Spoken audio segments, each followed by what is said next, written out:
Chapter 1. Long ages before humanity existed, a sun not unlike the one people would one day call Sol had been born. Fusion kindling at its core and casting warmth across a retinue of planets, asteroids, and comets bound to its gravity. Then, millions of years ago, with its reserves exhausted, that star had erupted, flinging its outer layers into the void and devastating the bodies that had once circled it. Though it was no longer sustained by nuclear fire, it still shone with a fierce white brilliance, the residual heat of its collapse packed into a sphere no larger than a planet like Earth. Given another billion years, even that heat would bleed away, leaving it colder and dimmer still. Then humans came, traveling in ships that depended on the massive stars to form jump points so they could cross light years in a matter of weeks. They named the star Garuda, but because little remained around it except a handful of scarred stones, they continued on to other systems where living worlds still waited beneath warmer suns. Garuda became only a transit point, somewhere human vessels passed through on the way to destinations that mattered more. Eventually, however, some humans chose not to move on. They brought a modest orbital station, settled it around the white dwarf, and declared Garuda theirs. Eons after the star's beginning, humanity's wars reached that small, brilliant remnant. Leaving jump space at Garuda in 543, Commodore Anders Aldrin, once an officer of Earth Fleet, tensed for the usual wave of vertigo and dislocation that came with dropping out of jump space. Beyond that, he felt no real concern. Freedom of space navigation operation. There was a checklist for it, and every required box had been marked. The destroyer Falchion, formerly the Garibaldi in Earth Fleet service, was at standard alert condition, too exactly as procedure required. The freighter under escort would emerge behind Falchion, and together they would move through the Garuda star system, puncturing the unofficial blockade of Strathmore star system. The operation had been thoroughly laid out. Balor star system had asserted ownership over Garuda, a claim with no lawful basis, though Balor might still act on it against any freighter lacking protection. With the systems that could otherwise reach Strathmore either claimed by Balor or dominated by Balor, and its partners in coercion Charun star system and Tinia star system commerce between Strathmore and the rest of human-settled space had nearly strangled to death. Strathmore faced only two obvious paths, resistance or surrender. Refusing to embrace either one openly, it had instead chosen a third course, betting that Balor's threat was a bluff. That wager was why Aldrin and Falchion were here. He didn't doubt how things would go. Earth Fleet had built checklists for everything, and then more checklists to govern those. That was how Earth Fleet functioned, and Aldrin had climbed through the ranks by following them faithfully. Very little of Earth Fleet remained now, mostly the people assigned to scrap the last warships, preserve the surviving records, and prepare for the final shutdown of what had once been humanity's central navy. Aldrin, most of his crew, and Falchion herself had all been declared surplus years earlier, sent out to seek employment among the fast-growing colonies far from Earth. Strathmore had provided respectable work, but Aldrin and most of those under him still regarded Earth as home, not this newer world, and he continued to run his command by the old Earth Fleet rules. The moment the destroyer exited jump, the featureless gray emptiness on Falchion's bridge displays disappeared and normal space returned in an instant, black, scattered with stars. One of those tiny white points was Garuda itself, just a speck from the jump point where Falchion had arrived 5 light hours away. Speed could not be measured while in jump space, but back in normal space, Falchion was making only 0.02 light speed, painfully slow for a warship, because she had to remain near the lumbering freighter in her care. Still swimming in the dizziness of transition, Aldrin was trying to make his command display resolve into clarity when Falchion trembled and then lurched, as if some immense hammer had smashed into her hull. Warning klaxons erupted across the ship. "Situation," ordered Captain Kenji Vesper, commanding officer of the Falchion, while she fought through her own disorientation. "We're under attack," the weapons watch officer reported. "2 opponents. Tentative ID." Falchion slammed again violently. Additional alarms joined the first. "Shield failure amidships. Hull breaches in 2 compartments. At last, Aldrin's vision steadied enough for him to read his display. The 2 hostile ships were there, positioned where they must have been waiting at the jump exit. And just aft of Falchion sat the freighter Harold Vane, newly emerged from jump as well. Attackers are a Glaive-class destroyer and a Founders-class destroyer. Aldrin parted his lips to give a command, then stopped. The proper checklist had already populated his display. Under when attacked by superior numbers, the first instruction read, accelerate at full, but the Freedom of Navigation Operations checklist contained a separate requirement. Maintain close escort of freighter. One procedure required him to send Falchion racing away at maximum acceleration. The other required him to stay with the Harold Vane. Falchion jolted once more. Another hit amidships. We've lost particle cannon 1. Shields at full! Commander Vesper ordered from the guidance of her own checklist. Main propulsion, she broke off, staring at her screen, where the same 2 procedures presented the same irreconcilable alternatives. Commodore? Aldrin gave a helpless shake of his head, trapped by indecision. We can't. 2 more impacts struck in quick succession. Main propulsion down by 30%. Shields have collapsed. The Commodore scowled at his display. Follow the checklists. He had to follow the checklists.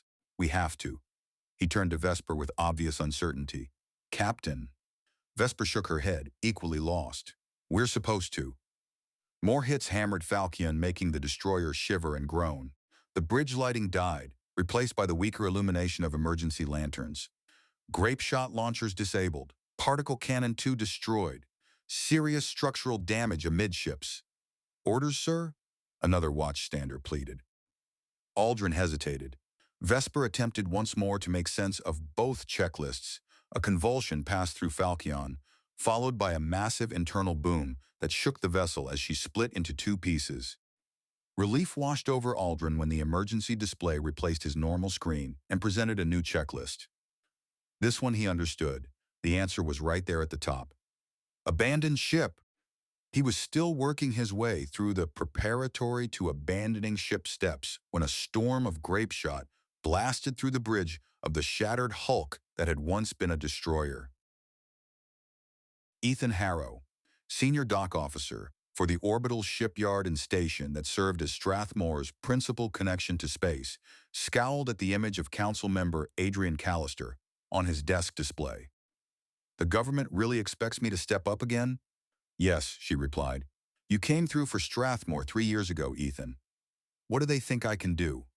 Falchion was totally destroyed, I'm told, half her crew dead.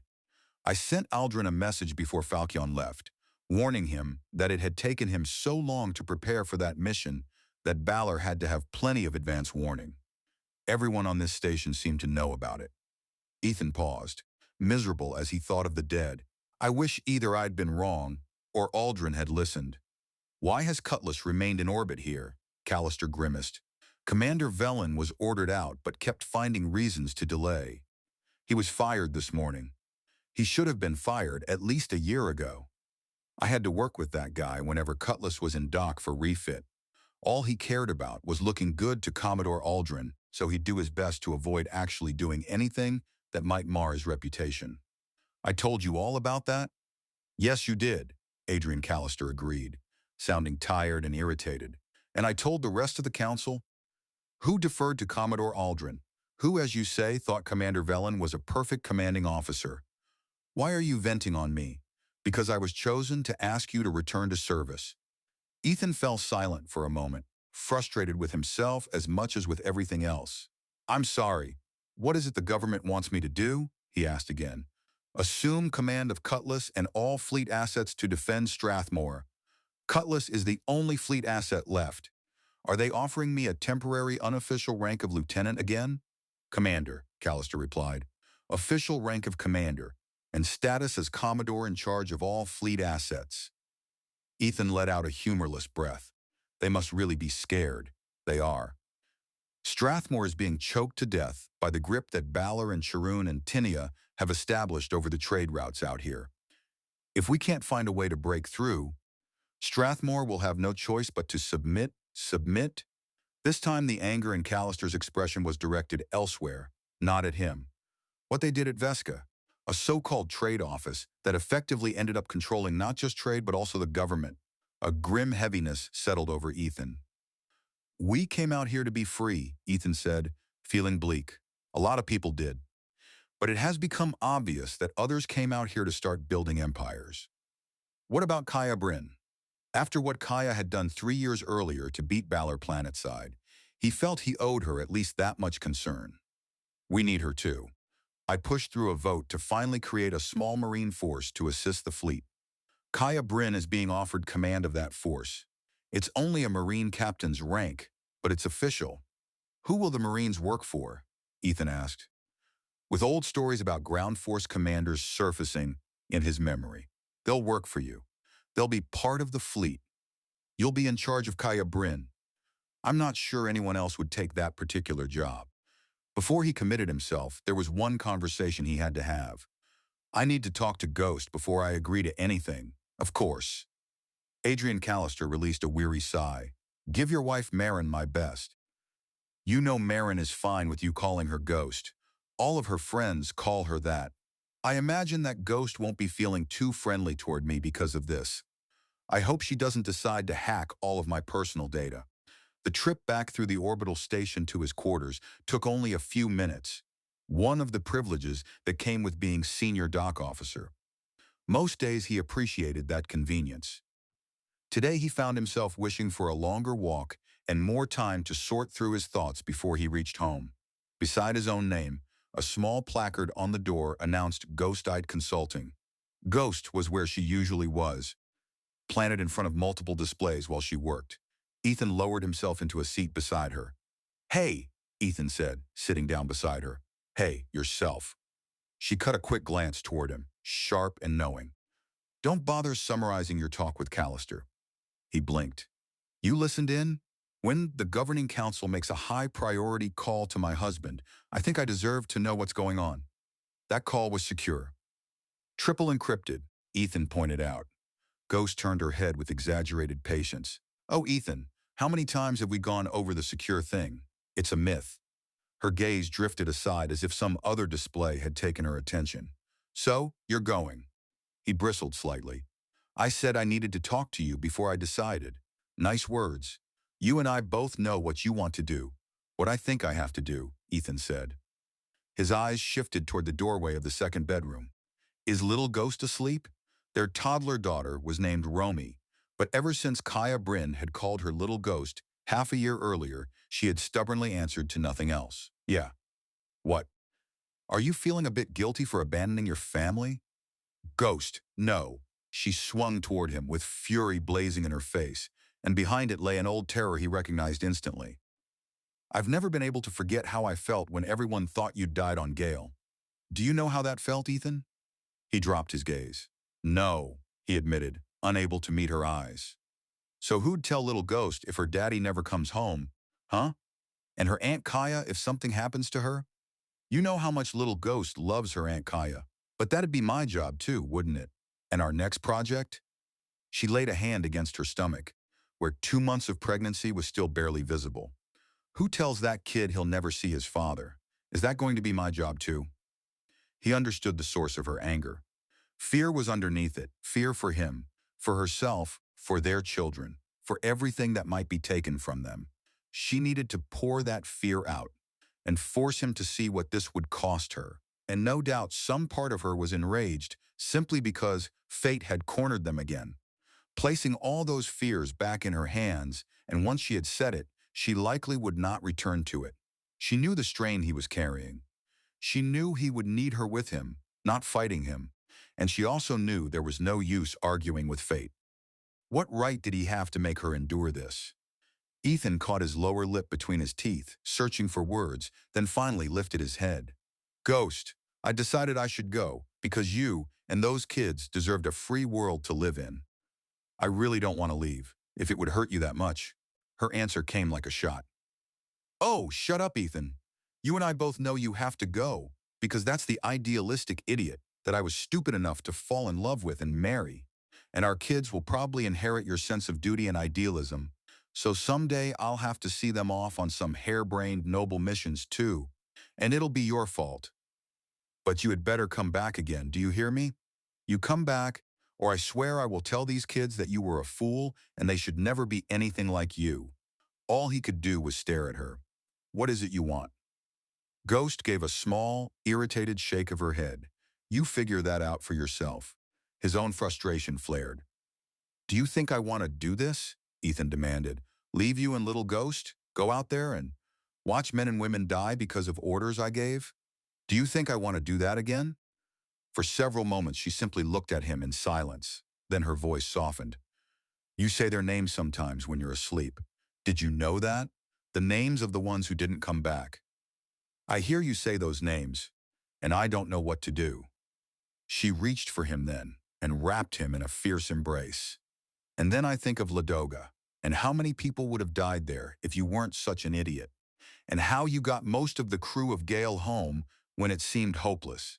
And here at Strathmore, where Balor would probably have been running everything by now. People like you and Kaia go out and do things like this because you think you have to, and people like me and Little Ghost just hope and pray you come back each time. He leaned close and spoke into her ear. It really is about you, Ethan whispered in her ear. I can't let you down. I know. Ghost drew back enough to search his face, a sad smile touching her mouth. The first time we met, you were the lieutenant in Veneer's fleet, reviewing my case, and I was just some sailor who was being pushed out the door. And I realized you actually cared. I wasn't anybody to you, and the brass wanted me gone. But you wanted to be sure I got a fair shake. And I thought, if he's like that with someone he doesn't even know, what's he like with someone he cares about? I knew what I was getting. I wanted what I got. Usually that's great. Sometimes, like now, it hurts. He swallowed. I'll tell the council no if that's what you want, she answered with another shake of her head. What I wanted was Ethan Harrow. I got Ethan Harrow, for better and for worse. I'm going to be mad. I'm going to be real unhappy, but I know why you're going. Do you know that guy Ferrer who works in Station I? The sudden turn made him frown. No, Ethan said, puzzled by the apparent change in topic. His girl was on the Falchion. They were going to get married. Right now she's listed as missing. Ghost lifted both hands and set them at the sides of Ethan's head, holding him so he could not look away. Go out there and make sure there aren't a lot more people like Ferrer and his girl. You can do that. Beat the scum who destroyed the Falchion, and don't lose too many of our own doing it. Bring back alive as many of our own as you can. And remember that we need you. Make sure you come back. I will. Her expression tightened again. And Kaia, bring her back too. That girl is crazy. He almost smiled. She's a Marine. That's what I said. The station's formal work shift was over. Kaia Brynn sprawled in one of the well-padded chairs at the bar she liked best, angled partly toward the towering virtual window that framed an impressive sweep of the planet below. As chief of the station's security force, Kaia liked having her officers wear their uniforms when they went to places like bars. It let them enjoy themselves while also discouraging anyone tempted to cause trouble. Since she never asked her people to do anything she wouldn't do herself, Kaia was in her security captain uniform and doing her part to enjoy the evening. She tossed back a shot, then tipped her head toward Ethan Harrow as he approached. Have a seat, Space Squid. I hear you talked to Adrian Callister, too. Are you a commander now? It takes effect tomorrow, Ethan said, lowering himself into a chair and dismissing a hovering server bot with a gesture. How about you? Kaia took her time answering. Memories from 3 years earlier rose up what she had risked and who had never made it through. Still making up my mind. You'd get to be a Marine again. She gave him a sidelong look. I never stopped being a Marine. He had the grace to look chastened. Ethan Harrow was always painfully sincere. Sorry, yeah, Kaia said, relenting a little. It's like a permanent condition, no known cure. She studied the empty glass in her fingers, then flashed Ethan a grin. She knew most people found equal parts attractive and unsettling. I heard if I accepted the deal, my new boss would be a real hard case. Yeah, Ethan said. He must be pretty dumb too, to agree to be your boss. I'm not that bad, unless people give me a reason to be. Unluckily, that thought stirred up more memories from those same year's Ago fights. Kaia leaned in, her careless pose vanishing as her face sharpened with intent. I've done all right running the security force up here. Steady work. Nobody looking over my shoulder as long as I do my job right. Not too big a chance of getting killed. Me, too. Kaia regarded him steadily. How mad was Ghost? Pretty mad. She let that sit for a moment before speaking again. You and Ghost and your little girl are the closest thing I have to family out here, Kaia told him. Just in case you didn't realize that. He turned his eyes aside, clearly not happy. You must have given Ghost a reason, Ethan, Kaia said. Give me a reason. He fell quiet, thinking, his gaze drifting to the virtual window where darkness was steadily spreading across the world's seas and land masses below. They need us. Kaia made a disgusted sound and didn't bother hiding it. Last time they needed us, they got rid of us as soon as they didn't need us anymore. I don't mean the government. I mean Strathmore. I mean people like Ghost and my little girl. Kaia, you know what this place will be like if Balor moves in and takes over. Yeah! She twisted her mouth. But I didn't like sticking my neck out, giving my all, then being kicked in the butt by the people whose butts I'd saved. His gaze stayed fixed on her. I can't give you any other reasons, Ethan said. She lifted her brows and looked around for the drink bot. What, no appeals to my honor? Kaia asked, looking around for the drink bot. No promises of fame and glory? Sorry, no. A sigh escaped her. Fortunately for you, I gave up on fame and glory during boot camp. There are only two reasons I'm considering taking their offer. One is because I don't want Ghost to be a widow, which means you need someone with restraint and common sense nearby when things get crazy. He gave her a skeptical look. Are we talking about you? Ethan asked. Because I thought you said restraint and common sense. Kaia answered with another grin. That's the other reason. Because I know I'll be working for somebody who isn't an idiot. At the moment, Ghost might not agree with you on whether or not I'm an idiot, Ethan admitted. Kaia's expression softened a notch.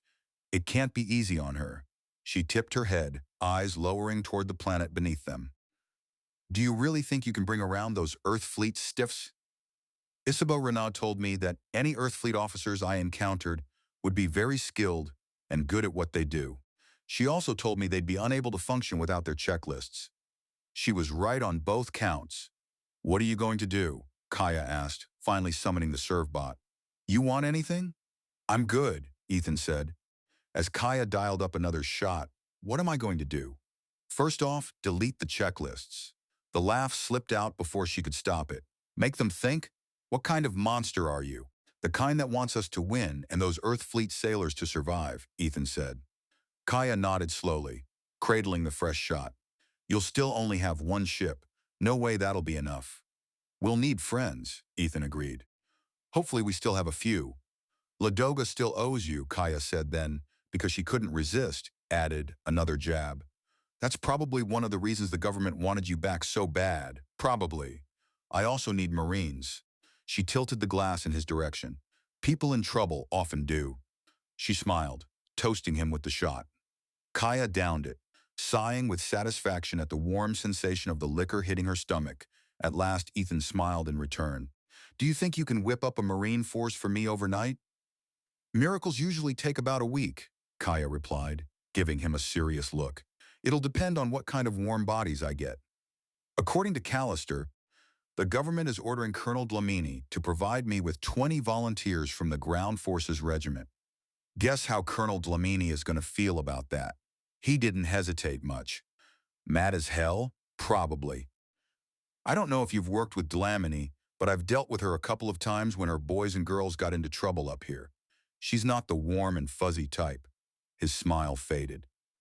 So, what are you going to do? Ethan asked. I have no idea how much time we have before Balor or their pals show up here. Kaia gave her head a small shake, debating whether she wanted a third shot. We've got time. The wise general sees to it that his troops feed on the enemy. He blinked. What? That's a quote from an old Earth guy named Sun Tzu, she explained. He also said that the best policy in war is to take a state intact. That's what Balor and their friends are doing. Like at Vesca. Take over without a fight so everything is undamaged. She jerked her head vaguely in the direction where Cutlass was orbiting. They don't want to destroy Cutless. They want her in one piece, ready to add to their own forces. all of which means Balor won't be showing up with another invasion force.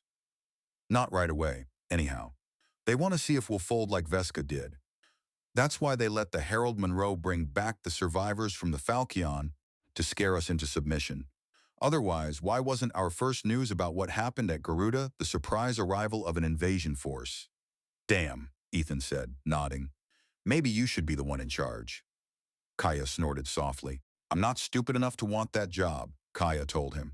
He took a moment, glancing around the subdued bar where anxious-looking men and women sat facing one another in grim silence.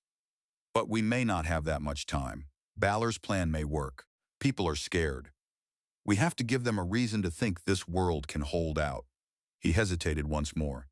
But the longer we do hold out, the higher the odds that Balor and its friends will attack. Kaia had been scanning for the server bot again, but now her full attention snapped back to him. Because? He met her eyes. Because they don't want Strathmore being a successful holdout? An example to every other star system that fighting back can work. At some point, they'll decide we need to be made into a different kind of example, a cautionary one of what happens to star systems that don't submit. She gave a slow nod. Good point. Yeah, if we inspire opposition, sooner or later Balor and their pals will come in and start breaking things to cow anyone thinking about doing the same thing. So, we've got time, but maybe not a whole lot of time. Ethan's brows lifted. We? Ethan asked. Does that mean you're in? Kaia looked down at her empty glass with a frown. I need one more drink before I say yes. Don't go taking that the wrong way, Squid. He laughed. Ghost wouldn't like it if I did. Ethan laughed. We're both likely to get screwed anyway before this is over, but not in a good way. Kaia flicked him a loose salute, already wondering how much she would regret the decision forming in her mouth. All right, you've got yourself a Marine. I'll call Callister to tell her, and go see Dlamini tomorrow about the warm bodies we've been promised. I'll need you in the morning if you can put off your visit to Dlamini until the afternoon. What are your plans if Colonel Dlamini won't deliver? Ethan asked. Kaia lifted one shoulder. I'll tell her to talk to my boss. He gave her a look and shook his head. Thanks. But seriously, Kaia added, raising her third shot and peering at the amber liquor before drinking it. I don't think there's much chance Ladoga will come through for us, because they're tied up with trouble at home. My old buddy from the Battle of Nordri, Renville Ashida, is still there, and the occasional messages I get from him say Ladoga's problems are getting worse. Who was that girl Renville was hanging around with? The one who came out from old Earth? Solana Reyes. Kaia swallowed the drink. Tough girl, according to Renville. I hope they're both okay. Dark shapes flickered along the margins of the spaceport terminal. Some wore battle armor, others only chameleon pattern, fatigues. But every one of them carried a weapon, determined not to be seen by the opposition. Solana Reyes moved slowly through the tiers of decorative planters that provided the best available cover on this side of the port. Her own camis helped blur her outline, but Solana had learned years ago never to trust camouflage alone. On Mars, people who relied on assumptions usually died. The rifle in her hands, a powerful long-range piece with a large scope, would be of limited use if things closed to short range. She had escaped Mars and wound up on Ladoga. So far, the result had been anything but a fairy tale ending.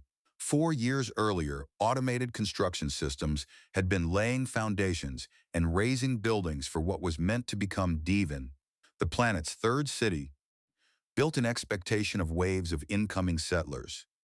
3 years ago, she and Renville Ashida had arrived on Ladoga. He's searching for a fresh start.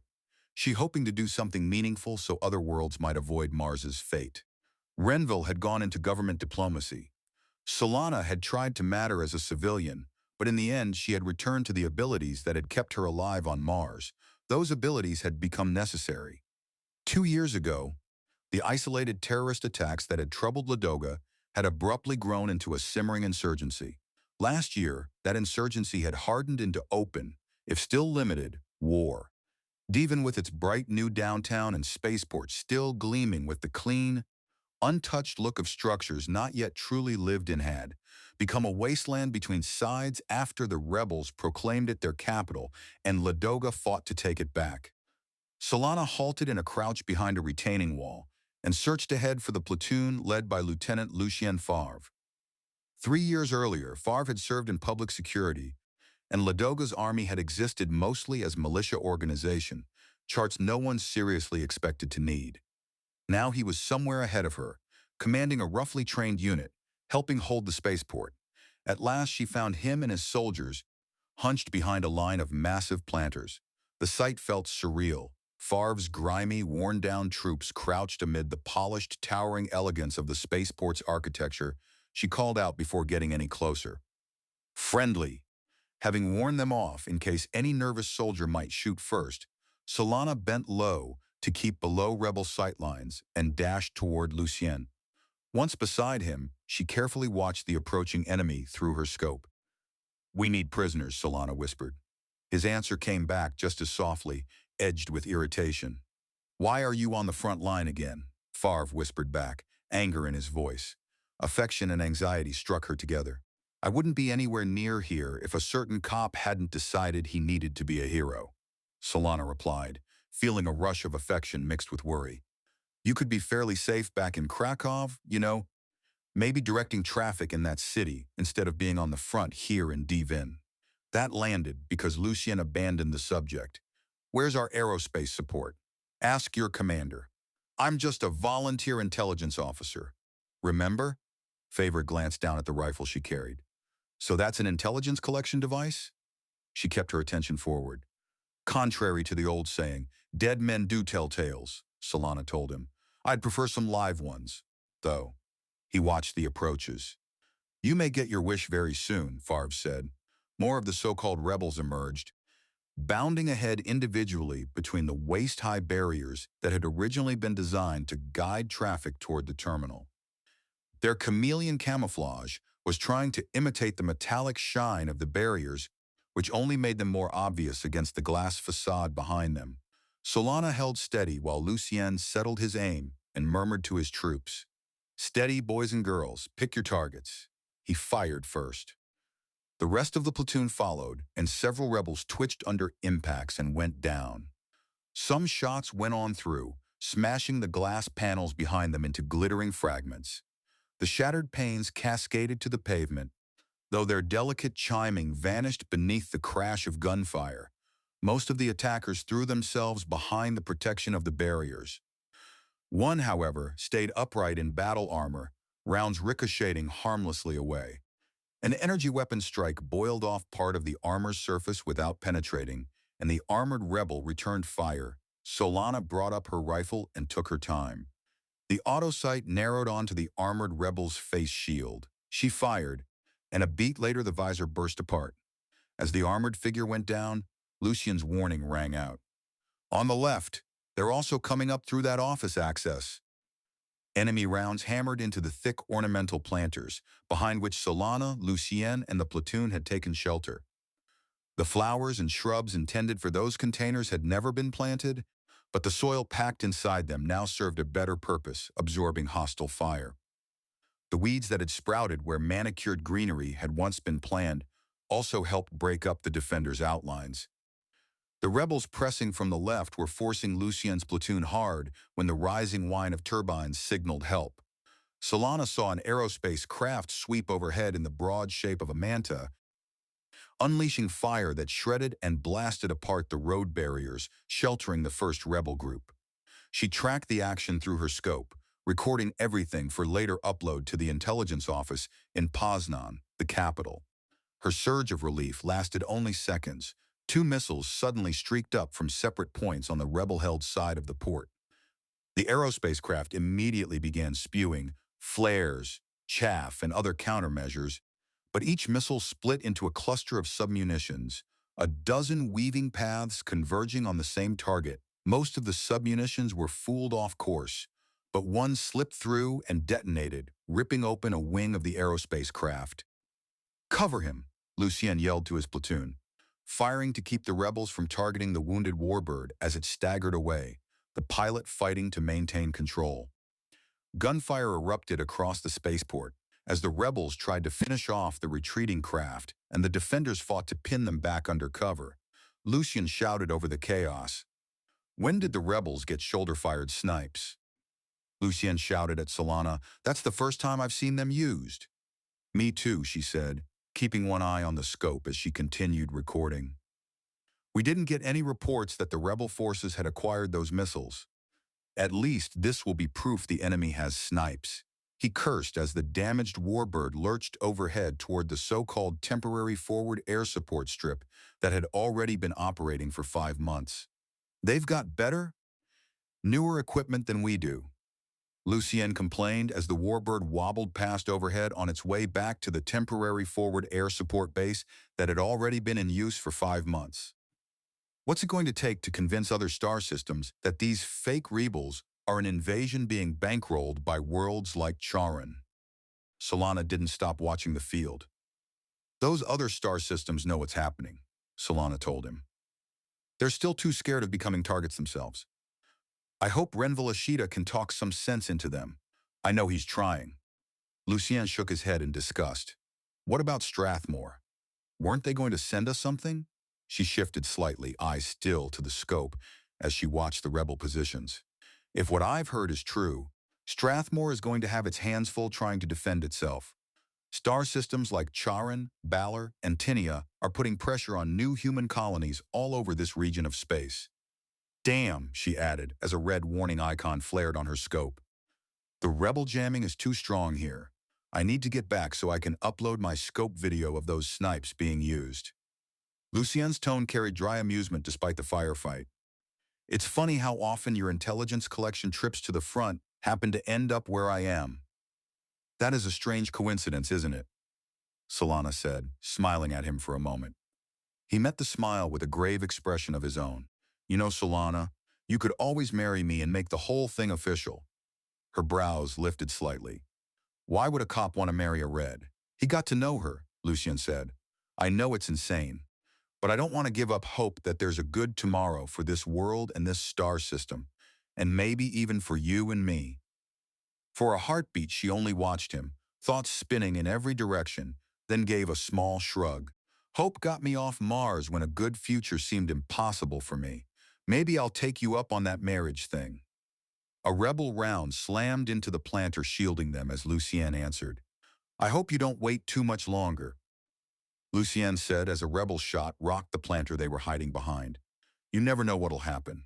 Her voice went quieter. I learned that when I was very young, Solana said.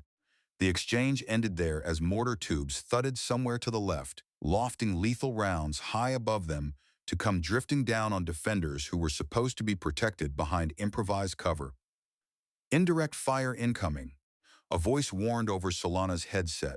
More mortar launches boomed from far behind Solana as her side answered the rebel barrage. Maybe the counter-battery fire would knock out the enemy tubes, but the more likely truth was that the rebel mortars were mounted on vehicles and already pulling away from their firing positions. The exchange could drag on for hours. The rebels trying to grind the defenders down, the defenders trying to silence the rebel guns. Lucien checked both flanks of his platoon. Everyone shift positions 100 meters to the right. They have too good an idea of where we are and might drop mortar rounds here. Stay under cover as you move. Solana moved with him as they scrambled to fresh cover. He slid in behind another planter, this one overrun with weeds topped by small vivid orange flowers, and settled his rifle through the stems with care not to jostle the blossoms. Rebel snipers would notice anything like that. She reached over and gripped his arm briefly. Be careful, Luke. His answer came at once. You too, Red. What had once been a slur for people from Mars had somehow, between the two of them, turned into something tender. Solana smiled, though the expression vanished almost immediately when she looked warily toward the rebel lines. After a nod to Lucien, she started back, keeping herself bent low again so enemy snipers would have less chance of spotting her. The so-called rebels were receiving increasing support from off-world. If Ladoga meant to beat them, Ladoga would need outside help too. But Renville had kept her informed about his diplomatic efforts, and the hard reality was that the rebels seemed to have far more friends among other star systems than Ladoga did. High above the battle at Devon, Renville Ashita, ambassador at large for the Ladoga star system, made his way at an unhurried pace toward one of the orbiting facility's bars. Many businesses were hurting as the war steadily drained Ladoga, but drinking establishments were surviving well enough. In troubled times, bars always did. He stopped beside a lone display panel showing the planet below. Night had swallowed most of the largest continent, where the bulk of Ladoga's settlers lived. Islands of light marked Poznan and Krakow, yet Divon's location was as black as the empty wilderness around it. Renville knew that with enough magnification, he might catch the flicker of gunfire and explosions in that dark patch. Otherwise, the night concealed the fighters and what they were doing. Tiny parts of Devon had once glimmered after sunset, but those lights had disappeared more than 6 months ago. If he wanted an image for what was happening to Ladoga and to Strathmore, and to the already consumed Vesca, spreading darkness served as well as anything. If only he could make the other star systems understand that before the dark reached them too. Renville. He turned in the station's bright, almost clinical corridor as a woman hurried toward him. Even at a distance, the green streaks running through her hair made her easy to identify, along with the world she represented. He had noticed that tendency among many of the peoples who had come directly from old Earth. Even as they searched for homes on new worlds, they often embraced the symbols and traits that marked who they were with almost theatrical boldness. One person had once explained it to him simply, "We can be ourselves out here. Take pride in who our ancestors were and who we are and make no apology for being that." Renville understood the impulse. Even on the old colony world of Hancock, he had felt pressure to smooth himself down, to minimize distinctions in the name of avoiding offense and preserving harmony within mixed communities. Those policies had been meant to prevent repeats of the many conflicts that had scarred old Earth, but they had also left plenty of people feeling hemmed in. Now humanity had burst free, propelled by the new jump drives that opened star system after star system and made world after world available to anyone who could gather enough money and settlers to claim a place where humans had never set foot before. It was freedom in its purest, intoxicating form, Renville thought, like the rush from a strong drink. But just as too much liquor turned warmth into pain, this fierce attachment to separateness and independence was isolating people who needed one another if they meant to remain free. Leave me alone worked well enough while nothing was wrong, but it was less useful when your house caught fire and no one came to help. If powers like Balor and Charun kept extending their reach, this sudden flowering of freedom might prove to be only a brief flare in humanity's long and troubled history. Oif Doyle reached him, breathing a little hard from hurrying, while every other sign in her face and tone announced unpleasant news.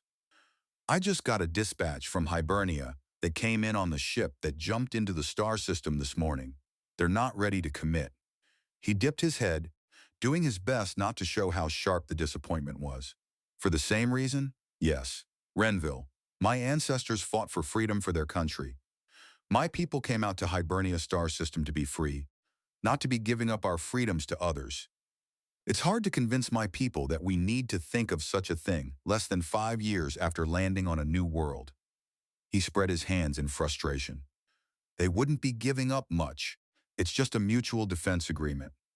Her voice sharpened. "With a star system like Ladoga that's already got internal fighting going on," Oifi said, her voice growing sharp. "I'm trying to convince my people, Renville, but you could give me a better case of need to work with." He had explained this so many times to so many envoys that the words felt worn thin.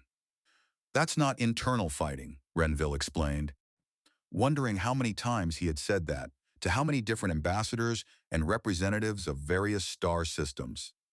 "It's an invasion wrapped in a false flag of rebellion.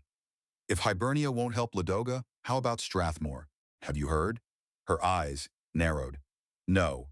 What's happened at Strathmore?" "We finally got news that one of their warships was destroyed at Garuda trying to escort a freighter from Strathmore through to Ladoga. The ships that did it were from Balor." Awi frowned. "That's war. Balor's claimed Garuda, but that's not grounds for shooting." He leaned forward, urgency pushing into his voice. "Then that should convince everyone of what we're facing and what we have to do." "It won't, which you know as well as I." Oifi glanced around at the corridor's plain walls. Remember back in the old colonies, and on old Earth, where a corridor like this would be lined with virtual scenery? He frowned at the shift. Yeah, Renville said. What's your point? Her answer came quietly. We're not back on old Earth, or in the old colonies anymore, Renville. But too many people think we still are, even though so much has changed. They think if things get bad enough, Earth will step in and fix it all, the mother looking after her children. Bitterness touched his reply. Earth doesn't even have a space fleet anymore. The mother has sent her children to the stars and turned her back on them. Oif's expression hardened. Not quite. The mother's selling her babies guns and ships to kill each other with. There's money to be made, don't you know? Then she exhaled, weariness returning, and inclined her head to him. There's another ship heading for Hibernia tomorrow. I'll try to convince my people to weigh in for Strathmore. If they don't help Strathmore, Renville said, falling back on yet another appeal he had made before to little effect, then Strathmore won't be there to help them when they need it. Oif answered with patient firmness. We know the value of friends, Renville. My people have to be convinced that those like Strathmore are friends worth helping. Friends who won't demand too much of us, and friends who could be counted on if we're in need. He inclined his head once more, exhaustion settling deeper into him. How had this become his life after coming to Ladoga, this grinding, unappreciated, maddening work? If he had never met Kaia Brynn during the journey out from Hancock, if he had not let her persuade him that perhaps he could still do something worthwhile with himself, he might at least have been ruining some other doomed business, instead of battering himself against the stubbornness of people who could not see what ought to have been obvious to anyone. Kaia was likely still on Strathmore, and if there was one thing he knew about her, it was that she would be near the front of any attempt to protect her adopted home from Balor and the other new tyrannies, those powers trying to build empires in places where others had only wanted freedom. People like Kaia fought. Renville had no illusions about himself. He would make a poor warrior, but he could still try to aid her by securing the allies he was convinced she would need. He gave Ife a weary but earnest look. Let me know if there's anything I can do, Renville told Ife. I hope you can convince them. Otherwise, there may not be any friends left by the time everyone makes up their minds that they need friends. Discriblum Trice.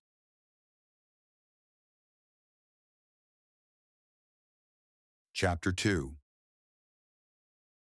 When Ethan Harrow stepped off the shuttle, crossed the short boarding tube, and entered the cramped quarterdeck of the Cutlass, the flagship and sole surviving vessel of the Strathmore Star System Space Defense Forces, it felt uncomfortably like walking into enemy ground.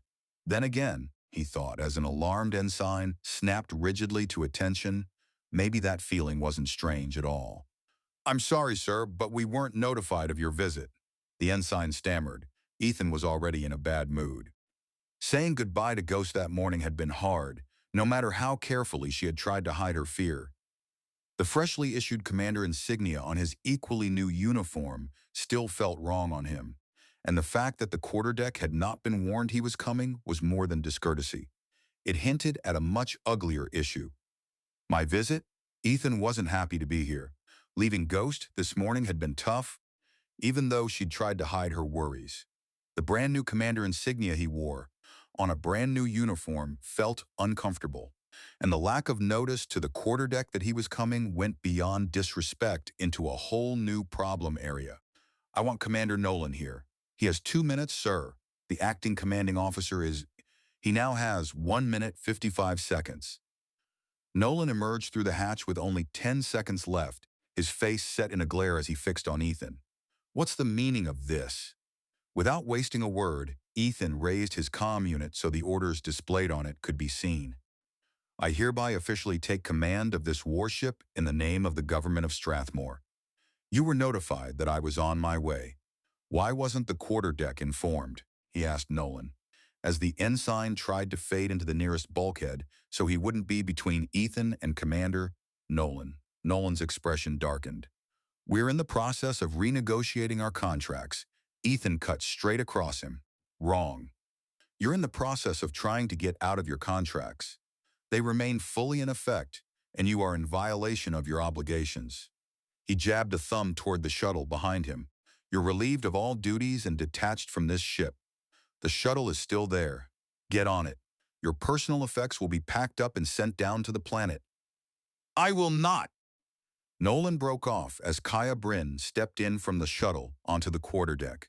Clad in a black combat skin suit meant to be worn beneath battle armor, she still managed to fill and dominate the tiny compartment without needing physical size.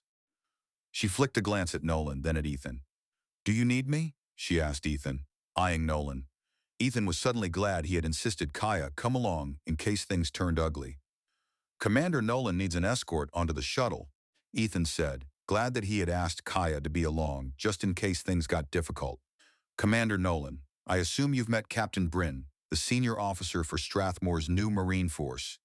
Kaia smiled at Nolan, though it was the sort of smile no one wanted directed at themselves. Mind your step, Commander, she said, gesturing toward the shuttle.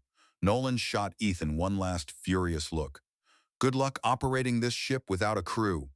Then he turned, marched off the ship, and disappeared down the boarding tube toward the shuttle. Ethan took a breath, settled both his features and his tone, and turned to the ensign who looked frightened enough to bolt. You're Ensign Justin Reeves, sir. Thank you, Ensign Reeves. For a moment, Ethan wondered whether the young man had any connection to Damon Reeves, who had offered him as little help as possible 3 years earlier, but the odds seemed low. The ensign's accent said he had come straight from Earth. Announce my arrival and call all officers to an immediate meeting in the wardroom. Yes, sir. Reeves tapped the ship's general announcing panel, then struck a small pad twice in quick succession, producing 2 sharp bell tones, and repeated the action for 2 more. Cutlass arriving, he announced. All officers, your immediate presence is requested in the wardroom. Thank you. Can you monitor the wardroom from here, seeing and hearing what's going on? Yes, sir, but I'm not supposed to do things like that which distract from my duties on the quarterdeck. You're authorized to do it this time. I want you to hear what I say to the other officers. Oh, and seal the outer hatch here to make sure Commander Nolan does not come back on this ship before that shuttle departs. Yes, sir. Ethan passed through the inner hatch and into the narrow corridor leading aft toward the wardroom, with Kaia just behind him. Once inside the officers' mess, Kaia remained by the hatch, while Ethan moved to the front and tried to keep his nerves under control. The compartment was small, a rectangular dining table taking up most of the room and leaving barely enough extra space for all of the officers. Ethan stood waiting as they filed in, throwing guarded glances at him, and even more cautious ones at Kaia Brynn. 5 lieutenants came first, then 5 ensigns and a warrant officer. They arranged themselves in 2 rows facing him, lieutenants in the front, the ensigns and warrant behind them. Good morning, Ethan said. I'm Commander Harrow, your new commanding officer. He saw surprise flicker across most of their faces, several of them glancing around as if only then noticing Nolan was absent. Commander Nolan has been relieved and has left the ship. Surprise turned instantly into shock. Ethan studied the junior officers carefully, aware that what he said next would shape everything between them from this point forward. I need to make a few things clear. The first, and most important to me, is that I had the honor and privilege of serving with a former Earth Fleet officer on the Gale 3 years ago. Before she died, helping to lead a boarding operation of an enemy ship, Ensign Martell told me that any Earth Fleet officers I met would be the best at whatever they did. I consider it an honor and a privilege to serve with all of you. He let that settle before moving on, fully aware the next part would be less welcome. You may or may not know that Commander Nolan was attempting to break his contract with the government of Strathmore, saying he was acting on behalf of the entire crew. Your contracts remain in effect. You are obligated to serve Strathmore to the best of your ability and to follow lawful orders. Some of you, I know, have begun putting down roots here, becoming part of Strathmore. You'll be defending the place you think of as home. Others of you have clung to your former identities in Earth Fleet. You may not think of Strathmore as home, but some of those you stand with do. Your shipmates. They're counting on you. If you hesitate to give your all for the people on the world we're orbiting, give your all for your shipmates. He paused once more. Over there by the hatch is Captain Kaia Brynn, who will be in charge of Strathmore's new Marine force. She's equivalent in rank to you lieutenants, but she works directly for me. His eyes moved across their faces. They met his gaze with unease, concern, and at least a trace of resistance from men and women who saw him as an outsider, imposing himself over them. And here's the last thing. I am the commanding officer of this ship, as well as the senior officer in Strathmore's Space Defense Forces. I don't want any doubt regarding that. You'll be expected to follow orders. From this moment on, we're going to be focused on defending our home and avenging those who died on Falchion. The last time Balor messed with Strathmore, we kicked their butts out of this star system. We're going to do that again. We're going to make them pay for what they did to Falchion. That at least seemed to land well. I know some of you from working with you on shipyard issues in the past, Ethan said. I'm going to get on the general announcing system to tell the rest of the crew what I just told you. Then I'm going to have meetings with each of you officers individually. Are there any questions? One of the lieutenants raised a hand. Sir, has Earth been contacted about what's going on out here? Ethan shook his head. We can't contact them now.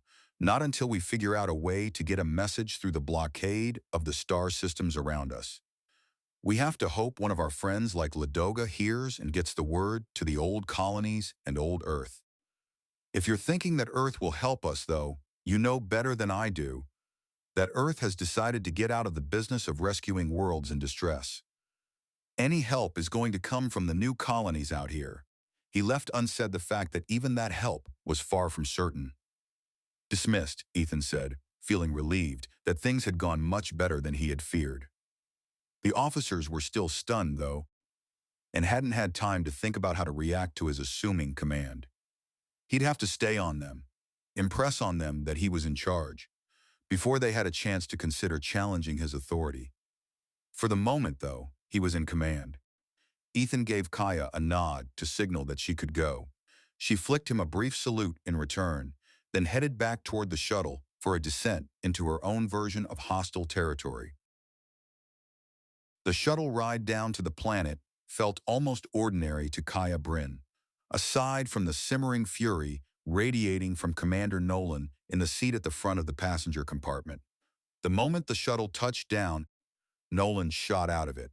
The last Kaia saw of him, he was climbing into transport bound for the government complex, no doubt intending to protest being stripped from his post.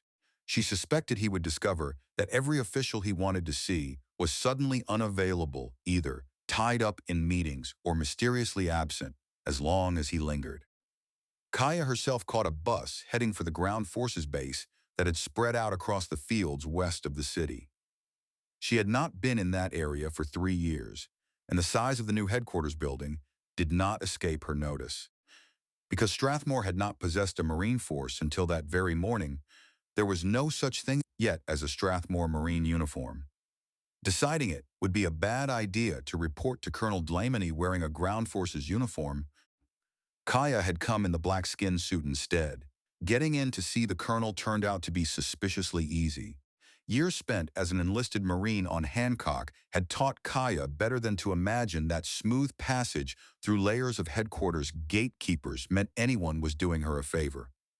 Colonel Dlamini clearly wanted her ushered in.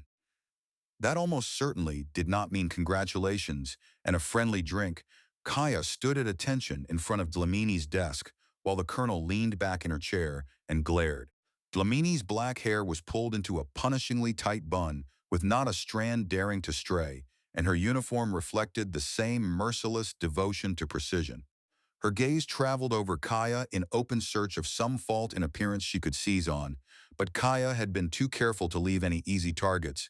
At last, Dlamini spoke. "Why aren't you in uniform?" Dlamini finally demanded. Kaia kept her tone even and formal. "This is an authorized working uniform, Colonel." Dlamini's stare sharpened. Authorized by whom? Kaia had spent enough years being chewed out by sergeants as a private to be prepared for this one. Strathmore Defense Forces Uniform Regulations, Colonel. Section 2, Paragraph 5, Subcrap Alpha. That stalled Dlamini only briefly. And why do you think it is appropriate to report to me wearing a working uniform? Marine service uniforms are in the process of being The colonel cut her off like a blade. I didn't ask for excuses. That confirmed Kaia's expectations perfectly. She knew any effort to explain or smooth things over would only earn a longer verbal flaying, so she held her silence instead. That left Dlamini with no choice but to take control of the exchange herself. After nearly a minute of waiting in vain for Kaia to offer some new opening to attack, Dlamini resumed. Let me make two things clear, Brynn. The first is that I consider the creation of a marine force to be a mistake. I've advised against it from the beginning. Any fighting that needs to be done can be handled by my ground forces. There won't be any marine uniforms. You will show up for duty tomorrow in a regulation ground forces service uniform. She leaned across the desk, eyes fixed on Kaia as if lining up a target. The second thing is that the only two words I ever want to hear from you are yes and colonel. Is that understood? Now, you will write up your proposal for standing up and training a small force for the purpose of being dedicated to fleet support. You will send that proposal up the chain of command to me, where it will be evaluated, and return to you for further work as many times as necessary. Are there any questions? Keeping her face composed took effort. Yes, Colonel. Dlamini had already begun turning away to another task, but snapped her attention back to Kaia with narrowed eyes. What is it? Kaia's voice remained perfectly controlled. Is the colonel under the impression that I am part of her forces and under her command? The colonel's expression hardened. You're skating close to insubordination, Brynn. Kaia stood her ground. I merely wish to ensure that the colonel understands that my chain of command runs through Commander Harrow, Kaia said. I'm not part of the ground forces. The Marines, including me, are Space Fleet assets. Any requests from you regarding my tasking must be sent to Commander Harrow, who will also approve the design for the Marine working and dress uniforms. Dlamini responded with a glacial stare, then began flicking through documents on her desk display, checking one item after another while her mood visibly worsened. Finally, she looked back up. That is your current status, the colonel said. I'll be working to correct that. I want it clearly understood that Commander Harrow's rank is lower than mine. You and he would be well advised to keep that in mind. Kaia knew exactly how irritating her next phrase would be. Everyone who had ever served understood that with all due respect was the polite version of telling a superior they were acting like a fool. With all due respect, Kaia said. Knowing that phrase would itself further annoy Dlamini. Everyone who had ever served knew that with all due respect was an outwardly respectful way for a junior to say, you're being an idiot to a superior. Commander Harrow's status as Commodore in command of all of Strathmore's Space Fleet assets is co-equal with the Colonel's. Before Dlamini could fully recover, Kaia pressed on. I was told the ground forces have already been tasked to provide volunteers for the Marines. When I requested the list of volunteers, I was informed that I'd have to ask you personally.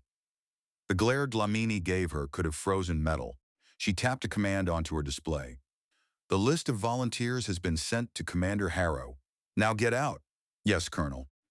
Kaia snapped up a precisely regulation salute and held it there until Dlamini had no choice but to stand and return it.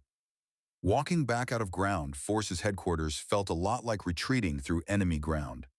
As she looked around, Kaia found herself struck by just how sprawling and ornate the headquarters complex was, given that Strathmore maintained only a single regiment of ground troops. The headquarters alone seemed to consume nearly a regiment's worth of personnel. Dlamini and most of her people had come from the old colony of Susano rather than Earth. Kaia remembered the bloated headquarters staffs she had seen on Hancock and wondered if that disease had spread like a plague from old Earth to the old colonies, and now onward into the new worlds. Strathmore's main spaceport had grown in the last 3 years, but it still lacked anything resembling a real military base.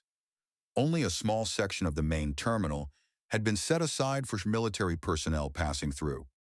With about an hour until the next shuttle launch, Kaia checked in at the automated support desk and settled into the waiting room.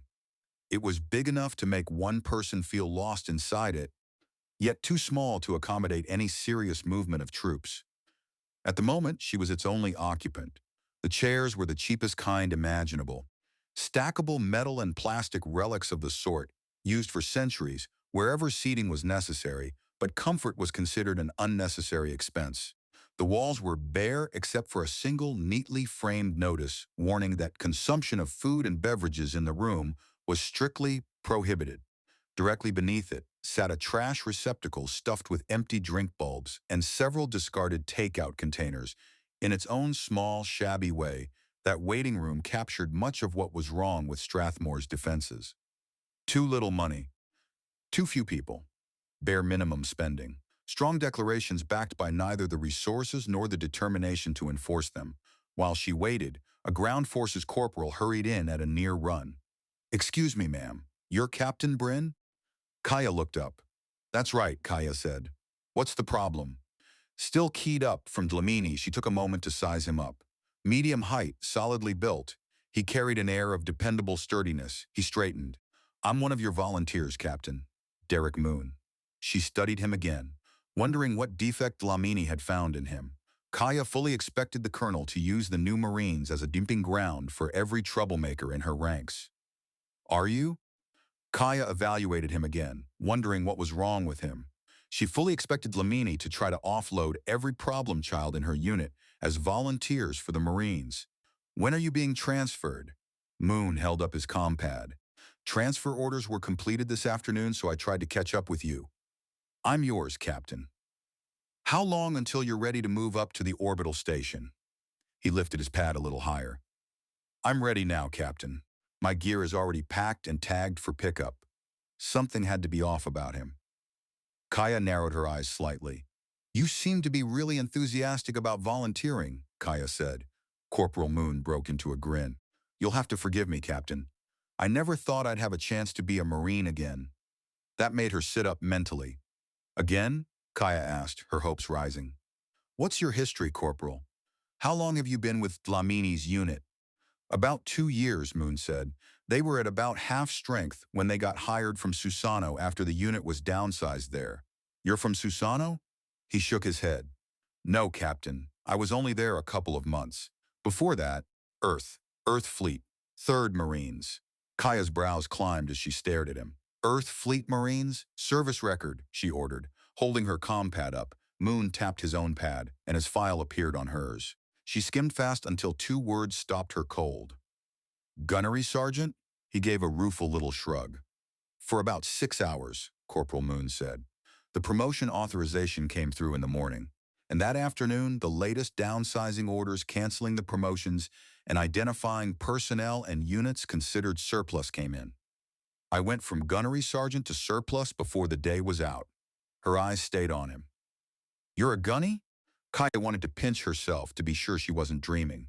He hesitated, almost cautiously. "Yes, Captain, if you need one." Kaia nearly laughed at the absurdity of the question. "I don't think there's ever been any officer in the history of Marines who didn't need a good gunnery sergeant. Why'd Colonel Dlamini let you go?" Moon lifted his shoulders again. "2 reasons, I guess. One is that my company commander is more than decent. I told him I wanted to volunteer, so he made it happen. The other is that a background as a Marine doesn't always impress ground forces." She snorted. "Tell me about it." She checked her compad and saw that Ethan Harrow had already forwarded Dlamini's volunteer list to her. One flaw jumped out immediately. There were only 16 names instead of the 20 promised. Moon's was one of them. She wondered what sort of people the other 15 were. "Look at these names for me." Moon studied the list, a frown deepening on his face. "You've got 7? No, 8 dirtballs here." Kaia blinked. "That's all?" His frown shifted into an amused, knowing smile. "The captain was thinking the colonel would unload every dirtball she had on you? This isn't all of them, but those 8 are the worst. Are any of them salvageable?" He answered without hesitation. "No, ma'am, not in my opinion. Of the remaining 8, 1 is me, and the other 7 are decent. Not top grade, but you should be able to make Marines out of them." Kaia looked at him with growing satisfaction. "If you're a gunny," Kaia said, "you're going to be the one making Marines out of them." He pointed out the technicality. "I'm a corporal," Moon pointed out. "Who was a gunny? I need a gunny, and it looks like you'll do. Congratulations. Try to hang on to it for more than 6 hours this time." His grin came back full force, bright as a kid discovering Santa actually existed. Yes, ma'am, Moon said, grinning like a kid who had just discovered that Santa was real. Kaia nodded once. Here's your first job, Gunny, Kaia said. I need names.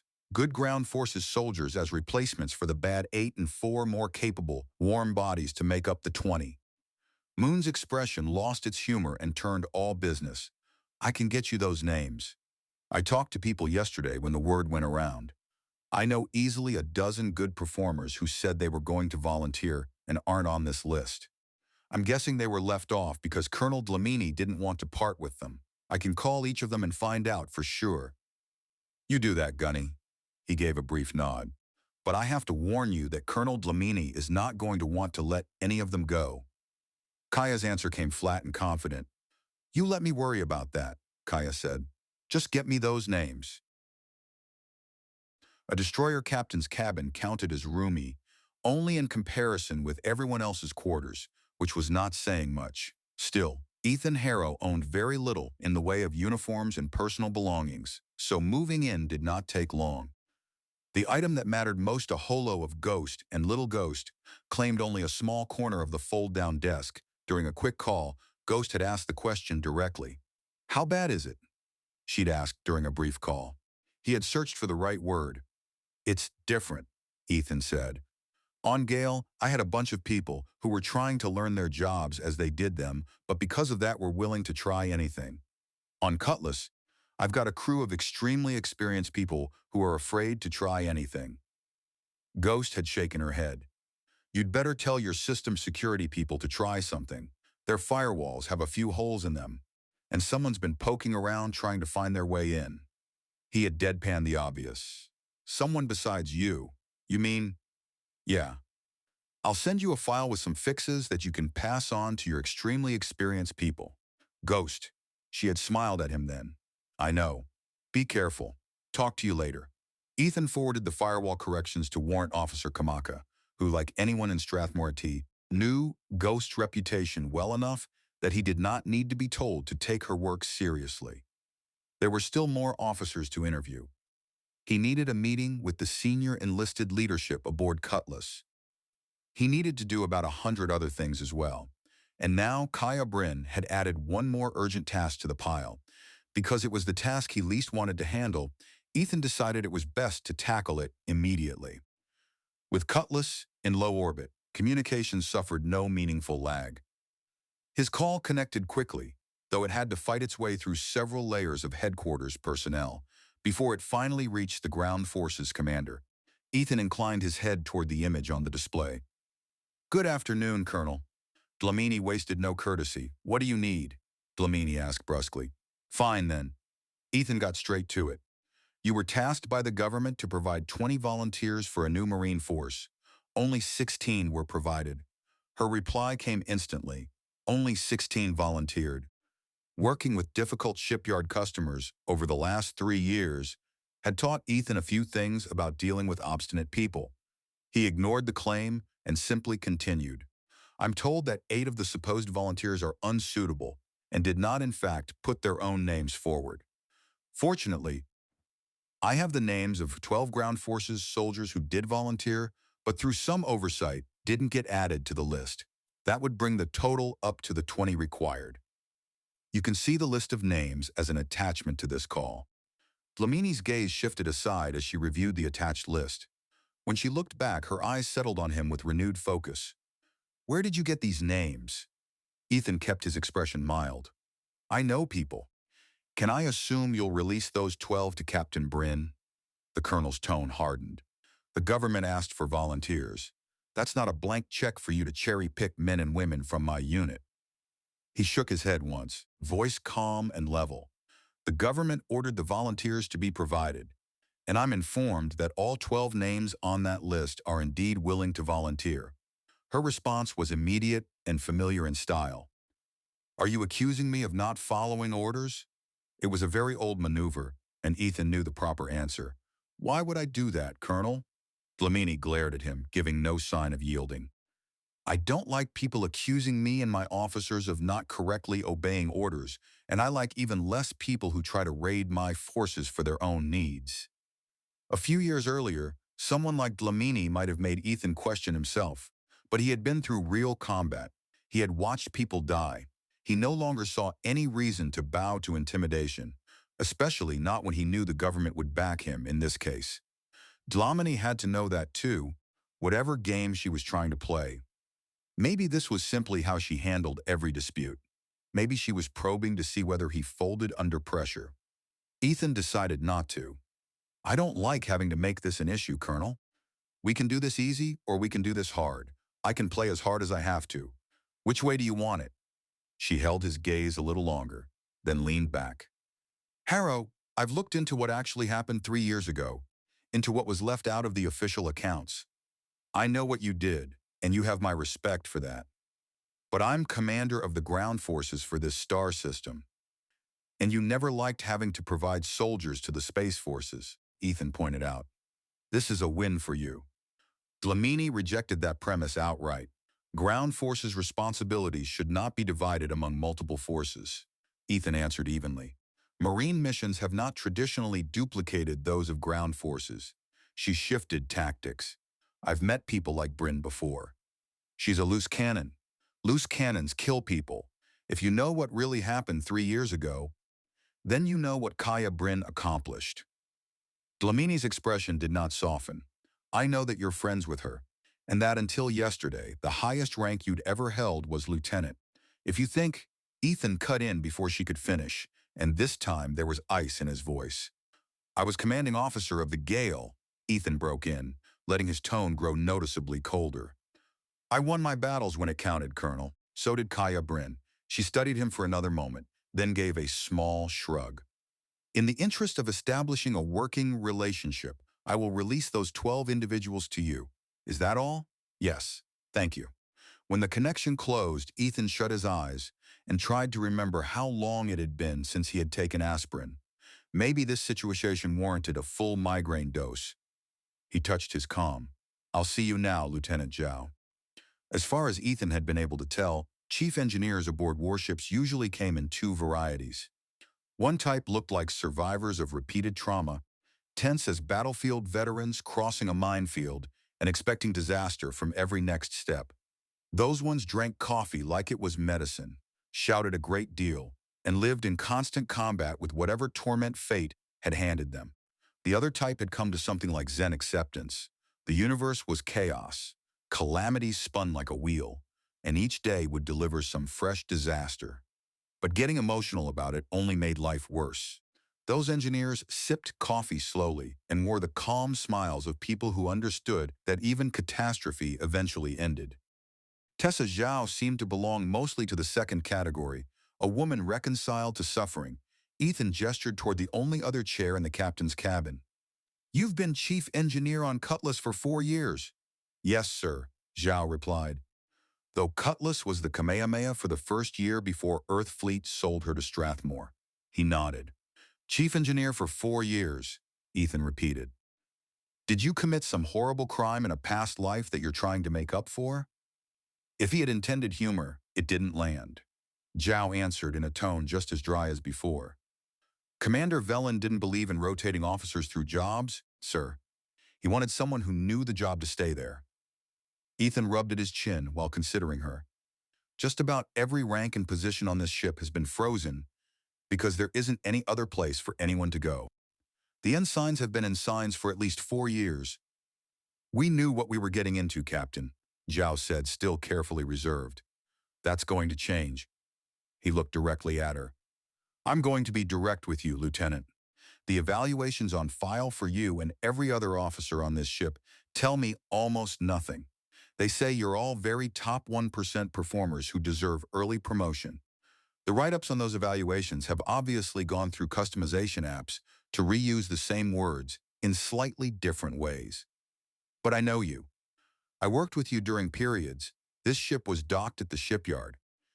I noticed that while you paid close attention to checklists and operating rules for equipment and safety and maintenance, when it came to administrative and operational issues, you were more concerned with getting the right outcome than you were with following the former Earth Fleet checklists.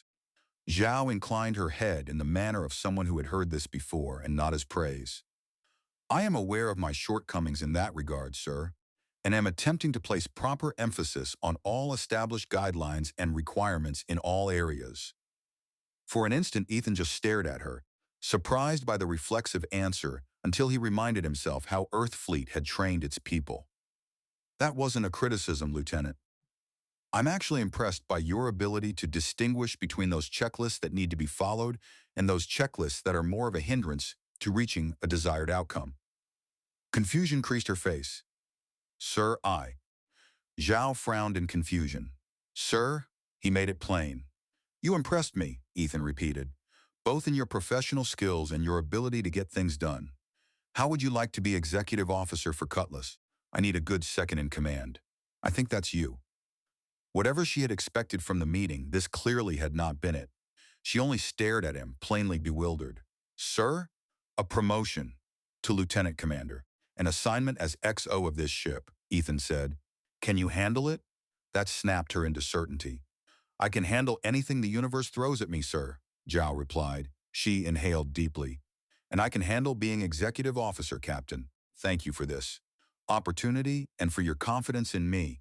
Good. Who should take your place as chief engineer? She blinked once, recalibrating. I never thought I'd have to worry about that. Ensign Salas, the main propulsion assistant. He's got a feel for things, runs his division well, and he knows everything about the engineering systems on this ship. Ethan nodded. Have Ensign Salas come up here so I can give him the bad news, Ethan said.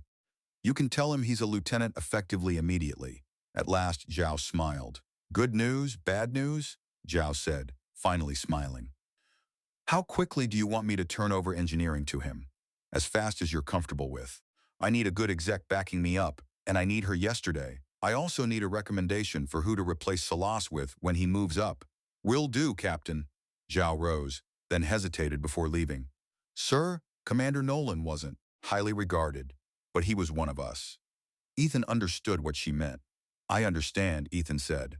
But who is us? Is the crew of this ship going to gradually become part of this star system? Or are you going to remain tied to old Earth in your loyalties and your mindsets? Zhao considered that for a moment. You've got it right that a lot of us have been thinking more and more of Strathmore as home. But it's hard, Captain. Giving up what we were. We stayed with this ship because we wanted to remain what we were. You may be giving up something, Ethan said, but you'll be gaining a lot. You'll be building a real long-term space force for this star system. We don't have much of a past yet, but that gives us the freedom to focus on the future. She gave a slow nod. How much of a future have we got, sir? I come from a long line of people who kept fighting, no matter the odds. But this looks bad. It is, Ethan said. I won't lie to anyone about that. But it also looked bad 3 years ago. He did not say that he viewed that earlier victory as bordering on miraculous, or that counting on miracles was an idiotic way to prepare for war. But right then, miracle or not, it was the only encouragement he had to offer. After Zhao left, Ethan brought up the star map, a three-dimensional projection with system names glowing beside stars, while web-like strands connected one to another, marking jump points and where they led. Either Nolan or Velen had flagged the systems claimed or dominated by Charun, Balor, and Tinia. The effect was a lopsided sphere of red-stained stars, and it did not inspire much confidence that Strathmore trapped within it could endure. Were the more distant systems, the ones still beyond immediate danger, really unable to see what this meant? Strathmore was far from the only target.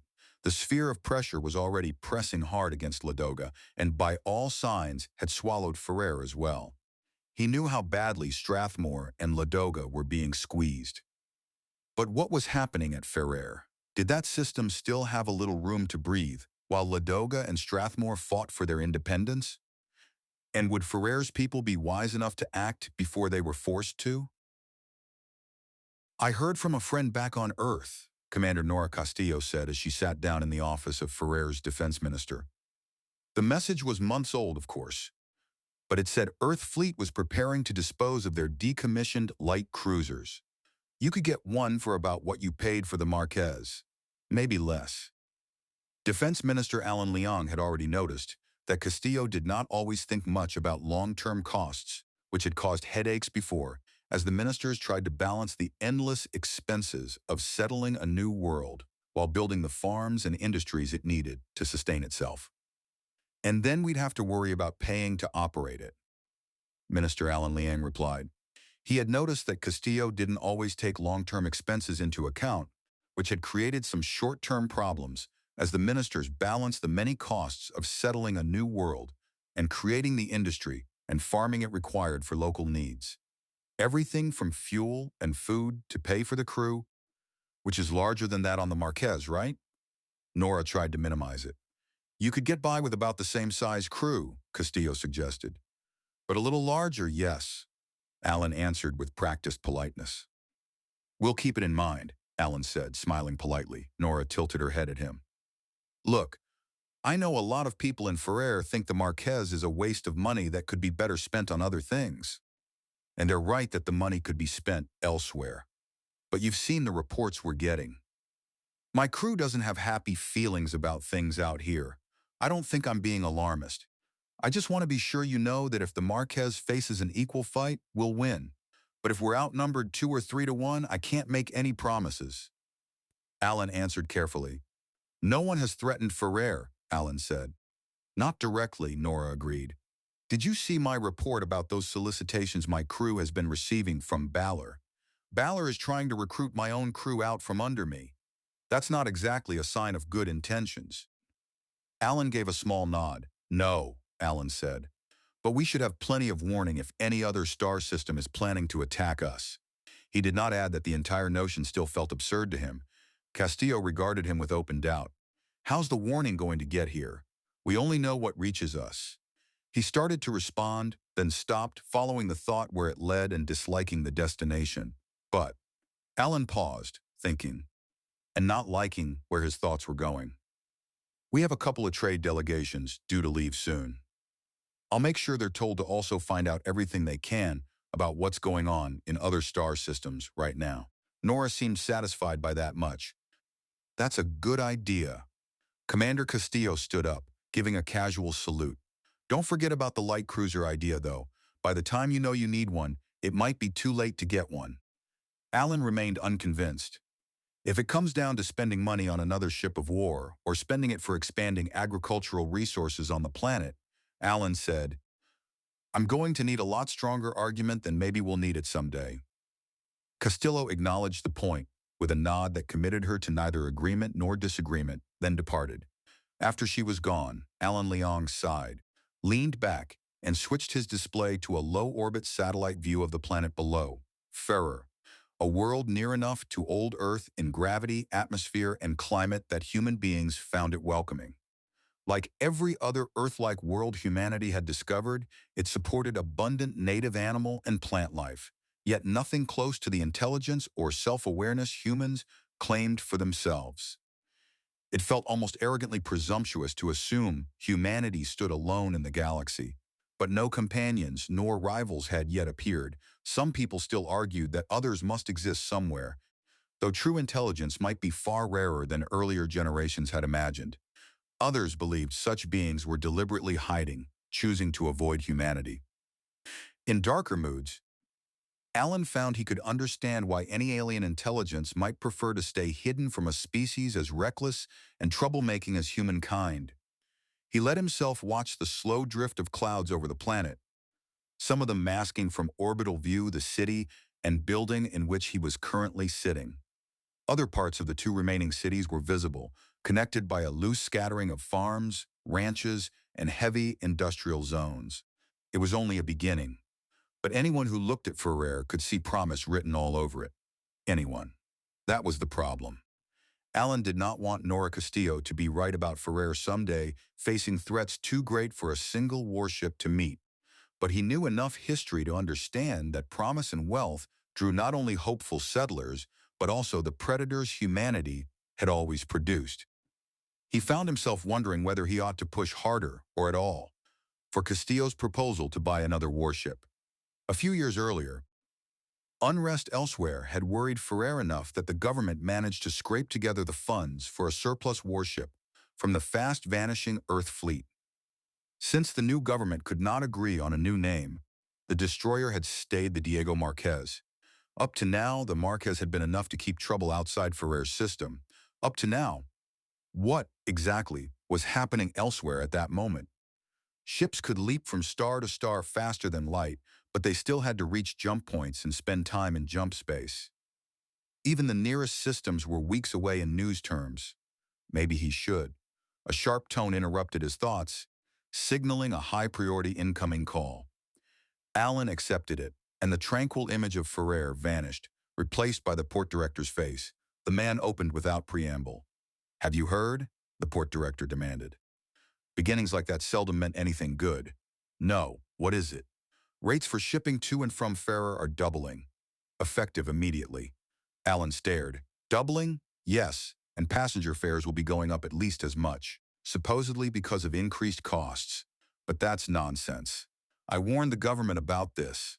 With the transit fees imposed by some star systems and the continuing problems with ships being waylaid, it's become more and more expensive to run shipping to new colonies like us. A lot of lines have stopped coming out this far. We're dependent now on 2 shipping lines, one that is owned by a state corporation on Charun, and the other a supposedly private company from Vesca that was taken over by Balor after they took control. I've told everyone what was likely to happen, and now it has." Alan repeated the word, still absorbing it. "Doubling. And we have no choice but to pay such a rate. Not unless we can convince other companies to start coming out this way again, or make it safe to operate our own lines." He reached for another possibility. What about Vestral shipping? They were still running ships here. They were, until that accident happened to the Morning Star. Vestral got the message. They're cutting their losses. Alan tried yet another angle. "Can't we buy our own ships?" Alan asked. The port director spread his hands in a universal gesture of helplessness. "We could, but right now if we tried running freighters and passenger ships, they'd be either snapped up by piracy or charged huge transit fees to get through star systems controlled by people like Charun. We'd lose ships and money faster than we could make up the losses." That's not a guess. It's a firm prediction. Alan's thoughts were already racing ahead. "I'll call an emergency meeting of the ministers." He paused. Shipping prices like that would function as a crushing tax on every person and every good entering or leaving Ferrer. And what was to stop those rates from being doubled again before long? All at once, buying a light cruiser seemed far less expensive than it had a few minutes earlier. Commander Castillo should be on her way to the port for a lift back to the Marquez. Ask her to return here. I want the full council of ministers to hear her proposal. Even as he said it, he wondered whether one light cruiser would actually be enough, or whether Ferrer might need more warships still. Could the system possibly afford that? And why had he not heard of the same thing happening elsewhere? His gaze fixed on the door as Castillo's earlier words came back to him. "We only know what reaches us." And at the moment, everything reaching Ferrer came aboard ships run by 2 companies effectively controlled by Balor and Charun. How bad was the situation beyond Ferrer? Perhaps the answer. And whatever response might be needed required someone more suited to it than an ordinary diplomat or trade envoy. Alan Liang opened a link to his assistant. "Where's Astrid Halloran?" "She's handling the investigation of that incident on the orbital station. I need to talk to her. A much higher priority mission just came up." Astrid Halloran called back in under 10 minutes. The background behind her showed the high-security office on the orbital station. If the urgent summons had disturbed her, nothing in her face revealed it. But that was typical of Astrid Halloran. She showed only what she chose to show. "I assume a call in immediately meant you wanted a secure line." "I do," Alan agreed. He laid out the situation, keeping it as brief as he could without omitting anything important. She listened, then cut to the core of it. "You want me to find out what's going on and arrange help for Ferrer if it's needed," Alan said. Astrid's expression barely shifted. "That's a pretty damned big one," Astrid said. Alan did not disagree. "We're already in trouble," Alan said. "But we don't know how bad it is. You know people on Hibernia. They'll listen to you, and you'll know if you can trust what they tell you." "This needs to be done yesterday?" she asked. My only way out of this star system right now is a freighter due to leave in a few hours. They've only got room left for one passenger, and I just reserved that spot. But if you're right, that freighter is controlled by people who don't want Ferrer to know what's going on elsewhere. Alan tried on a smile he hoped looked reassuring. Astrid, Ferrer spent good money to hire you away from Hibernia because you've got some hidden talents and because you don't look dangerous. You can get past any obstacles if anyone can. Her expression sharpened with dry amusement. It's nice to be appreciated, but I still don't like going solo on this. There are times when backup can literally be a matter of life or death. I know, Alan said. Ferrer may be facing just such a time. I just had an epiphany hit me with a rock whose cost doubled overnight. See what kind of backup you can find for us. At the least, you're going to be empowered to acquire another warship. I'll get that authorization through on an emergency basis within the next hour and get it to you. Long term, we need to figure out how to make it safe for ships to go to and from Ferrer at a cost we're able to live with. Astrid considered that, then asked, "What about Ladoga?" Astrid Halloran asked. "The freighter I'm hopping a ride on is stopping there on the way to Hibernia." Alan exhaled slowly. "Ferrer's official position has been that we don't want any part of Ladoga's problems," Alan said. "But it looks like those problems may also be our problems, whether we like it or not. See what you can find out." She kept pressing to define the edges of what he was asking. "Does that mean Ferrer might consider offering some of the aid that Ladoga's been asking for? I'm trying to find out the boundaries of my mission. How far am I supposed to go in terms of seeking assistance, knowing that whoever offers aid is going to want something in return?" Alan shook his head slightly. "I don't have an answer to that," Alan said.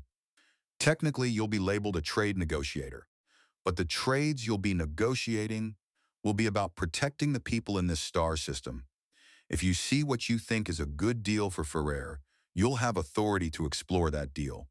But I can't guarantee that the government of Ferrer will approve the deal and ensure that anything that you do doesn't reflect badly on Ferrer, or at least can't be traced back to the government." That drew a short, hard laugh from Astrid. "I think I need to renegotiate my salary and job expectations." "Just how much risk do you think is involved here?" His answer was bluntly honest. "I don't have an answer for that either." Alan Liang gestured helplessly. "But if I thought it was safe, I wouldn't be asking you to do it." Astrid's gaze stayed steady. "I won't be able to trust anyone else on that freighter," she told him. "That will complicate things if I run into trouble." Alan thought a moment, then offered the only possibility he had. "You said they're stopping at Ladoga. Maybe there'll be someone at Ladoga." "Maybe," Astrid Halloran said. "I know someone there I can ask anyway." Dedrin Grungren.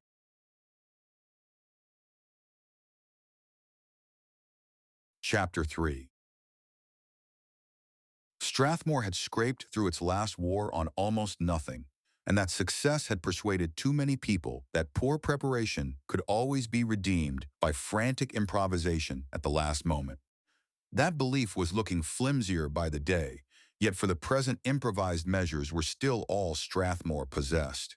That was why a makeshift war council had assembled inside the most secure chamber in the Strathmore government complex. Even Ghost, after some reluctant testing, had admitted to Ethan Harrow that the room was a little difficult to penetrate by any likely surveillance technique. Ethan sat beside Kaia Brynn. She wore the new Scarlet Marine working uniform, a striking contrast to the dark blue of Ethan's fleet attire and the deep green of Colonel Dlamini's ground forces uniform. Strathmore still possessed nothing resembling an aerospace defense arm for its skies or near-orbit approaches, so no one wearing the customary pale blue of aerospace service was present. For all the ancient rivalry between warships and aerospace branches over budgets and missions, Ethan found himself wishing Strathmore had at least bought a squadron of warbirds to support Cutlass in defending the planet. The three officers faced the long table occupied by the Emergency Defense Committee. Looking at them gave Ethan an unwelcome sense of repetition. Council President Hartwell still headed the government, having won re-election on the popularity earned from Balor's failed assault 3 years earlier. Councilmember Soren wore his usual encouraging expression.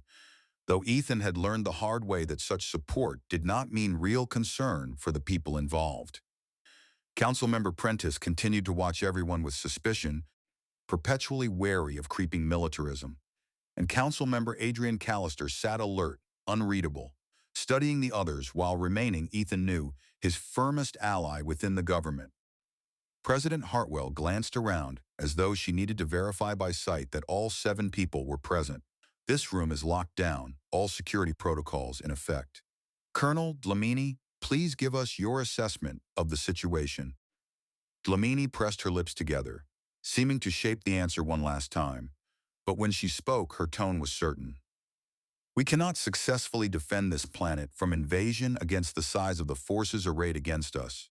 Our 3 options would be to either surrender before the enemy lands, engage the enemy as they land in a full-out battle that would result in my regiment being rapidly overwhelmed and forced to surrender, or disperse my forces into undeveloped areas and wage a protracted guerrilla war against the invaders in the hope of either other star systems eventually providing assistance or making the cost of the occupation too high for the invaders. She paused, then added, if the government is willing, I would recommend also dispersing forces through the cities to force the invaders to confront urban threats and the damage that would inflict upon facilities they want intact. But I have to warn the government that such a course of action would greatly increase the risk of injuries and death among the citizens. The council absorbed that in grim silence. Hartwell finally asked the question as if she already dreaded any answer. Which option do you think we should follow? Hartwell asked in the manner of someone knowing she wouldn't like the answer no matter what it was. Dlamini answered without hesitation. Protracted guerrilla warfare, in the countryside and the cities, Dlamini said as matter-of-factly as if proposing a parade. Hartwell let out a breath. Commander Harrow? Ethan kept his own report as cool and impersonal as he could. If we are attacked with a force of 2 destroyers, there is a small but outside chance Cutlass might be able to repel the attack. If the enemy force includes 3 warships, which we believe is well within the capability of our opponents, our chances would be effectively 0. Against those kinds of odds, we could harass the invaders or die trying to stop them, but we could not prevent an enemy force from bombarding this world and landing an invasion force. Adrian Callister leaned forward slightly. What could you do? Adrian Callister asked. Harass them. Try to inflict losses as they approach the planet. Continue to strike at any available targets as long as fuel permits, Ethan said. But we'd run low on fuel and face the choices of either surrender, of scuttling the ship to keep it out of enemy hands, or trying to fight our way through to a friendly or neutral star system where we could refuel. Hartwell's tone remained equally reluctant. What would you recommend? Hartwell said in the same reluctant manner. He answered plainly. Harass the enemy and wait for an opening. If they did something really stupid, we could exploit that. But we'd eventually have to try fighting our way to another star system after the enemy establishes control of the orbital facility and the cities on this world. I would not consider our chances of making it to another friendly star system to be very high. Prentice shook his head in disbelief. You both say it's hopeless, but you both recommend fighting. That's irrational. Dlamini replied before Ethan could. War is irrational, sir, Colonel Dlamini replied. I'm charged with defending this world, and I will do that to the best of my ability. Ethan's estimate of her rose several notches. I concur, he said. Adrian Callister turned to Kaia. Captain Brynn, Adrian Callister said, you're a strategic thinker as well as a tactician. What is your recommendation? Dlamini's objection came sharp and immediate. Council member, with all due respect, Brynn is not an equal member of this group. Callister answered in a mild voice that nevertheless carried unmistakable authority. She is the commander of our Marine forces, Callister said, her voice mild but somehow still carrying force. I want her opinion. Ethan's concern that Kaia might take this opening and say more than was safe did not improve when she slipped him a subtle wink. But when she spoke, her tone was as level and professional as his had been. I agree with Commander Harrow and Colonel Dlamini, Kaia said. Balor and Charun and their friends know what our situation is. As I discussed with Commander Harrow, They want us to surrender everything intact. If they know we're ready to fight, they'll wait to see if our resolve crumbles over time as the blockade remains in effect. We want to project an image of ready to defend but wavering on whether to give in. That's what will give us the most time to come up with better solutions than we now have available. Dlamini looked as though she had swallowed something foul, but she still inclined her head. I concur. Prentice seized on the point immediately. How do we come up with better solutions? Prentice demanded. Dlamini answered first. I can recruit more people into my ground forces, Dlamini said. And industrial output can be shifted to produce more equipment and weapons. Given time, I can expand our ground forces and reserve forces to the level that could defeat an invasion outright. We have the means to construct anti-orbital weapons, particle beams and missiles, which can defend this planet against any ship that comes close enough. Callister answered with the obvious limitation. Those weapons could be bombarded from outside orbit, though, Adrian Callister noted. We need warships in addition to the planetary defenses. Soren turned to Ethan. Can we construct more warships? Soren asked Ethan. Ethan shook his head. We don't have sufficient capacity. If we gave over the orbital shipyard to doing nothing else, it would take more than a year to turn out a couple more destroyers. But that kind of activity is easy to spot and keep track of. We've seen occasional visits from ships that pop out from a jump point, take a look around, and jump out again hours before we even know they've arrived. That sort of thing could easily tell when our ships were close to being ready and hit us then before we could actually use them. That would give the enemy 2 almost completed new warships. Hartwell looked at him tiredly. What can we do? Hartwell asked. Ethan did not hesitate. We need external assistance, Ethan said. Either forces from other star systems to come to our aid, or else new units acquired from old Earth or the old colonies. But both of those things require someone with sufficient authority getting through the blockade. Silence followed. Most of the council stared down at the table as if some solution might materialize there if they looked hard enough. At last, Adrian Callister spoke. All right, Adrian Callister finally said. I'll go. As long as the council gives me the authority to reach temporary agreements with other star systems, and if necessary to purchase warships declared surplus by old Earth or the old colonies. We still have the freighter Harold Vane in orbit. There are vital items we need from outside this star system. We can send the Harold Vane supposedly for that purpose, pay the extortionate demands to get through the blockade and get the help we need. Prentice objected at once. That'll be dangerous, Prentice objected. If you're identified, I can't imagine they're letting you pass freely. Callister only lifted one shoulder. We're already asking many other men and women to risk their lives for Strathmore. The council intends continuing to resist the demands on Strathmore? Colonel Dlamini asked. Do I understand that correctly? President Hartwell gave a single nod. Our ancestors fought many a battle against terrible odds, Colonel. I suppose we haven't learned much. We'll do the same. Prentice could not let that pass unchallenged. Our ancestors lost a lot of those battles, Prentice pointed out. Hartwell's reply was steady. They were still worth fighting. We won't give up our freedom out of fear. Her gaze traveled around the chamber once more. We're in agreement then? Is there anything else? Ethan inclined his head. The Harold Vane brought back survivors from the Falchion. About half the crew, many of them injured. Their status has sort of been in limbo. I would like the Council's assurance that all of those men and women are still under contract as part of the fleet's forces, and that the costs of their medical treatment will be covered. If we're going to get more ships, we're going to need good people to crew them. If we set a good example of looking out for our people with the survivors of the Falchion, it will establish an important precedent. Soren's face tightened. I regret having to bring this up, but all reports say that the Falchion was quickly destroyed without inflicting any damage on its attackers. Are those survivors really the sort of people we want crewing other ships? Ethan reined in his anger before answering. The loss of Falchion was due to a senior leadership failure.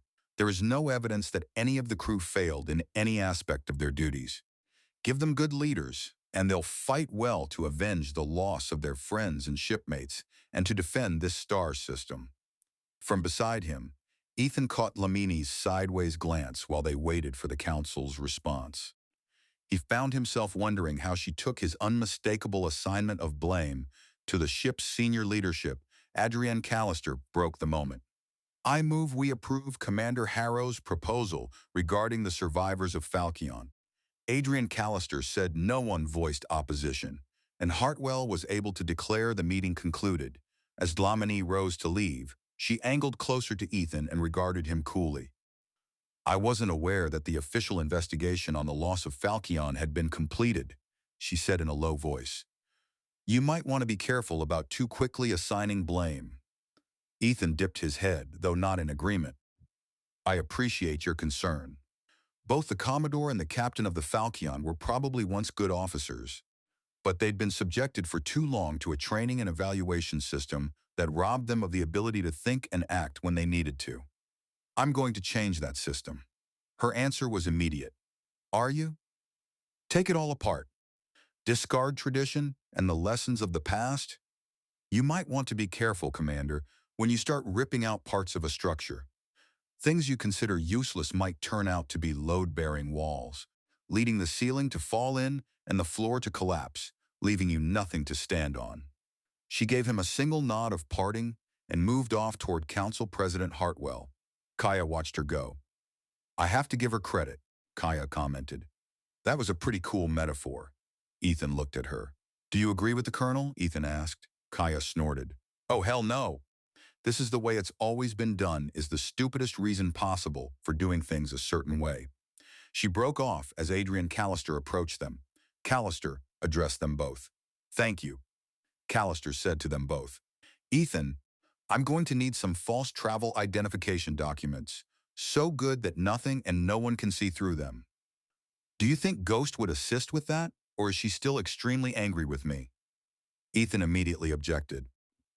"Ghost wasn't that angry with you," Ethan protested. Callister's reply was dry enough to crack. "I'm sure it's just a coincidence that my door access codes have been changing randomly for the last few days," Adrienne Callister said dryly. "No one can identify the problem. I'll talk to Ghost." Kaia cleared her throat slightly. "Council member?" Kaia said. "Do I need the council's approval for the name of the Marine barracks?" Callister blinked. "There's a Marine barracks?" Adrienne Callister asked. Kaia nodded. "That's what I'm calling the area in the orbital facility leased for my people's accommodations," Kaia explained. "I want to call it Calhoun Barracks after Sergeant Wade Calhoun." Recognition came at once. "Who died while serving with Gale?" Adrienne Callister said. Ethan found himself smiling despite everything. 3 years had gone by, yet Callister still remembered the names of the dead from those earlier battles. The smile faded almost as soon as it appeared, as he wondered whether future fighting would leave behind so many names that no one could hold them all in memory. Callister gave Kaia a small nod. "I'm sure the council will approve," Callister told Kaia. "Go ahead. Take care of the star system while I'm gone, you two." Ethan focused on the practical concern. "How soon are you leaving?" Ethan asked. She answered without hesitation. "As quickly as possible. I want to be on my way before any word of what's going on might be able to leak to our opponents. You'll be heading for Ladoga first." "Yes, it's along the way to almost every other place and the closest possible source of help for us." Kaia folded her arms. "Do you think Ladoga will have anything to spare for us?" Kaia asked. "They must have heard about what happened at Garuda by now, but we haven't heard anything." Callister considered that. "I think," Adrienne Callister said, "that Ladoga and Strathmore are both facing dangers that demand all we can manage. But even if we can't do anything else for each other, standing back to back together might help both star systems with the knowledge that we're not alone in our fight.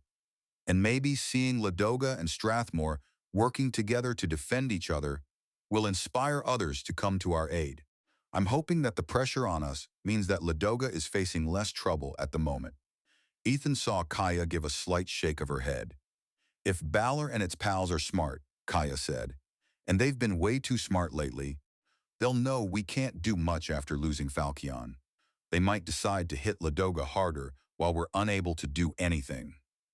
"That makes way too much sense," Ethan said, glancing toward the other council members as an idea came to him. "Adrienne, This might be the time to do something that could be either really smart or really stupid.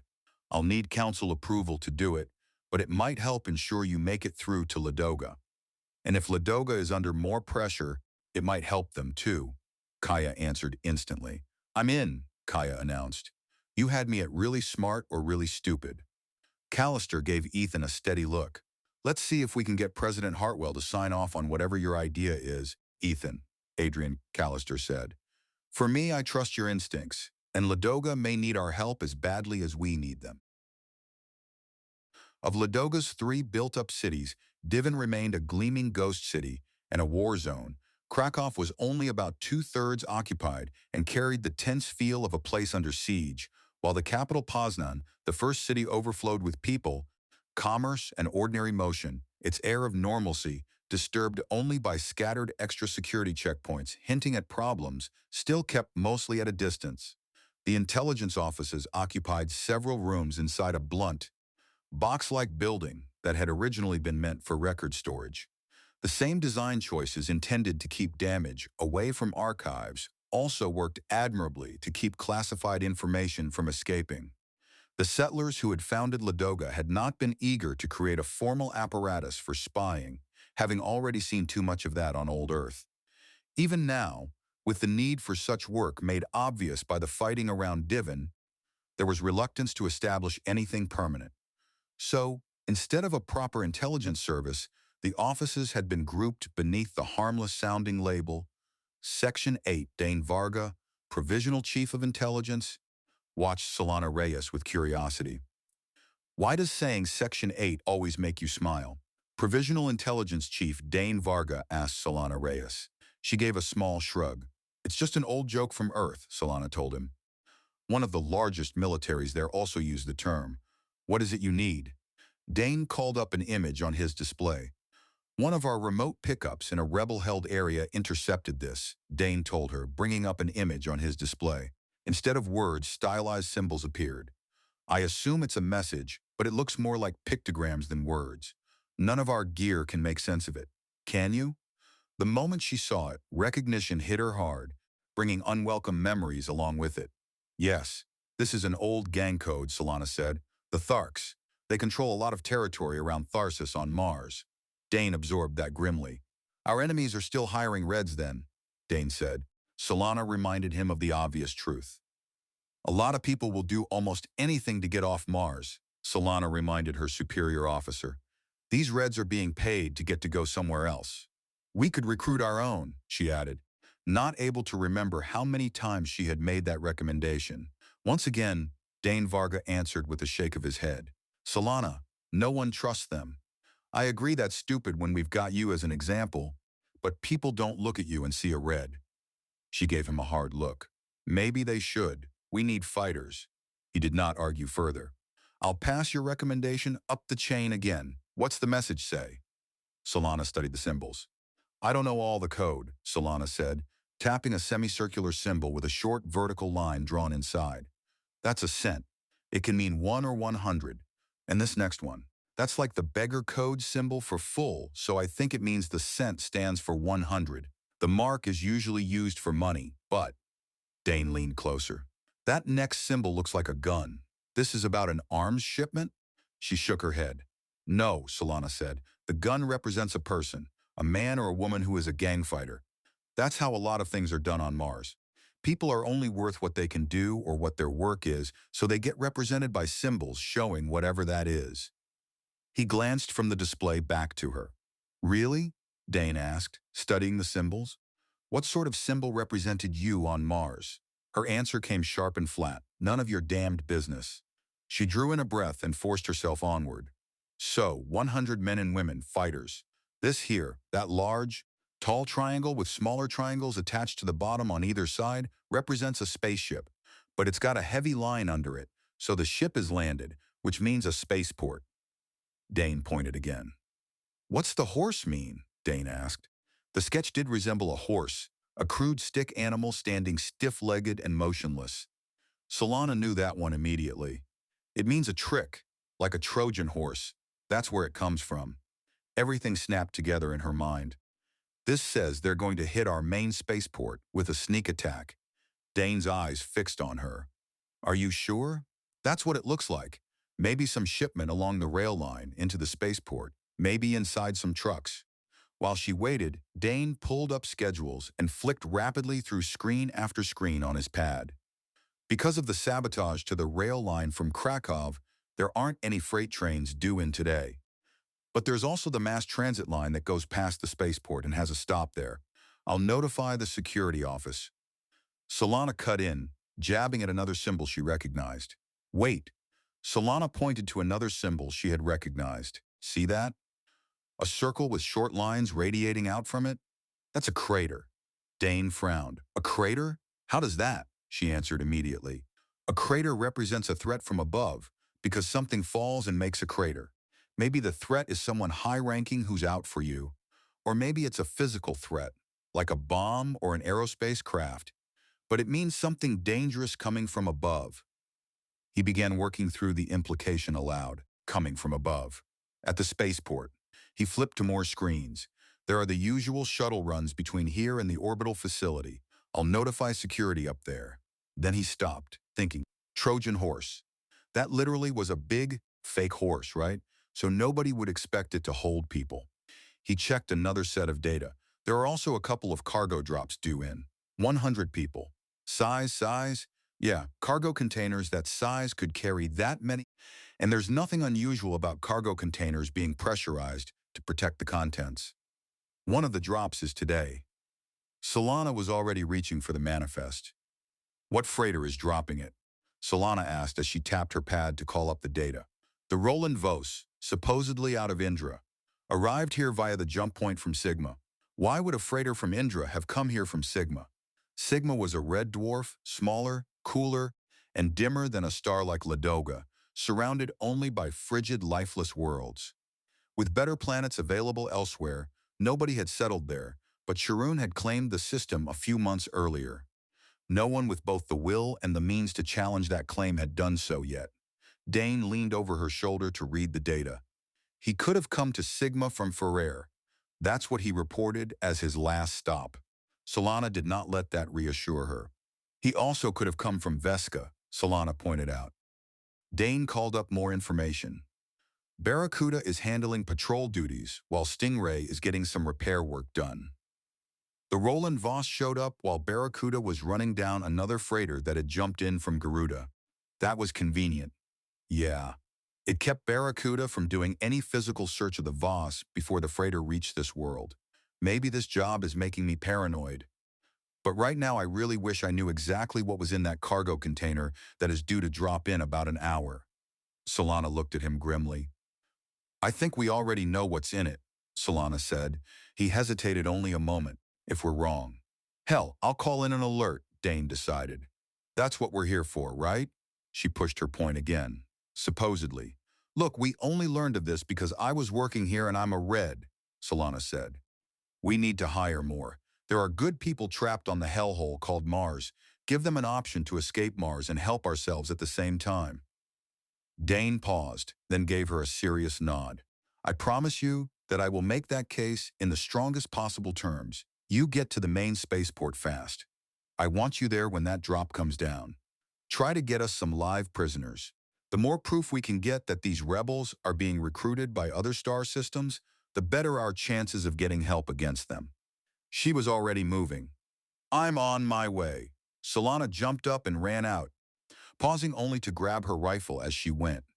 There was something strange about boarding an automated public transit car on the way to a fight, but it was still the fastest route. The other passengers kept throwing uneasy glances at Solana in her camouflage, the butt of her rifle resting on the floor between her boots. Poznan had seen little violence from the so-called rebels, and she looked badly out of place amid ordinary commuters. By the time she reached the spaceport, only 15 minutes remained before the scheduled cargo drop.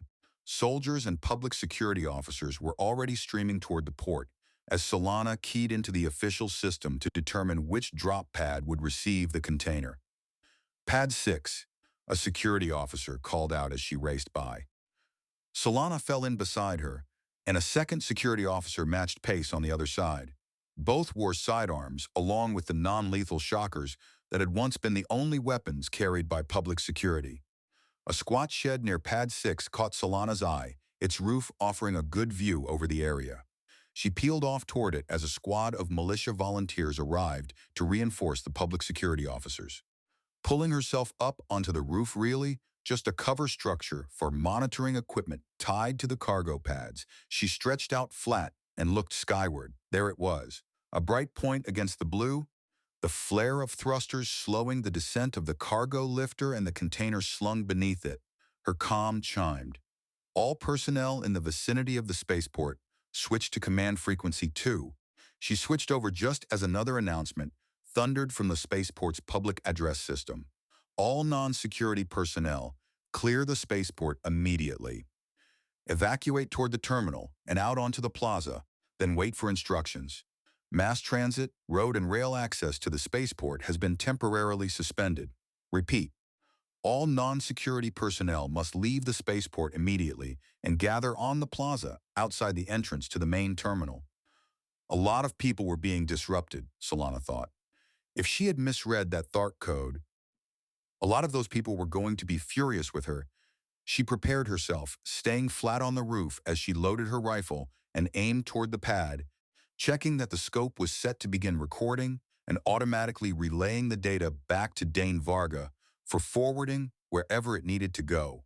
Another order came over the command net, the voice behind it breathing hard with either nerves or excitement. All personnel hold fire until order is given. Repeat, do not shoot until order is given. The cargo lifter dropped through a swirl of dust, descending almost straight down for the final approach to Pad 6. The last meters came slowly and carefully. The container 10 meters long, 6 wide, 3 high looked perfectly ordinary, with nothing visible on the outside to suggest it was anything but a routine delivery. Solana found herself thinking how miserable it had to be inside that container, packed so tightly together. But for a red Summian, raised amid the brutal living conditions that made Mars a place of misery for everyone except the privileged, it would just be one more hardship to endure. She hoped with everything in her that none of the people crammed inside were anyone she had known on Mars. Maybe she had it wrong. Maybe the real threat would come in the next cargo drop. Or maybe she had simply misread the gang symbols. The lifter touched down. Automated cargo handlers rolled toward the container at once, with no human supervisor visible anywhere. Would the people hidden inside notice that? The pressure locks blew, and the container's front panel dropped, not with the normal measured movement, but all at once. Fire came across the command circuit. Solana already had one of the front-rank attackers in her scope, a man carrying a rifle as he charged out of the container. He wore light armor, something better suited to police duty than actual combat. She settled the sight on his chest and pulled the trigger, deliberately refusing to look at his face. Gunfire erupted from a dozen concealed positions aimed at the container, ripping through the first wave of raiders. Bodies crashed down in front, tangling the feet of those behind them, slowing their rush and turning them into even easier targets. She fired again, her scope continuing to record. Through it, she saw the attackers yelling as they fought to get clear of the container, stumbling over their own dead and wounded, screaming when rounds hit them, collapsing in blood and confusion. Then she had to wrench her gaze away as the defenders kept pouring fire into the open front of the container. Ceasefire. Please. Ceasefire. They've been stopped. We're slaughtering them. Understanding that someone had to interrupt the killing, Solana hit her comm. Request ceasefire. I need prisoners. Live prisoners. Maybe the urgency in her voice reached someone still caught in the momentum of slaughter. Ceasefire. The order finally came. How many were left? Solana saw perhaps a dozen men and women emerging shakily from the container, both hands raised and empty. Some of the bodies piled near the front were likely still alive, but surely at least half were dead. Varga's voice came over her comm. Thanks, Solana. Great job. They could have done a lot of damage and killed a lot of people hitting the spaceport by surprise like that. Thanks to you, they never had a chance. Her eyes stayed on the bodies scattered in front of the container. Yeah, great job. She dropped from the shed roof and walked toward the captives, her rifle across her body. The prisoners had been forced to their knees now, hands still raised. While tense soldiers and public safety officers kept weapons trained on them, she stopped beside one male prisoner long enough to study the tattoos on his arm. "Tharks?" she confirmed. "This one's a Jed, a high-ranking member of the gang. Keep him separate." The prisoners stared at her, still dazed by how completely their planned assault had collapsed. One of the women called out, "Hey," one woman called out to Solana. "You Hellas? Valmar? We deal." Solana shook her head once. "Not Hellas or Valmar. If you talk, we'll deal. No talk, no deal." Another demand came from the prisoners. "Where from?" "Zerand." At that, the surviving attackers exchanged looks, distress mixing with the lingering shock of watching their comrades cut down. "Mira?" A nearby security officer glanced at Solana in confusion. "What's their problem?" A security officer asked Solana. She gave a curt explanation. "Zerand is where the wimps on Mars supposedly come from," Solana said. "They're embarrassed at losing to a Mira." The officer snorted. "Reds are crazy," the officer said, "except for you." Solana gave him a flat look. "No, I'm crazy too," Solana said. "Let's get all of these prisoners in restraints. I don't want to lose any more." The officer gestured toward the sky. "What about the freighter that dropped them? They must have known about this. There's no way these people were hidden in that container all the way from Ferrer." Solana was already thinking the same thing. "I doubt that freighter ever went to Ferrer," Solana said. "We'll see what his navigation files say when Barracuda intercepts him." Far above the planet, the destroyer Barracuda dived after her target, like the predator whose name she bore once had through the seas of distant Earth. She had originally been built on the old colony world of Hancock, from the same design used for Earth Fleet's Founders class destroyers, and for more than 10 years had served under the name John Bart.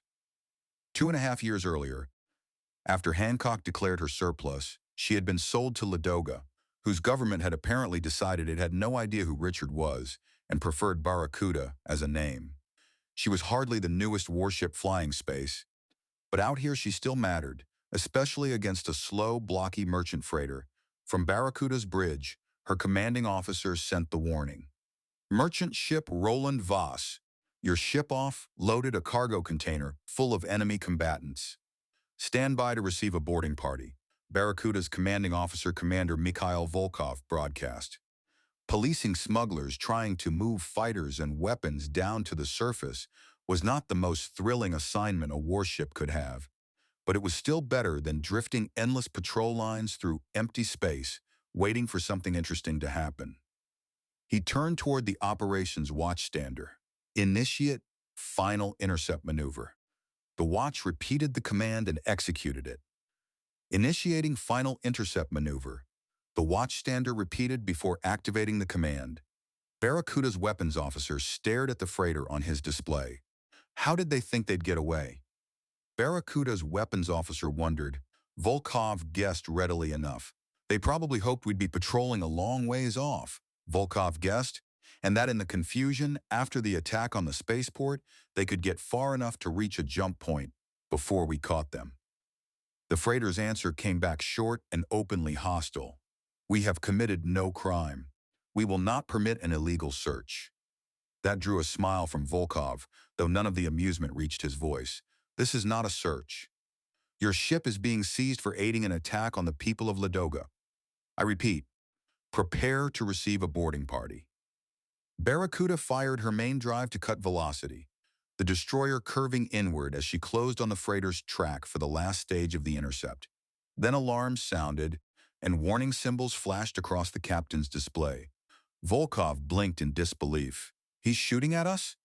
Volkov asked in amazement. The answer came at once from weapons. "The freighter has a grape shot launcher mounted," the weapons officer reported. "It was hidden, but we have the launcher site identified now. Our shields can take a lot more hits before they'd be in danger of failing. That settled any lingering questions about proportional response. Use the pulse particle beams. I want that launcher fried." In most combat, pinpoint fire was hard to achieve. Not here. With both ships close together and their relative motion low, Barracuda's fire control systems had an easy solution. The destroyer shivered lightly as streams of charged particles ripped across space and sliced through part of the freighter, taking the grape shot launcher with it. The weapons officer checked his readouts. Launcher out of commission. Captain, the weapons officer reported.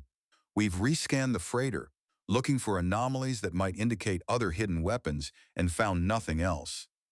Which part of the freighter should we target next? Volkov frowned as he weighed the options. If he shot out the freighter's propulsion, she would lose the ability to accelerate further. But then Barracuda would have to pass a tow line and endure the long, tedious job of hauling her back to Ladoga's orbital station under destroyer power. There was also a serious chance of structural damage. Hitting the control deck and living spaces, on the other hand, would likely leave the freighter manageable with temporary controls installed by Barracuda's engineers, and threatening the areas where the crew actually lived would probably persuade them faster. Decision made, he keyed his comm again. Roland Voss, cease maneuvering and stand by for a boarding party. If you do not comply, my next shots will be into your control deck and crew compartment. He glanced toward weapons. Did you copy that? Yes, sir. Targeting control deck and crew compartment.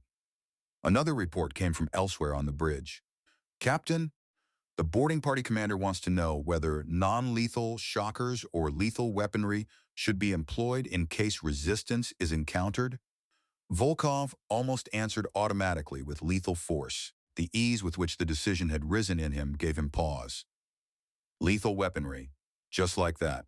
A few years of fighting a ruthless, slippery enemy had shifted some things inside him in ways he did not entirely like. Carrying shockers in addition to lethal arms would not burden the boarding party much, and it would preserve options besides killing. Carry both, the captain finally ordered. Their orders are to employ shockers first, but lethal force is authorized if required by circumstances, or if the freighter crew employs lethal weapons. Barracuda slid in close alongside the freighter, which for the moment had decided to behave. Volkov still watched the merchant ship with distrust. Make sure our maneuvering systems are set for automatic collision avoidance. If he tries to use his thrusters to bump us, I want us out of the way before he gets there.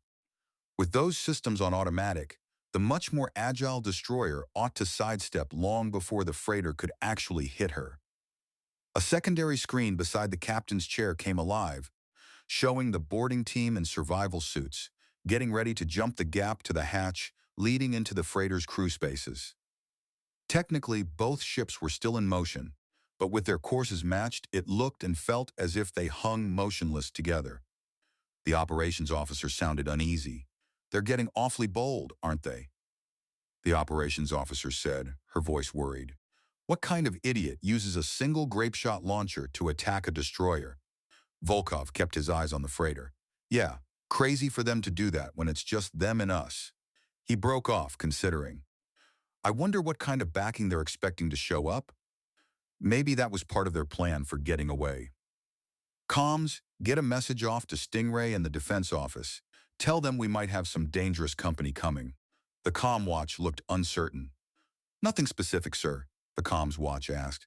Just a concern about dangerous company? Before Volkov could answer, another alarm flashed across his display. 2 red symbols appeared at the Garuda jump point 4 light hours away. The light from a jump event that had happened 4 hours earlier had only now reached ships near Ladoga's inhabited world. 2 destroyers had entered the system. Neither one was transmitting identification. That was strange, and it was menacing. Operations called out the numbers. Both new contacts are traveling at 0.04 light speed, operations reported. It will take them 100 hours to get here at that velocity. So his guess had been right, and faster than he would have liked. Volkov grimaced. Tell Stingray and the defense office that unknown destroyers have entered the star system and at current velocity will reach our position in a little more than 4 days. Request orders. The day had just become far too interesting. He felt Barracuda's thrusters fire before the corresponding alert fully registered on his screen. Operations reported at once. The freighter is firing full thrusters in an attempt to collide with us, the operations officer reported. We're evading. Volkov snapped to the next priority. What's the status of the boarding party? Volkov demanded. All still aboard. They were lining up to jump when the freighter started moving. The weapons officer sounded contemptuous. He jumped the gun, the weapons officer remarked. If that freighter had waited until our boarding party was moving, we'd have had to figure out how to recover them. What the hell is he trying to do? Volkov had his own answer. Disable us with a low-speed collision so we'd be easy pickings for those two destroyers, maybe. He's not going to get a second chance, Volkov said. Open fire on the freighter's control deck and crew compartment. We'll see how they like playing tag with particle beams and grape shot. He had tried to keep things humane. They had maneuvered him into killing most or all of them anyway. The operations officer spoke what he had already been thinking.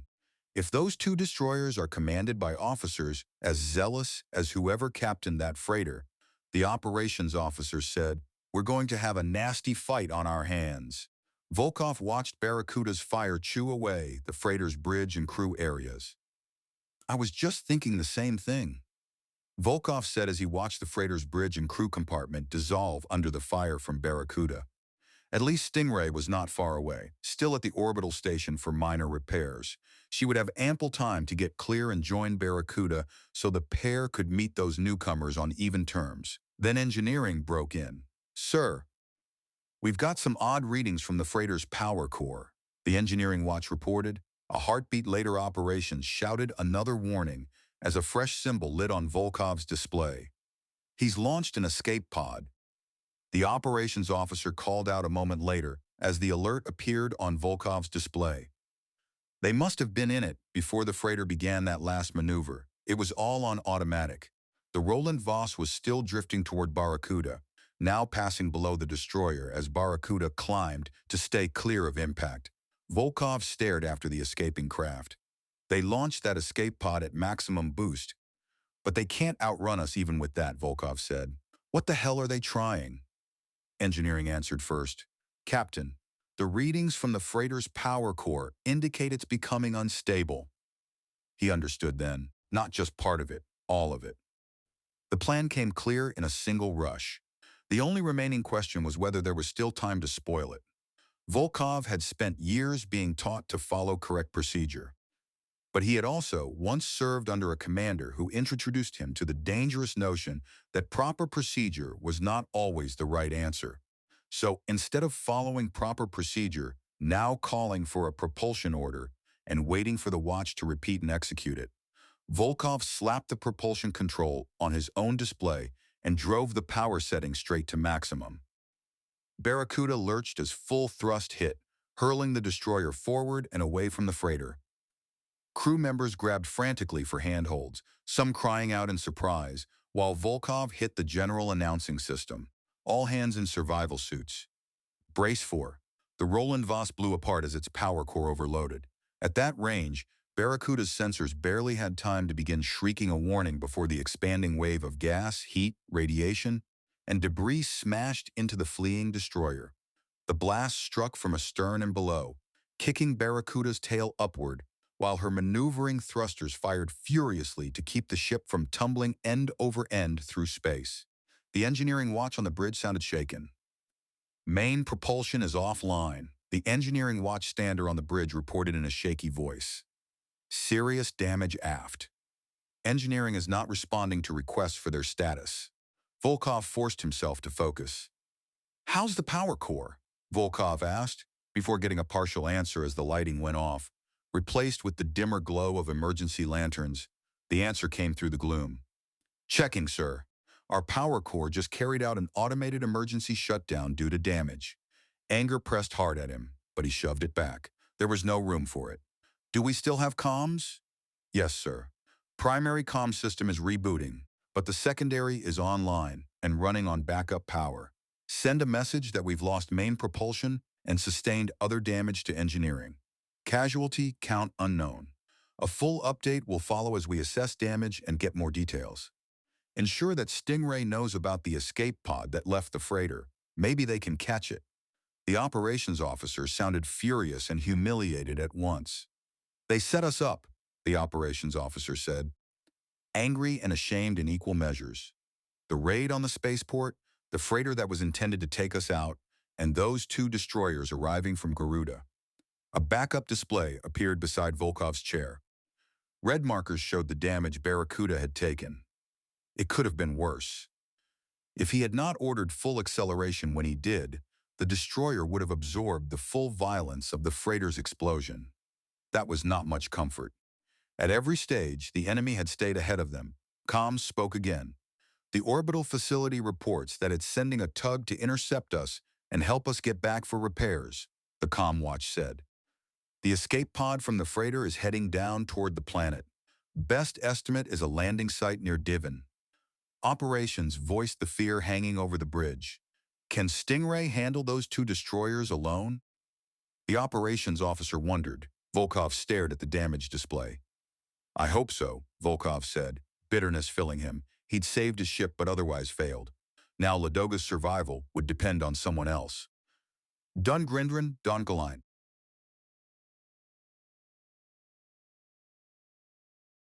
Chapter 4. The Herald Vane had departed orbit around Strathmore's main inhabited world and was making the slow, heavy freighter run toward the jump point leading to Garuda. Cutlass had accompanied the freighter the entire way. According to the operation brief given to everyone, the destroyer's job ended there.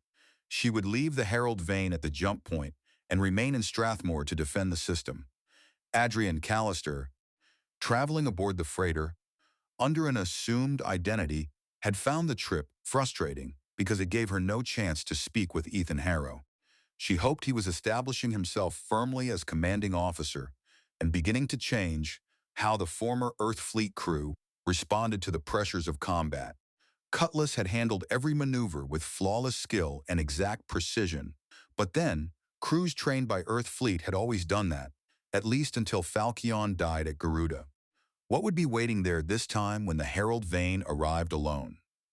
One small mercy was that the journey through jump space took no longer for a freighter than it would for a far more agile ship like Cutlass. Jump space paid no attention to a vessel's normal space acceleration. So long as ships entered jump at 0.06 light speed or less, the present limit for jump drives everything, traveled through jump space at the same rate between points, for reasons science still could not explain, and every traveler suffered the same mounting discomfort the longer the transit lasted. Not itches crawling across the skin, and an increasingly unbearable feeling that one's own body no longer fit properly. Too many stories existed about what had happened to crews trapped too long in jump space. Most were probably invented. Whenever Adrian was inside jump space, she believed every one of them, which was why, after days of travel, dropping back into normal space at Garuda was both a relief and a moment of sharp tension. No warships were waiting directly at the jump exit this time, but one was on patrol several light minutes away, and it soon altered course to intercept the Herald Vane. The freighter's captain addressed the dozen passengers. He's a Corsair-class cutter, the Herald Vane's captain announced to the dozen passengers. The captain was clearly unhappy, though. He kept both his voice and manner controlled, unwilling to feed anyone's anxiety. We can't outrun him. We'll comply with their orders, pay their transit fees, and hopefully get cleared to continue on to Ladoga. Not long after that, the cutter's message arrived. Hold present vector. Wait for the cutter to come alongside, and prepare for an inspection team to board. Also prepare to pay Balor a transit fee one that had tripled since the previous attempt to pass through Garuda. The team that came aboard the freighter carried sidearms and the sort of swagger that practically pleaded for some crew member or passenger to give them an excuse to use them. But everyone aboard the Herald Vane was either sensible enough or frightened enough not to provide that excuse.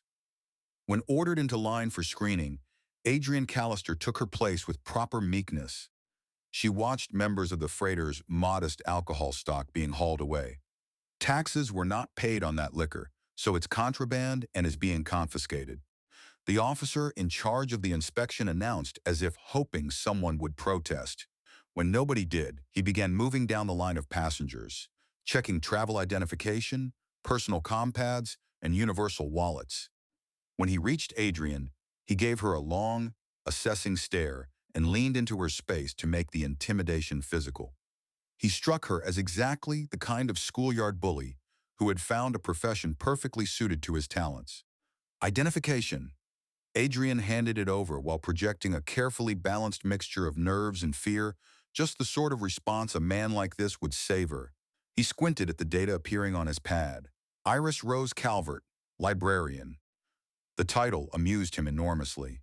Hey, she's a librarian. One of the other Balor boarders grinned. She knows what sort of trash you've been reading. One of the other members of Balor's boarding party warned with a mocking grin. The officer sneered at her. Yeah, you chasing down some overdue hard-copy books, Rose Iris? Adrienne answered with a truth crafted to mislead. I'm going back to Earth. I'm going to look at the wildflowers when I get there. Adrian Callister said. I miss them. Every word was true. Years in politics had taught her that a truthful lie sounded far more sincere than an outright fabrication. It also performed better against interrogation software.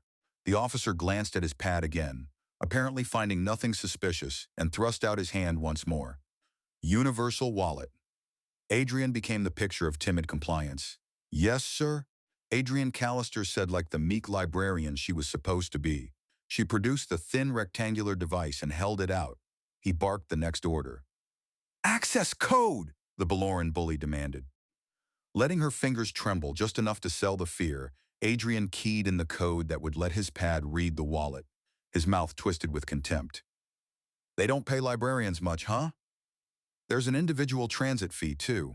Authorize it. The charge that flashed onto her wallet display swallowed nearly half the very modest funds the false identity had been given.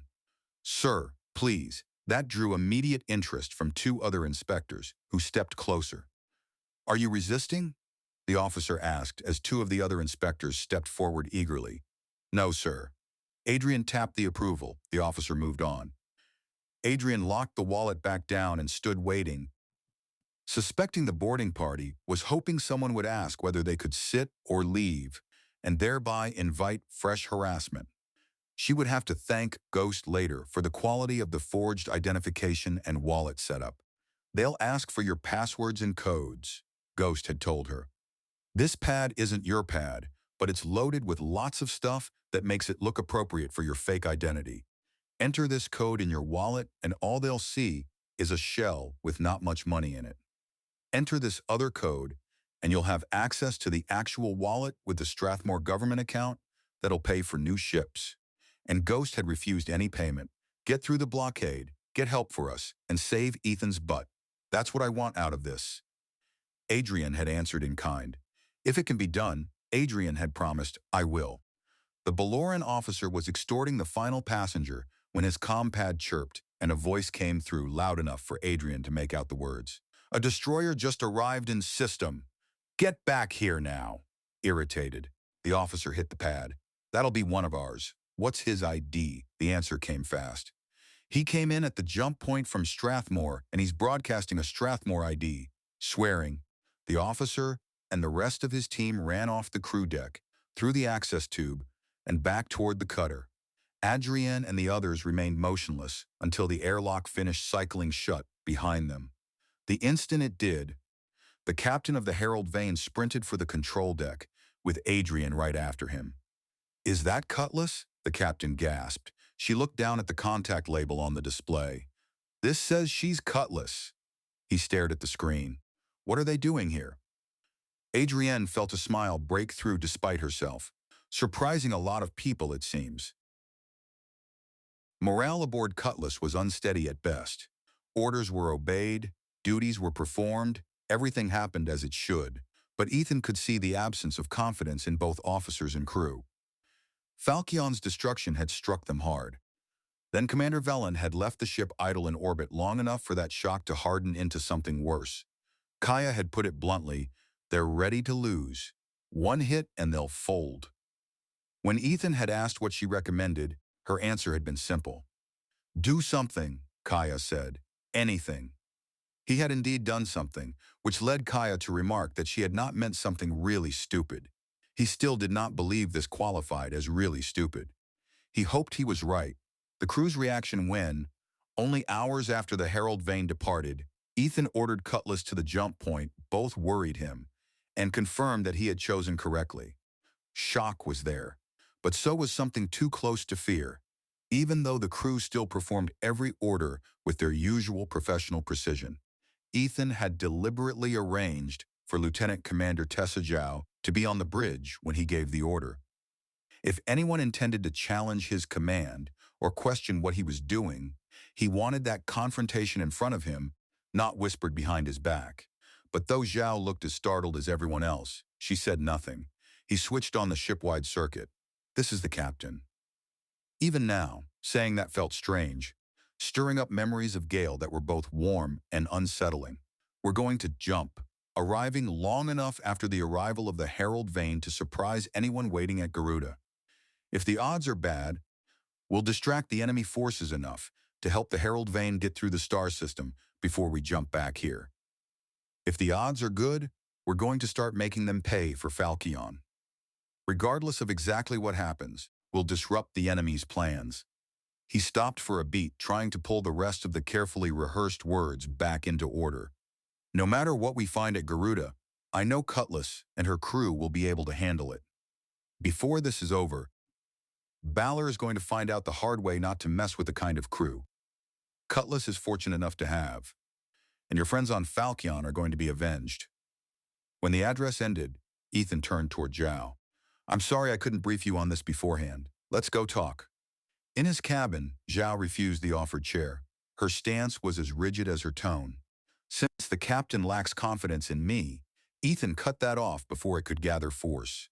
"Let's not finish that," Ethan said. "I do have confidence in you. I'm sorry I couldn't brief you beforehand." But only 2 other people in Strathmore knew we were going to Garuda. One of them was Council President Hartwell, who ordered me not to tell anyone else until we headed for the jump point. Zhao's expression tightened into a frown, though some of the stiffness went out of her posture. "What's our objective, sir?" "We're supposed to defend this star system," Ethan answered immediately. "Defense doesn't have to be a passive thing. Hitting enemy warships at Garuda without warning will disrupt whatever they're planning." She held his gaze. "What if they're waiting for us?" The rest of the question hung unspoken. As they had waited for Claymore, Ethan grimaced. He considered finding a diplomatic way to say it, then abandoned that idea. Commodore Aldrin practically told Balor exactly when Falchion would arrive at Garuda. He took weeks to prepare and let detailed information about his plans be known. Zhao protested at once. "There was a reason for that," Zhao protested. "To ensure that Balor knew we were coming so they'd back down. The Commodore wanted to ensure there wouldn't be any accidental exchange of fire." Ethan shook his head. "Really?" Ethan shook his head. "I guess that might have worked if Balor hadn't chosen to start shooting again. Why was the Commodore so certain that Balor would back down?" Her answer came with the cadence of doctrine. "Deconfliction, sir. It's a necessary element. It was a necessary element for offensive operations in a situation short of war, giving the opponent a chance to back down before fire is exchanged." There was a certain logic to it, Ethan had to admit, if one assumed the other side wanted to avoid violence just as much as you did, or if avoiding violence mattered enough that you were willing to risk ships and lives on that assumption. Aldrin had assumed wrong and paid for it. There was no point driving that home with Zhao now. Here's what's important this time. Balor won't have time to learn. We jumped and get word to Garuda before we arrive. It's physically impossible. We're going to be the ones pulling a surprise. Here's what I need from you. Confidence. Let everyone else aboard see that you're concerned about what might be at Garuda, but certain that we can handle it. The officers and crew don't entirely trust me yet, but you're one of them." Zhao gave a slow nod, worry still plain on her face. "I'll have to fake the confidence." That drew a small smile from Ethan. "I was an ensign once, just like you were. And every ensign has to learn how to look confident even when they have no idea how things are going to work out. Right?" She smiled in return. "I won't have to fake confidence in the crew. They'll do what we ask of them." "I have no doubt of that," Ethan said. He did not have to fake that certainty either, so Cutlass emerged at Garuda with the whole ship at full alert, shields at maximum, weapons ready, and Kaia Brynn's freshly formed 5 Marine detachment, prepared as well. After the initial jolt of Ethan's order to head for the jump point, morale aboard Cutlass had risen noticeably. But if 2 destroyers were waiting close to the jump exit, morale alone would not be enough to hurt them and still escape without taking punishment in return. Leaving jump space, the usual wrench hit him as the ship dropped back into normal space. The dizziness, the blurred sight, the short, sickening stretch of time when he half expected Cutlass to die the way Falchion had. An alarm sounded, but it was not the piercing tone of immediate catastrophe. Lieutenant Sutton reported first. Only one warship is in Garuda star system, Lieutenant Sutton reported. A Corsair-class cutter currently alongside the freighter Harold Vane. Cutter is broadcasting Balor registry. Distance 2 light minutes. Relief and excitement kicked through Ethan at once. The odds had broken sharply in Cutlass's favor. "Get me an intercept vector," Ethan ordered, feeling a leap of elation that the odds had turned out to be very much in Cutlass's favor. Sutton looked up. "We're going for him, sir?" Sutton asked. Ethan did not hesitate. "Hell, yes, we're going for him. Comms, give me a link to send him a message." The answer came immediately. "Aye, sir. Ready, sir." Ethan drew in 2 slow breaths, wanting his voice not just steady but utterly certain. "Balor cutter, this is the Strathmore warship Cutlass. You will lower your shields, power down all weapons, and prepare to be boarded. Failure to surrender will result in our use of all necessary force. Commander Harrow, out." Sutton had the solution ready. "Here's the intercept, sir," Sutton said. The projected path curved through space from Cutlass's position slightly above and to port of the cutter to the point where the enemy ship would be when Cutlass reached it. Ethan studied it only a moment. "Execute an intercept course," Ethan ordered. "Come starboard 003 degrees, down 01 degrees. Accelerate to .08 light speed." That was near the upper edge even for a destroyer like Cutlass, but it would cut the intercept time to roughly 30 minutes, worth it to leave the cutter as little room to run as possible. Cutlass shivered as her main drive slammed to full output, while her maneuvering thrusters nudged her onto the new line of approach. 2 minutes passed. Then Ensign Brandt at weapons spoke, without looking away from her displays. "It's been 2 minutes. He should be seeing us now, Captain." Ensign Brandt reported from the weapons station, her eyes fixed on her displays. It would take at least another 2 minutes before Ethan could see any response from the cutter.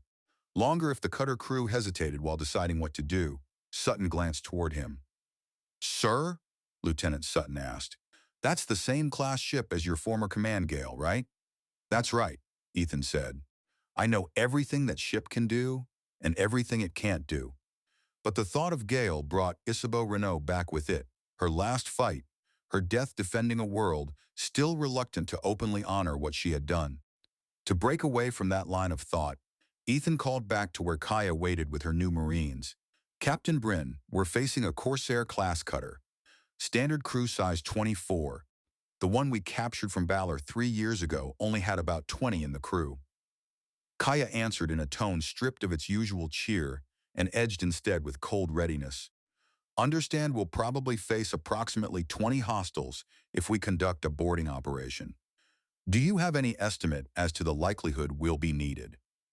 "We should know in a couple of minutes," Ethan replied. "The cutter was alongside the Harold Vane when we arrived." Kaia immediately spotted the danger he had overlooked.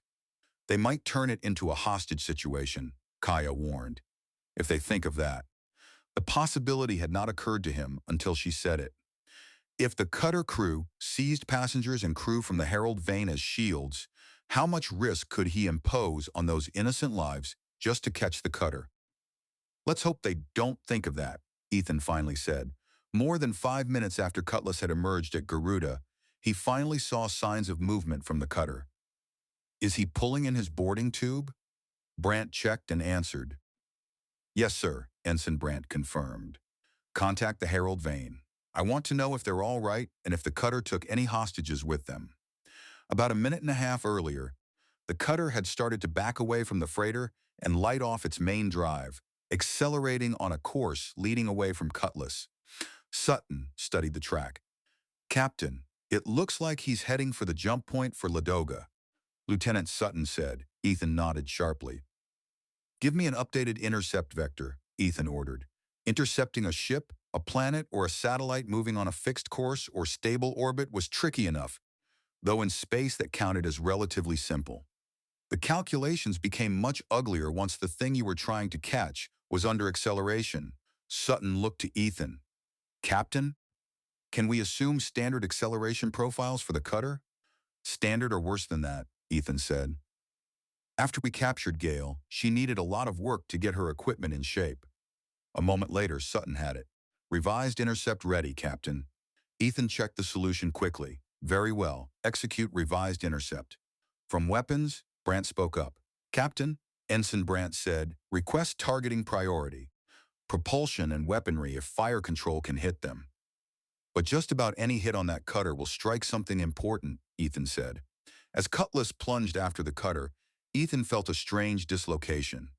3 years earlier, in the same kind of situation, he had been the one aboard the smaller ship, trying to survive and somehow beat a destroyer that had every advantage in speed and firepower. Now he was the one on the superior warship, and some other crew was fighting to stay alive.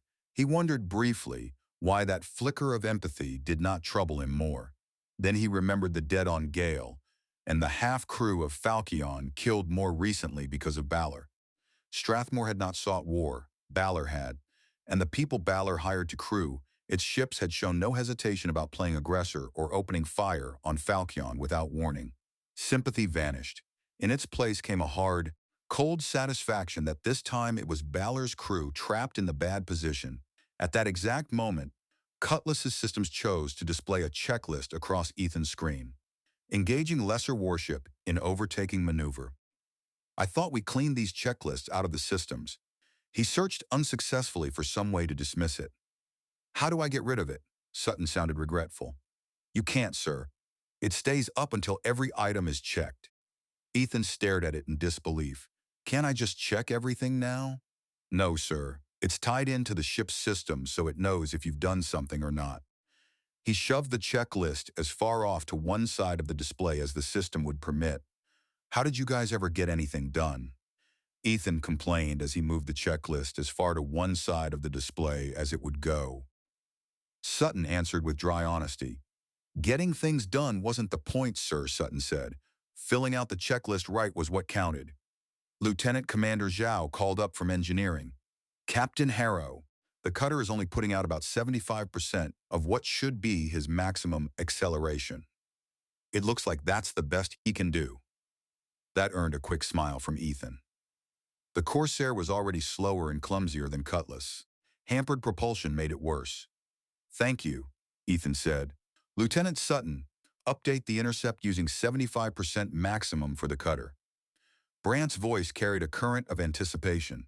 15 minutes to intercept on revised vector, Ensign Brandt reported, an undercurrent of excitement in her voice. Comms broke in next. Captain, the Herald Vane reports all crew and passengers are safe aboard her. The boarding party from the cutter left in a panic when they saw our arrival. Ethan seized on the next point. Has there been any response from the cutter? No, Captain. He keyed the transmitter again. Baloran Warship, this is the Strathmore destroyer Cutlass demanding that you surrender. Cease accelerating, drop your shields, and power down all weapons. If you do not comply immediately, we will use all necessary force. Acknowledge this message. Commander Harrow, over. 5 more minutes burned away as Cutlass raced ahead, passing the Herald Vane and climbing slightly above it, while the freighter continued its plodding crawl toward the Ladoga jump point. Sutton stared at the enemy's track. What is that cutter doing? Sutton wondered. The Balorans know we'll catch them. Ethan considered the possibilities. They might be hoping that help will show up from the Ladoga jump point, Ethan said. Or they might be planning to wait until we make one firing run and go on past them, before they turn and try to make the jump point for Strathmore. Sutton frowned. But we're faster and more maneuverable. We'll catch them again before they can do that. Ethan nodded, tension drawing tight inside him. Soon his orders would kill more people. Right. They don't have any good options except surrender, and they're not doing that. Another 5 minutes slipped by, then Brandt called out the change. Target is changing aspect, Ensign Brandt reported. He's cut his main propulsion. That was expected. Standard space combat practice was to swing the ship so that its bow, the best protected by armor and strongest shields, faced the threat. With its main drive off, the cutter would keep sliding backward at enormous speed even while turning to meet Cutlass head-on. But something in the timing bothered Ethan. He made that move a little early, Ethan said. How's his bow lined up? Is he going to face us straight on at intercept? Sutton checked, with quick help from enlisted specialists beside him. No, sir. Not straight on. He'll be several degrees off. Ethan's attention sharpened. What vector is he pointing toward? Another brief pause. The jump point to Strathmore. Brandt's voice came hard on the heels of that answer. 3 minutes to intercept, Brandt warned. Put the maneuvering systems on automatic adjustment for the intercept, Ethan ordered. Bias them toward assuming the cutter will begin braking velocity just before we reach him. The former Earth Fleet people might not be comfortable improvising, but they were superb at execution. Ethan watched displays flicker rapidly across the bridge as his watchstanders entered the changes. Brandt confirmed her own station. Weapons are ready as ordered, Captain, Ensign Brandt reported. Ethan gave another check. Confirm that weapons are set to fire on automatic, Ethan said. Confirmed, Ensign Brandt replied. All weapons on automatic. 1 minute to intercept. Moments later, Sutton shouted a warning. He's lit off his main propulsion again, Sutton warned a moment later. Now the cutter, with its drive pointed in the same direction it had been traveling, was using that propulsion to brake hard, abruptly shifting the intercept geometry. A human crew working manually might have struggled to recalculate and enter the needed corrections fast enough. But with Cutlass set to automatic adjustment, the destroyer altered her own course in time to counter the move. Combat flashed past in less than a heartbeat. Cutlass's 2 grape-shot launchers and 3 pulse particle cannons fired on a target that existed in the firing window for too short a moment for human reflexes to matter. Ethan glared at the checklist when it planted itself back in the center of his display, shoved it aside again, and waited for the sensor returns. Give me another vector to intercept, he ordered while waiting for Cutlass's sensors to report on the outcome of the exchange of fire. Brandt reported first. 2 hits on our forward shields, Brandt said. No penetration, no damage. We knocked down his forward shields and got some hits, damage unknown. Ethan gave the next helm order immediately. Change course up 260 degrees, Ethan ordered. Port 02 degrees. Cutlass began climbing through a broad, sweeping curve to reverse direction and come back down on the cutter again. Sutton shook his head as he watched the returns. The cutter is still killing velocity before it'll be able to accelerate toward the jump point. When we hit him again, he'll be almost at a dead stop. His forward shields aren't rebuilding. We might have knocked them out. Ethan went back on the comm. Balor and Warship, your situation is hopeless. Broadcast your surrender, drop your remaining shields, and power down your weapons.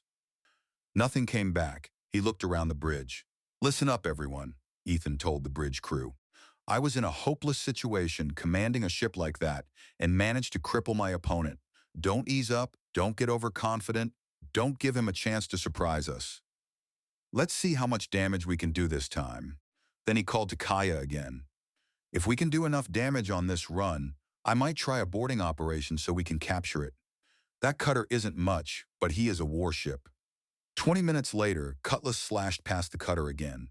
This time, the enemy ship did not try to meet the attack bow-on with its already damaged forward defenses. Instead, Cutlass was able to hammer the weaker stern shields. Brandt forgot herself and shouted, "Yes!" Ensign Brandt cried, immediately flinching apologetically as she realized she'd shouted. His aft shields collapsed, she continued in calmer tones.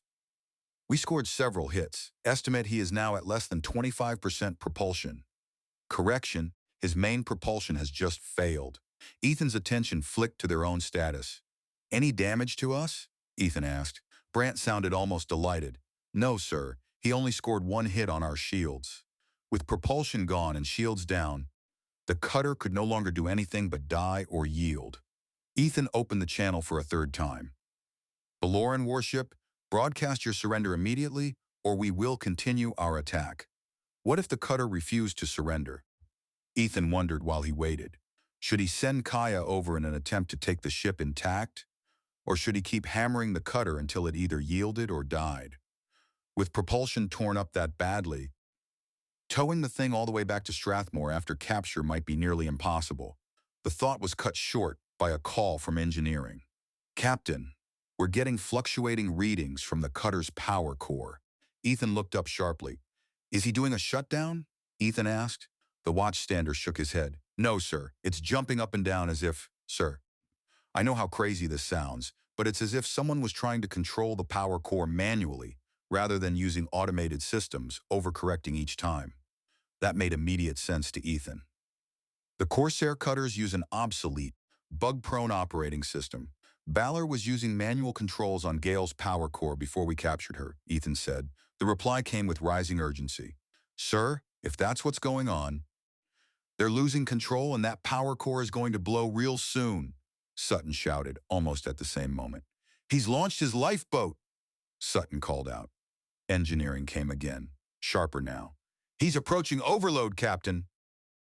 The icon of the Baloran cutter vanished from Ethan's display and was replaced by a spreading cloud of wreckage and dust, the remains of what had been a crude warship.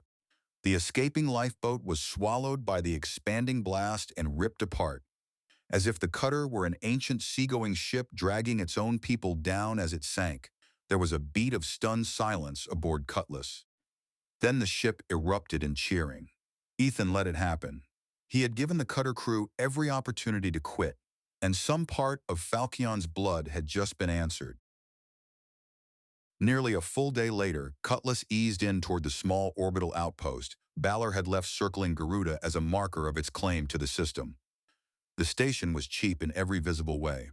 A cluster of rounded cylindrical modules linked together, the largest one spacious enough to serve as a modest storage space for parts and supplies, the smaller ones obviously intended as quarters for a minimal crew.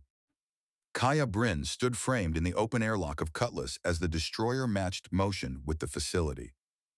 Instead of shipboard armor, she wore a hardened survival suit, but the pulse rifle in her hands was every bit as capable as anything she had carried while serving in Hancock's Marines. 5 newly made Marines stood with her, the ones who seemed most likely to hold up under operational conditions after the limited training time available. She wished Gunny Moon could have come, but he was far more valuable back at Strathmore, training the rest of the fledgling Marines. Kaia keyed her calm. "Let's go," Kaia broadcast to her Marines, leaping outward first. Around her, the universe wheeled vast and black, littered with stars and distant galaxies, but her attention never left the hatch on the station. The facility had answered none of the surrender demands. There was no way to know what might be waiting behind that hatch. She sailed through vacuum with a weapon in her hands and her heart hammering, thrilled and keyed up, feeling for those few seconds as if she had bought a ticket for the most terrifying and exhilarating ride humanity had ever invented. She hit the station with controlled force, catching herself with her arms and coming to rest lightly against the hull. To her left, the other 5 Marines arrived as well. 2 struck hard enough that they nearly bounced away into space before their gecko gloves kept them attached. Kaia pointed. "Get it open, Hollis." Kaia ordered her one-man hack-and-crack team, while Corporal VT, Static Hollis moved to the external hatch controls. Kaia shoved herself outward to arm's length from the hull, clinging one-handed while covering the hatch with her rifle. That position let her guard against anyone waiting inside, while also watching Hollis work. This would be her first operational look at him, and she intended to make sure his nickname described the trouble he could deliberately cause enemy systems, not the sort he might accidentally inflict on friendly ones. Hollis barely got started before he paused. "Captain, it's not locked." He reached for the controls. Kaia snapped at once. "Wait," Kaia ordered. "That's either very good or very bad. Get to one side of the hatch before you hit the enter command, out of the line of fire from it, just in case there's a booby trap inside. The rest of you, brace yourselves." She flattened herself back to the hull and waited tensely while Hollis pressed the control. The hatch opened with the eerie, noiseless smoothness of motion in vacuum. No explosion followed, but that proved nothing. Somebody or something could still be waiting within. Kaia unclipped a carry bag from her waist and flung it through the opening, letting it bounce around inside in case any motion-sensitive trap had been set. Still nothing. She tightened her grip and went in. The airlock held nothing except its paired control pads. The inner hatch was undisturbed, and the small display built into it to show the inside offered no indication of tampering or sabotage. Kaia swept the airlock's walls, overhead, and deck with a careful eye and found nothing suspicious. The inner hatch control was unlocked as well. Either this was an extremely good trap, or whoever had been here had grown lazy from confidence. She made the decision quickly. "I'm going through first with Fujita," Kaia told the others. "If nothing explodes, the rest of you follow." Hollis, unable to resist, asked, "What if something does explode?" Kaia answered without missing a beat. "Once it stops exploding, follow me anyway. And kill whoever set the explosive as a favor to me." She motioned Fujita into the airlock with her. She knew perfectly well that as the senior officer, she ought to stay back and direct the assault rather than lead it. But this was the first combat action ever undertaken by Strathmore's Marines, and she had no intention of teaching them that officers hung back while other people handled the dangerous work. She held her breath while she initiated the cycle, but everything happened exactly as it should. The outer hatch shut, pressure equalized with the station interior. A green light appeared above the inner hatch, calm and inviting. Kaia opened the inner hatch, waited one heartbeat to see whether anything happened, then sprang out into the passage beyond, planting herself against the far bulkhead with rifle ready, swinging the muzzle from one side to the other in search of targets. Fujita burst out just behind her, his weapon covering the opposite direction so she could hold hers the other way. Through the external pickups on her suit, she heard only the soft sigh of circulation fans moving air through this part of the facility. Nothing else. Was everybody here asleep? That made no sense. They should have seen the cutter's destruction and Cutlass's approach after that. The airlock finished cycling for the second team, and the other 4 Marines joined them.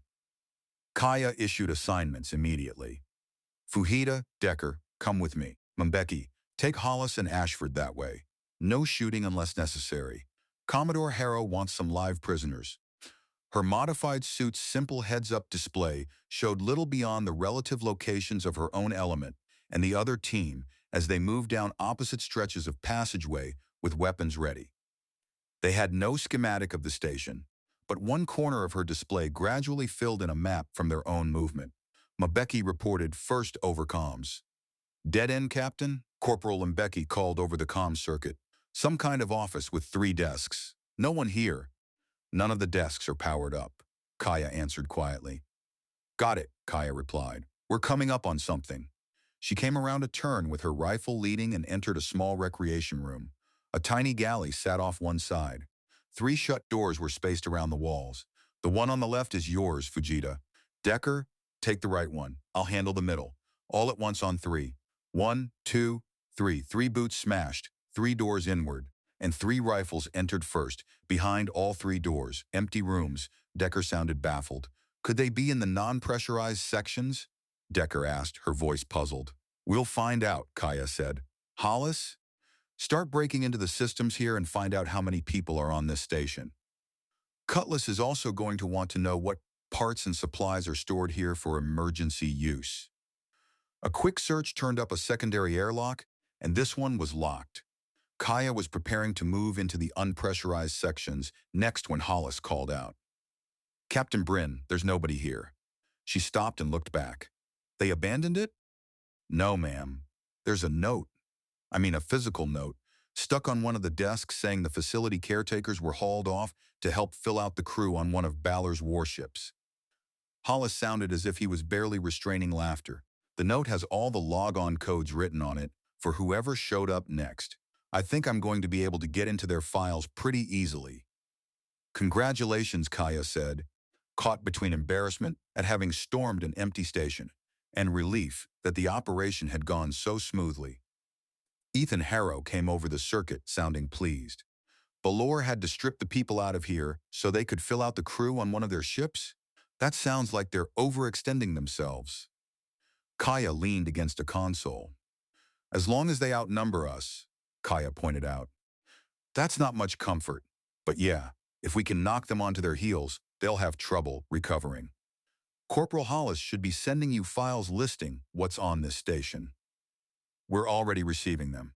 We'll take off most of the fuel cells and all of the emergency spares stockpiled here. What was that quote about feeding off the enemy? A grin tugged at Kaia's mouth. I'm glad you were paying attention, sir. Speaking of feeding off the enemy, we'll empty out the pantry here too, and the stocks of emergency rations, Kaia said.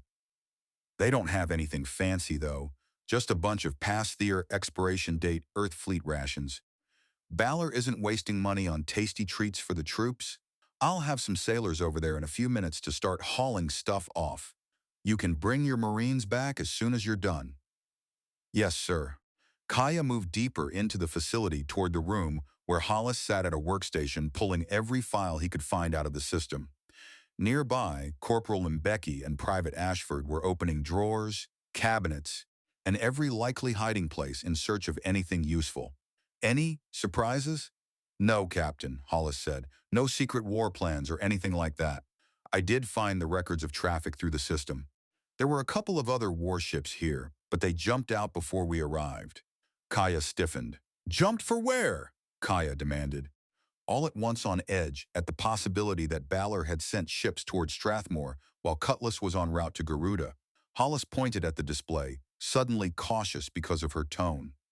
Way over there, Hollis said, worried by the tone of her voice. Not anywhere close to where we came in. She narrowed her eyes at the plotted vector. I think that's the jump point to Ladoga. We'll let the space squids confirm that. What else is in there? Hollis kept scanning the files, operating procedures, maintenance requirements, communications logs. Not much personal stuff like music or vids or books, though. That's kind of strange. Balor doesn't like its people using official equipment for personal entertainment, Kaia said. We learned that from the stuff we captured a few years ago. What's this file? Pictures. Not too many. I guess having a few pictures was okay with Balor. Hollis opened them one after another, a young man seated in a chair, an older woman posed beside a wall, a child caught mid-play outdoors. They were the sort of images that might have come from almost any human-settled world. Do you think the crew from this facility were on that ship that blew up? He asked. Kaia studied the photos. Maybe, Kaia said. Ashford looked over from his search. Why the hell did they do it, Captain? Ashford asked. Why start a war? Kaia answered without looking away from the images. Because someone wanted something that other people had, and people like the crew on this facility were willing to do anything they were told to do. She gave a small shake of her head at the pictures of people who might never learn what became of the person who had once cared enough to keep them. If I buy a one-way ticket into the dark, it's going to be while I'm fighting to protect people and things I care about. It's not going to be because some powerful scumbag wants more power and people to push around. How about you guys? Mbeki paused in his rummaging. It's been a job, Corporal. Mbeki admitted. Jobs could be hard to come by where I came from, but after a while it became, what's that word? A profession, like a special job. I stuck with the unit when we came out here because Strathmore looked like a place that just wanted to defend itself, and I can do something to help. There are worse ways to buy that ticket, I guess. Kaia nodded once. A lot worse ways, Kaia said. We're going to focus on buying tickets for Balor's people, though. While you guys finish up here, I'm going to lead the other three in a careful sweep of the rest of the place for anything that might be hidden. Let me know when you're done. They turned up nothing else worth carrying away. The only additional sign left behind by the station's former occupants was a patch of obscene graffiti scratched into an out-of-the-way surface with some kind of tool. Nice, Decker commented in a flat voice. Fujita glanced over at Kaia. Captain, Fujita said, what do we do when those space squids give us a hard time about capturing an empty facility? Kaia smiled, but there was no softness in it. Tell them we led the way inside. And we'll do the same when there are 100 weapons pointed at us. Ethan Harrow could not quite figure out why stripping the Balaran station of its tiny cache of emergency stores made him feel faintly guilty. One benefit of everyone flying surplus warships built from the same origins was that, for now, fuel cells and spare parts were interchangeable across fleets. Still, he felt easier once Cutlass's supply officer solemnly reported that the enemy stock had been requisitioned in accordance with applicable regulations and procedures. That phrasing sat much better with him than simply calling it looting. The irony, of course, was that this scruple mattered very little considering what would soon happen to the Baloran outpost. Tessa Zhao looked over at him. Senior Chief Marsh requests permission to send the detonation command, Tessa Zhao told Ethan. He checked once more. Are we outside the blast radius? Yes, sir. Ethan raised an eyebrow. Just where did Senior Chief Marsh acquire the knowledge of how to rig fuel cells to detonate? Zhao's expression gave nothing away. I didn't ask, Captain, Zhao replied. That's probably wise. Permission granted to detonate, Ethan said.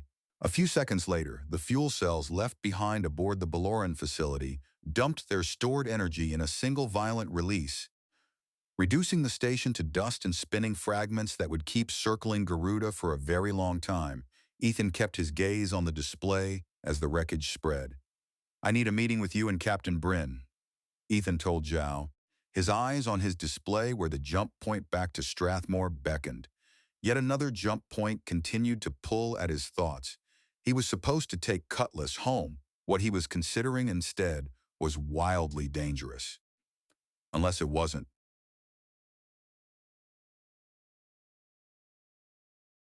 Chapter 5. There was nothing aboard a ship like Cutless that qualified as a conference room. Ethan's cabin already felt cramped with 2 occupants. With 3, it was hard to move at all.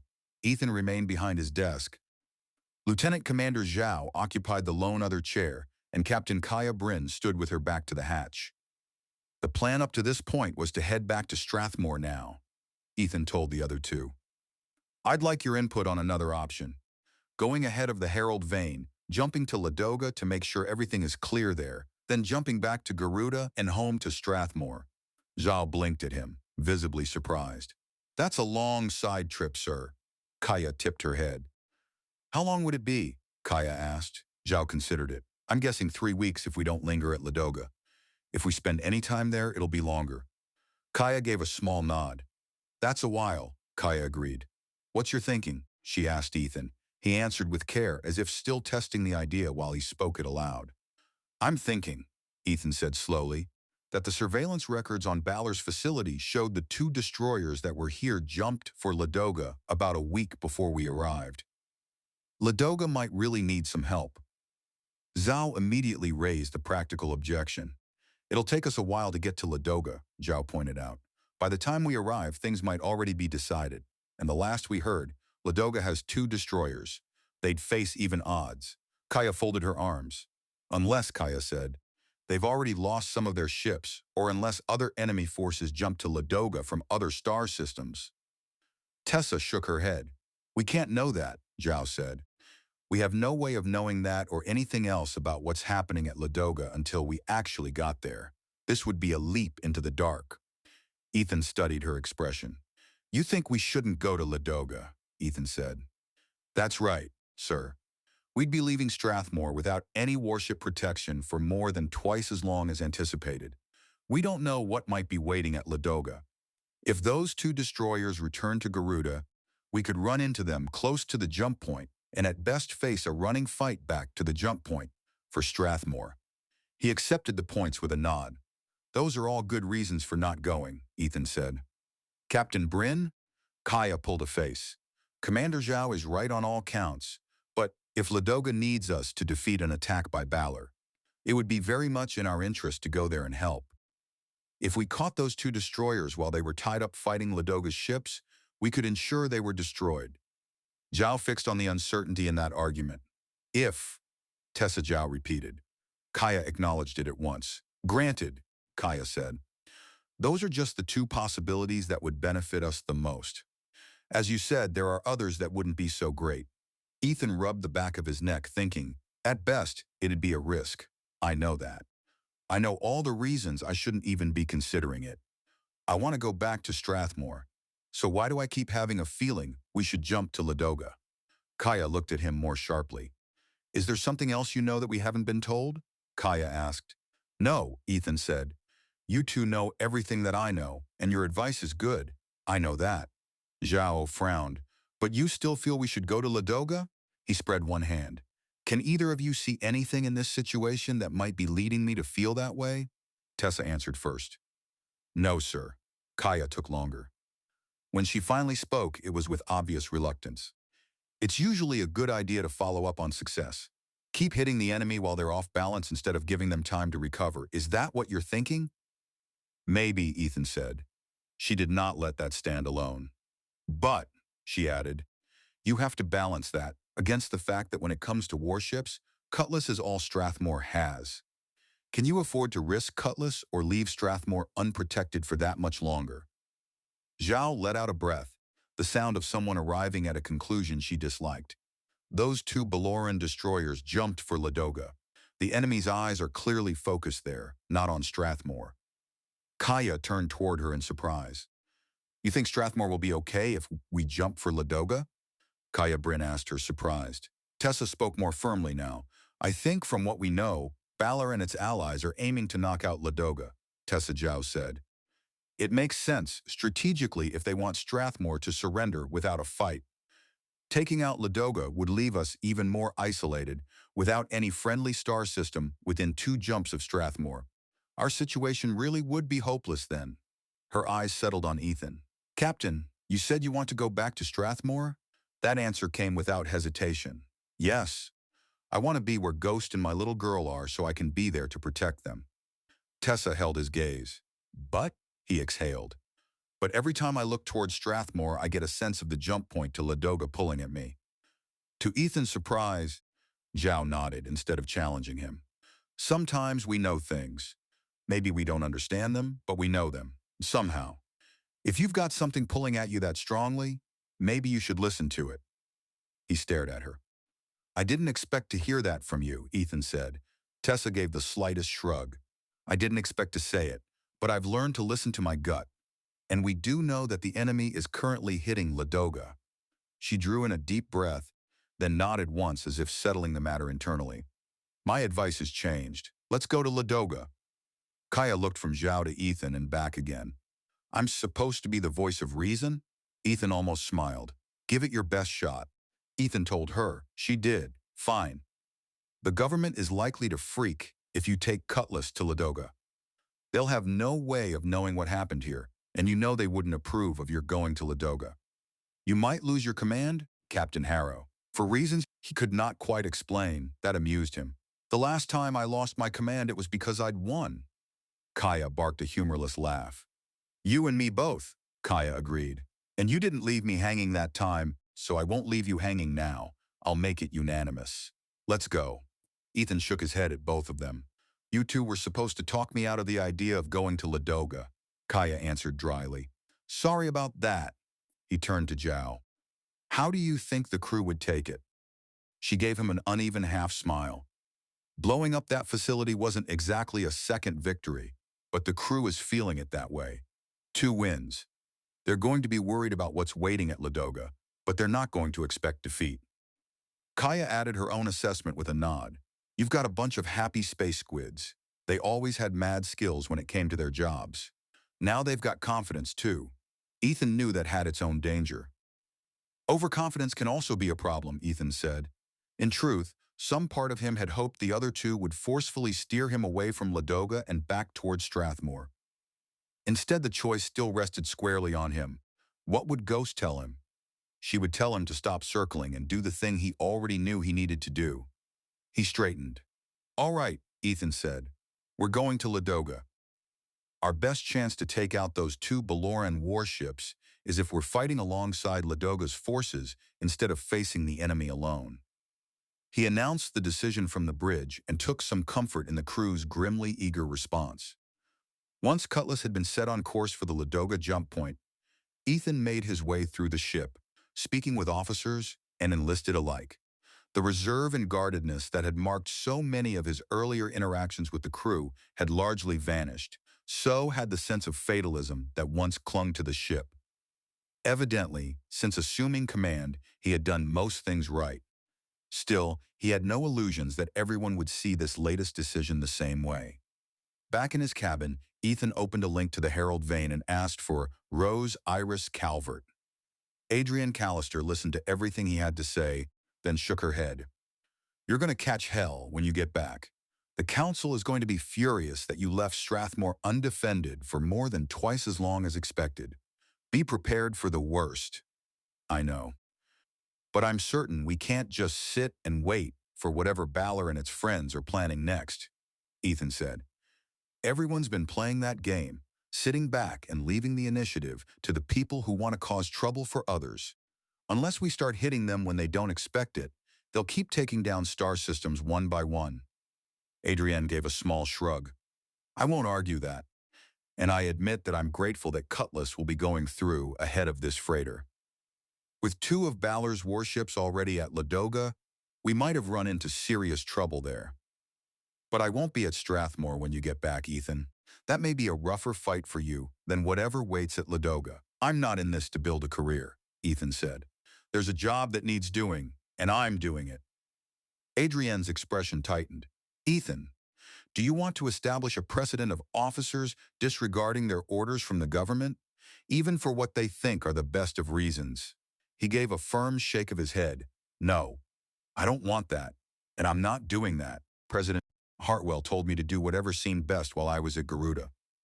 Those were her words. Those are my orders. You know that she didn't mean going on to Ladoga. She gave me discretion to act, Ethan said.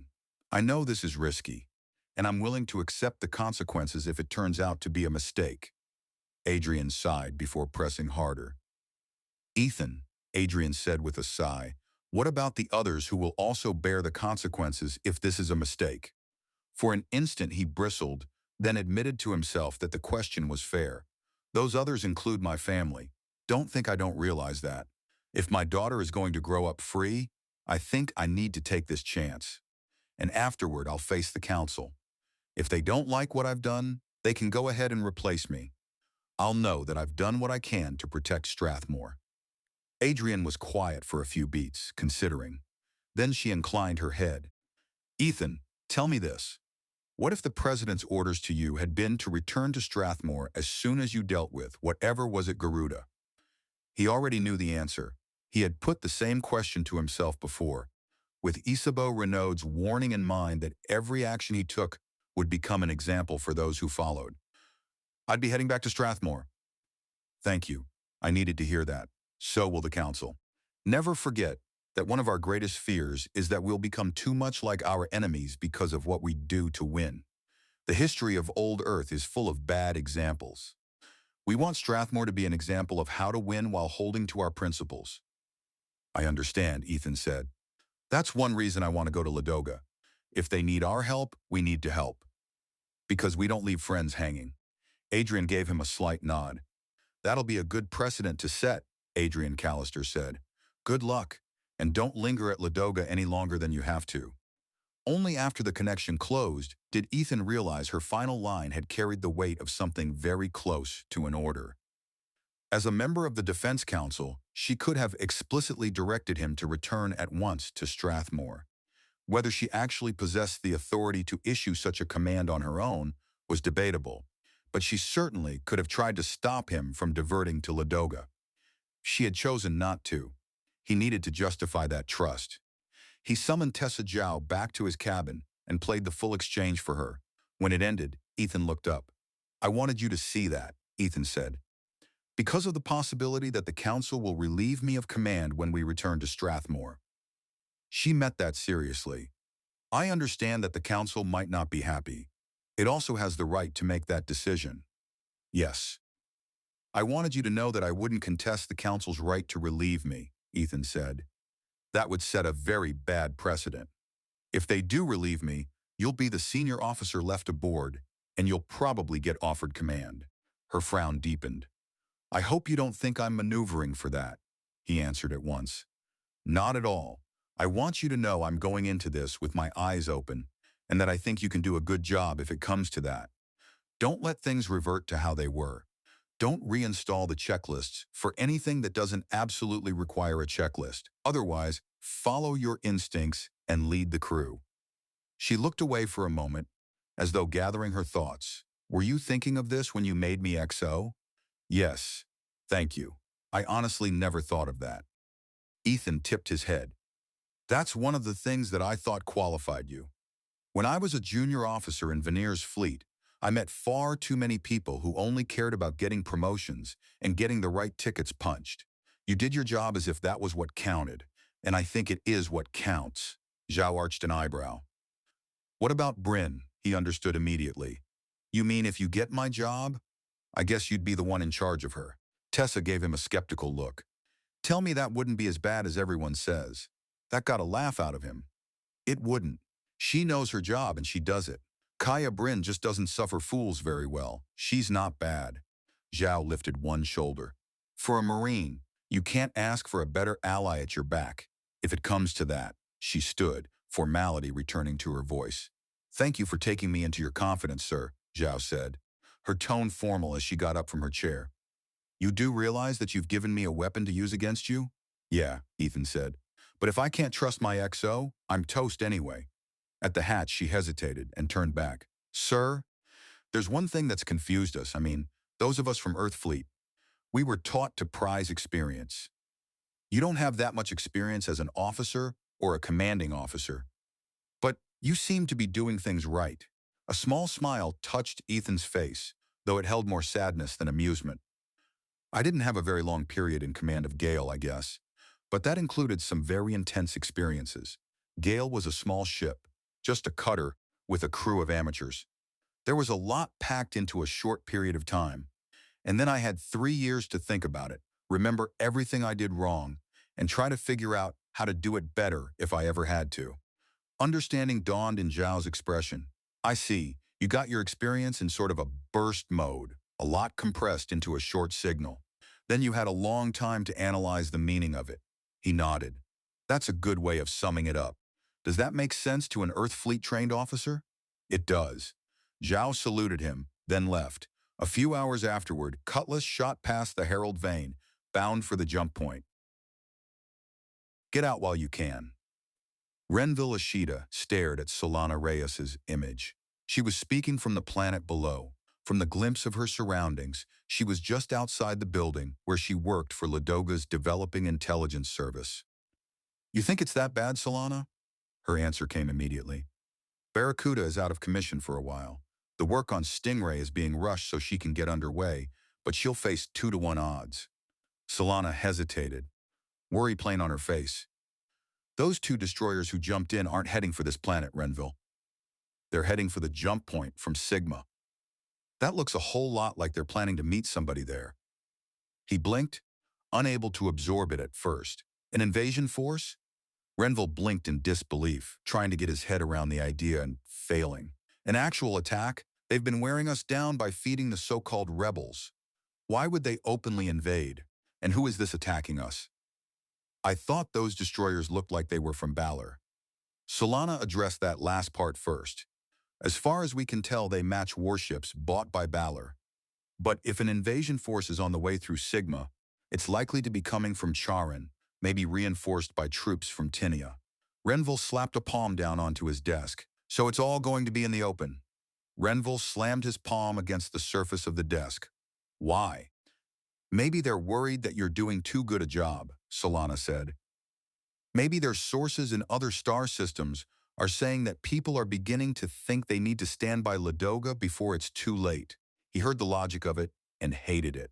So they'll make it too late, right now, Renville said, and do it in a way that makes it clear the same thing can happen to anyone else who puts up a fight.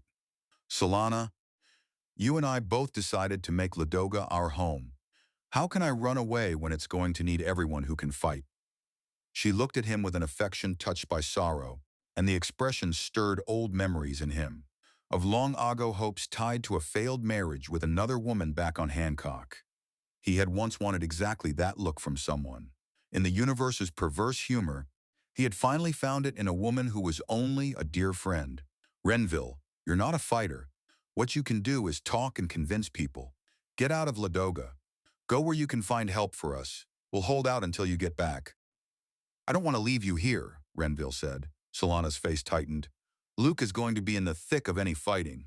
I can't leave him. Renville threw up his hands. Then marry the guy before it's too late. She dropped her gaze and shook her head.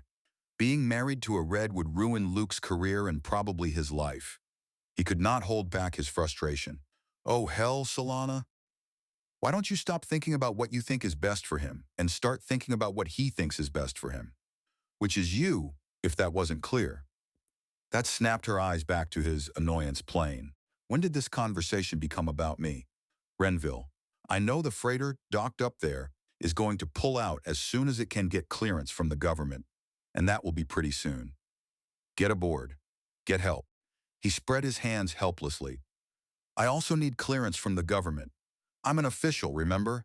Then get it, she almost shouted. What other hope do we have? He grasped at the one alternative he could name. Strathmore, she cut him off at once. If they have any sense, Strathmore's forces are huddled close to their primary world, waiting for the hammer to fall on it. We need whatever you can get us, Renville. He gave in with obvious reluctance. All right, I'll try. Do your best to stay alive until I get back. Say hi to Lucien for me. Something unreadable moved behind her eyes as she looked at him. May your ancestors guide you safely home again. Take care, Renville. You too. And I still think you should marry that guy, because you want that as much as he does, but won't admit it to yourself. He cut the connection, wondering when she had shifted in his mind from friend to something more like a daughter, and whether that had been the last time he would ever see her. The captain of the freighter, Sendai Yuki, did not bother disguising her irritation as the ship finally undocked from the orbital station and started its slow, heavy departure from an area that looked increasingly like a future battlefield. I don't appreciate having my ship's departure time held up for the benefit of someone with special connections. If my ship doesn't make it to its next stop on schedule, we'll have to pay the penalty, not the government of Ladoga. Renville thought the real source of her temper was obvious and tried to answer calmly.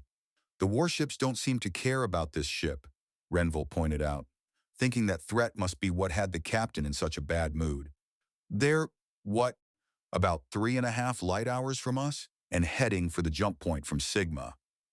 That only earned him a colder stare. The captain jabbed at the display on the control deck. From the two hostile destroyers, long lines extended outward. From the bow of Sendai Yuki, one far shorter line projected ahead. Those are vector markers, their length matching the velocity of the ship. Notice any difference? Renville had to concede the point. Yes, Renville admitted. Her answer came sharp and immediate. They're fast hunters, we're slow prey. Don't you decide for me what to worry about? I didn't mean, she cut him off again. I work for a shipping line that expects me to make my schedules. You'd better not expect any special treatment on this ship. He lifted both hands slightly. I wouldn't dream of it, Renville said. I guess you're not planning on returning to Ladoga. The captain's contempt was open. Of course I am, the captain told him scornfully. We're merchants, not fighters. We'll do business with whoever is in charge at Ladoga when we come back. She turned her back on him. The expressions on the other crew members around the command deck made it equally clear that he was not wanted there. Since he had no desire to remain, Renville left and returned to the tiny cabin assigned to him, one of a row of identical doors lining one side of the crew compartment passageway. The compartment was as spare as a closet, bare metal and composite walls, a ceiling only a little over 2 meters above him, and a bathroom consisting of a toilet built into the wall with a miniature sink mounted over it.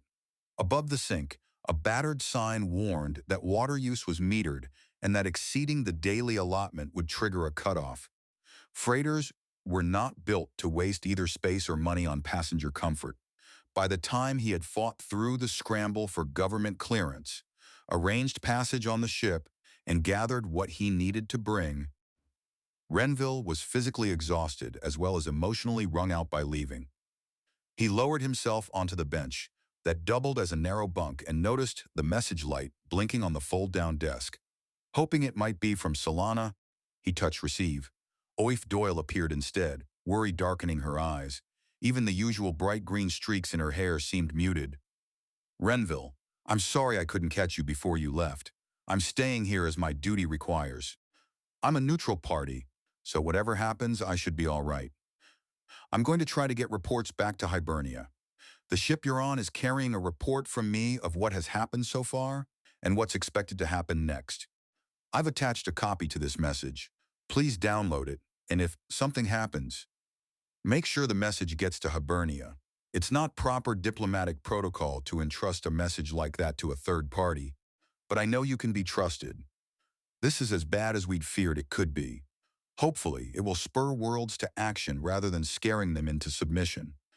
My own people don't scare very well. They're going to want to fight when they see what's coming. That may be small comfort to Ladoga if it's already fallen by then, though. She hesitated then, and her eyes seemed to search for him through the recording. You're a good man, Renville. I've been meaning to tell you that. I hope to see you again. Try not to get your fool self killed before then. He played the message again before sending a reply request. The freighter was still only a few light seconds from Ladoga's orbital facility, but he was nonetheless surprised when the connection opened live and Awif herself appeared on screen. Renville, you got my message? I did, he said. I'll make sure your other message gets to Hibernia. I'm really sorry I didn't have a chance to say goodbye in person. A faint smile touched her mouth. Don't be thinking you'd have gotten anything special out of a goodbye. Awif warned him with a slight smile. But I will miss you and worry about you. Same here. You're going down to the planet, right? Staying in orbit could be dangerous if the facility is attacked. The idea of withdrawing made her eyes flash. I'm neutral. They have to respect that. Renville pressed on. Barracuda is being towed to the facility, Renville warned. If the facility is attacked before Barracuda's main propulsion can be repaired, my understanding is the government intends having Barracuda act as part of the facility, using her weapons to defend it. Awif objected immediately. She'd be a sitting duck, Awif objected. Unable to maneuver out of a fixed orbit, Barracuda will fight as long as she can, which means anyone in the facility could be in danger when the attackers shoot back. Particle beams don't care about the diplomatic status of any person who happens to be in their path. She gave way only reluctantly. True enough, Awifi admitted with obvious reluctance. I'll consider moving down to the planet, though if they decide to bombard, that won't be any safer. They wouldn't. He broke off as the possibility answered itself. Maybe they would. No one had ever definitively identified the old warrior-class destroyer that had bombarded Lavinia 3 years earlier, and apparently had also intended to bombard Ladoga. Rumors named Tinia, Charun, or Balor in varying combinations of plausibility, while wilder stories insisted it had been a ghost ship crewed by people driven mad by too much time in jump space. How had events reached this point? What had been a slow-burning insurgency had erupted into open war in orbit, and the looming threat of invasion from the surface. Perhaps later historians would be able to chart a neat sequence of causes leading here. Living through it had felt nothing like that.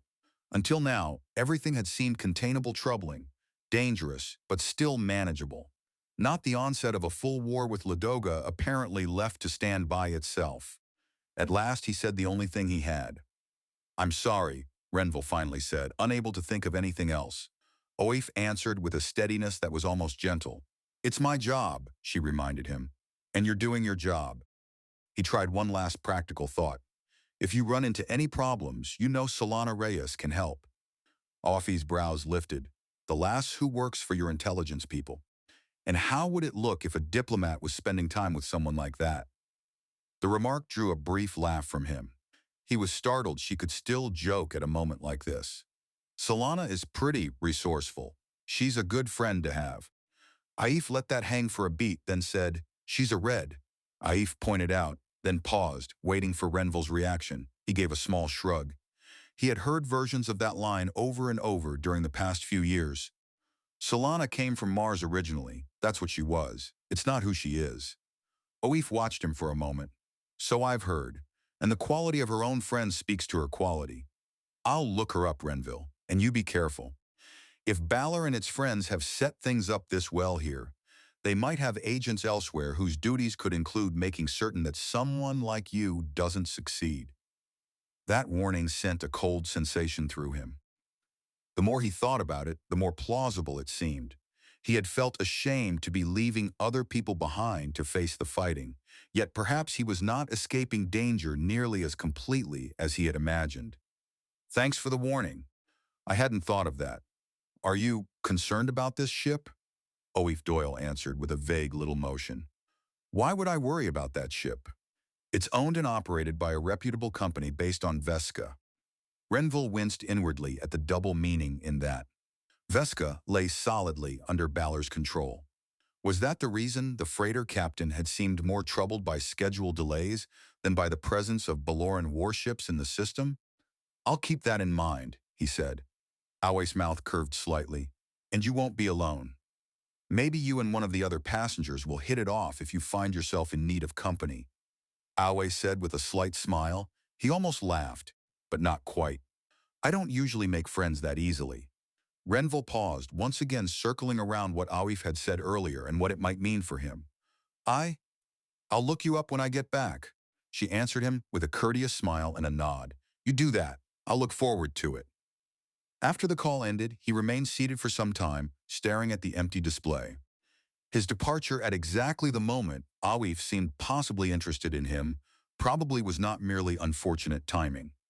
More likely, both of them were reacting to how violently events were accelerating, to the sudden awareness that everyone's time might be shorter than they liked to pretend. Nothing clarified desire quite like danger. Eventually, he checked the relayed navigation data from the control deck, confirming how much distance still lay between Sendai Yuki and the jump point ahead. Then he stretched out on the bunk chair and stared up at the metal ceiling overhead. He suspected that by the time the freighter reached its destination, he would know every dent and flaw in that surface and would have replayed every conversation he had ever had with Awif Doyle hundreds of times. He had assumed that once the freighter cast off from the orbital facility, he was safe. Apparently, he would have to remain uneasy until he reached Hibernia. At least, whatever else happened, he would finally have time to catch up on his reading. Solana came awake with her head pounding and a moment of disorientation. After a second, she remembered where she was. On the cot in the back room of the office. She pushed herself upright, rubbing at her eyes, sore and stiff all over. Too many hours spent in the building. Too much guessing at what came next. Too many threats, too many unknowns, and not enough clarity to know which mattered most. Once, she had imagined intelligence work the way vids portrayed it, rooms full of brilliant oddballs piecing together world-shaking truths from tiny clues delivered by impossibly capable sources. The truth looked more like this back room. Dim, stale, reeking of old coffee and too many unwashed bodies, with analysts struggling through constant headaches to force a pitiful handful of fragments into something that resembled a picture. Slowly, she became aware that the outer office was too quiet. Far too quiet for a room full of people supposedly working. She got up, went to the doorway, and looked out. Several men and women were standing there in silence, their backs to her. When she came closer, she saw what held them. The main display showed a map of the Ladoga system. One large marker indicated the orbital position of the damaged Barracuda. Another showed Stingray, only half a light hour from the planet, maintaining orbit while awaiting orders and watching events unfold. Farther away, another symbol tracked the freighter Sendai Yuki still making its slow, steady way toward the jump point that would carry it, and Renville Ashita out of the system. All of that had been true for days. What had changed was farther out. Nearly 4 light hours from the planet, the 2 destroyers that still refused to identify themselves had reached the Sigma jump point. And, exactly as feared, additional ships had now emerged from Sigma and were moving to join them, forming up under the destroyer's protection before heading inward toward the planet. Solana spotted her superior, Dane Varga, his face grim among the others, and pushed through to his side. How bad is it? Dane lifted one shoulder, as if he had exhausted his capacity to care. Bad enough. Some sort of cutter along with several freighters and a big passenger ship that probably isn't bringing tourists. She kept her eyes on the display. How many soldiers do you think are aboard? He gave her the estimate flatly. It depends on a lot of factors, but our best guess is anywhere from several thousand to 10,000. His expression twisted with both sorrow and despair. That doesn't sound like much to invade a world with, but they've also got however many troops the rebels can field. Given the size of our current population, it ought to be enough to take over. Solana stared at the symbols. We've only got 1,000 regular troops, Solana said, staring at the symbols on the display. And what, 3,000 militia? One of the nearby analysts answered before Dane could. That might be enough to stop them, one of the other analysts commented. Except that they'll also have control of space around the planet. They'll be able to bombard from orbit any place where we try to make a stand. Solana began the obvious question. Can Stingray Dane cut that off? Stingray is outnumbered 3-1, Dane said. If they hadn't taken out Barracuda, we'd have a chance. But not at these odds. She looked at him sharply. What's the government going to do? His answer came with another empty shrug. As I understand, at the moment they're debating whether we surrender outright to avoid tremendous destruction and loss of life, or whether we put up the toughest fight we can to make their conquest of Ladoga as costly for them as possible. While standing there among them, Solana had been feeling something disturbingly familiar. As Dane spoke, she finally recognized it. It was that old helplessness, that old hopelessness she had known on Mars. The emotional climate that hung over that world like a poisonous scent that never dispersed. She had grown up among people who did not speak of victory or success, only of endurance, of what had to be done to keep surviving. No! Everyone turned at the outburst. Only then did Solana realize she had spoken aloud. It no longer mattered. Fury surged through her as she looked at the blank, beaten expressions around her. This is our home, and you're all giving up? You're not even thinking about how to win? Dane answered like a man explaining reality to a child. It's impossible to win. Dane said in the tone of someone speaking to a child who couldn't grasp a hard truth. She wheeled on him. It's not impossible until you give up. Solana shot angry looks at them. I made it here. I survived. I won. And I will not give that up to anyone. If they want my home, they'll have to fight for it. I don't care what the government decides. I will fight! Some of the others had already started recording her on pads they were not supposed to be using in the building, but she did not care. She shoved Dane hard enough to make him stagger and saw a spark of anger flare in his eyes. Are you giving up? Are you ready to surrender your freedom and this world's future? He recovered his balance and snapped back. Why fight if you can't win? He demanded. Her answer came instantly. I saw this on Mars. Don't you understand? No one wanted to fight battles they thought were hopeless, and every battle that could make things better seemed hopeless. Someone else objected from the group. This isn't Mars, someone else said. Solana faced them all. It can become Mars, Solana said. A place where every dream is dead and force is the only law. Mars became like that because everyone there gave up. I gave up too. That's why I left. I'm not going to leave Ladoga. She stopped long enough to drag in a breath and sweep her gaze across every face in the room. I'm not going to leave this new home, and I'm not going to surrender. I'm going to fight for it, no matter what anyone else decides. Dane Varga shook his head, troubled and unhappy. Solana, you're talking about dying in a fight you can't win. No. Mars was too far gone. Ladoga still believes in freedom. We can win, or we can go down fighting and make Balor and Charun pay such a price that they will never dare attack another star system. That's what I'm going to do, Solana said. I'm not running away from another world. I'm going to stand here.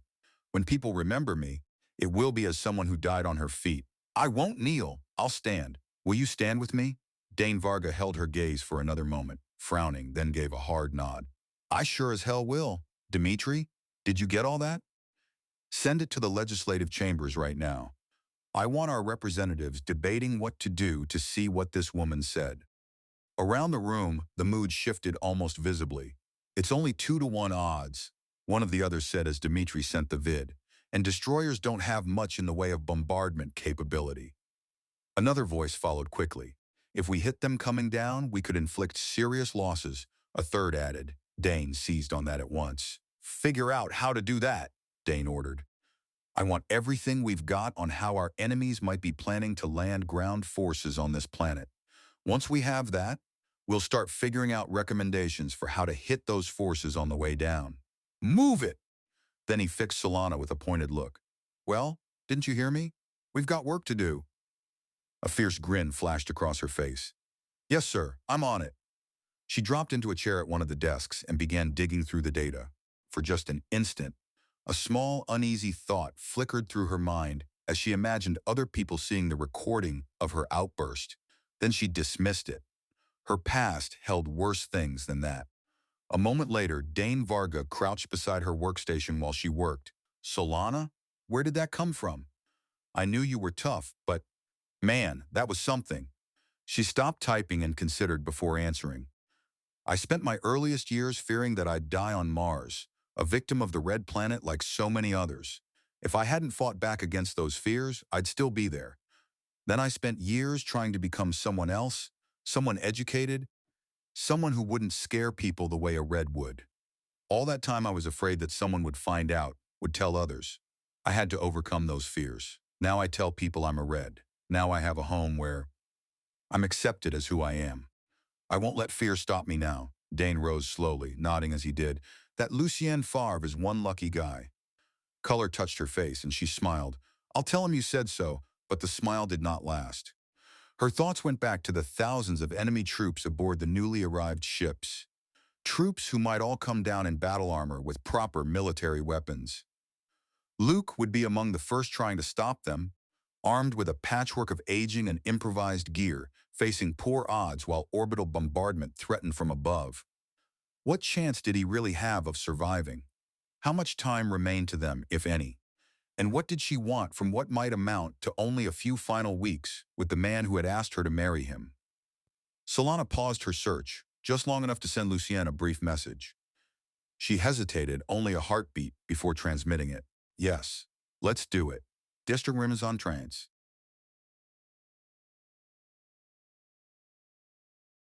Chapter 6.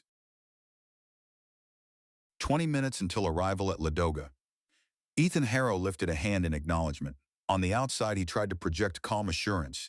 Inside, his gut was tied in knots, and his thoughts kept cycling through every possible catastrophe that might be waiting when Cutlass came out of jump. It did not help that jump space itself had begun behaving strangely. There's another one, Lieutenant Sutton said. What the hell are they? Ensign Brandt asked. Ethan watched a strange glow flare across his display, blooming where there should have been nothing but the dull gray monotony of jump space. Like the one the day before, it flashed into being with startling intensity, then quickly dimmed and vanished. Brandt checked her instruments. Nothing on it from our sensors, Captain, Brandt reported. Just the light itself. No heat, no other radiation, no indication of how close or far away it was. No detectable source. Very well, Ethan said, the stock response of any officer who had nothing useful to add. He had heard scattered tales of unexplained lights in jump space, but until this transit he had never witnessed one himself. Sutton volunteered more context. After the one we saw yesterday, I checked the ship's records on human experience in jump space, Lieutenant Sutton offered. The first jumps never encountered any lights. The initial reports of them later on were discounted as hallucinations or equipment malfunctions. But the number of sightings may be increasing. We don't have enough data aboard to know whether that's true. Brandt kept studying the display. Is it some kind of reaction to us? Brandt wondered as she studied her display. Jump space itself, I mean. Maybe when human ships pass through, we cause something or trigger something. The more ships, the more it happens. Sutton shook his head. There's nothing in jump space that could be reacting, Sutton said. Not as far as we can tell. From Engineering Watch, Chief Petty Officer Marsden joined in.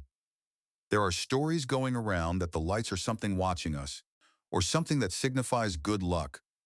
Nobody seems to think the lights are dangerous or malevolent. Brandt nodded slightly. They don't look or feel dangerous, Brandt agreed. Ethan forced the matter closed. Let's take it as a sign of good luck, Ethan said, aggravated by the conversation when he was worried about what would happen when they left jump space. There's nothing we can do about them. Everybody focus on their tasks. We don't know what'll be waiting for us at Ladoga. The bridge went still. Ethan stared at his display, annoyed with himself. Wonderful. He had just become that kind of captain, the one who snapped at the crew for acting human, and in this case for discussing something that might actually matter professionally. He could leave it there, or he could fix it. The last thing he needed was a bridge crew watching his moods instead of their stations. He cleared his throat. By the way, Ethan added, trying to sound professionally casual and certain that wasn't going over right, that was an interesting discussion. I'd like to follow up on those lights when things settle down. Maybe on the way back to Strathmore we'll see more and get some better data. No one said anything, but he could feel the bridge tension shift back where it belonged from him to whatever waited ahead. 5 minutes to Ladoga. Ethan inclined his head toward the tactical display. Confirm status of weapons and shields. Brant answered immediately. Weapons are active, particle beam projectors powered, shields at maximum. Ensign Brant said. Sutton looked over. Captain, should we set weapons to engage targets upon exit from jump space? Lieutenant Sutton asked. No, Ethan said. The first ship we encounter might be one of Ladoga's. We can't risk firing on them. If we come under fire after exit, we'll accelerate away from the engagement and figure out who we want to shoot at before we open fire. He watched the countdown diminish. When it reached 1 minute, Ethan opened the general announcing circuit. We're about to arrive at Ladoga. All hands brace for action. A short warning tone sounded as Cutlass transitioned back into normal space. Stars burst into view again against endless black, while Ethan fought through the usual haze of jump exit, blinking hard to clear the blur that made the display difficult to read. At that moment, he would have preferred humanity solve post-jump mental fog long before it ever learned what those lights meant. Still, no alarms were sounding, which was encouraging. As his vision sharpened, he saw the ship markers begin updating, while Cutlass's systems gathered everything visible in the system. Some of the information was hours out of date light needed that long to cross such distances, but at least it showed where ships had been. And the ships out there would not see the flash of Cutlass's arrival for hours either, giving Ethan time to assess before committing. What he saw first was confusing. Stingray, one of Ladoga's ships, was identifying itself while holding orbit about half a light hour from the inhabited primary world. But Barracuda, Ladoga's other destroyer, appeared to be docked with the system's only orbital station. Why would Barracuda be sitting close to the planet when a small force of unidentified ships was moving inward after apparently arriving from the Sigma jump point? Why's Barracuda sitting there close to their primary world? Ethan called out. Have our sensors focus on it and give me a detailed image. The planet and Barracuda circling it lay roughly 4 light hours away, on the order of 4 billion kilometers. But space gave clean lines of sight across vast distances. With the right multi-spectrum sensors collecting even the faintest incoming traces, the ship could assemble a reasonably sharp image. It would be a 4-hour-old image, a snapshot of what had existed in that place some hours earlier, but still detailed enough to show what mattered. Sutton was the first to interpret it. There's work going on, Lieutenant Sutton reported. And damage visible on Barracuda, most of it aft. Marsden leaned closer to his own readout. Main propulsion damage, Chief Marsden said. See that gear? They're trying a full rebuild. Something trashed Barracuda's main propulsion. Ethan asked the obvious next question. How long would that kind of repair take, Chief? Marsden grimaced. Depends on a lot of things, sir, but it couldn't be anything less than a couple of weeks even with people working around the clock. Ethan nodded. That's why Stingray's on her own facing those others. Who are they? Ethan asked of the watchstanders. Sutton answered first.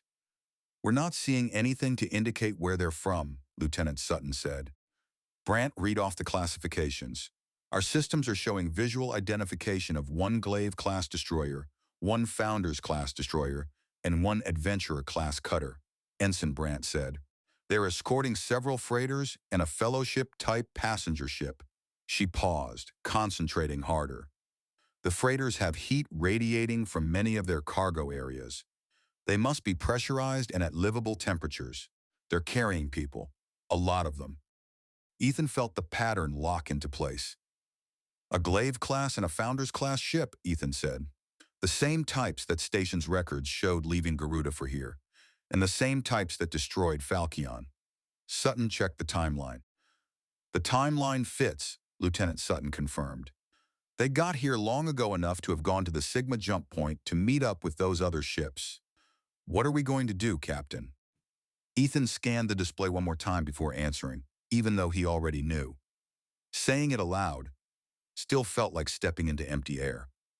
The enemy is obviously concentrating efforts against Ladoga. We're going to give Ladoga all the help we can. If we can defeat these guys here, they won't be able to hit Strathmore later. Comms, I need a transmission lined up on the inhabited world. The reply came at once. It's ready, sir. Tab 2. The signal had to be aimed not at where the planet appeared to be, but where it would be. The visible image was already 4 hours old.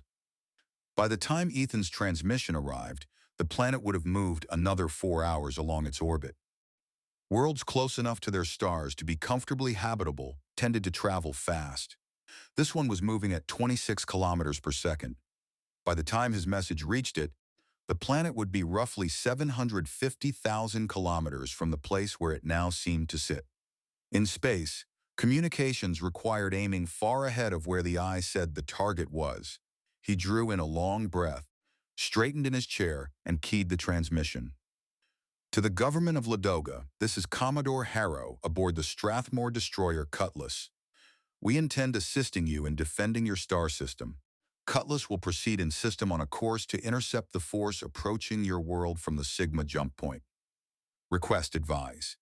He hesitated. Advise what, exactly? Ladoga had no authority to command him, and if they attempted to, he ought not comply. Questions as fundamental as who would hold operational authority if the two systems ever fought side by side were part of what had delayed a formal mutual defense pact for years. Yet, if Cutlass and Stingray acted separately, each captain improvising alone, they would throw away the benefits of shared planning. With the odds still unfavorable, they could not afford to waste any advantage. He finished carefully. Request advise your desires for employment of Cutlass. Ethan finished, hoping that was sufficiently vague to fend off a court-martial when he got back to Strathmore. Harrow, out. He motioned to the comm station. Give me a signal to Stingray. The reply came at once. Yes, sir. Ready, sir. The beam will be a little wide to include all the places she might be by the time the signal reaches her. Tab 3. Ethan keyed the next message. Stingray, this is Commodore Harrow aboard the Strathmore destroyer Cutless. You look like you could use a little help. We're on our way. It's my intention to cooperate with you in your defense of this star system. Please advise me of your intentions. Harrow, out. Sutton had already moved on to the next problem. Intercept course on your display, Captain, Sutton said. 3.5 light hours distance. At 0.08 light speed, estimated time to intercept is 43.7 hours. Nearly 2 days. Ethan suppressed a grimace. They had arrived in the middle of an invasion, and it would still take almost 44 hours before they could get close enough to matter. All hands, stand down from general quarters. Reduce shield strength to standard. We expect to reset battle conditions in approximately 42 hours.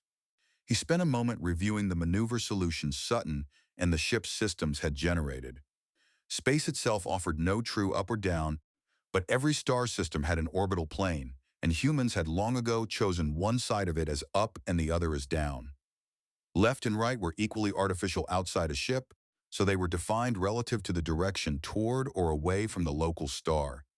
By those conventions, nearly 4 hours ago, Stingray had been slightly above Cutlass's present position and offset to one side of the star Cutlass now nearly faced. The plotted intercept, a huge arc across billions of kilometers toward the invasion force, required a modest climb and a turn to port, away from the star. That looks good given what we know.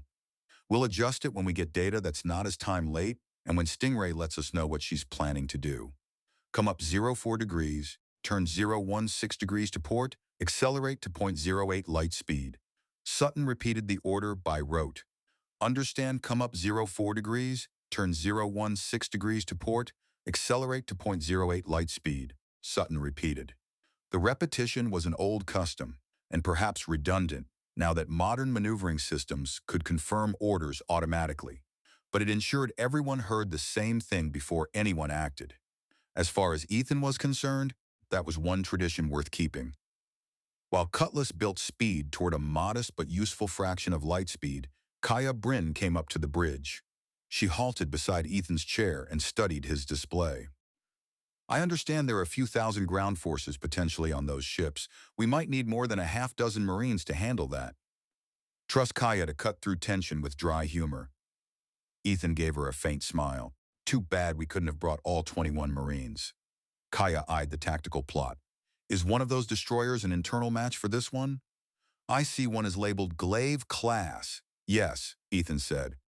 But that's not the one that's a sister ship to Cutlass. That would be the one labeled Founders Class. She gave a short shake of the head. This isn't a Glaive-class ship, so it got named Cutlass, military logic, Ethan said. Though in this case, it was the logic of the government of Strathmore. Maybe someday they'll name a ship after you. Kaia recoiled from the idea. No thanks. The only people who get ships named after them are dead heroes and living politicians, and I have no desire to be either. Is it okay if my grunts do some drills on this ship to get familiar with fighting through it? Sure. But coordinate with every department head whose compartments and passageways you're going to be using so nobody gets shot or gets scared. He made a small gesture that took in the ship around them. How's the boarding training for the crew going? Kaia answered with a shrug. They're squids. I'm doing what I can. If somebody boards us, they'll face a tough fight. If we board someone else, it could be ugly. Being on the attack is tougher. She stopped, and her expression lost its humor. I'm sorry. You already knew that.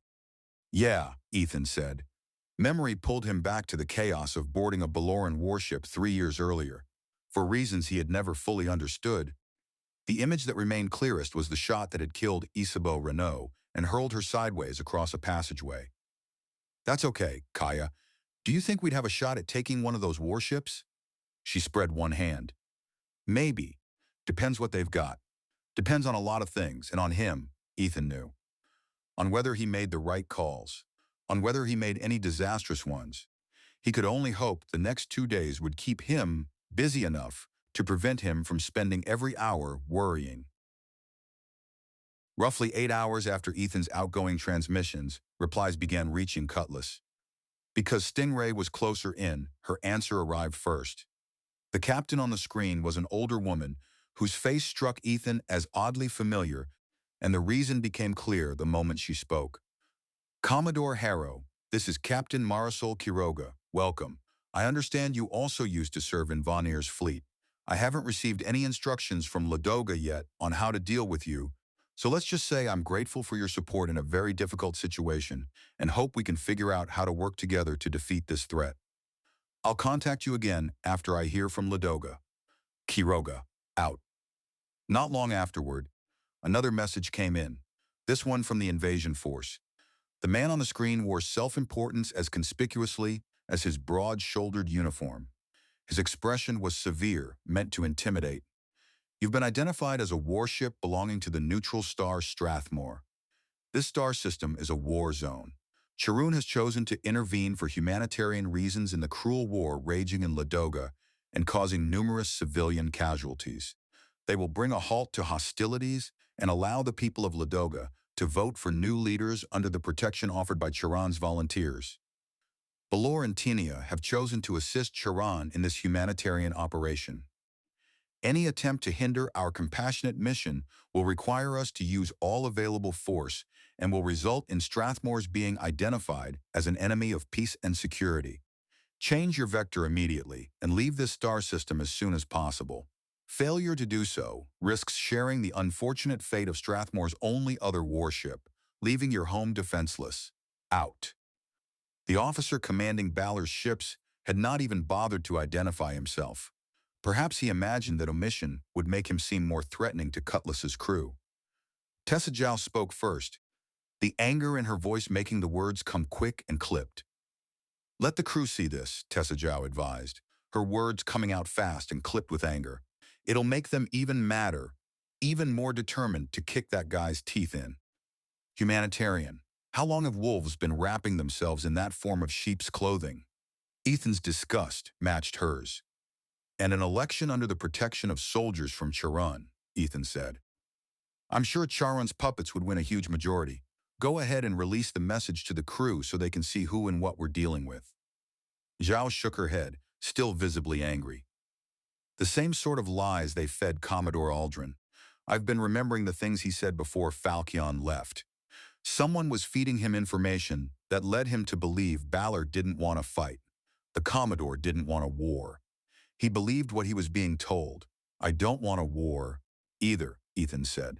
Unfortunately, that scum and the people he works for do want a war. At last, a message arrived from Ladoga itself. First Minister Brenner looked markedly older than Ethan remembered, though the strain of the past few years more than explained it. Captain Commodore, once again you arrive when Ladoga needs you. We'd already resolved to fight rather than surrender, but with your ship, our chances will be much improved.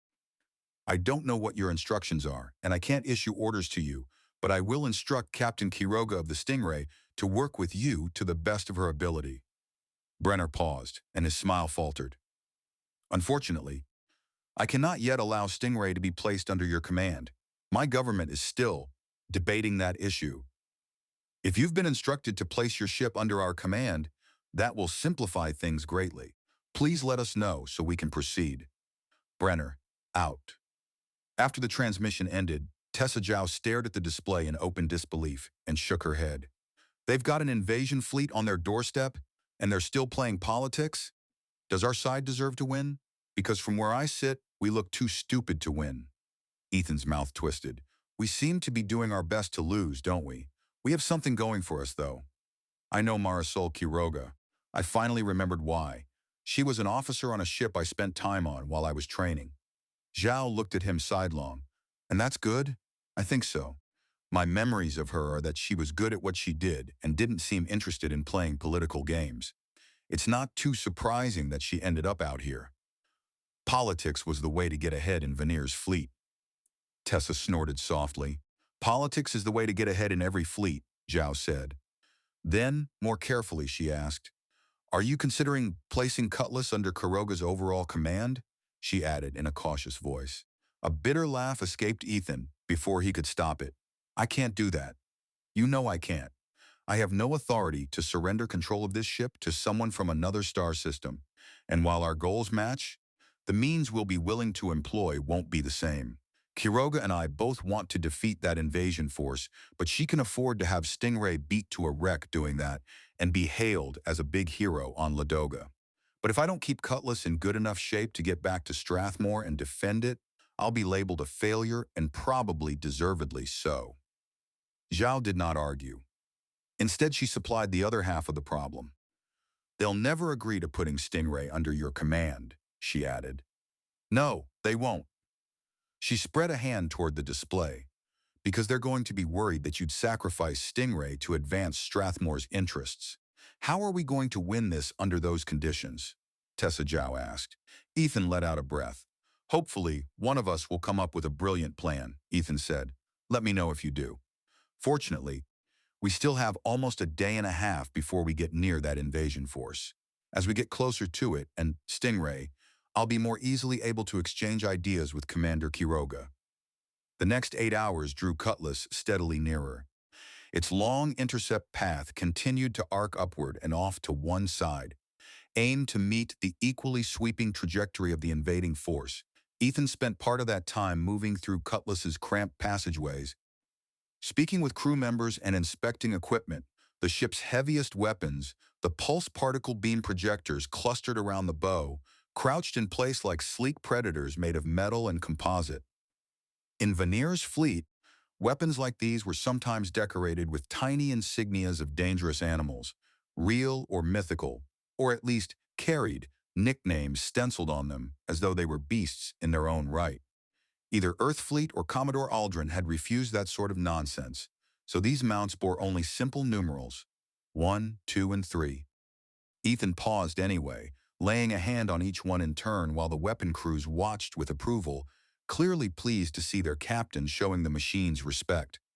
Get us some good hits. he told the beam projectors before giving the gun crews a nod to show the respect extended to them as well. Seen from inside the ship, the grapeshot launchers looked more recognizably like guns. Kaia Brynn called them big-ass shotguns. Their ammunition consisted of spread patterns of solid metal spheres roughly 5 centimeters across. To crack shields or do meaningful damage, they had to score multiple impacts, which made them close-range weapons, very much like the antique grapeshot from the age when warships had crossed the oceans of old Earth under sail. He stopped next at the medical compartment, which was scarcely bigger than a closet, just large enough to contain a desk, a single bunk, and an assortment of trauma equipment whose glowing readiness lights were both reassuring and ominous. "How's it going, Doc?" Chief Petty Officer Doc Dalton rose respectfully and gestured toward the compartment. "Ready and waiting, sir." When Ethan had first boarded Cutlass, he had been startled to learn that the ship's corpsman had completed all requirements to serve as a fully qualified doctor, yet remained a chief rather than taking officer rank. Dalton had explained it cheerfully at the time. "It's simple, Captain," Doc Dalton had explained. "Regulations call for the medical support on a destroyer to be a petty officer first class or a chief. If I were to be promoted to officer rank, I'd have to be transferred to a larger ship." "There is no larger ship in Strathmore's fleet," Ethan had pointed out. "Exactly, sir. If I was promoted to officer rank, I couldn't stay aboard this ship, but I couldn't go anywhere else. Rather than risk creating a paradox that might rend space and time, I decided to decline a promotion. Though," Chief Dalton had added, "I do get more respect from the crew as a chief than I would as an ensign, and the food in the chief's mess is better than they serve the officers. So there are some benefits." Now Ethan looked over the trauma gear again. Carefully not lingering on the broken memories of the time equipment like this had kept him alive. "I'll try not to give you any extra work, Doc." Dalton only shrugged. "Sir, back in Earth Fleet I was told that when destroyers go into a fight, they either come out pretty much untouched or they get blown to hell. There aren't a lot of minor damage situations for a combatant this size. You know how that works." "Yeah, I do." He made a stop at the mess decks as well, pretending to eat with the off-going watch despite having almost no appetite. One of the sailors finally asked what others were likely thinking. "Are we going to get those bastards, sir?" one of the sailors asked. "I had friends on Falchion." Ethan met the question without hedging. "Yes," Ethan said. "We're going to make them pay for that." Sooner or later, he ended up back in his cabin, staring down at the small display in his desk, which showed an enlarged image of the enemy formation.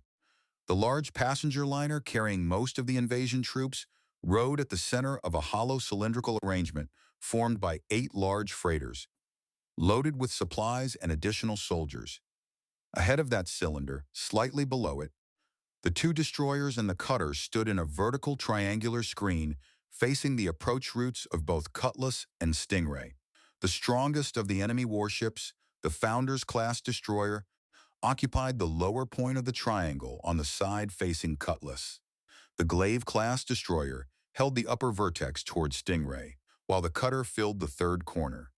The Adventurer-class cutter was no equal to either Cutlass or Stingray, but it was still a newer and better vessel than the older Corsair cutter Cutlass had destroyed at Garuda. The Baloran commander could easily shift that formation and mass all 3 warships against whichever attacker committed first. Even if Cutlass and Stingray managed to coordinate effectively, they would still be facing a slightly stronger hostile force screening the freighters and passenger ship behind it. Ethan glanced toward Zhao. "What's Earth Fleet doctrine in a case like this?" Ethan asked Tessa Zhao. She answered with an unhappy shrug. Earth Fleet doctrine assumed that both friendly ships would be under Earth Fleet command. Beyond that, we'd either be told to concentrate on the warships or on the freighters and try to wear them down by repeated passes. He looked at her sideways. "No offense, but that doesn't seem very imaginative." She only shrugged again. "Space limits your options," Tessa Zhao said. "The enemy is going to see you coming from a long, long ways off. They can easily adjust their formation to meet you." Ethan studied the plot. "We can make last-moment adjustments," Ethan said. "So can they. And if the adjustments mean we miss the intercept, Passing outside effective weapons range, that's a win for them. We have to hurt them. All they have to do is keep us from hurting them. Ethan frowned, then gave a reluctant nod. What's your advice? Zhao answered without hesitation. Hit the freighters. There's a limit to how much damage we can do on each pass, but that's our best bet for inflicting significant damage before they reach the planet. Just doing some damage to the escorting warships won't stop the invasion and won't help Ladoga. He leaned forward. Do you see any way we can stop them from reaching the planet? With 2 destroyers? Zhao shook her head. Frustration spiked through him. Ethan rose abruptly and slammed a fist against the nearest bulkhead. Earth fleet could do anything. That's what I was told growing up and in training. Where's my miracle, Commander Zhao? Tessa met the outburst with a grave expression. Earth fleet was better at building its reputation than it was at doing things, Tessa Zhao replied, both her voice and expression somber. Like, here, this situation, there were checklists. And if we did everything on those checklists, it would be an official victory. It wouldn't have mattered if the planet fell to invasion. We'd completed the checklists, and that was the only win or loss criterion that counted. He sat back down heavily as the truth of that settled into place at last. I've always thought in terms of us building on what Earth Fleet did, of using their methods as the foundation for our own ways of winning. But there wasn't any real foundation, was there? Great technical skills, highly trained individuals, but no real ideas how to translate those things into victories that mattered. That's a fair assessment. He could tell the admission hurt her. Lieutenant Commander Zhao, what we do is going to matter. Others are going to build on what we do, even if they don't remember we're the ones who did it. The smile she gave him was small, tight, and edged with irony. Or they're going to remember us as the examples of how not to do it. 10 hours passed. 19 remained until intercept with the enemy. Sleep still refused to come, and inspiration was proving no easier to find. Then a message from Stingray arrived, and at least offered something new to focus on. Captain Garuda looked as though rest had not found her either. Ethan understood that immediately and suspected he appeared much the same. My guidance is unchanged. Work with you to defend Ladoga. Do not agree to any relationship subordinate to Cutlass. We're still stuck being on the same side but unable to work as one. As I see it, Garuda continued, we have 3 basic options. One is to jointly but separately engage and try to defeat the escorting warships, then go after the troop transports. The second option would be to jointly but separately try to avoid the escorts and hit the transports. And the third would have us agreeing that one of us would engage and try to draw off the escorts while the other attacked the transports. She broke off to drink some coffee. Acting jointly but separately in a tactical situation would put us at a serious disadvantage against the unified command on the enemy side. But acting singly raises the risk that one of us will be defeated, allowing the other to be the sole target of the enemy. That might still be our best option, though. It's my job to stop the enemy. Therefore, I propose that Stingray engage the escorts, keeping them busy, while Cutlass hits the transports. If you can do enough damage to those troop ships, the invaders will have to withdraw. Even if all you do is damage some of those ships, so they require a longer time to slow down when approaching the planet, it might give us enough time to get Barracuda operational again. Stingray was still distant enough that a live exchange remained impossible, which gave Ethan time to think before responding. After replaying the message for Zhao and Brynn, he looked at both of them. What do you guys think? He asked Tessa Zhao and Kaia Brynn after replaying the message for them. Zhao answered first. She's offering to do the heavy lifting, Tessa Zhao said. Keeping those escorts busy would mean giving them decent shots at Stingray. Ethan nodded. Yeah, I give her full credit for that. Stingray could get badly beat up fighting single-handed against 3 opponents. Kaia tipped her head, thinking. I'm guessing Stingray wouldn't last long doing that. You know my usual advice, which actually comes from that Sun Tzu guy. Figure out what the enemy is going to expect you to do, then do something different. So, what are they going to expect? Are they going to be thinking that we'll act as one with Stingray? No, Ethan said. Nobody out here has acted together except the bad guys.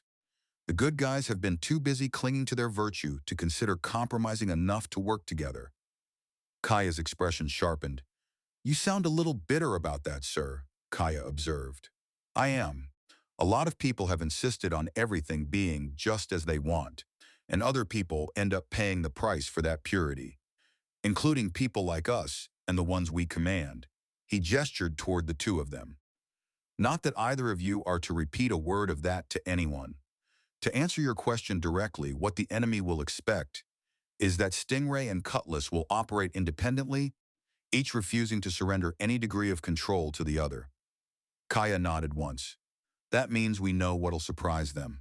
Tessa immediately saw the obstacle. That's nice in theory, but how can we operate jointly with Stingray? There can't be a single commander. We're not permitted to yield command, and neither is Stingray's commander. Kaia looked at Ethan. You're willing to listen to suggestions. Maybe Kairoga is too, he frowned. Suggestion? Ethan asked. How can you run a battle on the basis of suggestions? She answered patiently. It's not about me. It's about you.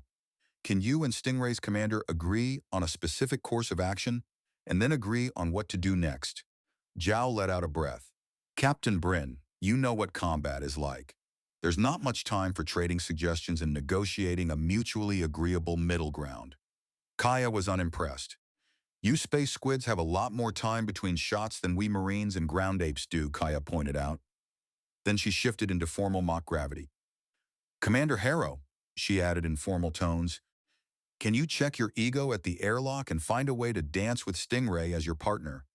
Neither one of you leading, but both of you knowing what step the other one is going to take next. Ethan studied her for a moment. Dancing. That's an interesting way of putting it. She shrugged. You know how renowned Marines are for our verbal skills. Show the enemy what they expect to see. They'll believe it because they expect it. And then do a switch-up at the last possible moment that would only be possible if you and Stingray were working as one. To Ethan's surprise, Zhao looked impressed. That's good, Tessa Zhao said, eyeing Kaia with surprise. If we can hit them hard enough on the first go-round, it might give us the advantage we need. Ethan glanced at the display in his desk. The separation between Cutless and Stingray had fallen to 1.5 light hours. Even so, that still meant 3 hours between sending a message and receiving an answer. I'm going to have to get a lot done with a few messages. Let me think over what to try and get back to Commander Quiroga. She can't agree to do whatever I say, but maybe she'll accept an invitation to dance. Aboard Sendai Yuki, Renville Ashita sat gloomily staring at the tiny image available on the display panel in his cabin.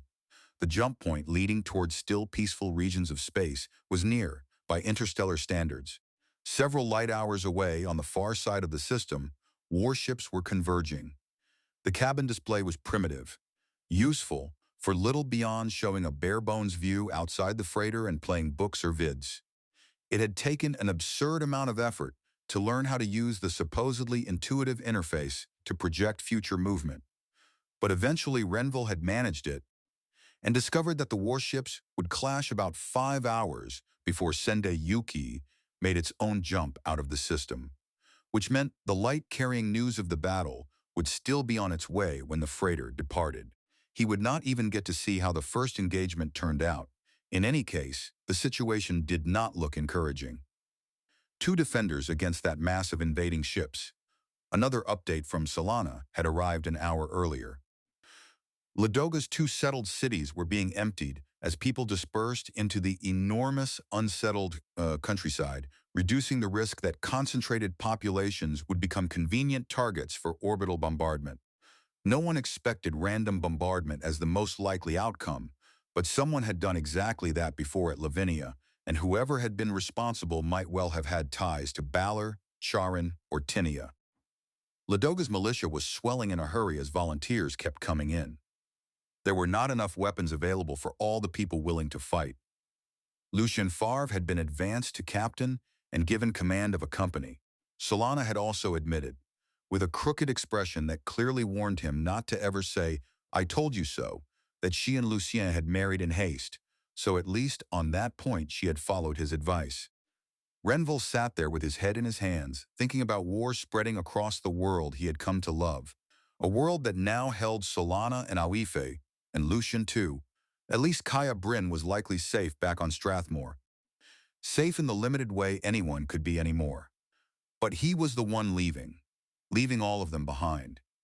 No matter how often Renville tried to remind himself that what he was doing mattered, that the outcome might depend on whether he could secure help for Ladoga, he kept coming back to the same thought.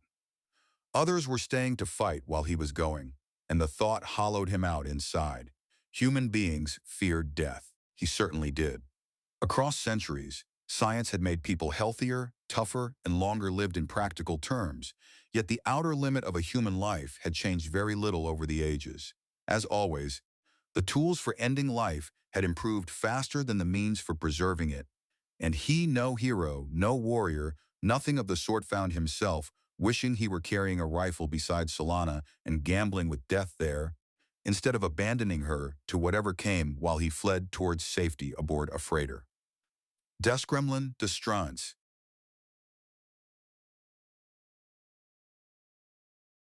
Chapter 7. One compact group of ships and two lone warships were all driving through space at immense speed. Yet because each was converging on nearly the same point, the geometry between them changed very little. They drew closer and closer while seeming almost fixed in relation to one another. From Cutlass, the invasion force appeared a little high and off to starboard, while Stingray hung above as well but farther to port. As the separation shrank from hours of light travel down to mere light minutes, all of them seemed unnaturally motionless, visible only because Cutlass's sensors magnified them into sight. Ethan and Commander Quiroga had traded several more messages, enough to set the steps of a maneuver that might catch the invaders off guard. Quiroga had been wary at first, but once she grasped the concept, she had recognized what it might do. Cutlass had altered course, so that her intercept did not merely target the enemy formation in general. It was aimed straight at the hostile Founders-class destroyer. To anyone watching from the other side, it ought to resemble a headlong, almost irrational lunge at the ship most responsible for Falchion's destruction, as though Cutlass were driven by revenge and blind to every other consideration. Stingray had modified her own approach as well, shaping a track that seemed intended to slip past the escorts and strike directly at the freighters. She had also reduced speed to .05 light, an unmistakable sign that she wanted to maximize her weapon effectiveness against the transports. That same reduction, however, ensured Stingray would arrive behind Cutlass and make her pass a few brief minutes later. Tessa Zhao eyed the tactical display.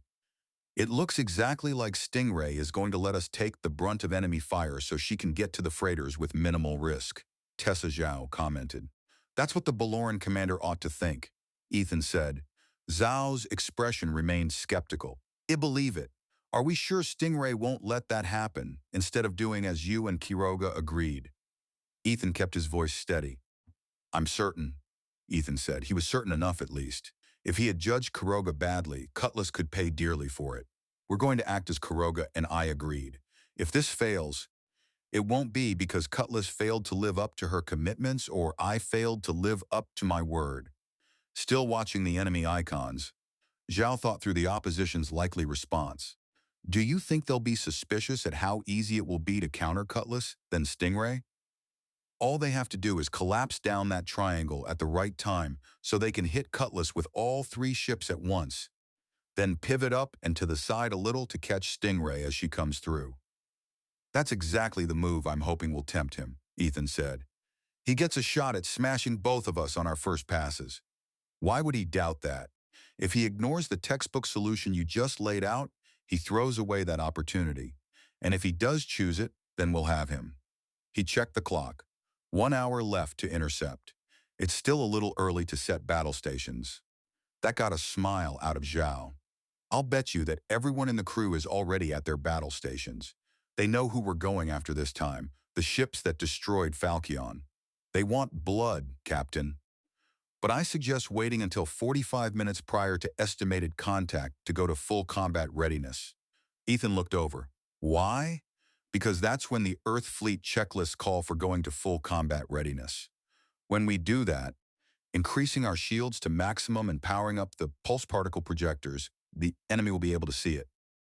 If those enemy ships see us acting as if we're still using the checklists, it will help convince them they have nothing to worry about. He grinned at her. That's an excellent suggestion, thank you. Zhao kept thinking aloud. But we're still coming in at .08 light, Zhao noted. Deke, what velocity would the old checklist require? Sutton paused, working it out. They mandated a combined speed at contact of .06 light speed or less to maximize hit potential. The velocity adjustments are to be completed 10 minutes prior to contact. 10 minutes? Ethan said. That gives the other guy plenty of warning, doesn't it? All right, work up when we need to start braking. He opened a channel to Stingray. Commander Quiroga, we're going to act as if we're following Earth Fleet checklists on this engagement. That means breaking down to just under .06 light speed by 10 minutes prior to contact.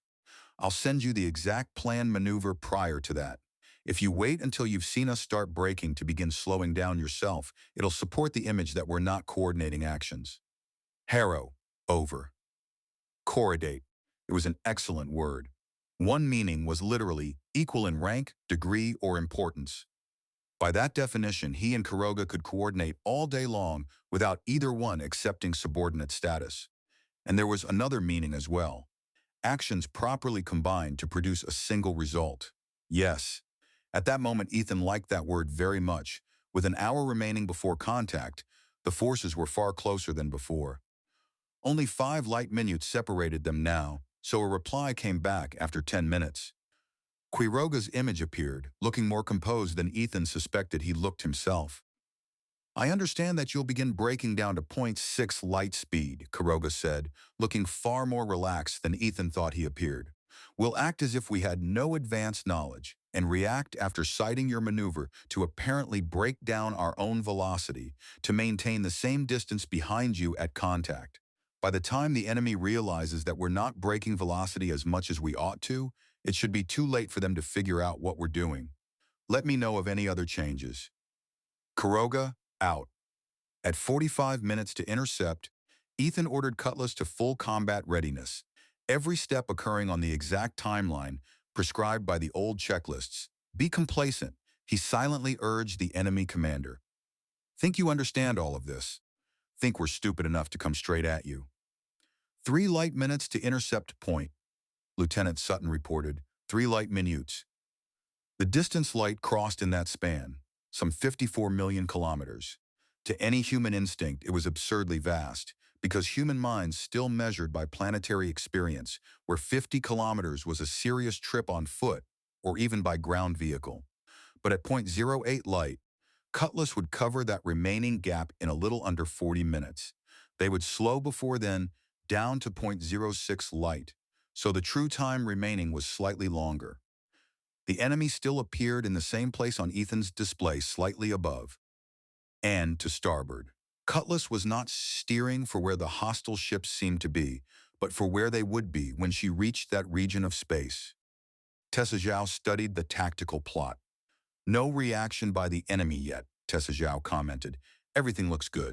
With your permission, Captain, I'll head back to engineering. Permission granted, Ethan said.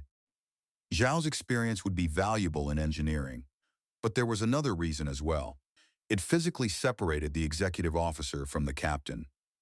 If the bridge took a hit and Ethan died, Zhao would still be alive elsewhere in the ship and able to take command. It struck him as strange that the arrangement no longer felt strange, only normal. One more practical acknowledgement of the danger.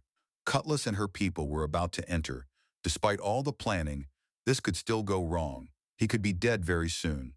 Ethan shoved the thought away as hard as he could. He could not let it touch his decisions, and he absolutely could not let it show in his face, his tone, or the way he carried himself. The crew would sense it instantly. Fear spread faster than any illness, leaping from person to person with terrifying ease.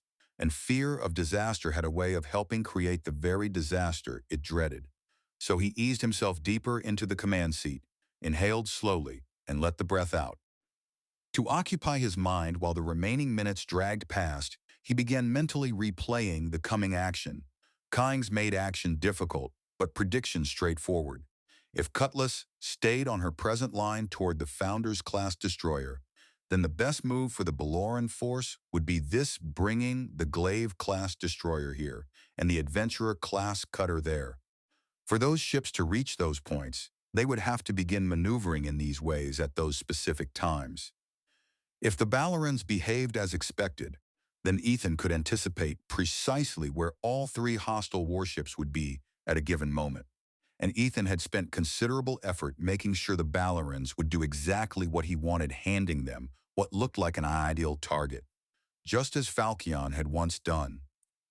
Militaries had a notorious habit of learning slowly, especially when the lesson had been taught by an enemy in battle. Doctrine was clung to long after it stopped being useful, sometimes until stubbornness itself made victory impossible. 3 years earlier, Ethan had used an unconventional move to beat a Baloran ship, but time and official retellings had blurred the details, and in any case, the officers here in the Ladoga system probably did not even know that Ethan now commanded Cutless. The Baloran commander had every reason to expect his opponents to behave exactly as expected, guided less by what the enemy might actually do than by his own assumptions. Sutton broke in. "Captain, the braking maneuver should begin in 5 minutes. Request permission to set maneuvering system to automatic for that maneuver." "Permission granted," Ethan said. From weapons, Brant followed immediately. "Request permission to lock weapons systems on enemy founders. Class destroyer." "Permission granted," Ethan said. "But be prepared to shift targets immediately when I give the order." Brant glanced up. "Shift targets, sir? What's the secondary? I can set that up so all I have to do is tap it and redirect all weapon systems." "Good." "Secondary target is enemy Glaive-class destroyer." He found himself admiring how steadily the bridge crew handled their work. They did not know every detail of what he intended, yet even if he had been taking them straight into the jaws of the worst Balor could throw at them, they would have done their jobs without hesitation. Ethan spoke the thought aloud. "You're all exceptionally fine sailors," Ethan said out loud. "Everyone on this ship. I'm proud to be leading you into battle again." No one answered. There was really nothing to say. But the smiles that appeared told him the words had landed. Sutton's voice cut across the bridge. "Braking maneuver initiating," Lieutenant Sutton reported.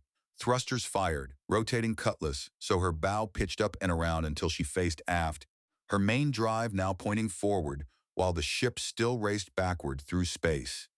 Once the proper aspect was reached, the main propulsion ignited, thrust now being used to bleed velocity away until Cutlass fell to just under .06 light. The ship trembled under the load, her hull groaned. The inertial dampers rose into an audible whine as they fought to keep the stress from ripping the destroyer apart and pulping the crew inside. Ethan watched the strain indicators climb into the yellow caution band and opened a channel to engineering. "Is this right? The system will automatically ease off if we go into red?" Tessa Zhao answered from below. "That's right," she said. "It's built into the software to prevent overstress." "What if we need to go into the red?" She hesitated. "We're not supposed to." He kept his voice level. "What if we need to?" Ethan repeated. "Right now, we can't. Can we fix that? So I can override if necessary." There was another brief pause before she replied. "It'll take a while, but I'm sure we can go through the system and create an override. However, I'm not sure how good an idea that would be, Captain," Zhao added in a diplomatic tone of voice. "Understood. Remind me to talk about it once this is over." Then Sutton reported again as the main drive cut out and thrusters rotated the ship once more. "We're at .057 light speed, bringing bow around to face the enemy. 10 minutes to contact." Brant added the next development. "Stingray is braking velocity," Ensign Brant added. "It looks like she's still planning on passing the enemy escorts a few minutes after we go through." Ethan stared at the tactical display, his stomach tight. The maneuver he needed to order sat there on his screen, updating moment by moment as contact drew closer. There would come a point when Cutlass could no longer make the corrections in time, but that point was still a few minutes ahead. Very well. I'm entering a last-moment maneuver into the system. I'll execute that maneuver from my command display at the right moment. The Baloran commander Ethan knew would also be waiting. He would delay his maneuver orders until Cutlass and Stingray appeared committed to their attack lines. He would wait until the moment when it seemed too late for Cutlass and Stingray to read his move and react. Even now, with the warships separated only by light seconds, there would still be a small but meaningful lag in seeing what the other side had done. With 10 light seconds remaining before intercept less than 2 minutes at current closing speed, Ethan gave the order aloud at the same instant he executed it. Up 0.015 degrees, come starboard 001 degrees. Then immediately, switch weapon systems to secondary target, Glaive-class destroyer. That is now primary target. Brant moved as fast as she spoke. Understood, switch all weapons to target Glaive-class destroyer. Ensign Brant responded, her words as rushed and sure as her movements as she tapped the commands. Glaive-class destroyer is now the primary target. Sutton's voice rose. The enemy is maneuvering, Lieutenant Sutton said. Ethan held himself still, waiting to see if the enemy had taken exactly the bait he and Quiroga had laid. Then Brant shouted the next report. Sir, Stingray ceased braking early. She's going to intercept within seconds of our own attack, and she's shifting vector. Ethan smiled. Very well. It would take the enemy a few seconds to perceive that Cutlass and Stingray were not following the script they appeared to have committed to. How long after that, before the enemy commander understood what it meant? He would not know for certain until both ships had steadied on their true courses. Would he hesitate or try to force through the move anyway? At Cutlass's speed, the destroyer was covering roughly 17,000 kilometers every second. In one instant, the enemy was still distant in ordinary human terms, though already close by the standards of space combat. In the next, Cutlass had flashed past the Glaive-class destroyer and was still shaking from both the hits she had taken and the recoil-like jolt of firing her own weapons. The Glaive-class ship was somewhat smaller than a Founders-class destroyer like Cutlass or Stingray. She carried fewer weapons and her shields were weaker. Against Cutlass alone, she might have escaped the exchange with only moderate damage. But Quiroga had made the crucial last-second adjustments that brought Stingray in on nearly the same point at nearly the same moment. Grape shot from both attacking destroyers slammed into the Baloran ship's forward shields and collapsed them, leaving every pulse particle beam projector on both Cutlass and Stingray with unobstructed lines of fire through the enemy hull. Even before Cutlass's systems finished damage assessment, Ethan issued the next command. Bring us up and over to intercept that cutter. Ethan ordered while Cutlass's systems were still trying to assess the damage done to the enemy destroyer. Cutlass swung into a broad climbing turn, arcing up and over to come back down toward the Adventurer-class cutter. Sutton tracked the other destroyer. Stingray is diving down, Lieutenant Sutton reported. Ethan nodded. She's going to come back at the Glaive-class destroyer, Ethan told him. How's Cutlass? Sutton checked his returns. Our forward shields held, Captain. Spot failures, but nothing got through.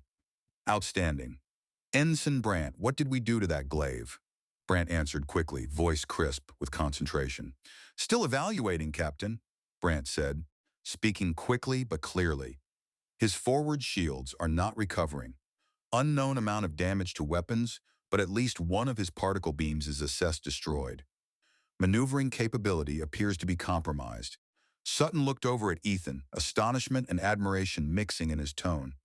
You set him up, Lieutenant Sutton said, his voice reflecting admiration and surprise. You and Stingray. That's right, Ethan said. We coordinated our actions. Our best chance was to take out the Glaive-class ship by surprise. With that one badly hurt, we'll have a chance to beat the remaining enemy warships.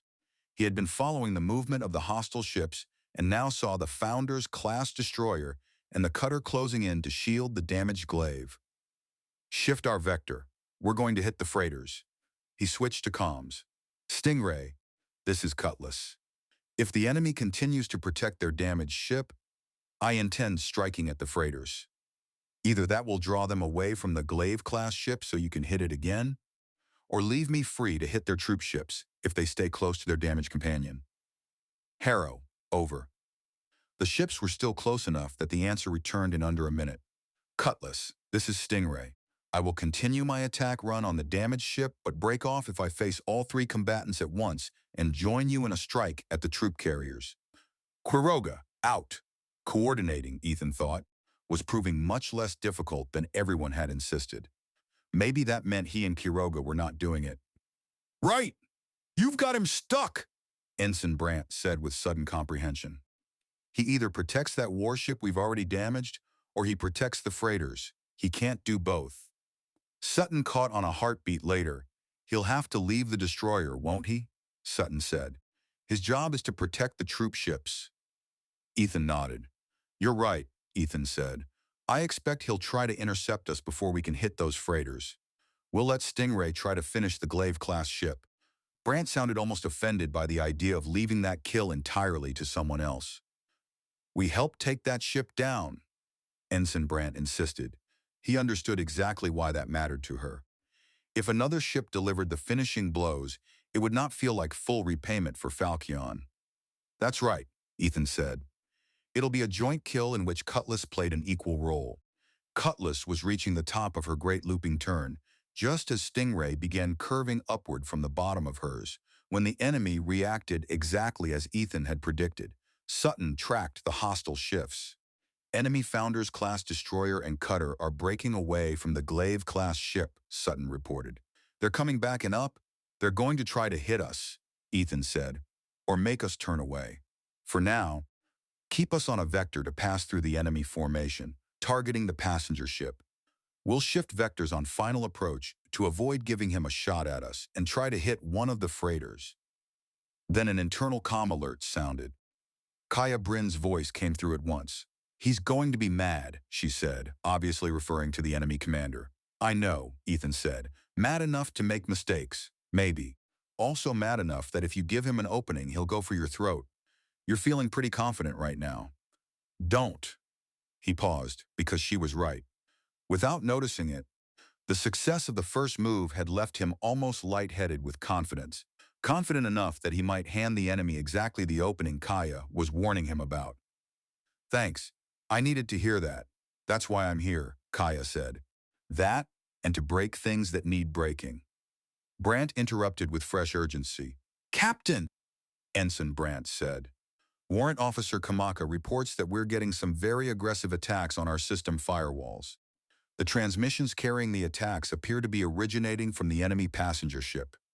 So far, nothing has gotten through, but he's monitoring the situation closely and wanted you to be informed. Thank you, Ethan said. Then he keyed back to Kaia.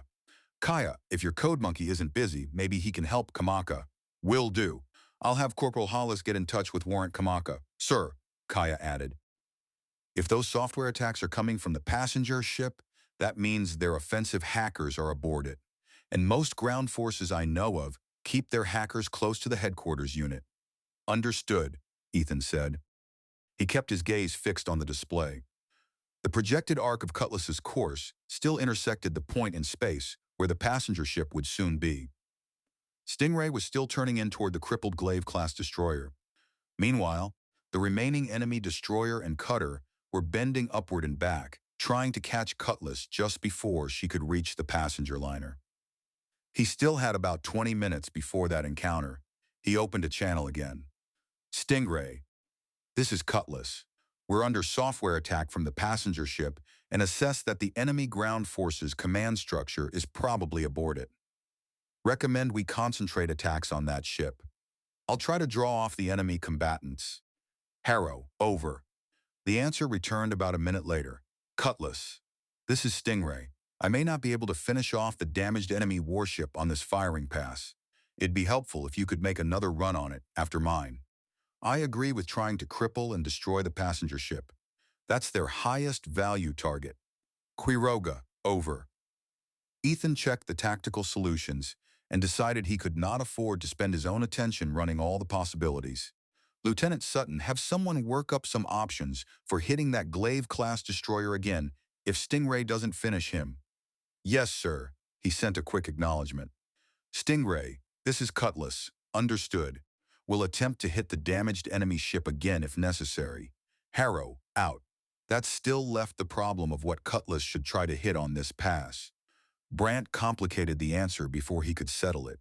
Captain, the enemy warships are going to intercept us at a point close enough to the other enemy ships that if we engage them, our weapons won't be able to reload or recharge before we're past the passenger ship or freighters. Ethan leaned toward the display, studying the geometry more closely, and saw she was correct. Worse than that, the intercept point had been chosen almost perfectly to catch Cutlass if she continued toward either the passenger ship or the freighters. No matter which target he selected with a last-moment alteration, the hostile warships would still get their shot. He's good, Ethan muttered, grudgingly impressed by the enemy commander's intercept planning. Ensign Brant, what's our worst case if we take the maximum number of possible hits from both of those remaining warships? Brant ran the model. Wait, sir, Brant replied as she ran a simulation. There's a better than even chance of spot failures in our shields and hits on Cutlass. Our combat systems are estimating anywhere from 1 to 3 hits on this ship. He did not ask where those hits might land. There were too many variables for that answer to mean much. They might tear through empty or non-essential spaces. They might punch through compartments holding crew. They might strike something vital and cripple the ship. There was no way to know beforehand. He studied the approach geometry of the two enemy combatants again. They were close enough together that he could not attack the cutter without also exposing Cutlass to the destroyer's return fire. Every option in front of him looked bad, but if he pulled back too obviously, Stingray might conclude that Cutlass was not keeping faith with the plan. Could he afford that? Then a red warning icon flashed onto Ethan's display. Marsden called out from Engineering Watch. We've lost primary controls for Thruster Group 2. Chief Petty Officer. Marsden called out from the Engineering Watch station. Cause unknown. Auxiliary controls. Captain, the auxiliary controls are having trouble taking over. Ethan needed only a couple of seconds to verify where maneuvering Thruster Group 2 sat on Cutlass's hull before the conclusion hit him. This attack run was over. One of the 3 main maneuvering thruster groups was already gone. If a second failed, Cutlass could become almost helpless. The ship was already impaired in coming right or up, so he ran a fast new vector to the left and down. Even if the enemy pursued, it would buy at least half an hour to restore the thrusters. Come port 50 degrees, down 030 degrees. Sutton repeated it instantly. Understand, come port 50 degrees. Down 030 degrees, Lieutenant Sutton replied. Cutlass rolled to port and dipped her bow as the remaining thrusters fired. Ethan kept his eyes on the tactical plot. Let me know if they come around to intercept us. Ethan ordered, worried that the enemy would detect the problem and come in while Cutlass was unable to maneuver properly in every direction. Brant watched the enemy icons. There's no sign they're following, Ensign Brant said. Holding position near the passenger ship. They probably think we're pulling an injured bird. He twisted toward her in surprise. An injured bird? Now Brant looked surprised in return that he did not know the term. It's a deception maneuver to try to draw off escorts or attackers by feigning damage and apparent vulnerability, sir. Sutton supplied the source. It's on the checklists, Lieutenant Sutton said. Right, so the enemy would have known we might try. That if we were paying attention to the checklists and probably assumes that's what we're doing. Thank you, Ethan said, startled that something out of the Earth Fleet checklist had turned out to be so useful in masking Cutlass's actual trouble. Another internal call came in, this one from Tessa Dorset, just as Ethan settled back into his chair. Sir, I'm on site where the failure occurred. It's a relay junction. He asked the obvious question. Can you identify the cause of the failure? Ethan asked, thinking immediately of hostile software interference crippling a critical component. Her answer came quickly. It looks like a normal failure, she replied. Relay junctions on Founder-class ships are notorious for sudden, no apparent reason RJ fails. That's why we carry several spares. I've sent a team to pull a spare so we can do a replace. If nothing else complicates things, we should have the junction up-synced and working in 10 minutes. Thank you, Ethan said. deeply grateful for the amount of experience serving under him. Since the enemy had not pursued Cutlass, and he now knew exactly what the problem was, he opened a channel to Quiroga. "Stingray, this is Cutlass. I suffered the temporary loss of a thruster group due to part failure and broke off my attack run. Cutlass should be fully combat ready again in 10 minutes and will re-engage at that time. Harrow, out." He turned back to his display just in time to watch Stingray flash past the crippled Glaive-class destroyer. The damaged Baloran ship had tried to yaw its bow away, but Quiroga had anticipated that move perfectly, bringing Stingray across the enemy's front. With the forward shield still down, Stingray's pulse particle beams raked the length of the Baloran destroyer. Ethan flinched involuntarily, imagining those streams of charged particles ripping through whatever lay in their path equipment, compartments, bodies. An instant later, Stingray's grape shot slammed into the ship's bow. Those simple metal bearings, relying only on speed and mass for effect, struck with enough force to vaporize the front end of the destroyer. That wreck would not be salvageable when this fight was over. Stingray continued her climb and turn, angling toward the troop carriers, and then Quiroga's reply reached Cutlass. "Cutlass, this is Stingray. I think your guess regarding the value of the passenger ship is right.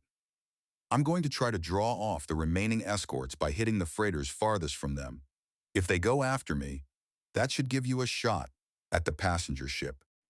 Quiroga, out. Ethan immediately turned to Sutton. "Lieutenant Sutton," Ethan said, "as soon as we get all thrusters online again, I'll want an intercept trajectory on the passenger ship. Time to get there right after Stingray makes her run on the enemy freighters." Sutton nodded.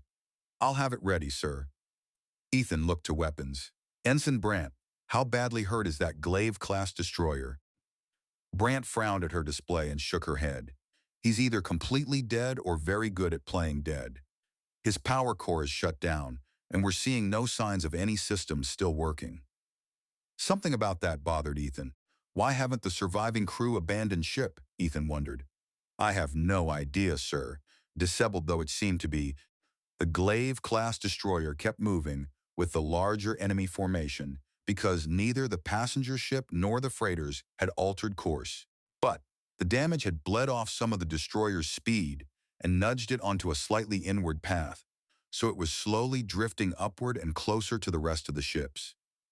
If none of the freighters or the passenger liner maneuvered, the wrecked warship would eventually pass through their formation and drift out above it. "Maybe they're waiting to abandon ship until they're in among the other ships friendly to them," Ethan said. Then, realizing that more than 10 minutes had already passed, he asked, "How are the repairs on Thruster Group 2 going?" Marsden relayed the question and listened to the reply without changing expression. "Lieutenant Commander Zhao says the junction repair is complete, but something else is causing problems. She's got specialists trying to run down the problem." Ethan kept his voice under control. "Any new estimate of repair time?" Ethan asked, trying not to let frustration sharpen the words, and already fearing he knew the answer. Marsden shook his head. "No, Captain. Until they find what's wrong, they can't say how long it'll take to fix. Whatever this problem isn't showing up on remote diagnostics, so they're having to do physical checks." Ethan rubbed at his face and thought while Cutlass continued her wide arc past the enemy formation. "Maybe if we—" Sutton spoke up carefully. "Captain," Lieutenant Sutton said, "I don't know how much experience you have with our systems. They will automatically analyze and report any unusual behaviors in another ship." Ethan turned toward him, barely suppressing a glare, and Sutton pressed on. "Sir, the enemy destroyer came from the same source and has the same analysis systems as we do. If we maneuver without using Thruster Group 2, the systems automatically will spot that and notify the enemy commander." "Damn." Ethan exhaled once. "Thank you, Lieutenant," Ethan said. "I didn't know they'd do that." "There's no way we can maneuver without giving it away?" Sutton answered immediately. "No, sir," Sutton said. "Then we'll have to do the best we can without those thrusters and make sure we don't give the enemy warships a chance to intercept us while we've got limited maneuvering capability. Work me up an intercept on one of the freighters." That left the problem of what to tell Quiroga. Whatever she might want, Ethan could not gamble Cutlass in her present state. Coordination had limits, and his first responsibility still belonged to Strathmore. Reluctantly but firmly, he keyed comms again. Stingray, this is Cutlass. My number 2 thruster group is down for an undetermined period. I'll attempt to continue attacks on enemy shipping, but cannot risk an engagement with the enemy warships while my maneuvering is compromised. Harrow, out. No answer came back immediately as Stingray curved around and struck one of the freighters at the edge of the enemy formation. Ethan watched, angry at Cutlass's inability to match those moves, while Stingray's weapons shredded one side of the freighter. Give me an intercept for that trailing freighter, he ordered. As soon as the solution appeared, he approved it, and Cutlass's remaining thrusters fired to send her into a long sweep to port that would end where the freighter would be. Brant suddenly called out, "Sir!" Ensign Brant called out, "Stingray's trying something else." Ethan looked again at Stingray's track. The enemy destroyer and cutter that had been guarding the passenger ship had lunged up and back, trying to catch Stingray as she pulled out for another pass. Stingray had seen the opening too, and was rolling down and over toward the now exposed passenger liner. Had that enemy lunge been a feint all along? Or had the commander simply lost his nerve and broken off? Stingray and the 2 hostile warships were now extremely close and moving at tremendous speed as Stingray dove for the passenger ship and the enemy cutter and destroyer snapped into new vectors of their own. At those velocities, even a tiny miscalculation could become fatal. Momentum held every ship like an iron hand, unwilling to let go no matter how hard the thrusters fought against it. A warning cry rose reflexively in Ethan's throat and died there unborn, already too late. By the time anyone aboard the 3 ships could see the danger clearly, by the time even automated maneuvering systems could detect it and respond, Stingray and the enemy cutter had brushed hulls as they flashed past each other at thousands of kilometers per second. At that speed, the impact energy erased most of the cutter and at least a third of Stingray. The cutter and everyone aboard it simply ceased to exist in any meaningful sense, turned into vapor, dust, and tiny fragments. Stingray was hurled off vector, all propulsion and maneuvering destroyed, spinning away from the enemy formation while pieces of the shattered warship tore loose and scattered into space. Ethan stared at the display, frozen for a moment in shock. Quiroga might still be alive. The bridge sat in one of the most heavily protected sections of Stingray's hull. But even if she and some of her people had survived, neither she nor her ship would rejoin this battle. "Captain?" Sutton's stunned voice snapped Ethan out of it. "Continue attack run on the last freighter," Ethan ordered, as he fought to absorb what he had just seen. The cutter was gone. So was Stingray. That left only Cutlass against the remaining Founders-class destroyer.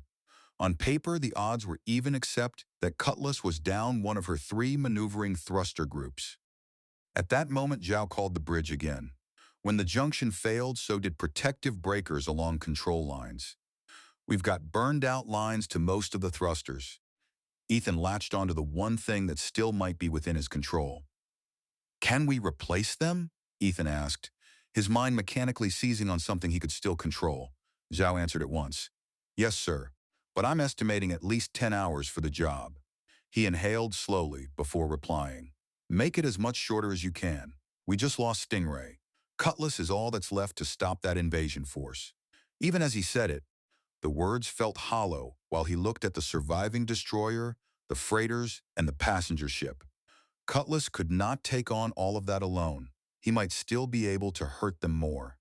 But unless the miracle he had been waiting for finally appeared, this invasion was going to reach the planet.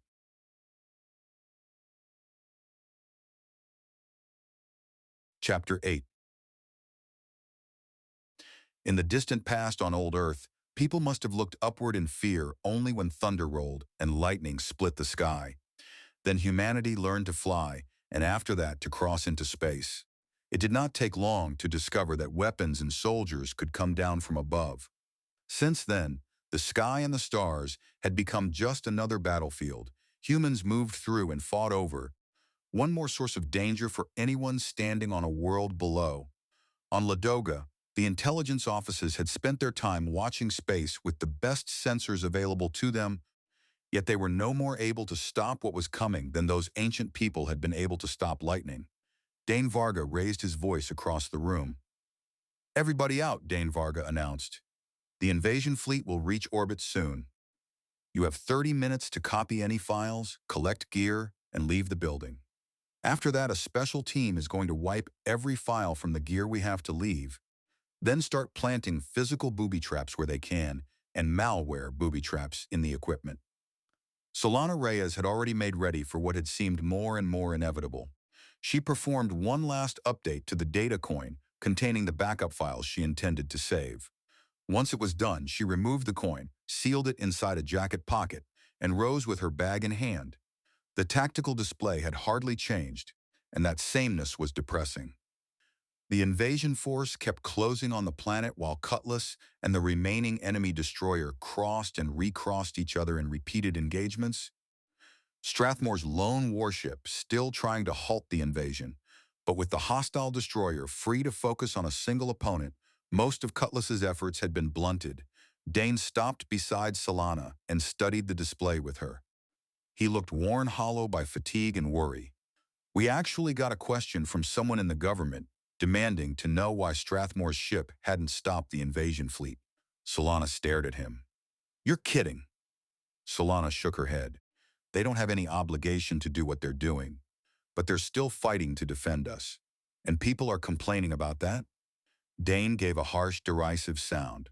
"Sure, the same people who kept finding reasons for the last few years not to sign a formal defense agreement with Strathmore," Dane said, his voice derisive. "I hear Strathmore's ship has been asked to help defend our orbital facility once the invasion gets here. Barracuda would be a sitting duck at the facility if she was alone. But if Strathmore's ship stays to help, that last enemy warship won't be able to face both of them at once." Solana looked back at the display. "But we don't know if Strathmore will do that. They've already done far more than we had any right to expect." "I hope they will. Otherwise, we'll lose Barracuda for certain, along with the orbital facility." She shifted her pack on one shoulder. "What do you need me to do?" Solana asked. Dane answered at once. "I want you to link up with one of the defensive ground units and assist them in any way you can.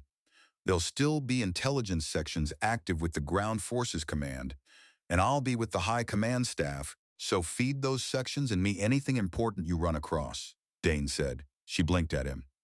"One of the ground units?" Solana asked, not believing her ears. "Yeah." He gave her a look that felt uncomfortably close to a farewell. "You pick the unit. I can't officially assign you to the same place as Lucien because of the rules. Something about married people in the same combat unit. But I can leave it up to you. Try to get through this in one piece, Solana." She tried for something lighter than she felt. "You too," she said. "I'd hate to have to train another boss." Dane pointed toward her gear. "Don't forget your rifle." "I won't." After a few final goodbyes, Solana left the building with her rifle in one hand and a pack on her back holding everything personal she owned, plus as much extra ammunition as she had been able to get. The effort to hold Devon against the so-called rebels had been abandoned. All of Ladoga's regular ground forces, together with the militia volunteers backing them, were concentrating around Krakow and Poznan, where the invaders were expected to come down.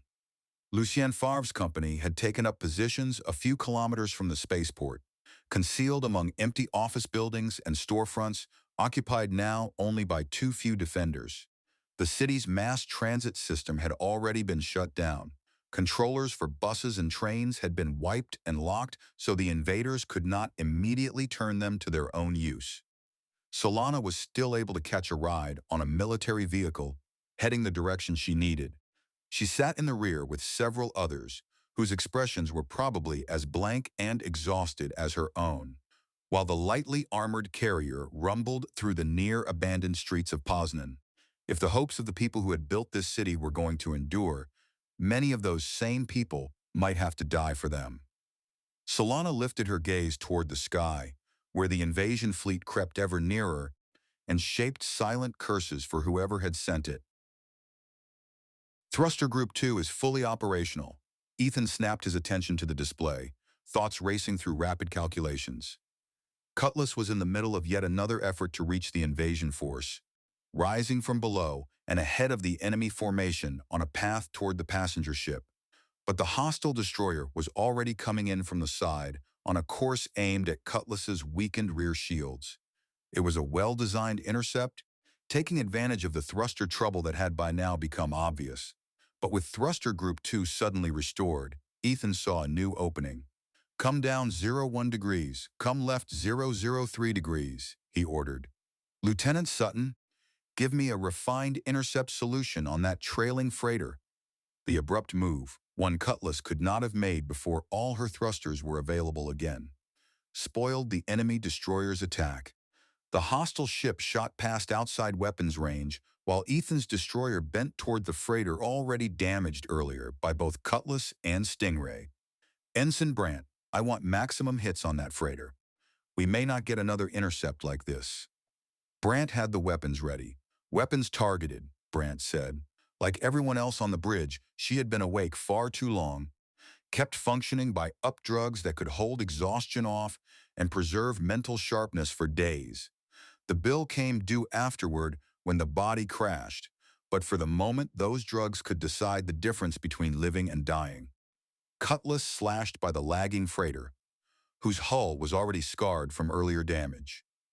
With a clean shot into vulnerable sections, the destroyer poured particle beams and grape shot into the freighter's bridge and engineering spaces. Cheers burst out aboard Cutlass as the freighter's power core detonated, destroying the ship and everything on it. Sutton grinned. "We got one," Lieutenant Sutton said, grinning. "Let's hope it was carrying a lot of important stuff," Ethan said. "Give me a vector back to hit the invasion fleet again. Best target given our current vector." Sutton went to work at once. "Yes, sir. We're about to hit 50% on our fuel cell reserves. Very well." Ethan leaned back and rubbed his eyes, wondering whether the updrugs were beginning to blur his judgment rather than preserve it. If he let the fuel level fall too far, Cutlass might not be able to make it back to Strathmore. And with the enemy destroyer still active, there was nowhere in Ladoga where he could safely refuel. Another alert sounded. "Sir, we've got an incoming call from Ladoga." Now the distance to the planet was down to only a few light minutes. That made conversation possible, but it also underscored how little time remained for Cutlass to stop the invasion. First Minister Brenner appeared standing in his office, carrying himself like a man who was about to leave it for good. "Commodore Harrow, I'm not certain if I'll be able to speak with you again.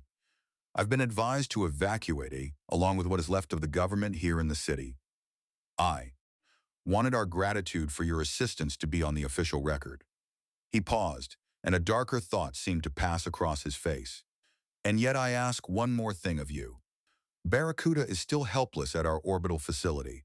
The invasion force hasn't attempted to destroy our facility or damage Barracuda. They obviously plan on capturing both. Ladoga urgently asks if you can remain in the vicinity of our facility to help Barracuda. Emergency repairs are still underway. If you can hold off an attack on the facility for long enough, Barracuda can join you. If not." Brenner shook his head with helpless frustration. "Please do what you can. And when you return to Strathmore, let them know Strathmore will never stand alone while Ladoga remains free. May our ancestors bless your efforts. Brenner, First Minister out." As the transmission ended, Ethan rubbed his eyes once more and stared at the display, uncertain what choice he ought to make. "I hear we're at 50% fuel reserves," Tessa Zhao said in a low voice nearby, focused on Brenner's message. Ethan had not even noticed his executive officer step onto the bridge. He lowered his hand from his face and nodded toward her.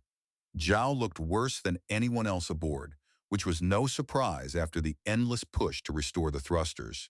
"How is the rest of your repair team?" She gave a tired shrug. "Still able to work? What are you going to do?" Ethan glanced at the display.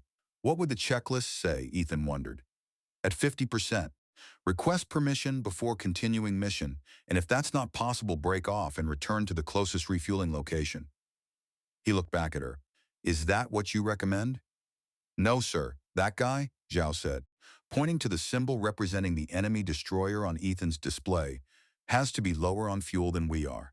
On the way up here, I asked our sensors for an analysis on Barracuda's status, which I confirmed by some one-on-one coordination with Barracuda's executive officer. If repairs continue at their current rate, and if we can buy them 3 more days, they should be able to get underway. Ethan followed that line of thought immediately. And then we'll have the enemy destroyer outnumbered 2-1 while he's really low on fuel, Ethan said. It's still a haluva risk? Yes, sir. He kept working through the problem aloud. Can they land anybody on that facility if we're helping Barracuda? If they can do that, they could capture Barracuda by storm along with the facility. Zhao shook her head, faintly. You're asking the wrong person, sir, Zhao said. Yeah. Ethan opened an internal circuit. Kaia, I need you on the bridge. We need some Marine input. He looked back to Zhao. Before Captain Brynn gets here, I'd like to know your recommendation. The hesitation in Zhao had nothing to do with exhaustion. He could see that plainly. This was exactly the sort of hard-call Earth fleet had long ago turned over to automated procedures. Officers like Zhao had been trained not to make these decisions for themselves. He softened his voice. In your gut, Ethan asked softly, what do you want to do? Zhao kept her eyes on the display. Win. Beat these guys. Avenge Falchion. He started to answer, but she cut across him. Captain, if I'm thinking with my gut, if I go with what I want to do, I may not be thinking about what I should do. Fair point, Ethan said. Then, lowering his voice further so no one else would hear, he admitted the thing beneath his own uncertainty. My gut keeps telling me to get back to Strathmore, where my wife and girl are. I know why that is. I'm afraid for them. So your gut is telling you to stay and fight, and mine is telling me we've done all we can and should get back to the place we're obligated to defend. Silence stretched while he turned over the remaining possibilities. 3 days. You think they can get Barracuda underway in 3 days? Yes, sir, Tessa Zhao said. He half addressed the next questions to her, half to himself. But can we be sure of holding that facility even if we stay those extra days? Ethan asked himself as much as her. And by then, our fuel reserves will certainly be less than 40%. Can they hold that facility if we stay? Kaia Brynn stepped onto the bridge, still sealed in the lightweight battle armor she had been wearing since before the fight began. Even if she had managed to sleep in brief snatches, she could not possibly be comfortable after that many hours inside it. Does somebody need a Marine? She asked Ethan. He stared at her for an instant, and then the answer came to him, not just to the question he had asked, but to something else he had forgotten he possessed. Yeah, I need Marines. Lieutenant Sutton, how long until the next intercept? Sutton checked his display. 35 minutes, sir. But the enemy destroyer is coming around and will meet us in 33 minutes. Good. Ethan rose from the command seat, surprised by how unsteady his legs felt and realizing he had been sitting for far too long. I'm going to hold a conference with Commander Zhao and Captain Brynn in my stateroom. I'll be back in 15 minutes. Only a few minutes were required to outline the idea. Kaia frowned and stared off toward one corner of Ethan's cramped cabin while she considered it. Zhao answered first, with deliberate precision in every word. We have time to set up the necessary maneuvers, Captain. We should be able to do what you ask. Kaia looked from Zhao back to Ethan. We can count on Barracuda. I'll get a commitment from them before we launch you, Ethan promised. She continued pressing the practical issues. Are there any soldiers already on the facility? I'll find that out too. Kaia narrowed her eyes. But you know already that you can limit how many enemy shuttles reach that facility? Kaia pressed. Yes, Ethan said. The enemy will be able to tie us up for a short period by threatening an attack run on Barracuda. But that will only give them a narrow window to get shuttles through, and only by angles of approach that are masked from us by the bulk of the facility structure. Are we expected to hold the whole facility for the necessary length of time? No, Ethan said. Your job will be to keep the enemy from capturing Barracuda. She nodded slowly, thinking it through. We can trade space for time. That's the Marine version of relativity. Time equals space multiplied by effort. Yes, sir. We'll keep them from getting Barracuda. I'm going to need schematics of that orbital facility, and as much as we can find out about what's stored up there and how many people are left on it. Thank you, Captain Brynn. You may need to get most of that after you arrive at the facility. Ethan turned to Zhao. Start working out how Cutlass is going to handle the delivery while I call Barracuda's commanding officer. We can't stop the invasion fleet from reaching Ladoga, but this battle isn't over yet. Zhao hesitated. Captain. Lieutenant Commander Zhao hesitated, then spoke with unnatural calm. There's one other thing we can do to help Barracuda and Ladoga. Barracuda's chief engineer was killed in the ambush attack on their ship. Barracuda is also a Founders-class destroyer. If we provided them with a skilled, experienced chief engineer, it might make all the difference in their getting those repairs done. Ethan stared at her. You're volunteering to transfer to Barracuda? Knowing that the ship might be captured? A slight smile touched Zhao's face. I have confidence in Captain Brynn, sir. What more was there to ask? The remaining officers aboard can handle all possible engineering situations that might occur on Cutless? Yes, sir. I trained them, sir. He nodded, unwilling and uncertain, but seeing no reason to refuse. Your offer to volunteer is accepted, Lieutenant Commander Zhao. We'll send you over along with Captain Brynn's Marines. Thank you, sir. Zhao pointed toward the display on Ethan's desk. We're also still on an intercept run, she reminded him. Yeah, I need to handle that too. Ethan hurried back to the bridge and reacquired the tactical situations with a single glance as he dropped into his chair. I want an estimate of our odds of inflicting critical damage on another freighter or the passenger ship before the invasion fleet reaches the planet. Sutton answered immediately. We already ran it, sir, Lieutenant Sutton said, sounding not proud of having anticipated the need for the estimate, but unhappy at the results. The odds are effectively zero.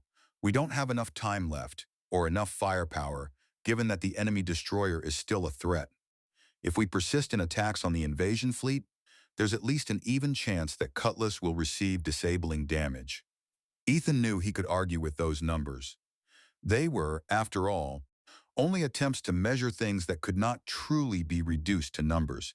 But after 2 days of trying to stop the invasion alone, he felt the truth behind them. Only Stingray's earlier help in damaging that one freighter and Cutlass's sudden restoration to full maneuverability at the exact right moment had allowed them to destroy even a single transport. Other ships had been hurt, but nowhere near badly enough to stop them. And more than once, Cutlass herself had only narrowly escaped crippling damage, and he could also see plainly that on this approach, the enemy destroyer would get far too clean a shot at Cutlass. He gave the order with a flash of anger at having to do it. Break off this attack, Ethan ordered. Feeling a burst of anger at the necessity, Sutton accepted it at once. Yes, sir, Lieutenant Sutton responded. Breaking off attack. Request new vector guidance. His tone carried both resignation and unhappiness, as if he had expected no other outcome. Ethan could see the same feeling on every face around the bridge.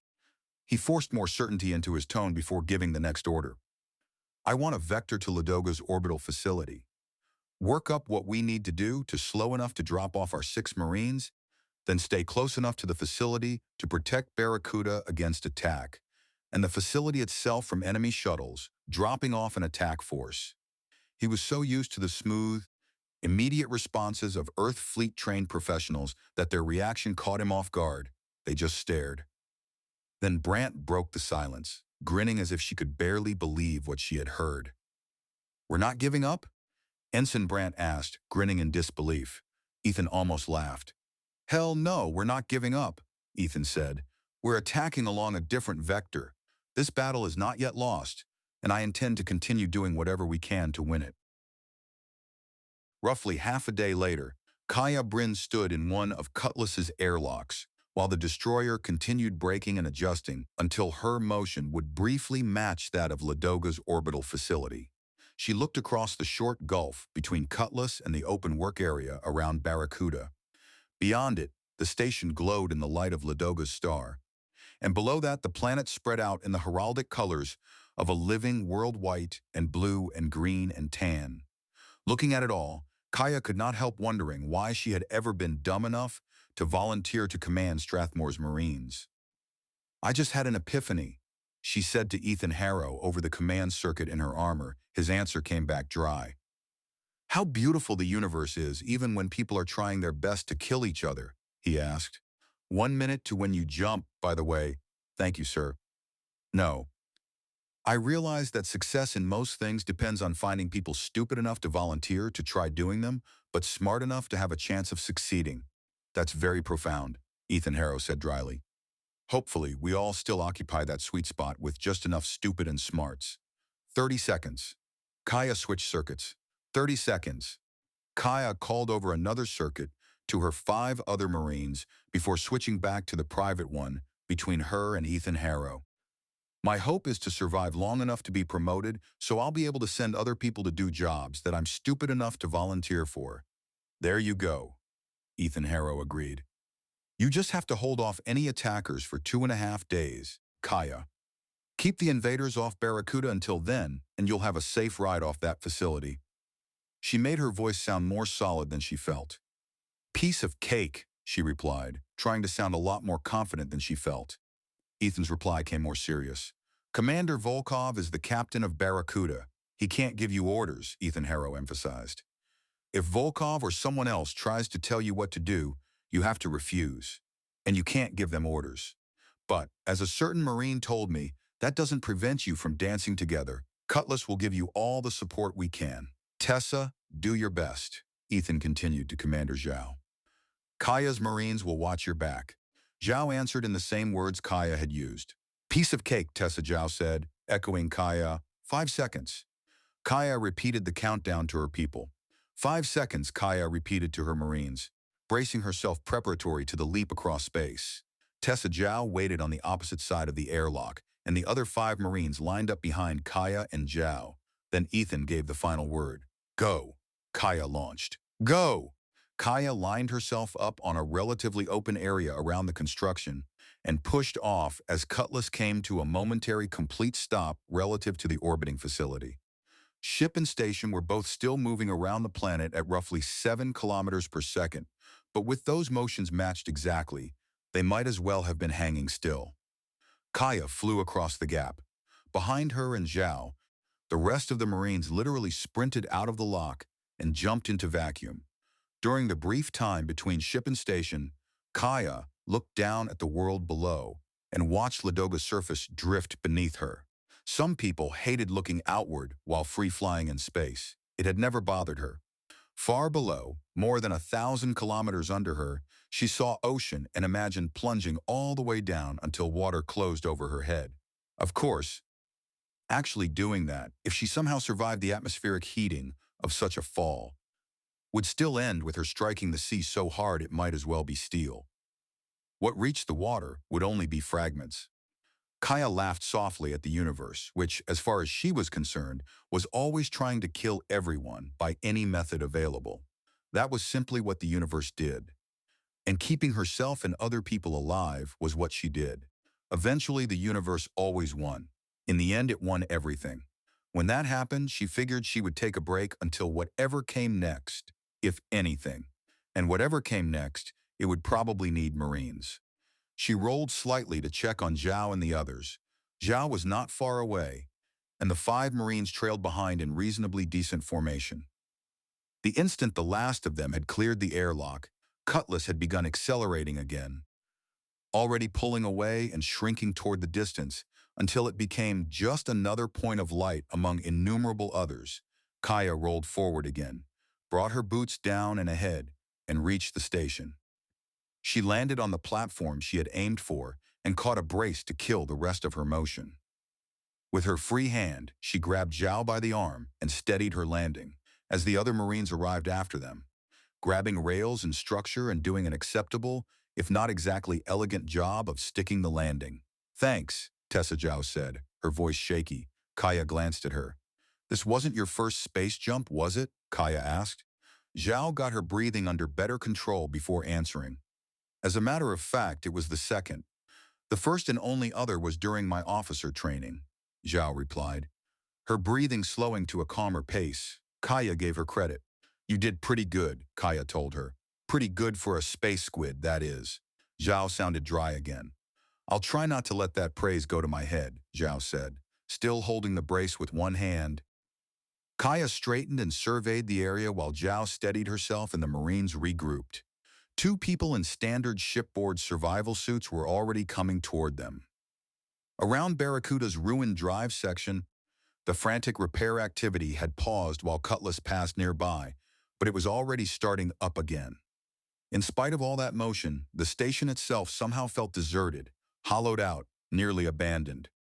One of the approaching sailors called over the common circuit. Captain Brynn? One of the approaching sailors called over the common use circuit. Commander Volkov would like to speak with you and, Lieutenant Commander Sokolova. Kaia frowned. I'm Brynn, Kaia replied, but this is, Zhao cut in immediately. Sokolova, Zhao broke in. I'll explain. Since Volkov had asked rather than ordered, Kaia motioned for her Marines to remain with her and followed the sailors. Switching to a private circuit, she queried Zhao. Sokolova? Zhao explained without a trace of strain. Politics, Tessa Zhao explained, sounding completely calm again. Commander Volkov can't give an officer from Strathmore a command authority position on Barracuda. But if a former Earth Fleet officer calling herself Sokolova happens to show up, he can appoint her chief engineer. Volkov pretends he doesn't know I'm Commander Zhao from Strathmore, and I pretend I'm Commander Sokolova, who's not working for anyone else at the moment, so I can give real orders aboard Barracuda. Kaia had to admire that. I didn't realize Earth Fleet officers could be that devious, Kaia said admiringly. She could hear Zhao smiling in return. When you operate in a highly political environment, you learn how to get things done despite the political obstacles. Barracuda sat at an odd angle in the dock, and Kaia found herself wondering why. The forward airlock and the rest of the ship's forward section looked almost untouched. Only the frantic work happening aft and the hard, grim expressions on the sailors she passed revealed how dire the situation really was. Kaia left the Marines in the passageway outside while she and Zhao squeezed into the captain's cabin. Volkov's quarters were effectively identical to Ethan Harrow's aboard Cutlass, except for a scattering of personal belongings. Volkov himself looked like a man carrying ghosts as he greeted them. Captain Brynn, thank you for, assisting us, Commander. Sokolova, I've already informed the crew that you're the new chief engineer. Zhao wasted no time. Then I'd better get to work, Tessa Zhao said. Volkov looked at her closely. You had 4 years as chief engineer on your ship? Yes, sir. I could take every engineering system on Barracuda apart and put it back together with my eyes closed. She gave Kaia a quick parting nod. I know that Captain Brynn will ensure we have the time we need. Thank you, Kaia said, and for once the confidence someone else placed in her did not feel entirely comfortable. Tessa turned back to Volkov. By your leave, sir. Tessa Zhao told Volkov. The instant Barracuda's captain inclined his head. Zhao was gone through the hatch and moving aft. Volkov let out a long breath and dropped into his chair with the exhaustion of a man who had been pushing himself too hard for too long. Major Salazar is in command of the forces defending inside the facility, Volkov said. I've asked him to join us so you two can, talk. Kaia studied him and felt a flicker of pity. It must be hard sitting here in dock. Volkov stared out toward space with the expression of someone replaying unwelcome memories. Hard, yes. Watching the others fight on their own. Captain Quiroga, apparently Stingray's bridge was destroyed. The survivors who've gotten off don't think anyone in that section of the ship survived. Captain Brynn, our best case estimate is that we can get Barracuda underway, patched but ready to fight, in 2.5 days. With the help of Commander Sokolova, I think we can meet that, but we need 2.5 days. Kaia answered with caution. We can do our best to keep the enemy from reaching this dock through the inside of the facility, Kaia warned, but we can't cover the outside if they attack the dock that way. It's too much area to cover. Something almost fierce came into Volkov's expression, his smile stretching tight. Did you notice how we're positioned in the dock? Barracuda can't move right now, but our weapons work and our fire control is fine. If anyone comes over or under or around the facility toward this dock, we'll spot them silhouetted against space, and they'll get a particle beam through them. Those beams move at nearly the speed of light.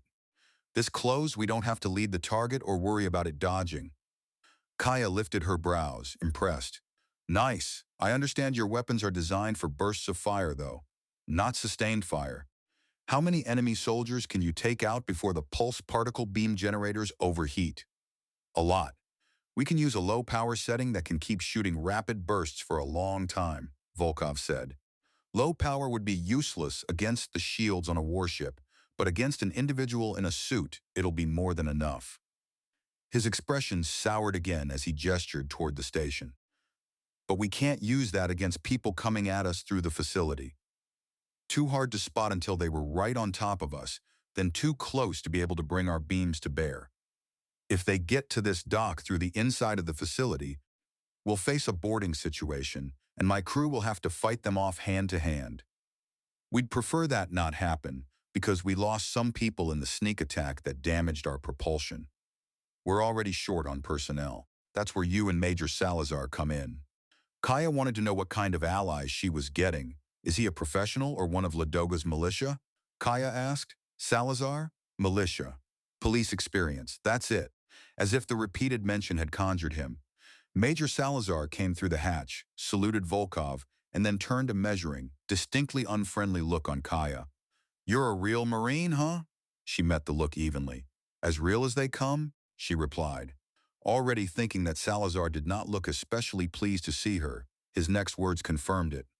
Ladoga can defend her own world, Salazar said, as if inviting her to dispute him. Kaia kept her voice controlled.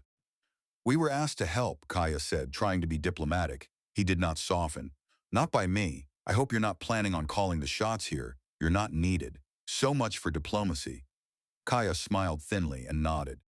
I'll just ask Commodore Harrow to bring Cutlass back to pick us up then. Volkov cut in at once, anger directed squarely at Salazar.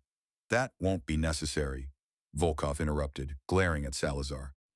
As senior officer on this orbital facility, I'm grateful for the assistance that Commodore Harrow and his crew have provided to Ladoga.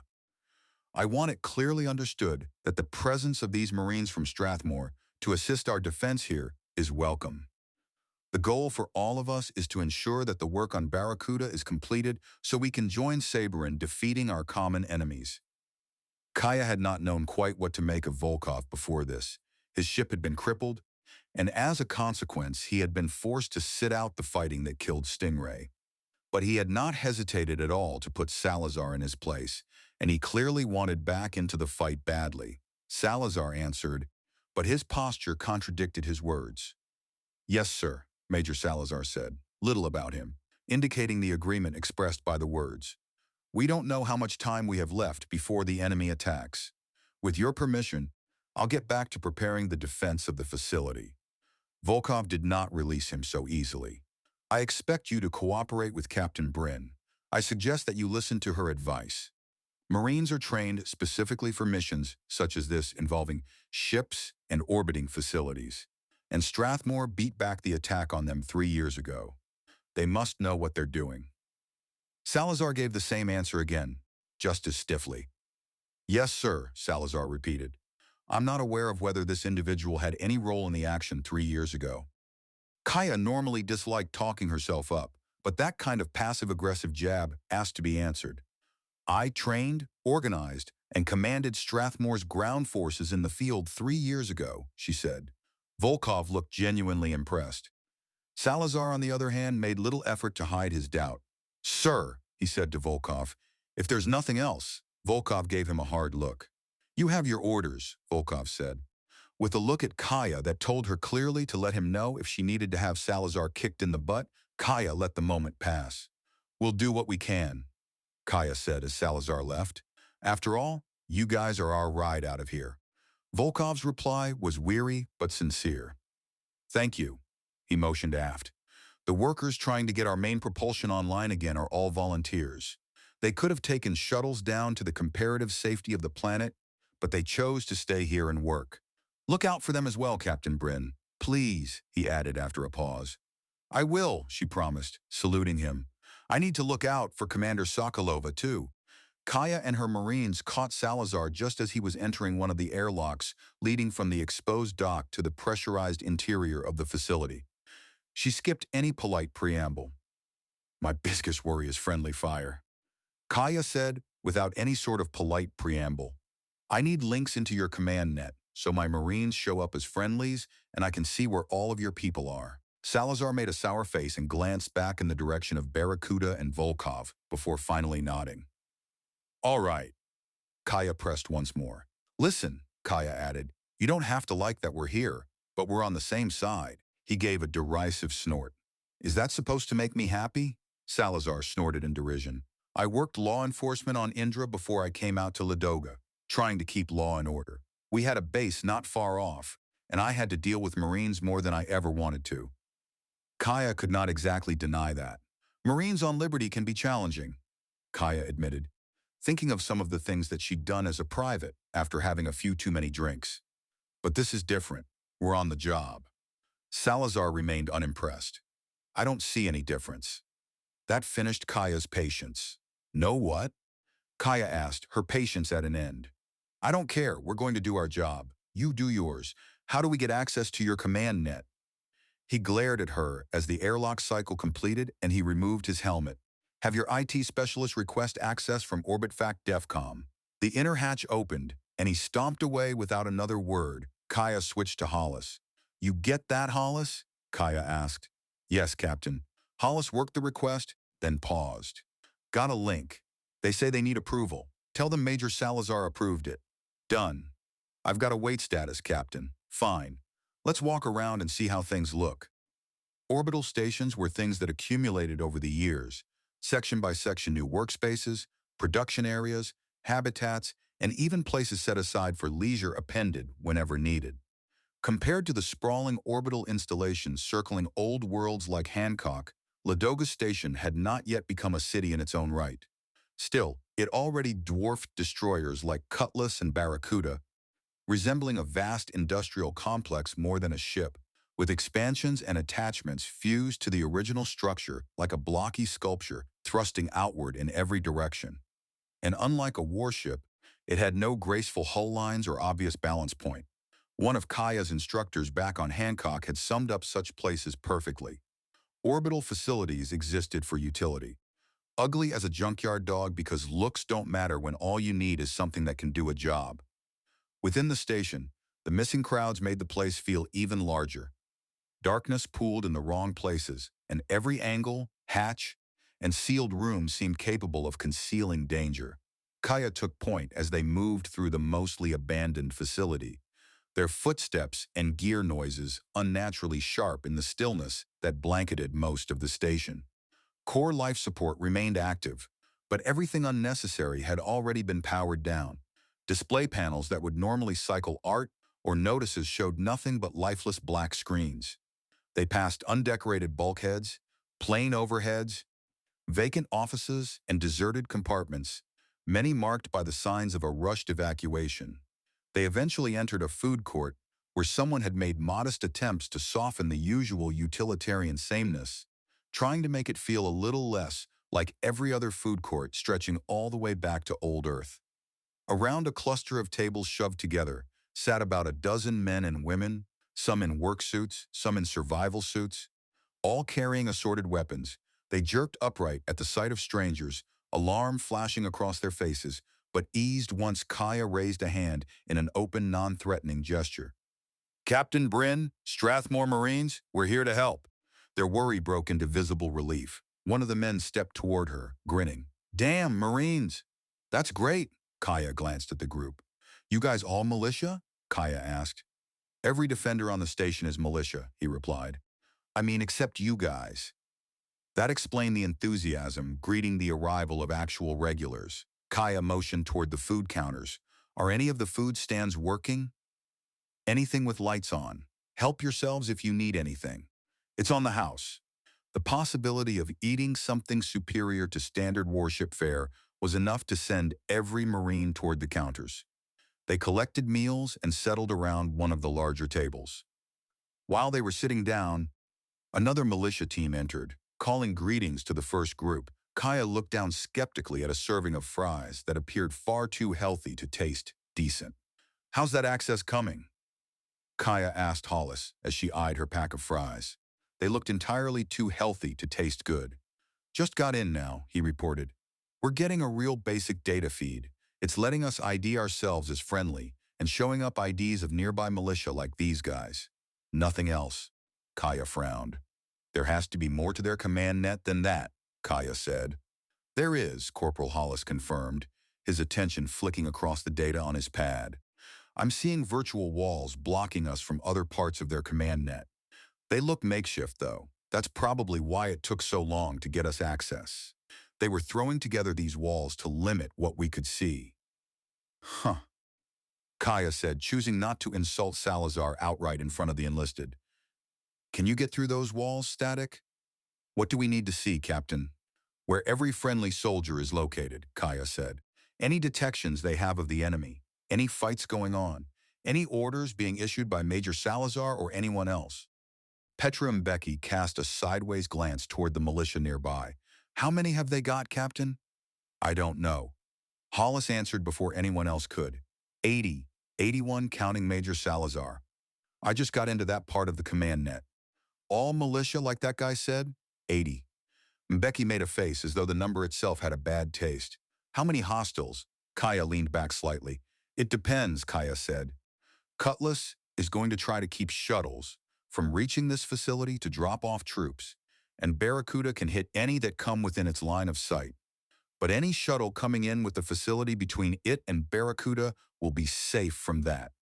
And if the enemy warship makes a run on Barracuda, Cutlass is going to have to move to support Barracuda. We're expecting that to happen. That'll give the enemy a narrow corridor to run a few shuttles through. A few shuttles? Private Fujita said. They could have, 300 on those? Depending on the shuttle type and what kind of armor they're wearing, Private Decker said. If 4 shuttles make it through, the numbers they carry could range from, 280 to 350. Kaia looked over at Ren Decker with curiosity. You're a shuttle expert. It's a hobby, Captain, she admitted. Ashford laughed. She builds shuttle models from scratch, Private Ashford added. Laughing, Kaia gave Decker a look. Do you have any other interests I should know about? Decker hesitated. No others you should know about, Captain. Mbeki carried on. So, Corporal Mbeki continued, we're talking at least a few hundred hostiles, 80 friendly militia, and us. How good are the hostiles? We don't know, Kaia said. The ones I fought 3 years ago from Balor were mercenaries hired as a unit from one of the old colonies. Kind of like you guys, but not as professional. But we've had word that Balor and Charun and Tinia have been hiring anyone willing to carry a gun. If we're lucky, that's who we'll be facing. Reds, Fujita offered. I heard a lot of them are from Mars. Somebody told me there's like hundreds of thousands of Reds who will do anything for a job, and they're cheap hires. Reds can be bad news if they're gang fighters or warlord troops, Mbeki said. Not as good as professional ground forces, but tough. Hollis suddenly brightened. Got it, Hollis announced. We're in the command net. No restrictions. I gave you a ghost ID, so even if their system watchdogs notice you, they'll think you're okay, Captain. Kaia shifted immediately to the new data appearing on her pad. You're a credit to the Marines of Strathmore, Kaia said, running through the data now available on her pad. Oh yeah, and here's the Major's plan. Look, she angled the display so the rest could view it. He's breaking his forces into squads and posting them at major intersections to stop any advance. Decker studied the layout. What about the ways past those intersections? Decker asked, eyeing the plan. Kaia nodded approvingly. That's thinking like a Marine, Kaia said, nodding in approval. The militia is trying to seal off routes, but they can't seal off every possible path. Once aboard this facility, the attackers can go up, down, right, left, and everywhere in between. They'll either try to overrun the individual squads of defenders, which will be fast but expensive in terms of casualties, or bypass the defenders using other routes, which will take longer. Mbeki leaned forward. So what are we going to do, Captain? Mbeki asked. Reaction force, Kaia said. Or fire brigade, as they used to call it, because we're going to be putting out fires. As the enemy hits these militia forces, or bypasses them, we'll hit the enemy. If there's a breakthrough likely, we reinforce the militia if we can get there in time. If a breakthrough occurs, we stop it. Ashford glanced around the table. 6 of us? Ashford asked. That's right, Kaia said, making her confidence sound solid without tipping over into absurdity. I'm going to personally command Team 1. That's me, Corporal Hollis, and Private Decker.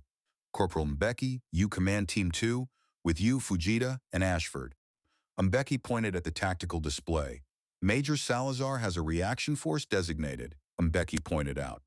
Yeah, but that reaction force is also assigned defense of a critical intersection just short of the space dock. That's a mistake. People. He's going to be afraid to move that reaction force because its other job is so important. A sharp burst of laughter rose from one of the militia tables, too loud and too brittle to sound real. Ashford glanced that way. Can they do this, Captain? Kaia knew exactly what he meant. To anyone looking on, the difference was obvious. The militia looked dangerous the way disorder could be dangerous, random, improvised, unpredictable. Her Marines looked dangerous in the disciplined, practiced way that came from training. They can, Kaia said, if we show them how. Mbeki hesitated. Captain, Mbeki said, with all due respect. Kaia gave her a dry look. I know what that really means, Corporal. My apologies, Captain. How can we show them how to fight in the middle of a fight? Kaia inclined her head, acknowledging exactly why Mbeki had asked. I've done this. Led volunteers against regular troops. Because that was all I had. Give them good leaders, good examples, and they can do a lot. Respect them, boys and girls, she told her Marines. They know they're not good at this, but they're facing death anyway because there's no one else to handle the job. That takes guts. Let's help them ensure their deaths make a difference, because plenty of them are going to die trying their best.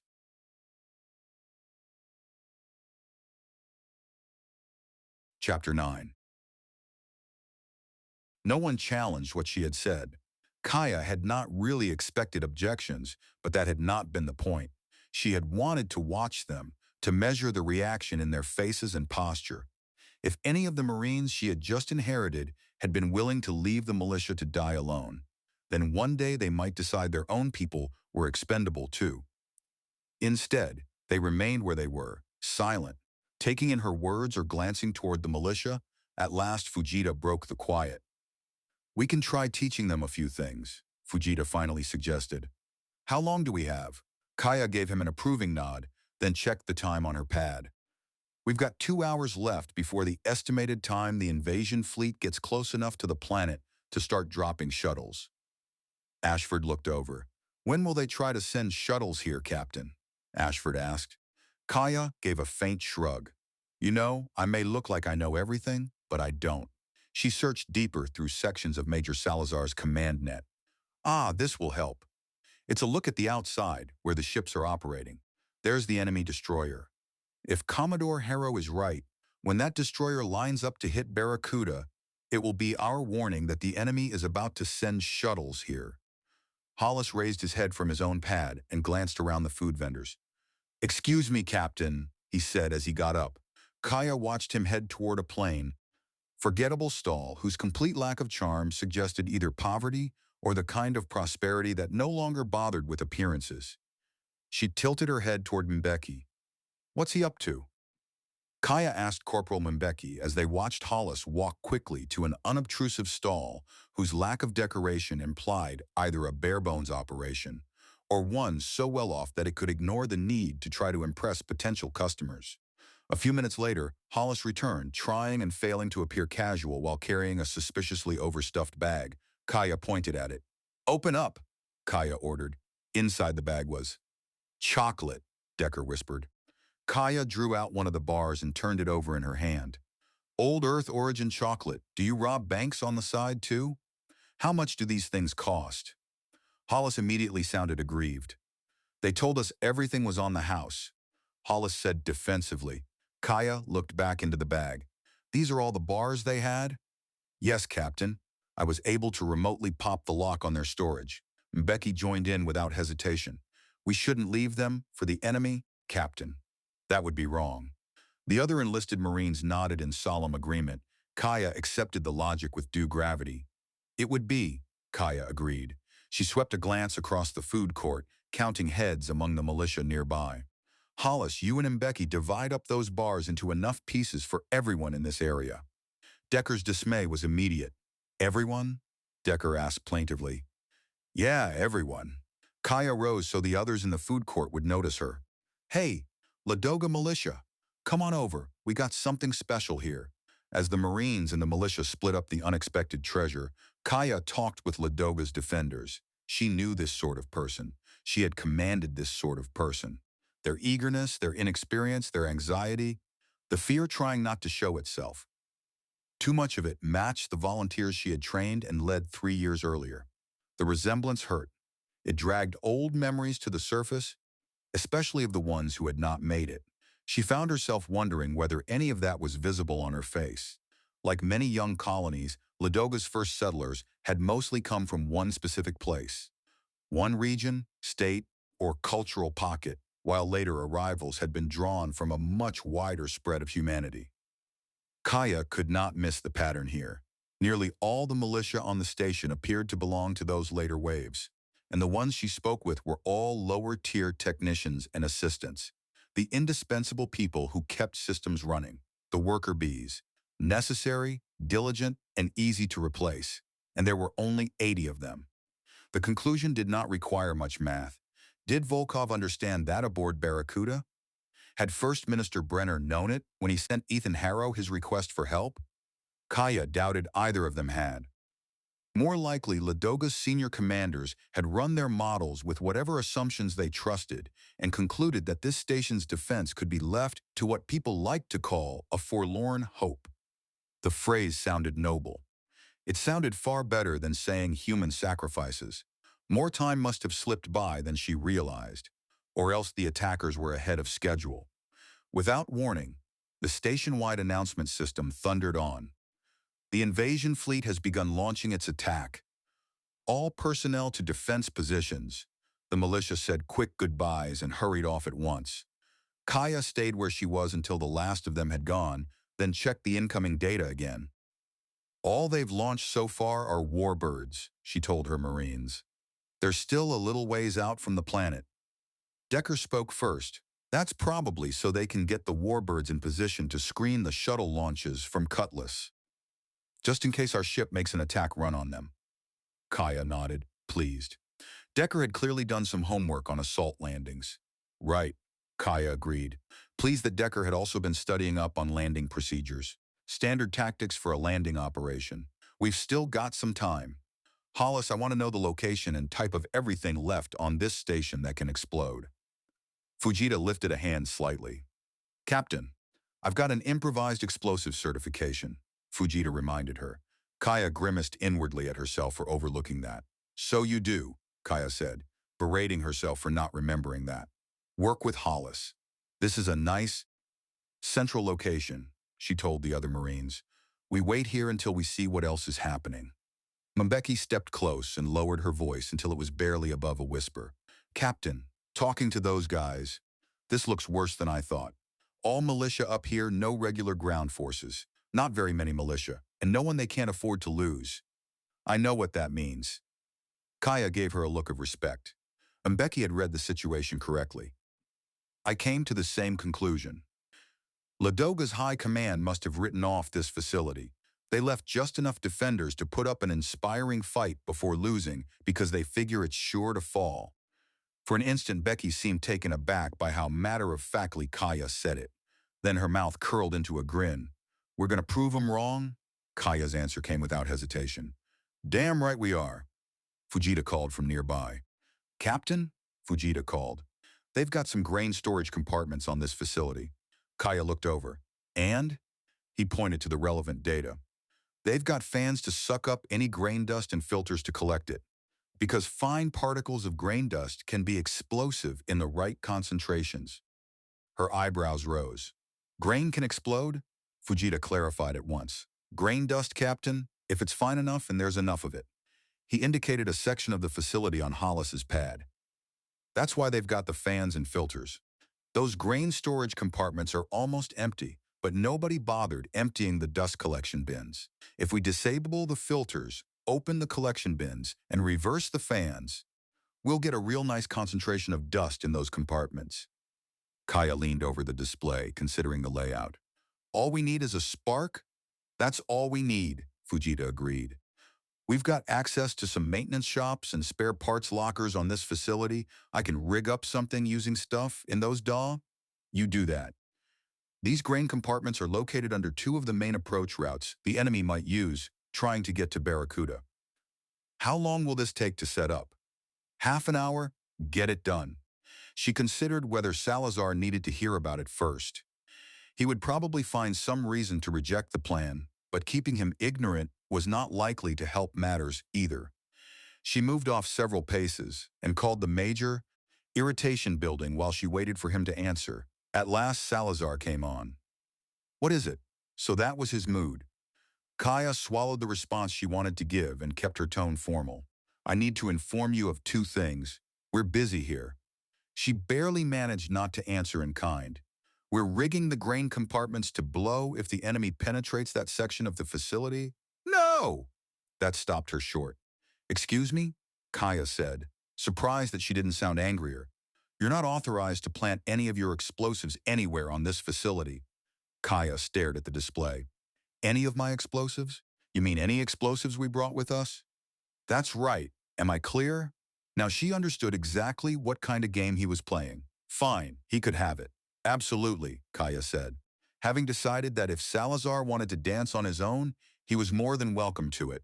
Thank you. She cut the connection and headed back to her Marines. Mbeki read her expression. Any problems, Captain? Mbeki asked. Nah. Mbeki jerked her thumb toward the others. Fujita and Decker went to set up the grain compartments to blow. They'll have to break a few physical safety interlocks and plant the spark generators. Good. I'm going to make some calls to individual militia squad commanders so they know who we are, and so I can get a feel for who they are. She was deep into those conversations by the time Fujita and Decker came back, Fujita grinning broadly and flashing her a thumbs up. Not long after that, Commander Volkov called in. Kaia answered at once. Yes, sir, Kaia responded immediately. The enemy destroyer is clearly setting himself up for an attack. Volkov said at once, dispensing with preliminaries, and several enemy shuttles are positioning themselves in orbit where they're screened from fire from Barracuda. Cutlass can't move to engage them without exposing Barracuda to attack. We estimate you've got roughly 1 hour before enemy shuttles will begin reaching the facility and dropping off soldiers. Thanks to the expert knowledge of Commander Sokolova, our new repair estimate is 1.5 days from now to get underway. Please give me that time, Captain Brynn. We will, Kaia answered, though guilt tugged at her. Sir, we found a way to weaponize some of the materials on the facility, which would mean destroying part of it. I don't see any alternative, though. Volkov paused in realization. Why are you? Oh, Captain Brynn, I think that Major Salazar is too concerned with balancing multiple responsibilities. Volkov continued. Salazar has been ordered to both defend the facility and prevent it from being too badly damaged. I'd gained that impression, Kaia said. Volkov's tone remained grim. I can't override Salazar's orders from the government, contradictory as they are, but I also can't give orders to you. Your orders are from Commodore Harrow. If he ordered you to do what was necessary to hold this facility long enough to allow the repairs on Barracuda to be completed, then I'm in no position to tell you to disobey those orders. That was permission as far as he could safely give it. Thank you, sir. I understand. That was as close to a go-ahead as Volkov could give her. We'll get you that day and a half. Once the call cut off, Kaia faced her Marines. It's down to a day and a half. That's how long we've got to keep the enemy from reaching Barracuda on the dock. Estimates are the enemy will land in about an hour. That gives you all 30 minutes of leisure. Half an hour from now, we go on full combat readiness. Expect to stay that way until Barracuda pulls out of here. They had all served long enough to know exactly how to spend a half hour before combat. A trip to the head, a run on the snack dispensers, a stolen nap, a message to someone who might never receive it, whatever made the coming hours a little more bearable. Kaia did some of the same. Mostly, though, she sat apart from the others, studying the facility map again and again, turning over possibilities in her mind, searching obsessively for some arrangement of plans that might preserve Barracuda and keep her Marines alive. When the 30 minutes were up, she rose, settling her armor and checking each weapon. The others came to their feet and did the same without needing a word. The timing estimate turned out to be close. Kaia looked down at the alerts filling her pad. They're on their way, Kaia said as alerts showed up on her pad. 20 minutes until estimated arrival. 6 shuttles and an aerospace warbird.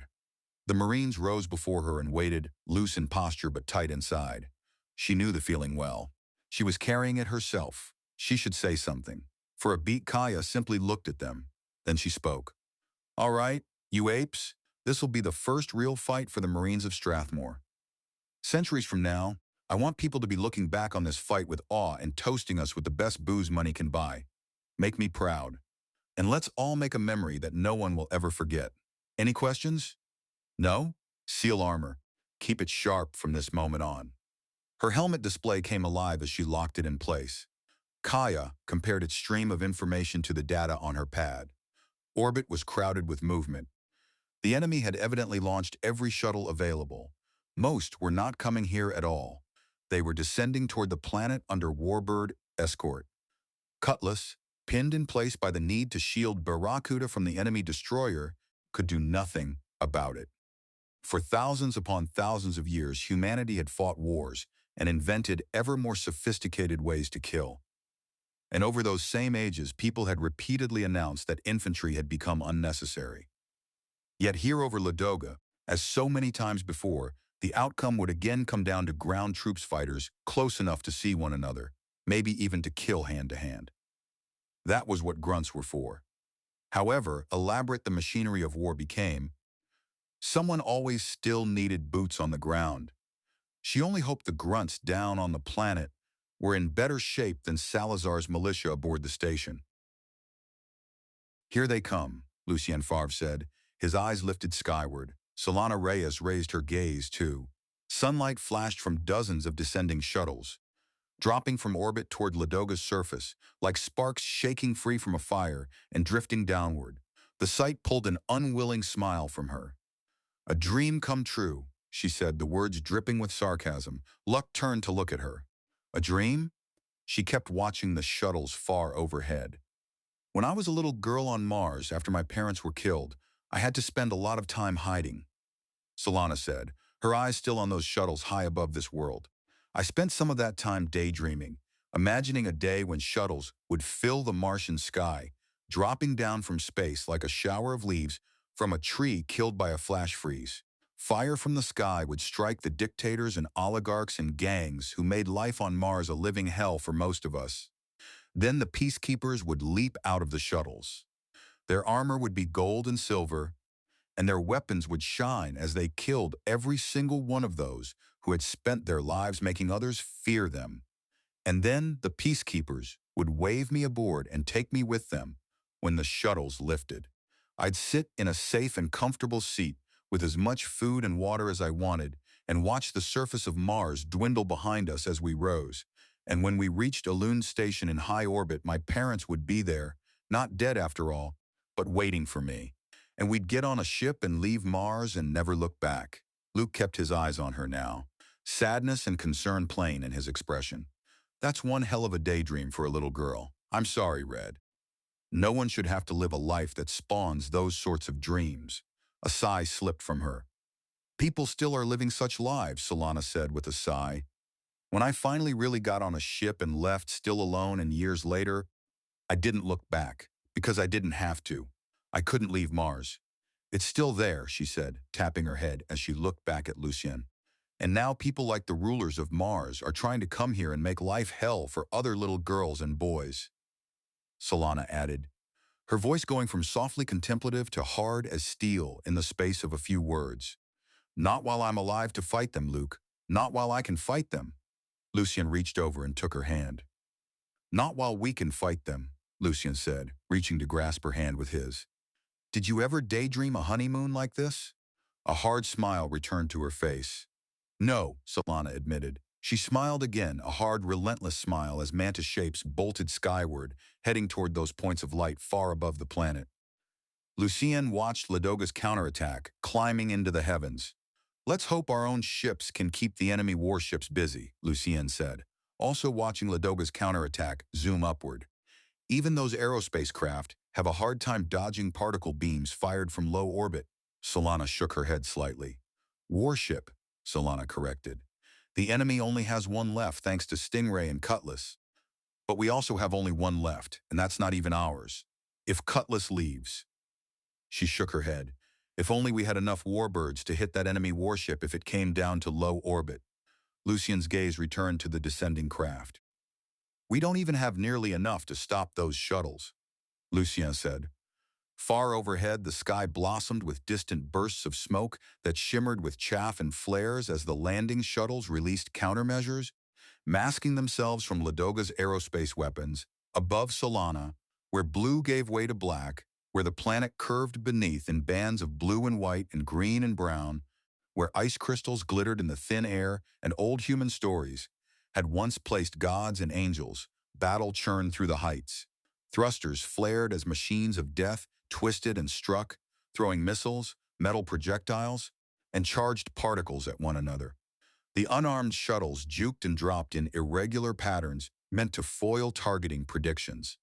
Charun warbirds descending alongside them tangled with Ladoga's defenders, while Ladoga's own craft fired at every enemy they could catch.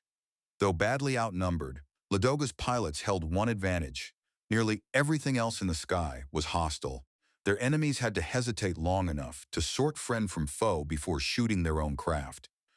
From the ground, the unaided eye could make out very little beyond intermittent flashes inside the haze of countermeasures blanketing the sky and the jagged silhouettes of damaged craft tumbling out of that cover.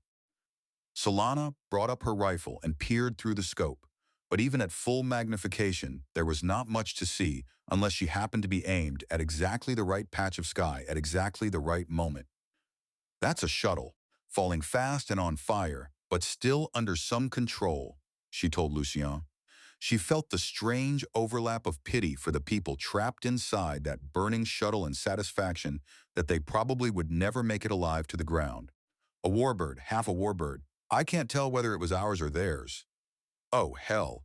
Something just blew up inside the chaff clouds. Bigger than a shuttle or warbird. Lucien kept looking upward. Maybe a couple collided, Lucien suggested. If so, I hope it was two of theirs. Then sunlight flashed off numerous shuttles emerging from the chaff and dropping toward their intended landing zones. A lot of them made it through. 3 warbirds suddenly broke into view, corkscrewing and darting around one another in violent, chaotic motion.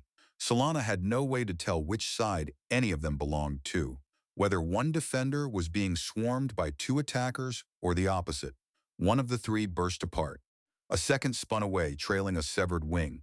Its pilot punched out, a tiny figure dropping until a parachute snapped open overhead. The last warbird climbed hard and vanished back into the cloud of chaff. Who had come out ahead? Solana kept watching the pilot descend, unsure whether to hope for a safe landing or for a failed shoot if the person belonged to the enemy. Beside her, Luke checked his systems. Our systems are starting to project landing sites, Luke said beside her. No surprises. Looks like they're going to land around the main spaceport here. Power generation centers, ground transportation hubs, and industrial areas, here and in Krakow. They've already got everything in Divin since we had to abandon it. Solana nodded grimly. There are small special forces units that are going to keep hitting the rebels in Divin so they can't help attack Poznan or Krakow, Solana told him. But if the invaders gain control of all those critical areas, they'll eliminate our ability to sustain a fight over time. Lucien answered with dark practicality. I've got a big knife that doesn't need ammunition or power, he replied.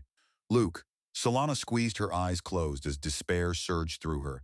Damn, I don't want you to die. His reply came softly. She kept her eyes shut and did not look at him. I'll make you a deal, he said, his voice soft. She wondered how his face looked, but wouldn't open her eyes to find out. I'll keep you alive, Lucien continued, and you keep me alive. She drew in a long breath before answering. Deal. A moment later, he glanced aside as a communication came in. We've got orders to move to a projected landing site in the warehouse area just west of here. You coming, Red? Sure. Solana lowered her rifle and waited while Lucien got his people moving and passed out instructions. The unit split into smaller elements, slipping through alleys and hugging buildings, doing everything possible to stay under cover and avoid being tracked from above, The city remained unnervingly still as they advanced. Every so often, an animal or a rodent, some native, some brought by settlers, darted for shelter when the defenders rushed past. Other than that, the streets and structures felt abandoned, stripped of the usual noise of people and machines. Only the light wind could be heard between the strikes of boots on the still young pavement. The warehouse district assigned to them centered on a broad, open loading zone, exactly the sort of space that invited a landing. Solana frowned when Lucian started deploying his soldiers to cover that central area. Luke, if these guys use red tactics, they'll land a diversion force in the obvious place, but also drop forces on the streets around it, behind wherever anyone targeting that landing spot would be positioned. Lucien halted, scanning the area as he considered the point. What's the best move for us if they do that? We don't have enough people to cover the loading area and all the streets around these warehouses. Cover part of it. Have soldiers targeting the loading area from one or two sides, but also have people covering the streets behind them so you can ensure an escape corridor for those in the warehouses. He nodded once, studied the terrain again, and then began issuing revised orders. Platoon 1, occupy the warehouses on the west side and cover the loading area. Platoon 2, cover the street behind them. Platoon 3, take the warehouses to the south, and Platoon 4, cover the street to the south. Questions? Go! He watched his troops move into place, then spared Solana a curious glance. Just what was it you did on Mars, Red? She immediately shook her head. You agreed never to ask about that. Sorry, it's just. You know a lot about certain things. I survived, Luke, by doing a lot of different things. That's what you need to know. Solana moved into position in one of the southern warehouses, dropping to one knee beside a partially open door that gave her a firing angle outside. Power in this section of the city was shut down, and even the warehouse emergency lighting was dead, making the bright daylight beyond the doorway seem harsh against the dim interior. She blinked against the glare, keeping most of her body turned away from Lucien, making it clear that discussion was finished. The only person she had ever truly unloaded on, confessing so many of the secrets and buried things she carried, had been Renville Ashida. True to his word, he had never mentioned any of it afterward. Over time, she had realized that Renville resembled the father she had once hoped to know, if her real father had lived long enough for her to truly remember him. Renville was the kind of man who could be trusted absolutely. Lucien was reliable too, though in a different fashion. She heard the shuttles before she saw them, the roar of descent arriving first. Then one dropped into view, settling toward the middle of the loading area. Lucien gave the order. Fire! Solana doubted her rifle could do much serious damage to a shuttle, but she still aimed for the places that ought to matter and fired carefully, centering every shot. Ammunition was too precious, now harder to replace than ever. Another defender had brought a simple shoulder-fired rocket launcher.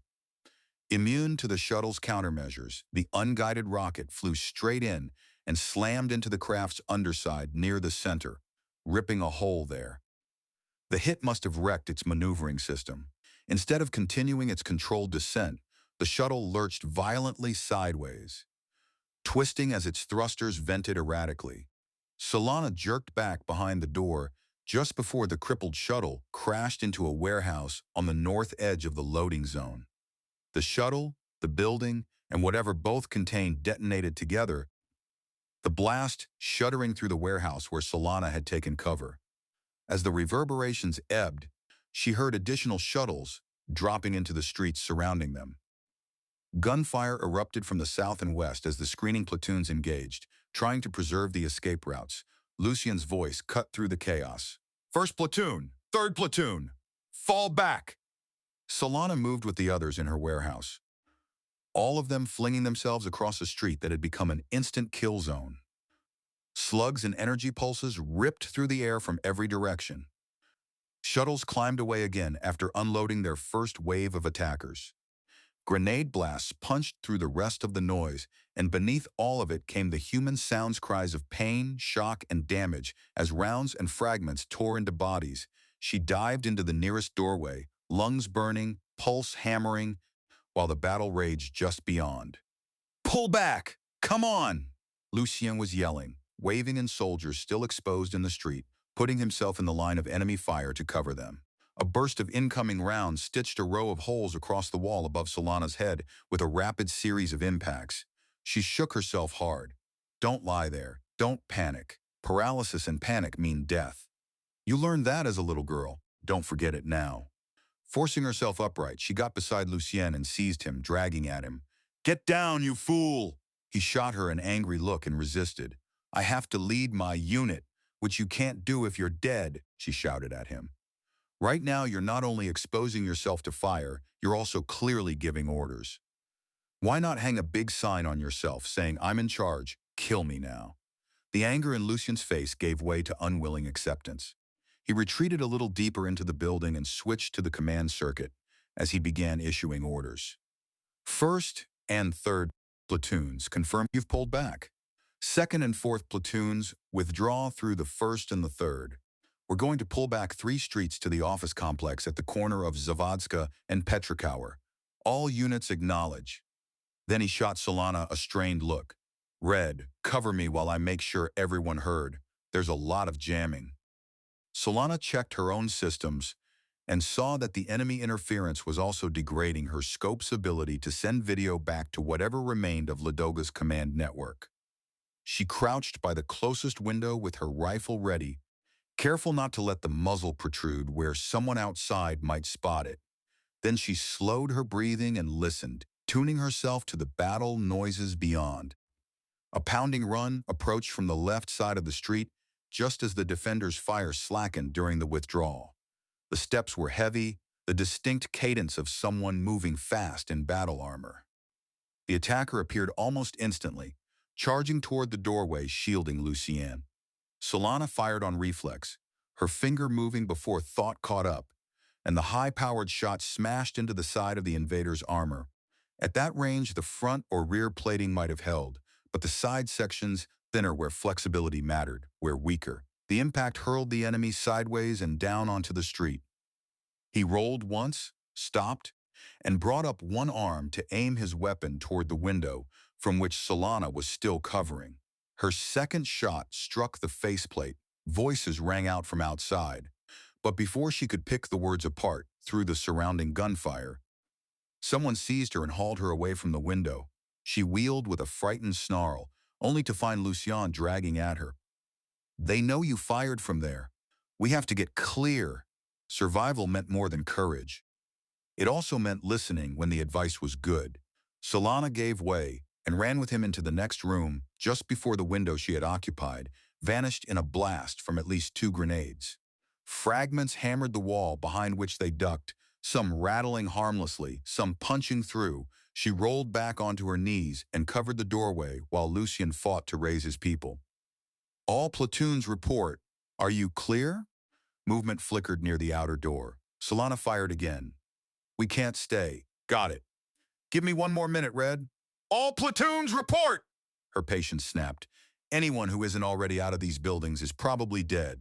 Solana snapped at him. They're my people, he shouted back, anguish tearing through the words.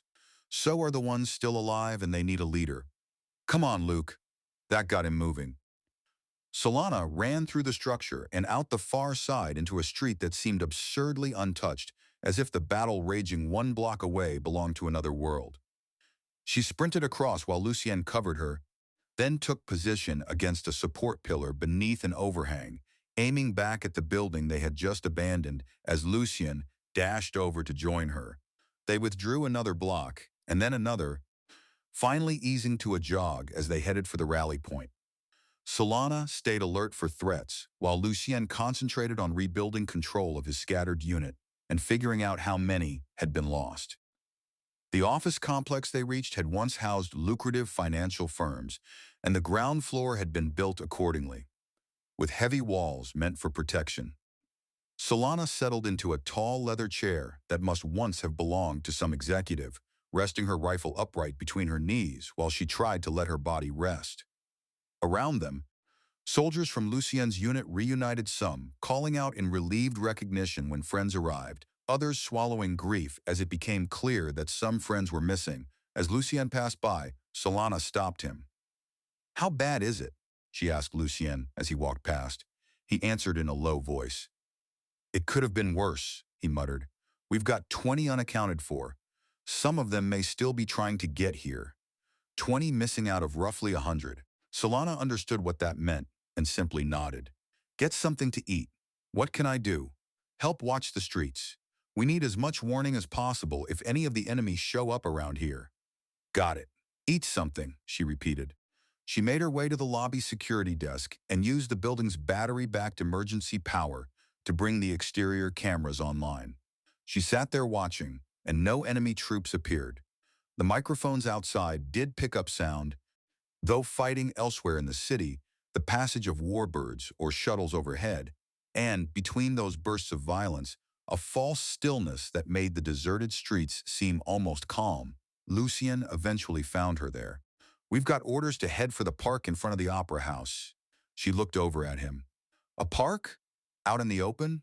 It's full of trees and low stone walls, sort of a maze with overhead cover. I don't know how long we'll be there. They moved again in quick bounds through the streets, staying sharp for any trouble. None found them before they reached the shelter of the park. Once there, Lucien turned to his platoon leaders. Post guards, Lucien told his platoon leaders. 4 per platoon, rotate them every 2 hours. Make sure everybody else gets as much rest as they can. I was told we might try to retake part of the East Warehouse District. He dropped down beside Solana in the grass near one of the low walls. How are things going? Lucien asked Solana as they sat down in the grass next to one of the low walls. How much of the city is under enemy control? She shook her head. It's hard to tell. Everything's confused. Both sides are jamming every signal they can. Every one of our satellites has been knocked down, and we can't risk our remaining warbirds on reconnaissance missions. We can still use landlines as long as the enemy hasn't cut them or tapped into them. From what remains of our intelligence capability, about all I've seen for certain is that there's still fighting going on around the government complex. While she spoke, Lucien had been mechanically chewing on the food bar she had handed him. He swallowed before asking his next question. Why? He asked after swallowing. There's no government there. They evacuated days ago. It's the symbolism, Solana explained. Strange thing to die for, huh? The symbolism of buildings that no longer contain anything. I saw that on Mars. Certain old buildings, old sites that had held government functions in the old days, were fought over all the time. Some of them were just piles of rubble, but lives were still sacrificed over being able to claim control of that rubble. Luke, the situation is confused as all hell, but I think we're holding our own. We might be winning. Winning! Lucien leaned back against the wall and looked upward as the evening deepened and the first stars showed between the tree branches. Winning here won't be enough, will it? A few years back, Balor tried to invade Strathmore and got kicked out of the star system. I was like most people, I guess, thinking, good, they learned their lesson. They won't try that again. Wishful thinking, Solana murmured. He gave a weary acknowledgement. Yeah, he said. Balor just got some friends and built up their forces and came at us in Strathmore in a different way. If we beat them here, no matter how badly we beat them, they'll just come back again someday, won't they? It's not enough to stop their attacks. We're going to have to take the fight to them. Show them they can't keep attacking others while they and their own star systems stay safe. Solana slowly inclined her head, studying the exhaustion and hurt etched into his features like age marks on an old statue. It's looking like that, isn't it? We can't stay on defense. Her eyes followed his toward the sky, where the stars multiplied as darkness thickened. Their plan here should have worked. Wear us down, isolate us, make sure Strathmore had nothing to spare for us, take out Barracuda, then come in with 3-to-1 superiority against our one remaining warship. They should have succeeded, Luke. This invasion should have been covered by 3 warships in low orbit. Balor, Charun, and Tinia had it all figured out because we gave them the time and the opportunity to do that. If Strathmore's ship hadn't shown up and helped, we'd be halfway to defeated on this planet already, and there was no reason to expect Strathmore to send that ship. Lucien gave a slow nod. We got lucky, or someone on Strathmore got smarter than any of us deserve. Did you say you know that guy? The commander of Strathmore's ship, Ethan Harrow. Sort of. I know a friend of his, Kaia Brynn, and I only know her because Renville met her on their way down and out and they got to be friends. The people you know are good to have as friends, Lucien said, a faint smile touching his face. Renville made it out okay? I never got a chance to ask. Yes, the ship he was on jumped safely for Erebus. If anyone can get help for us from other star systems, he will. Lucien finally turned fully toward her. I hope you're right, Red. Lucien finally looked at her, his smile growing affectionate. Thanks. I'm pretty sure you saved my life at least once today. I'm glad Renville is out of this. Solana returned the smile with a nod. Renville was worried about Kaia, but she's probably the safest of us all right now. I'll bet she's in a bar somewhere having a good time. Kaia dropped low as a stream of solid rounds chewed across a shelf nearby, blasting heavy bottles and glassware apart and sending fragments flying everywhere. A spray of costly liquor rained over her, Hollis and Decker. Hollis sounded personally offended. Monsters, Hollis complained. Who does that to good scotch? Without looking away from the tactical situation, Kaia snapped back. Just get me a clean signal, Kaia ordered, trying to sort out where the enemy forces were. The attackers were trying to jam the defenders' links, but with only partial success. Hollis worked furiously. I've almost there. Got a strong link, Captain. Her display stabilized. Red icons settling into place where hostile movement had been detected. There were plenty of them in the two corridors visible from her position, and more kept appearing while incoming fire continued to tear through the bar. The Buffalo Grass Bar, despite its ridiculous name, stood at the junction of two major passageways through the facility, opening onto both routes before they split again beyond it. That made it an ideal place to command those approaches. It also made it an obvious objective once the enemy realized Kaia and the other Marines were using it as a hold point, buying time for surviving militia to regroup and establish another defensive line farther back. The enemy landing had unfolded exactly as doctrine prescribed, with the shuttles approaching under cover of the station's own bulk, screened from Barracuda and Cutlass. Even so, Ethan Harrow had managed to maneuver Cutless into position long enough to destroy one shuttle, despite the efforts of the remaining hostile destroyer to pin his ship into protecting Barracuda. Before the surviving shuttles had unloaded, their lone aerospace warbird escort had strafed and blasted the exposed portions of the station, trying to wipe out any defenders stationed there. Fortunately, Salazar had understood that part of the manual too and kept his forward militia units far enough back that the warbirds' attack did not hit them. Then the invaders had surged inward along the primary access routes, following doctrine again, intending to smash through the defense quickly. They had met Salazar's equally predictable defensive deployment.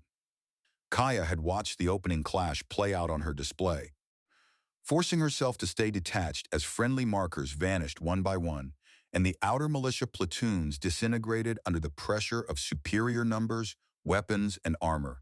She had selected this bar in advance as the spot where her share of the Marine force would stop the enemy's push. Mbeki, along with the two remaining Marines, had gone to seal off a third corridor elsewhere. Watching the red markers creep and gather, Kaia felt the next rush taking shape. Grenades, she told Hollis and Decker. Prime 'em. The hostile fire suddenly intensified as the attackers launched their charge. Kaia gave the order instantly.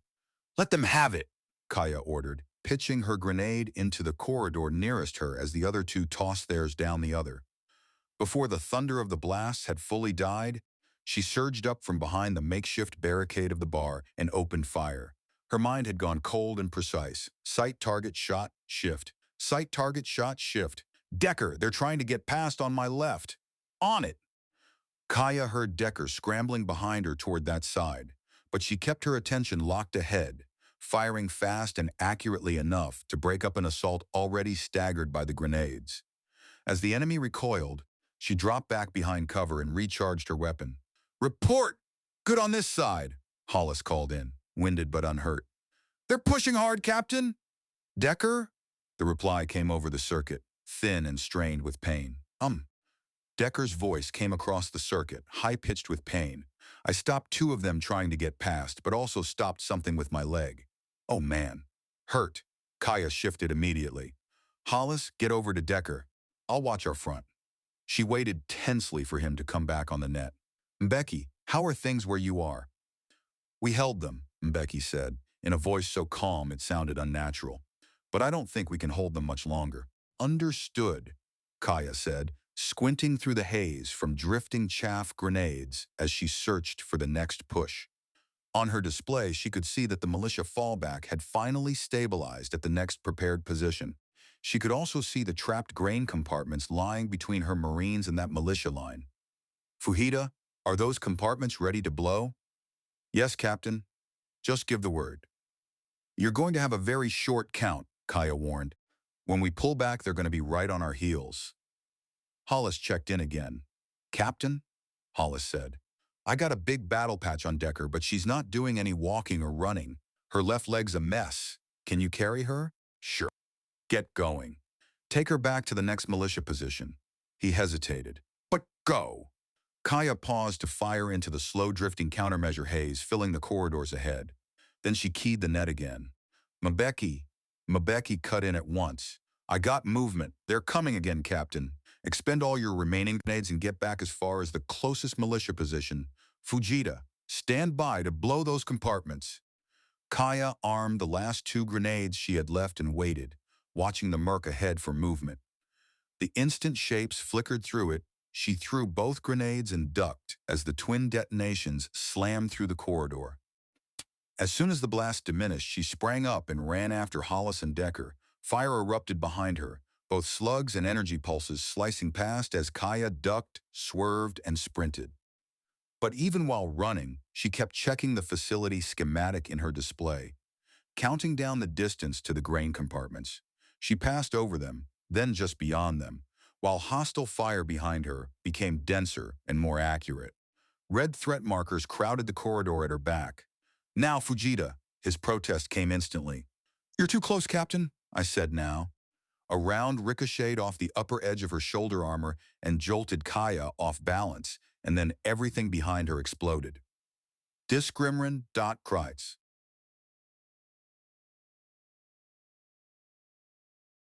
Chapter 10. The blast from the ignited grain dust ripped the storage compartments apart and sent devastation rolling through the adjacent sections. Floors, bulkheads, and overheads were shredded, and the pieces became lethal fragments hurled in every direction. The pressure wave slammed into Kaia's back and flung her forward. She tucked into a roll as she hit, trying to stay low while debris ricocheted off the surviving structure around her. For a moment she stayed where she was, dragging in breath, her arms trembling as she tried to determine whether anything had actually hit her. Air was howling past, the atmosphere in that section of the station venting through the ruptures left by the explosions, and the rush made it hard for her dazed thoughts to settle.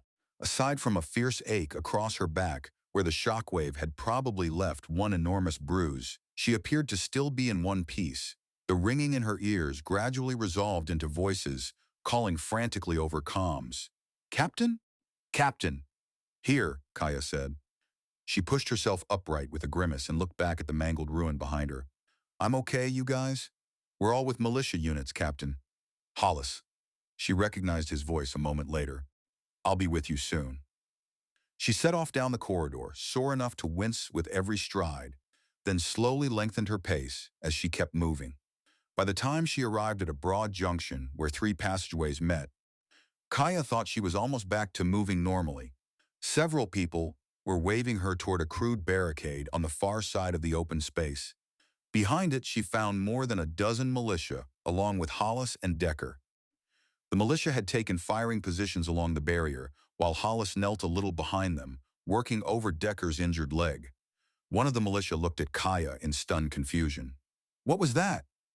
Someone asked Kaia. She turned and found a lieutenant's insignia and a pair of worried eyes.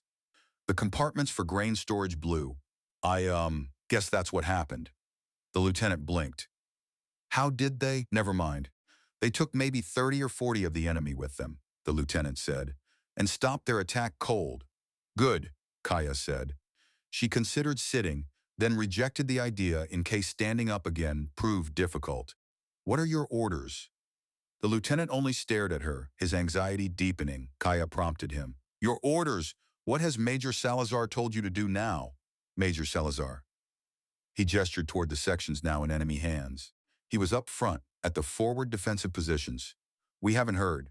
He told the people with him to fall back and he'd cover them. We think he's dead.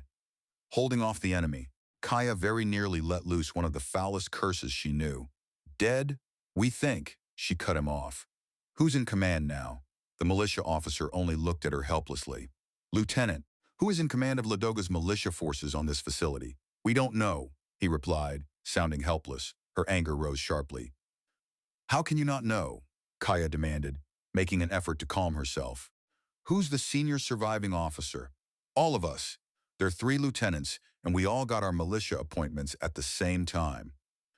Kaia sagged against the nearest wall. Call Commander Volkov on the Barracuda. Ask him to designate one of you as the militia commander. Relief flashed across the lieutenant's face at having something definite to do. Yeah, good idea. He bent over his comlink and spoke rapidly, then after a short wait looked back at her. Commander Volkov wants to talk to you privately, Captain. Me? Kaia blew out an exasperated breath, then switched to the proper channel. Captain Brynn here, sir. Volkov answered with a voice so burdened it seemed each word carried extra mass. Captain, we have a problem. We do? Kaia couldn't help replying. Major Salazar died valiantly. Her temper surged over before she could stop it. Major Salazar chickened out, Kaia replied, her anger boiling over. He knew he wasn't suited to command this defense. That's why he gave me so much trouble. And that's why, when the fight began, he went to the farthest forward position he could so he could do what he knew how to do, die valiantly, and leave his soldiers without a commander. Volkov did not answer immediately. I understand. Kaia's bitterness still burned. He'll be remembered as a hero, but he left his people in the lurch. Kaia finished bitterly. Now that I've vented, I won't say that again. Please excuse my candor, sir. I understand, Volkov repeated. Here's the problem. I've got 3 lieutenants who could command the militia. None of them are suited for it. Kaia started to object. Sir, Volkov cut across her sharply. Listen to me, Captain Brynn. I can tell when someone lacks confidence in themselves. Those 3 lieutenants got rank pinned on them along with a lot of responsibility. But they don't have the training or experience to command combat troops. They know it, and the rest of the militia knows it. She forced her temper back under control again. Commander, with all due respect, those 3 lieutenants are all you've got. No, I've also got you. Kaia nearly shouted the answer. I can't be placed in command of Ladoga forces, Kaia almost yelled in reply. I have no legal basis to give them orders, Volkov shouted right back. I'm the senior surviving officer of Ladoga's forces on this facility. Volkov yelled back. As such, I invoke emergency powers and place the remaining Ladoga militia aboard this facility under your command, Captain. And if the government of Ladoga disagrees with my decision, assuming a government of Ladoga still exists, and assuming that government continues to exist, they can take it up with me after this is over. I will save my ship and crew, Captain, and that means I need you to hold off those attackers. Kaia stared at nothing for a few seconds, thinking. When Volkov spoke again, he was calmer, though no less firm. And if you need a personal incentive to take command, Captain Brynn, I think you'll agree with me that unless you do so, the odds of you and your Marines surviving this engagement are too small to measure. Still leaning against the wall, Kaia studied the militia nearby and read the uncertainty in their posture. The problem was not limited to the lieutenants. They have to accept me, Kaia said, knowing that was a weak comeback. They have to be willing to take orders from me. Ask them, Volkov said. Thank you, Captain. Her reply came out harsher than intended. Just get that damned ship of yours fixed. Kaia snapped in reply. Sir. She cut the connection and turned back to the waiting lieutenant, whose concern was obvious. Commander Volkov has appointed me your commander, Kaia said. The response caught her off guard. Hope flared in the lieutenant's face, and he straightened as though strength had flowed back into him. You're in command? May I inform the troops, Captain? Yeah, Kaia said, pulling up the latest data on militia positions. Mbeki, how are the militia where you are? Shaky, Corporal Mbeki replied. Hold on, something's happening. They're showing a lot more confidence. Ashford, ask them what? Captain Brynn, you're in overall command now? I guess so. Kaia pushed herself away from the wall, seeing the change in the militia around her. They looked readier now, steadier, intangibles. You could count weapons, ammunition, numbers, supplies, routes, distances. But those were not always enough to determine a battle. Fighting spirit by itself did not guarantee victory either, and paired with poor leadership, it could get a great many friendlies killed. But troops who did not trust the people leading them usually lost, and these militia, somehow, trusted her. Like that old Earth guy Sun Tzu had said, because such a general regards his men as infants, they will march with him into the deepest valleys. He treats them as his own beloved sons, and they will die with him. Kaia keyed the command circuit. Listen up! Kaia said over the command circuit, we've been hurt, but we've hurt them worse. We stopped them once, and we can stop them again. As we get closer to the dock area, the available approach routes for the enemy are going to neck down, so we have to defend fewer spots. Give me all you've got, and we'll kick these scum all the way back to Charun. Then she shifted to the channel, used by the 3 lieutenants now holding the most forward militia positions. Send out scouts to see how many routes are blocked by damage from those blasts. We need to know which routes are still open, because the enemy is looking for those as well. If you've got any portable surveillance devices, plant them in the open routes and link them to the command net. She spent another moment studying the tactical display, her gaze pausing on the final line of defense just short of the dock. If the attackers pushed that far, the militia there would have to stand regardless of how many casualties she, her Marines, and the rest of the defenders had already taken. She had one way to help with that. Kaia walked back to where Hollis was still hovering over Decker and jerked a hand toward the lieutenant. Get with him and make sure I have full access to what's left of the command net. Then see if you can break into the enemy net. Hollis came upright at once and snapped off a quick salute. I've done everything I can for Private Decker, Captain. From below him, Decker called out. Thanks, Static, Decker called up to him. As Hollis hurried toward the lieutenant, Kaia crouched beside Decker and took a closer look at her. The private's left leg had been enclosed in a full battle bandage cast that had already hardened solid. Since this section still held atmosphere, Decker had her faceplate up, and Kaia could see the sweat on her face and the strain she was trying not to show. How you doing, Marine? Okay, Decker said, though the word came out in a gasp that ruined any hope of sounding convincing. I just got some more pain meds. Be ready for action in a minute. Good. I've got a job for you, Kaia said. Back toward the dock. Decker stubbornly shook her head.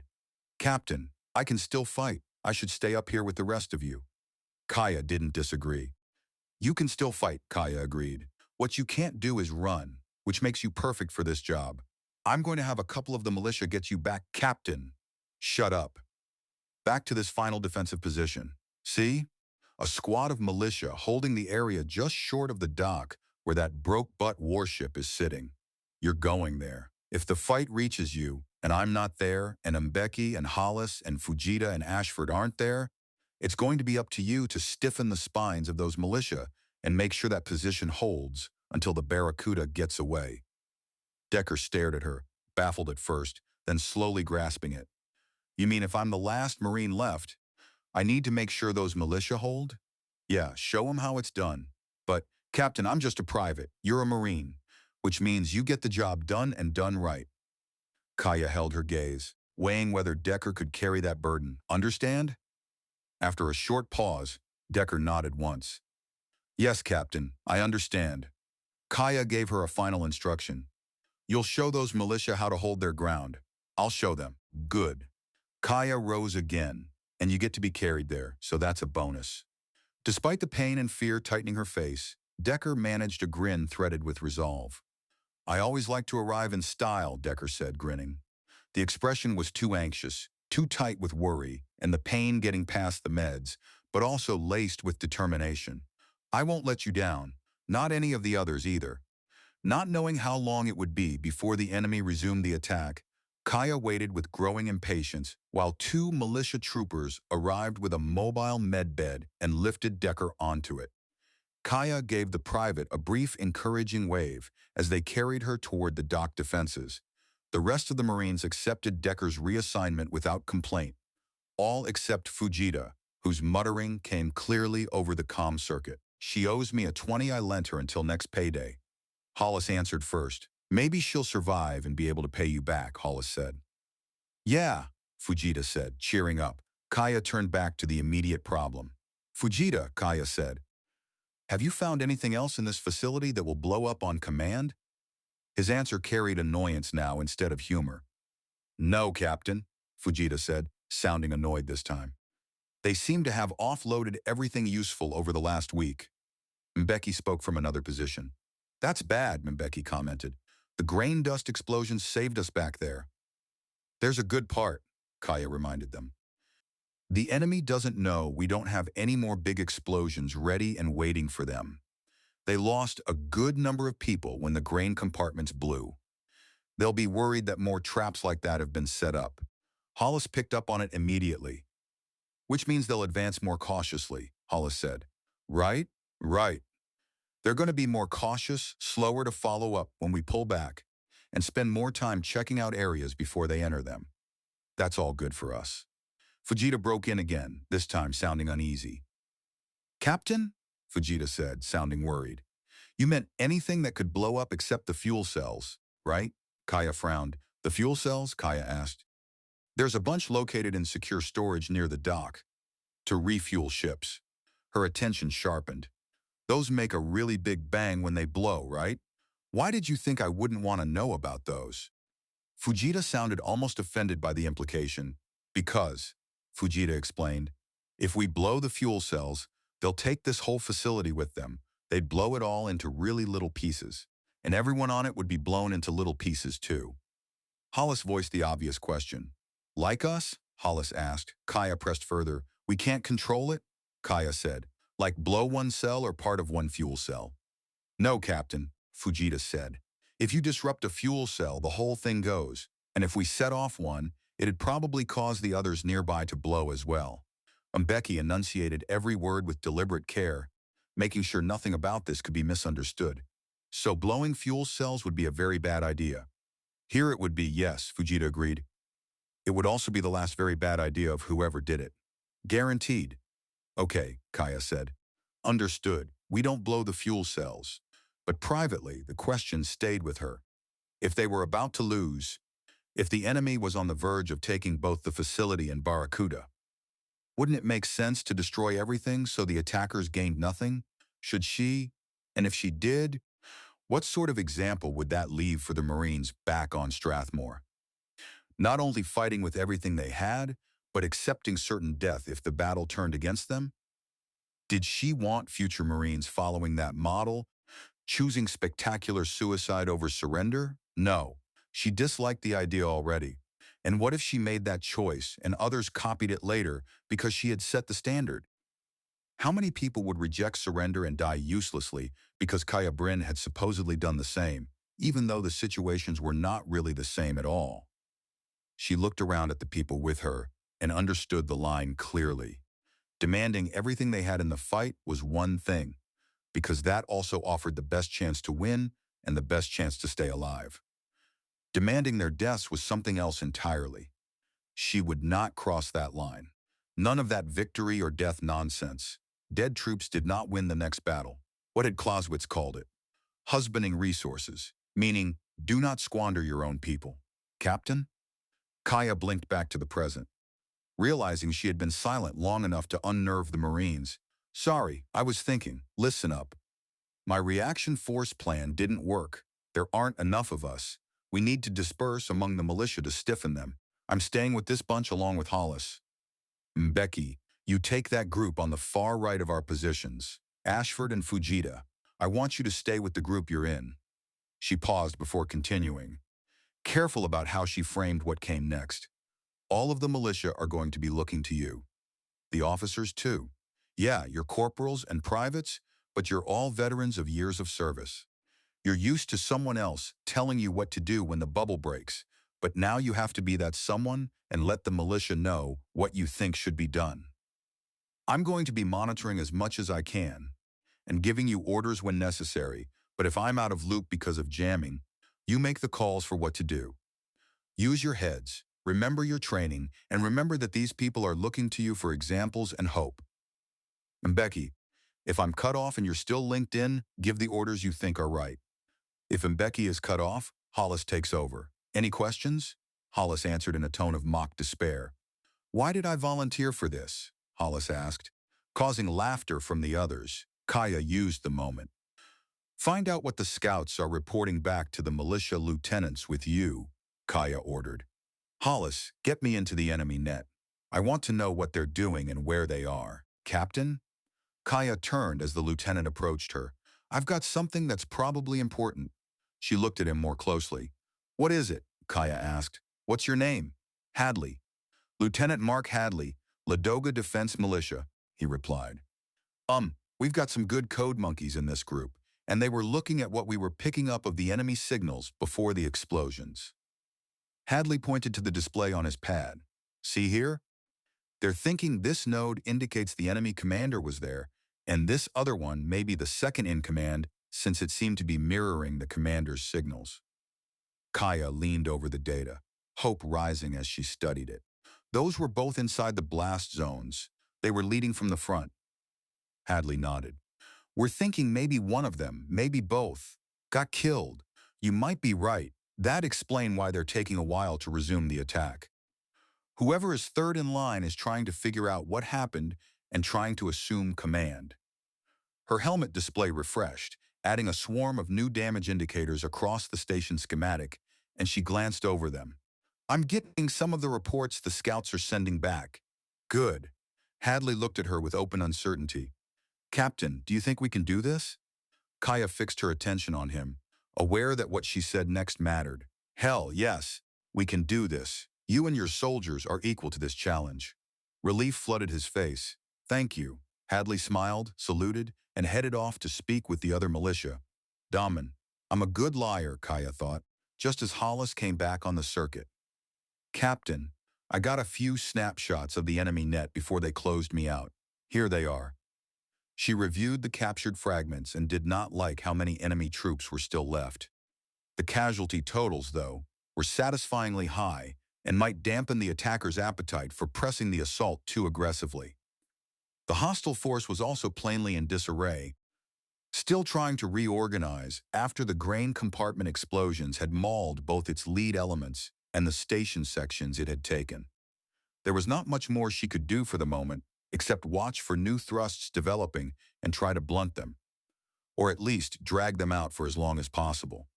She looked up. Lieutenant Hadley, can you give me a comm link to the Cutlass? I ought to report in while I have a chance. Oh, sure, Captain. We should be able to run a link through Barracuda. Hold on. Yeah, Circuit 6, thanks. Kaia switched channels.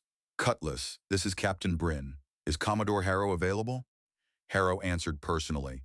I'm glad to hear from you. How are you doing, Kaia? I'm not dead yet. His voice carried obvious concern. We worried when we saw a big chunk of that facility blow out. Was that your work? Maybe. It slowed down the bad guys pretty good. How's life in the fleet? Ethan sounded irritated and tired. The good news is that the Herald Vane made it to the jump point for Erebus and is on her way to find help for us. Otherwise, we're stuck here keeping that enemy destroyer off Barracuda. The only good part of that is the enemy warship is tied up, tying us up, so they can't support any other part of the invasion. From what we could see, the initial invasion drop lost a lot of shuttles to the defenders. Those losses wouldn't have been nearly as bad if enemy warships had been covering the invasion force from low orbit.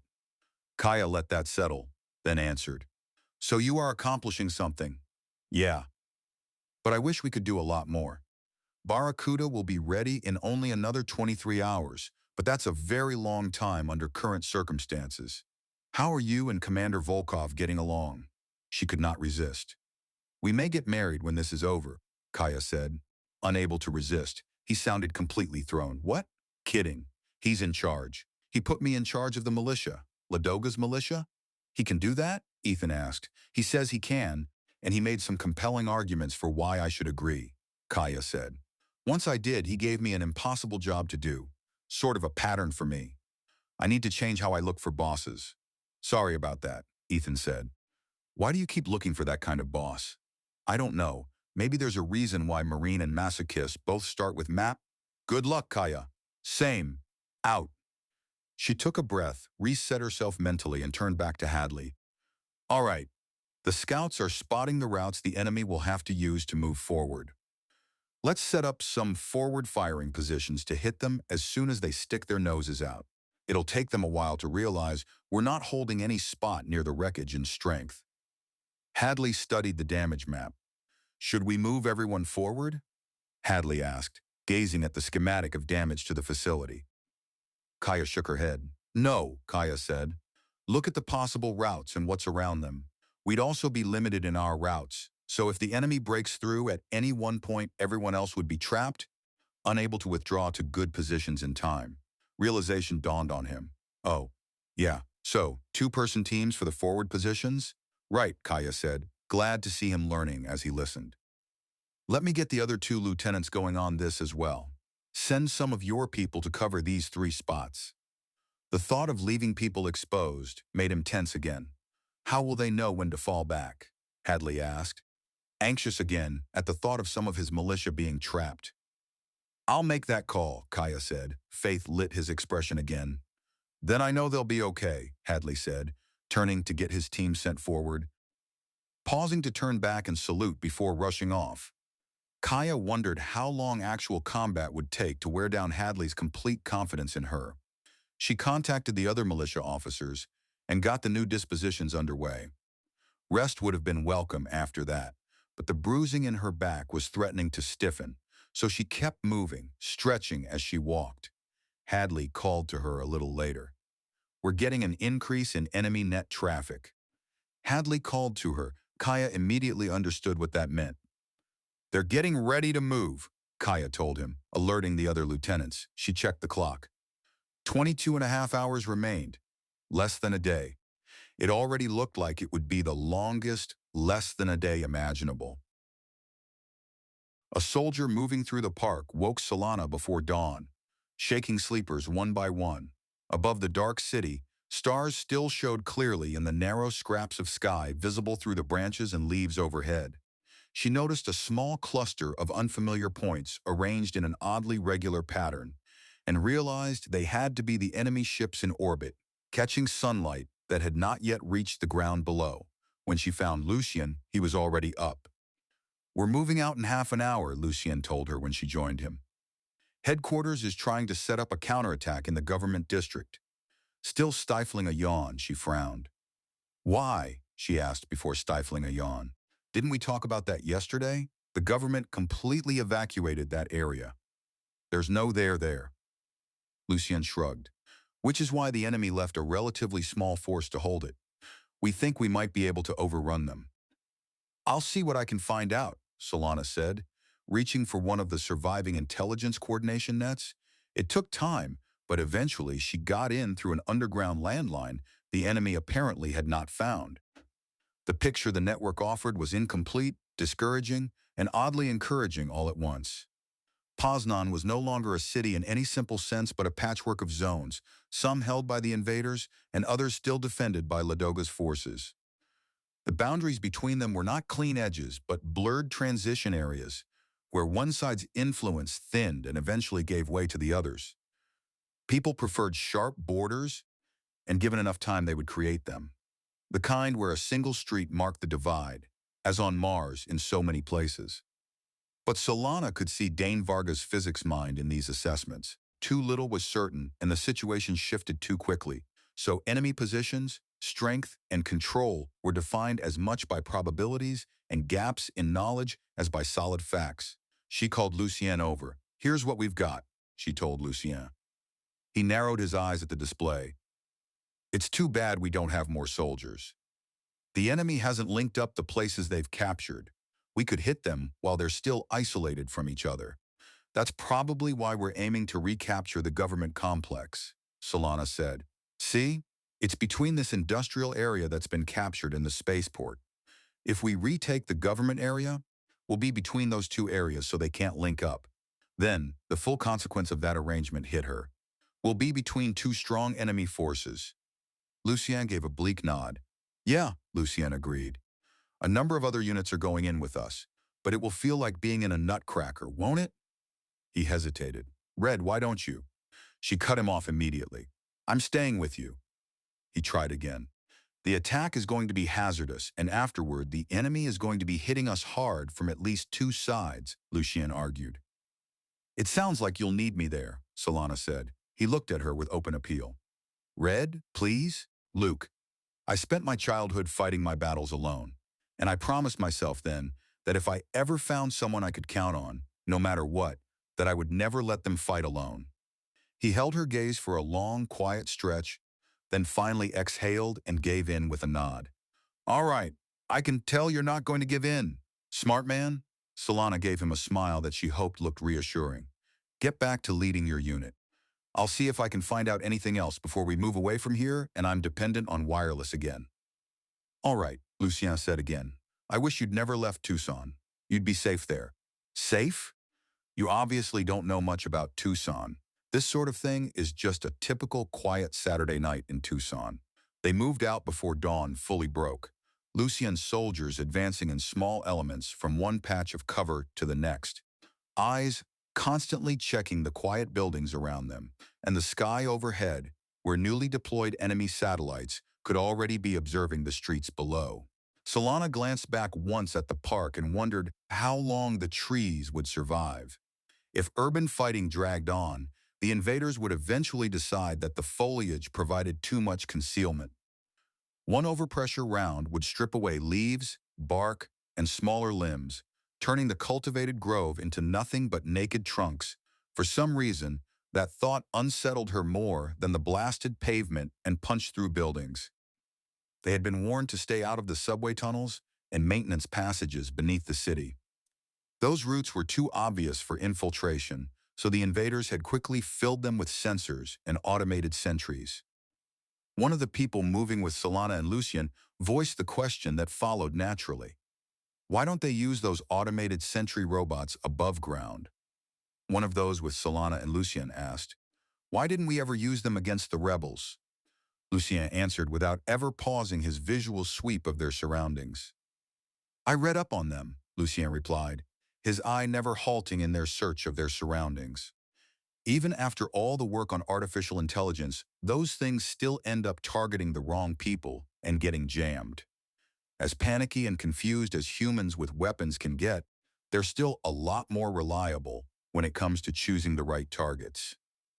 But down in the subway and maintenance tunnels, the only people they should encounter right now are defenders like you and me. There's another reason they don't get used, Solana said. Hacking. The soldier looked over. They can get taken over by the other side. Any AI can get taken over, rewritten, modified. Earth and the other places in Sol Star system try new ones out sometimes on Mars to see how long it takes the Reds to hack them. Solana smiled, showing teeth. It usually doesn't take long. Lucien gave her a look. Do we have people working on that, against these guys? Maybe, Solana said. If I knew I couldn't talk about it. Sure. An alert tone pulsed through their headsets and the entire group froze, scanning cautiously. Through static distorted by enemy jamming, a report came in. All units. The report came through bursts of static caused by enemy jamming, shuttles on their way to the surface. Pressed close to the nearest building, Solana tilted her head upward and saw the newly risen sun catching on a descending wave of specks that grew rapidly as they fell toward the city. There were far fewer than the day before. The enemy must have lost a substantial number of shuttles in the first landing. Lucien was watching too. They're still coming down in waves, Lucien said beside her, escorted by their own warbirds. That means they're still worried about our warbirds. We must have a few left.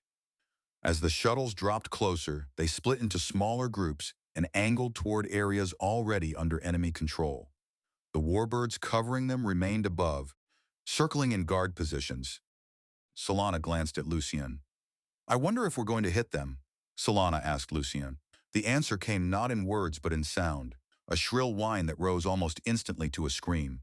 A warbird slashed overhead, darting between the taller buildings at the lowest altitude it could sustain at that speed, driving straight for the enemy shuttles as they made their final approach. Weapons thundered. One shuttle blew apart. Another tried to arrest its descent and climb away, but strikes punched holes through it. The crippled craft tipped forward, plunged into the ground out of Solana's sight, and a moment later the detonation announced itself in light, noise, and impact even from that distance. A small, almost disbelieving cheer broke from Lucien's people as the attacking warbird streaked off again, evading enemy warbirds diving after it. Solana tracked the aerial chase for only a few seconds before buildings cut off her view. Lucien shook his head with admiration. "Pilots," Lucien remarked. "They're all crazy." Solana stared toward where the shuttle had vanished. "Whatever was in that one shuttle made a big explosion," Solana said. "Maybe power cell replacements for their battle armor?" "It was something important to them," Lucien said. "And it's gone, so that's good. I hope that crazy pilot got away." An alert flashed on Solana's pad. She bent over it at once. "I've got a feed from one of our drones. It's gone." Lucien leaned nearer. "Jamming?" She shook her head. "Looked more like a SWAT. Combat drones had such brief operational lives that mayflies seemed durable by comparison. Once people learned that even tiny airborne drones were easy for the right sensors to detect, sensors modeled on how creatures like frogs tracked flying insects, drones became the expendable pawns of warfare. Sacrificed almost immediately in the opening moves. The few that survived those first moments, along with any replacements built afterward, then had to contend with anti-drone systems collectively nicknamed fly swatters, on top of all the usual jamming that plagued every battlefield system, which was why Solana was satisfied to get even a single useful image before the drone had been swatted out of the sky. It's the Central Coordination Building. The name lacked poetry, but it fit the large structure where countless unglamorous but necessary government tasks had once been handled. There aren't defenses visible on the outside. Something must have taken down that drone, though, so they must have sensors and some weapons hidden on the exterior. Lucien studied the image, then nodded. "What we heard is right then. They're forted up inside the buildings. And those shuttles that were shot down were trying to land in the central courtyard on the other side of this building. See the smoke rising from behind it?" He smiled at that. Some of their reinforcements didn't make it. Lucien smiled. "Come on, everyone. Move it. We need to get into position to hit them before they get any more help sent their way." But after they had worked their way with great care into buildings facing the government complex, the next order was to hold. People sat or lay wherever they could, among the ordinary remnants abandoned inside the structures sheltering them, desks piled with work that had once seemed urgent, powerless displays, shelves loaded with clothing or goods too bulky to evacuate before the invasion arrived. Solana stretched out on a carpet in a comfortable office space, sometimes staring up at a blank ceiling whose dead lights matched the rest of the powerless city. The rest of the time she concentrated on pulling in whatever scraps of friendly net traffic or hostile activity she could detect. At length she looked over at Lucien. "There's something going on," she told Lucien.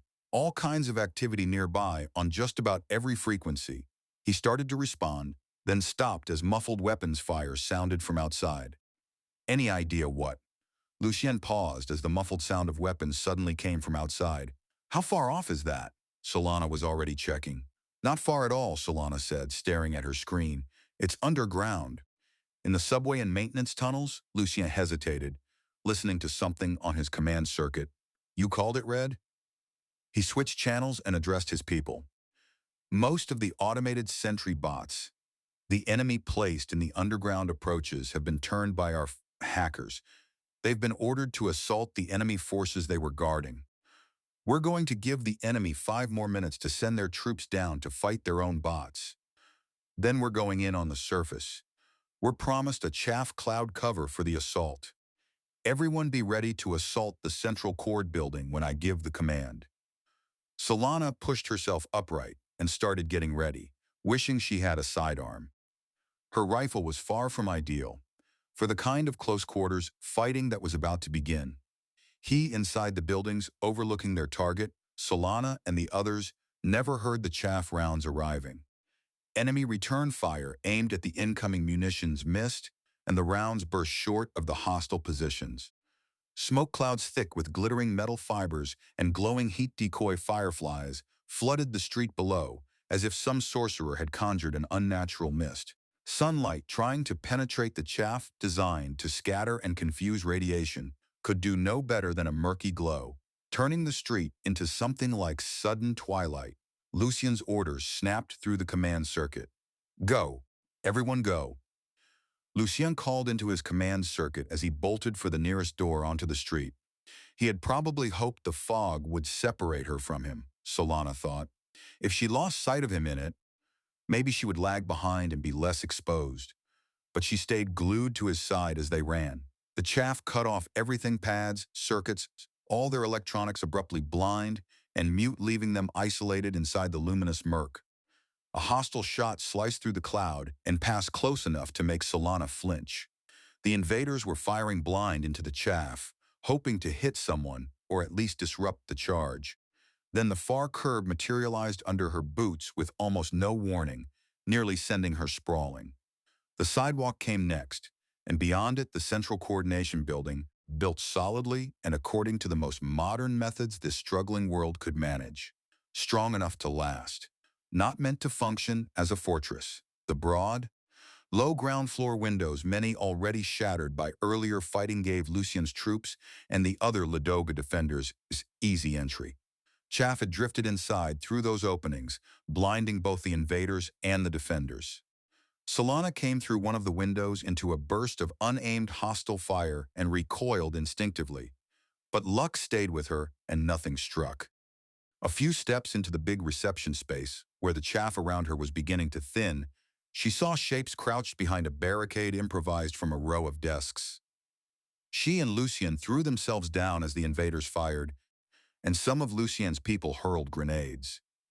Smart munitions would have been confused by the chaff, but plain grenades still went where human hands put them over and behind the desks, where they tore through the enemy ranks. Solana rose enough to fire over the desk line and spotted a wounded enemy trying to swing a weapon toward her. By luck, her rifle was already nearly aligned with him, and she was able to aim and shoot before he could finish bringing his gun to bear. He fell backward, his weapon slipping from his hands. Other enemy troops lay behind the desks as well, some dead, some wounded. Solana kept them covered, while those still able to surrender slowly raised their hands.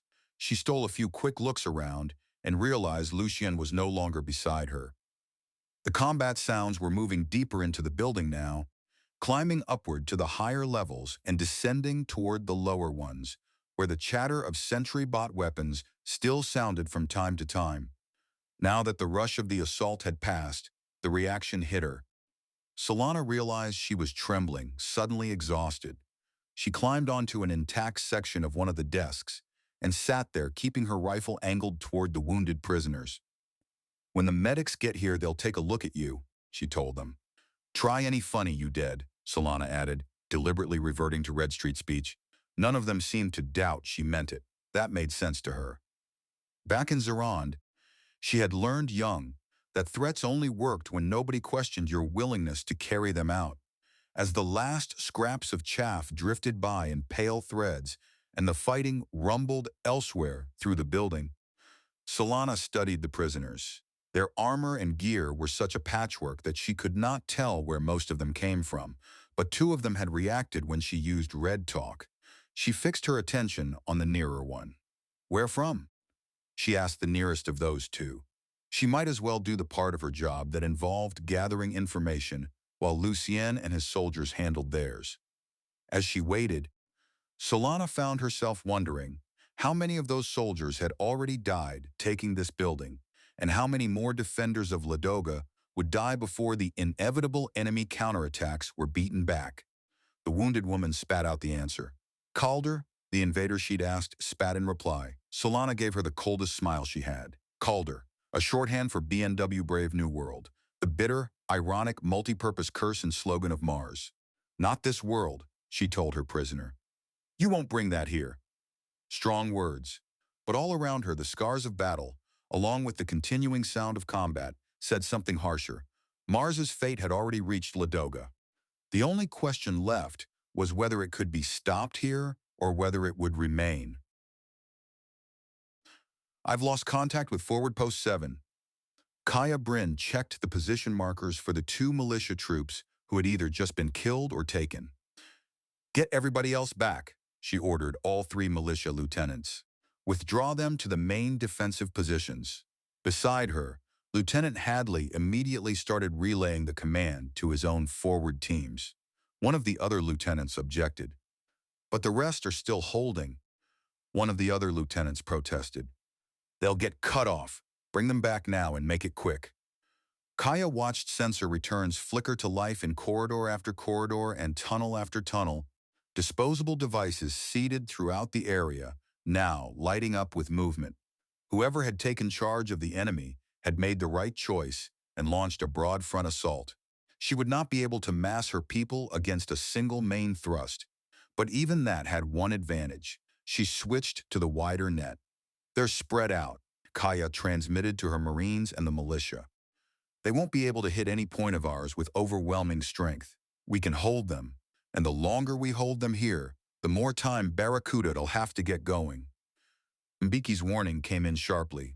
Here they come. Corporal Mbeki called. Kaia caught movement in the corridor, leading toward the improvised defense line, where she and Hadley's militia were waiting. She brought up her weapon and took careful aim. Then, hostile troops were suddenly all across the front, and incoming fire hammered the barrier of desks, chairs, and cabinets the defenders had thrown together. Kaia fired. Around her, the militia joined in a heartbeat later. Dud Grigrin crawling.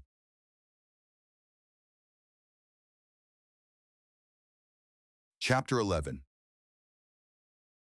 6 hours. 3 assaults. The militia trooper nearest Kaia on her right was hit and dropped backward, dead before he landed. Kaia snapped her sights onto the invader who had fired and shot him down in turn. As she searched for the next target, she realized the attackers had pulled back yet again, regrouping for a fourth push. Without lowering her weapon, she spoke to Hadley. "How do we look?" she asked Lieutenant Hadley.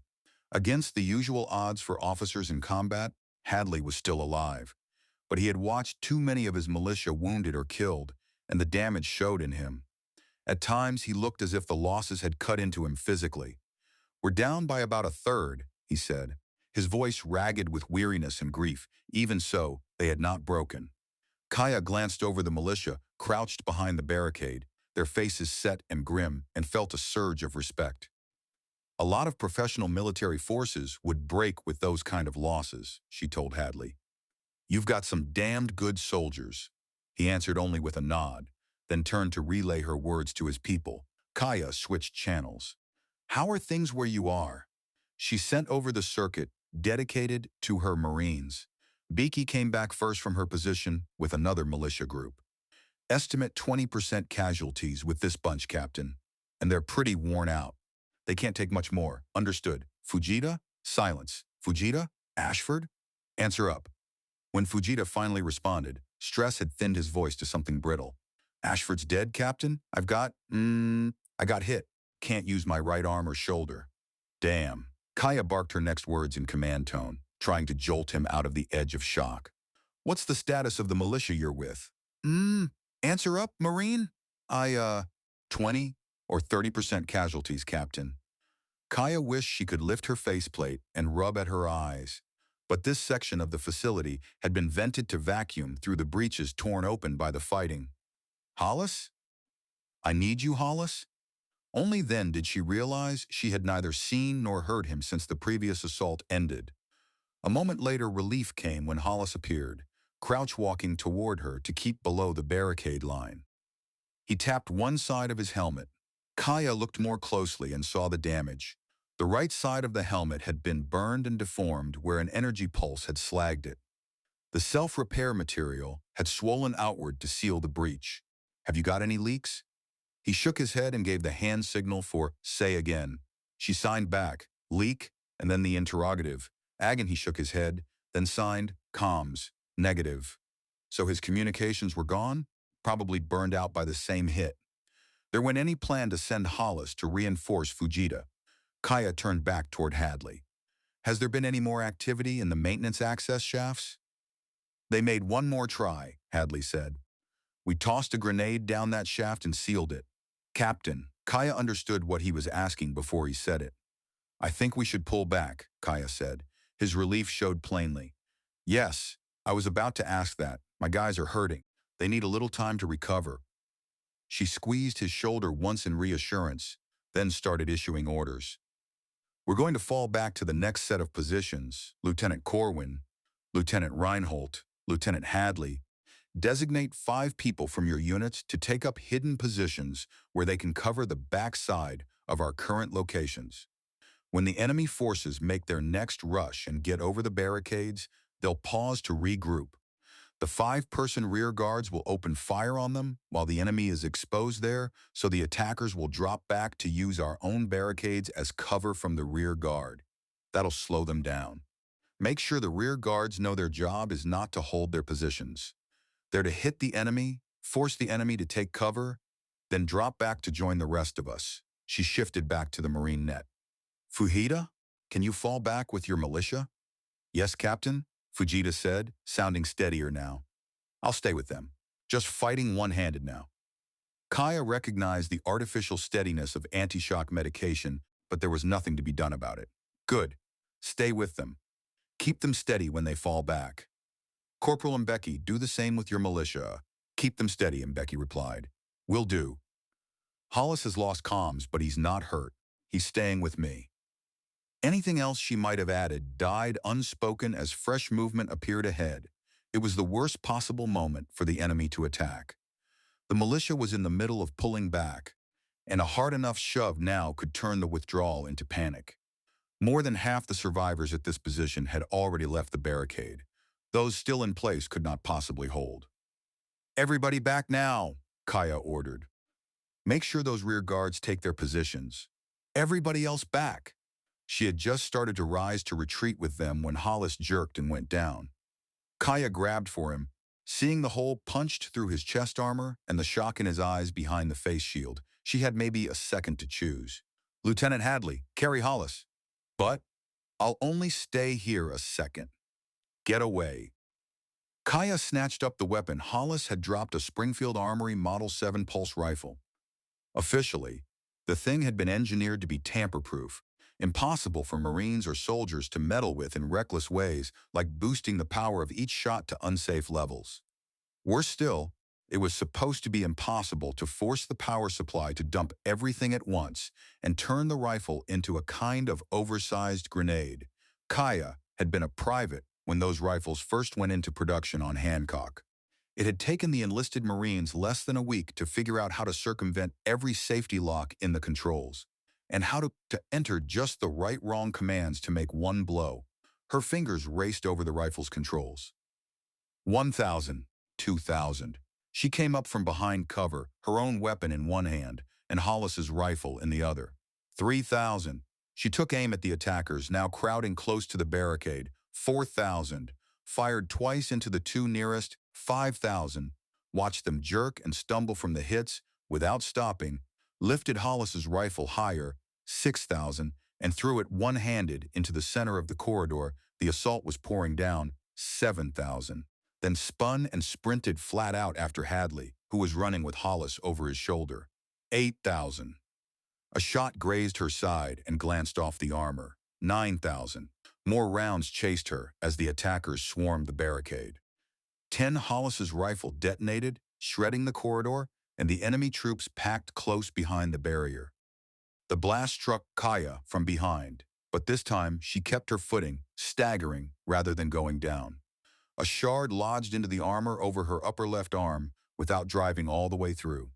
She made it to the next defensive position with Hadley and Hollis. The squad stationed there stared in alarm at the battered survivors tumbling in behind another rough line of barricades. Kaia paused just long enough to flash them a confident thumbs up before bracing herself heavily against the top of the barrier and looking back toward the route they had abandoned. Mbeki, Fujita, talk to me. Mbeki answered first, solid and steady in the way Kaia needed to hear. We're in place, Mbeki said, sounding comfortingly assured. The rear guard is already engaged and is falling back to join us. Kaia keyed the net again. Fujita? Here, Captain. Everybody's back at the new position. The rear guard is just rejoining us. How are you doing? I'm feeling frosty, Captain, Fujita said. 1000%. You're doped, Kaia said. Don't let the meds make you too frosty. How are the militia with you? How steady are they? Okay, I guess. Still ready to fight, but they're tired. The attackers are too, Kaia said. Becky, I think my guys would have kept going when they reached the fallback position, but I stopped there right in the middle of it all, so they stopped too. Agree with Fuji, Captain. The militia who haven't been in the fight yet are rattled, and those who have been fighting are worn out. Kaia checked her readouts, saw nothing useful, and asked, Is the enemy pressing you? Kaia asked. I'm not seeing anything on my net. No, Captain. When the rear guard opened up on the enemy, they took cover and haven't come out again. Good. Make sure the militia you're with have forward scouts or disposable sensors to spot anyone coming. Rest while you can, and remember to look confident for the militia with you. Kaia changed channels and checked in with the militia lieutenants. All three sounded exhausted. Corwin and Reinhold also sounded shaken by what had happened and by the burden suddenly on them. But Kaia had no one else to replace them with. She gave each of them a short pep talk and hoped it would hold. Only then did she sit, and even that drew a wince as her back objected. Hadley lowered himself beside her and opened a private line so that, despite sealed armor, it almost felt like simply talking to someone at arm's length. We evacuated your guy Hollis to the sick bay on Barracuda. Kaia turned toward him. He was still alive? Yes, Hadley said. That's good news, right? I heard that if they're alive when they make it to a medical facility, they'll survive. Not always, but usually, Kaia said, and let herself feel some of the relief. Hadley looked off toward the enemy-held sections. If I ask how we're doing, will you be honest with me? Maybe. He accepted that and asked anyway. How are we doing? Kaia checked the readout in her faceplate.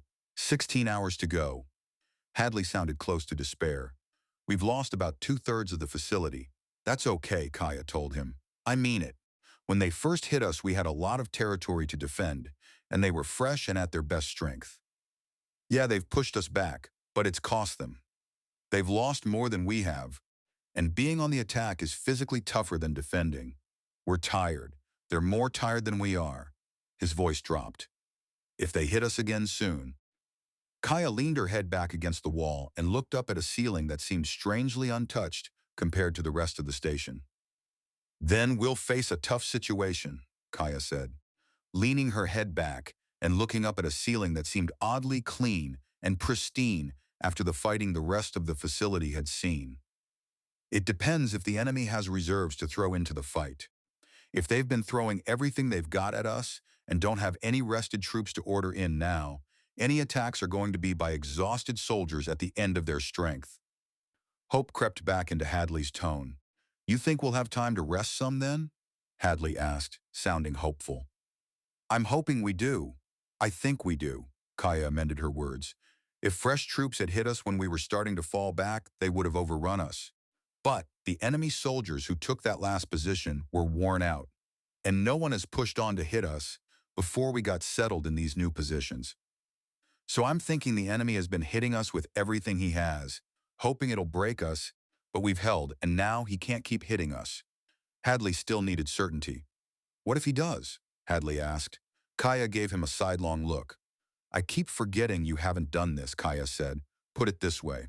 Suppose I ordered your militia into an attack now. Right this moment, how fast would they move? He thought it through. Not very. They might have a burst of energy, but then they'd be burnt out.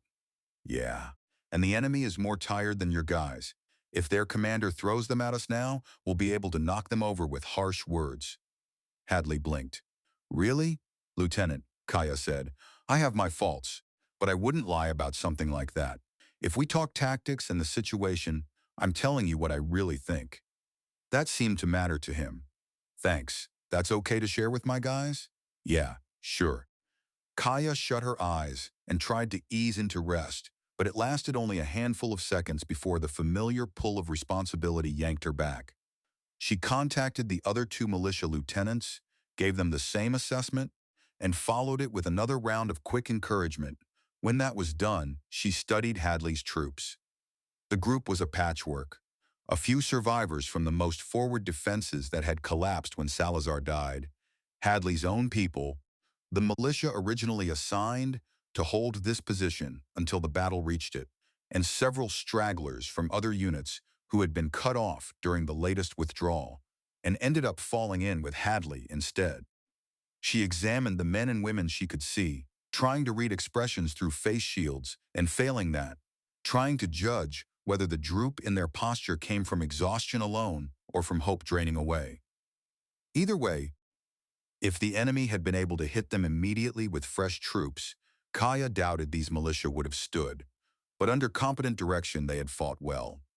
Give them a few hours to recover, and maybe they and she, and the Marines still with her might, actually survived this. That fragile optimism shattered the instant Mbeki came on the net. "We've got movement to the front of us. They're coming again."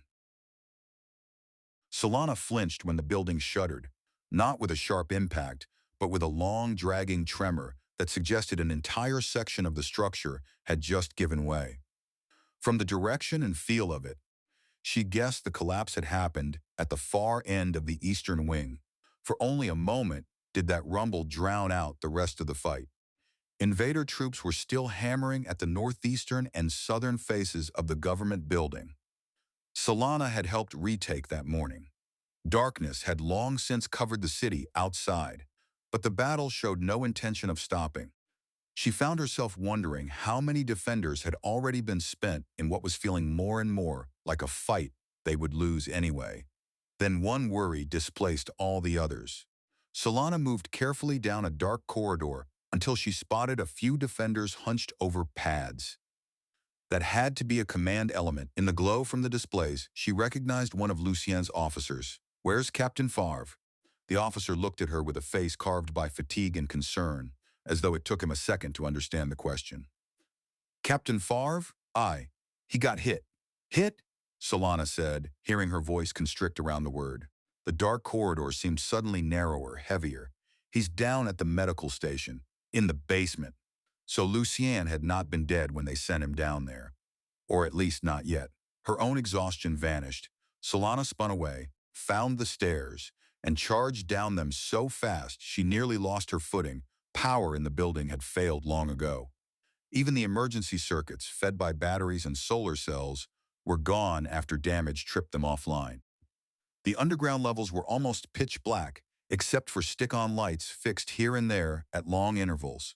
Solana moved quickly through the gloom, while battle sounds reached her only as muffled echoes. Dust sifted down from overhead whenever nearby impacts shook the structure. She found the reinforced vault, once meant to secure critical documents, now converted into a treatment station. Solana stopped in the doorway.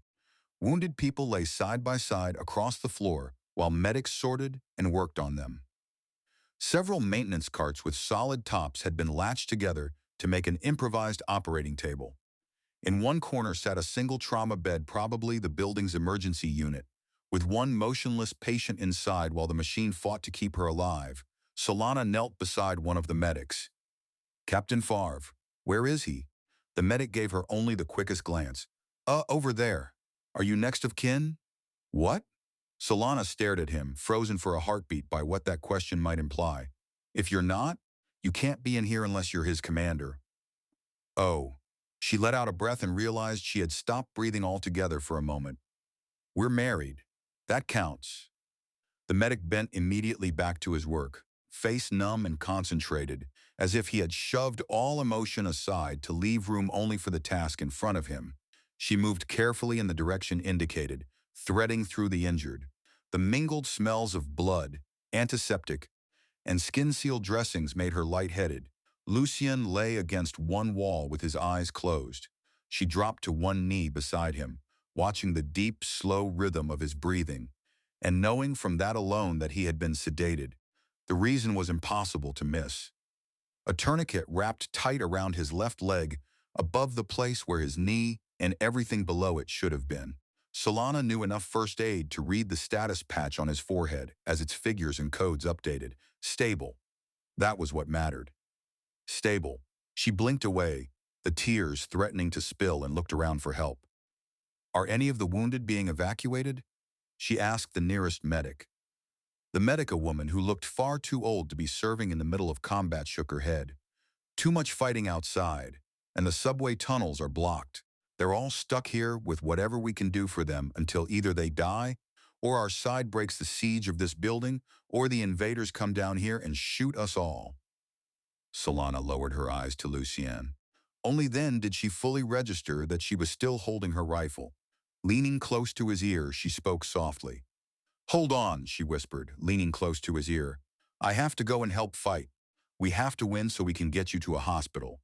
"I have to go," Solana repeated. "I love you, Luke." She threaded her way back out of the medical station with care, avoiding the medics and doctors at work and taking pains not to bump any of the wounded.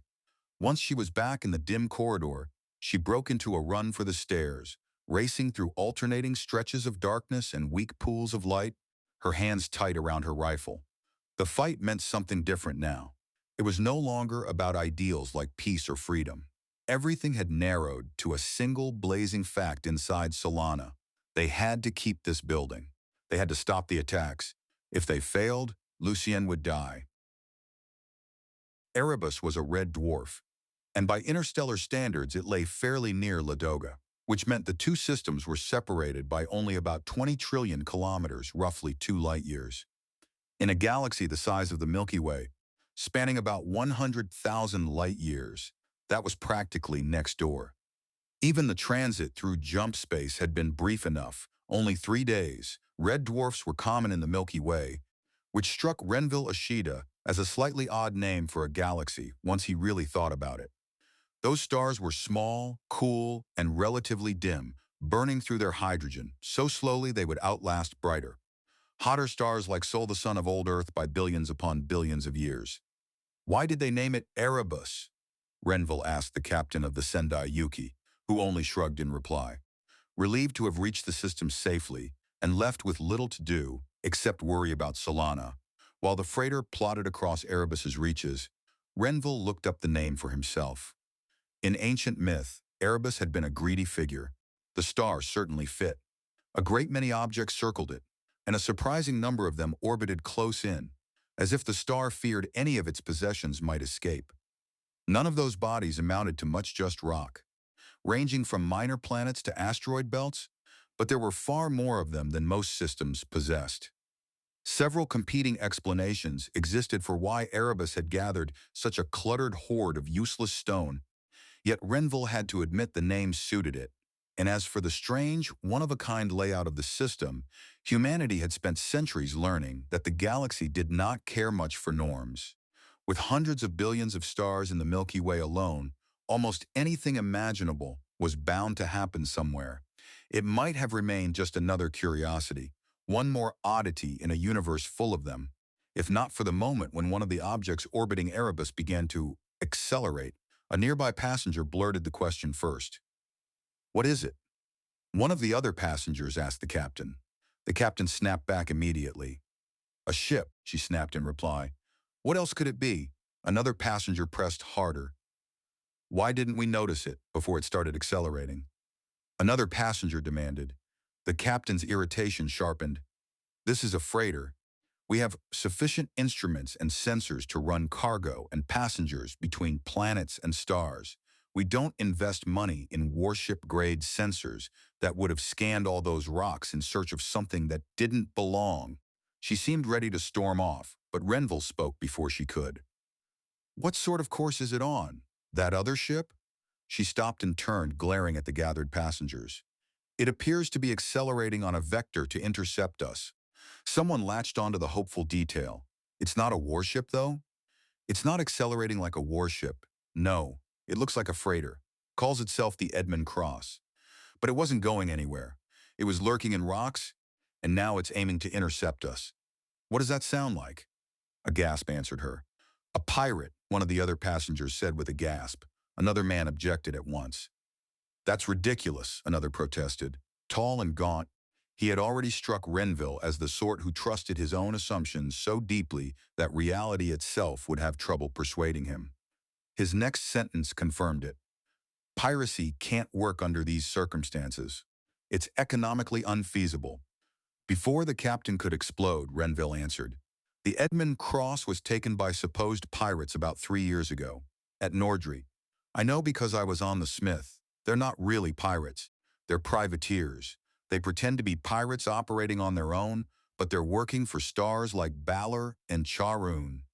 The tall man sneered. Oh yes, another claim of interstellar conspiracy and aggression by someone from Ladoga. The man scoffed. Renville found that he could answer calmly, to his own surprise. Raised voices and naked anger made people stop listening, so he forced steadiness into his words despite everything tugging at him. You saw what was happening at Ladoga before we jumped out of that star system, Renville said, surprised that he could speak so calmly. But people didn't listen when voices were raised and anger or fear was obvious, so he found the strength to sound composed, despite the emotions tugging at him. Didn't that look like aggression to you? The man dismissed it. I heard them announce that they were peacekeepers, there to oversee free and fair elections. Another passenger stared at him in disbelief. You believe that? Another passenger asked with open incredulity. It's not a matter that concerns me, the tall man replied. Nor is this so-called pirate. I'll need a lot more proof than the claims of Ladoga's partisans before I believe that other ship is any danger to me. The captain gave a short, bitter laugh that surprised Renville. Proof? You'll get proof. They've got augmented propulsion, better than ours. We can't outrun them, and we're not going to waste fuel cells trying, and you can bet they mount some weapons. When they intercept us, you'll get so much proof it just might be the death of you. With that cheerful conclusion, she shoved one of the passengers aside and stalked off toward the freighter's control deck. As the little knot of passengers broke apart and drifted back toward their cabins, a woman near Renville murmured, We should have expected this. A woman passenger murmured to Renville as the small group of passengers broke up and headed back to their rooms. They planned everything else. Renville frowned. What do you mean? Renville asked. She glanced around first to be sure no one else was close enough to overhear. They must have realized that any ships at Ladoga would flee when the invasion fleet showed up, and that those ships might carry people trying to get away as well as valuable cargo being shipped out before the invasion force could reach the planet. He nodded slowly. So they made sure there was a pirate waiting here at Erebus to catch any freighters fleeing Ladoga. Backup plans, the woman said, in a very low voice. Have you got one? He blinked at her. What do you mean? You've encountered pirates before? Yeah. At Nordry, like I said. She looked him over, judged whatever she was judging, and then nodded once. Okay. Renville watched her return to her cabin, left wondering exactly what she had meant by any of that. Captain Harrow! Ethan clawed his way back to wakefulness. He had finally forced himself to get some rest in his stateroom, which probably guaranteed that something urgent would happen immediately. Here, he said, fumbling for the response tab on his stateroom's display. What's up? Lieutenant Sutton's voice came through with exaggerated crispness. The enemy destroyer is accelerating toward us, Captain, Lieutenant Sutton said. Speaking with exaggerated clarity, it looks like an attack run. Estimated time to intercept 45 seconds. Ethan was already moving. I'm on my way to the bridge. Lock all weapons on the enemy ship. Within seconds, he was on the bridge, dropping into the command seat and taking in the projected path of the oncoming enemy destroyer across the display in front of him. Cutlass, hanging in orbit near the station, had very little relative motion. Ethan knew that was not where he wanted to be for an attack like this. Accelerate to .01 light speed. The acknowledgement came at once. Accelerate to .01 light speed, aye. Taking into account our acceleration, we're now 12 seconds from intercept. His gaze swept the display, checking what mattered. Cutlass's shields were fully powered, and every weapon was ready. Off to one side, Brant voiced the question hanging over the bridge. He's been sitting there in orbit just watching us for hours. Why now? Ensign Brant wondered in a low voice. Ethan did not take his eyes off the tactical display. We know his fuel cells are low, Ethan said. He can't refuel as long as we're a threat. He needs to try to take us out. Only seconds remained, and Ethan's mind sprinted ahead. Should he dodge, spoil the enemy's attempt to cripple Cutlass? But doing that would leave the orbital facility exposed behind him, with Barracuda still trapped in dock and vulnerable to an enemy warship that had not yet been seriously hurt. And now it was too late anyway. In another second, they would Cutlass bucked under a chain of impacts as the two destroyers flashed past one another. Trading fire in the blink of an eye, Ethan snapped out the next order immediately. "Bring us around on an intercept," Ethan ordered. "Assume the enemy will continue on to hit Barracuda." Brant was already checking the tactical feed. "Barracuda's shields are at maximum and all weapons ready," Ensign Brant reported. Red damage symbols had blossomed across Ethan's display, marking what the pass had done to Cutlass. The shields had mostly done their job, but not perfectly. 2 penetrations had gotten through the hull, and 1 grape-shot launcher had been knocked out. Fighting this close to a planet felt wrong. The immense bulk of it loomed nearby, along with the hidden menace of atmosphere always, waiting to seize some fragile human machine and tear it down. A slight error, a tiny miscalculation, or the wrong kind of damage could send a ship dropping into denser and denser air until friction turned the hull into vapor in seconds. Cutlass arched sharply around and came back up for another pass at the hostile destroyer. But Ethan could only watch as the enemy ship tore by Barracuda, and space flashed with released energy where particle beams and grape shots slammed against shields and hull. Sutton looked over fresh returns. "Captain, he only used 1 pulse particle beam on that attack," Lieutenant Sutton said. "We must have taken out the other." Ethan's focus shifted instantly. "How's Barracuda?" Ethan demanded.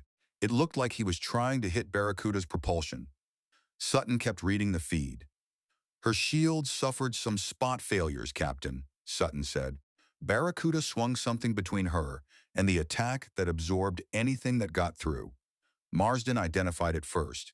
Big plates of material from the dockyard," Chief Marsden said. "They pushed them into place as sort of standoff armor." Ethan gave that a tight nod. "Smart," Ethan approved. It was the sort of solution he never would have thought of in normal circumstances, because normally it would be useless. Ships move too quickly. Any protective mass fixed on a set orbit or trajectory would be left behind almost instantly. But Barracuda was not moving. She was stuck in place under repair. "Did Barracuda do any damage to the enemy?" Sutton grinned. "He's lost some thrusters," Sutton said, grinning. "His shields didn't have time to rebuild after the encounter with us before they engaged with Barracuda.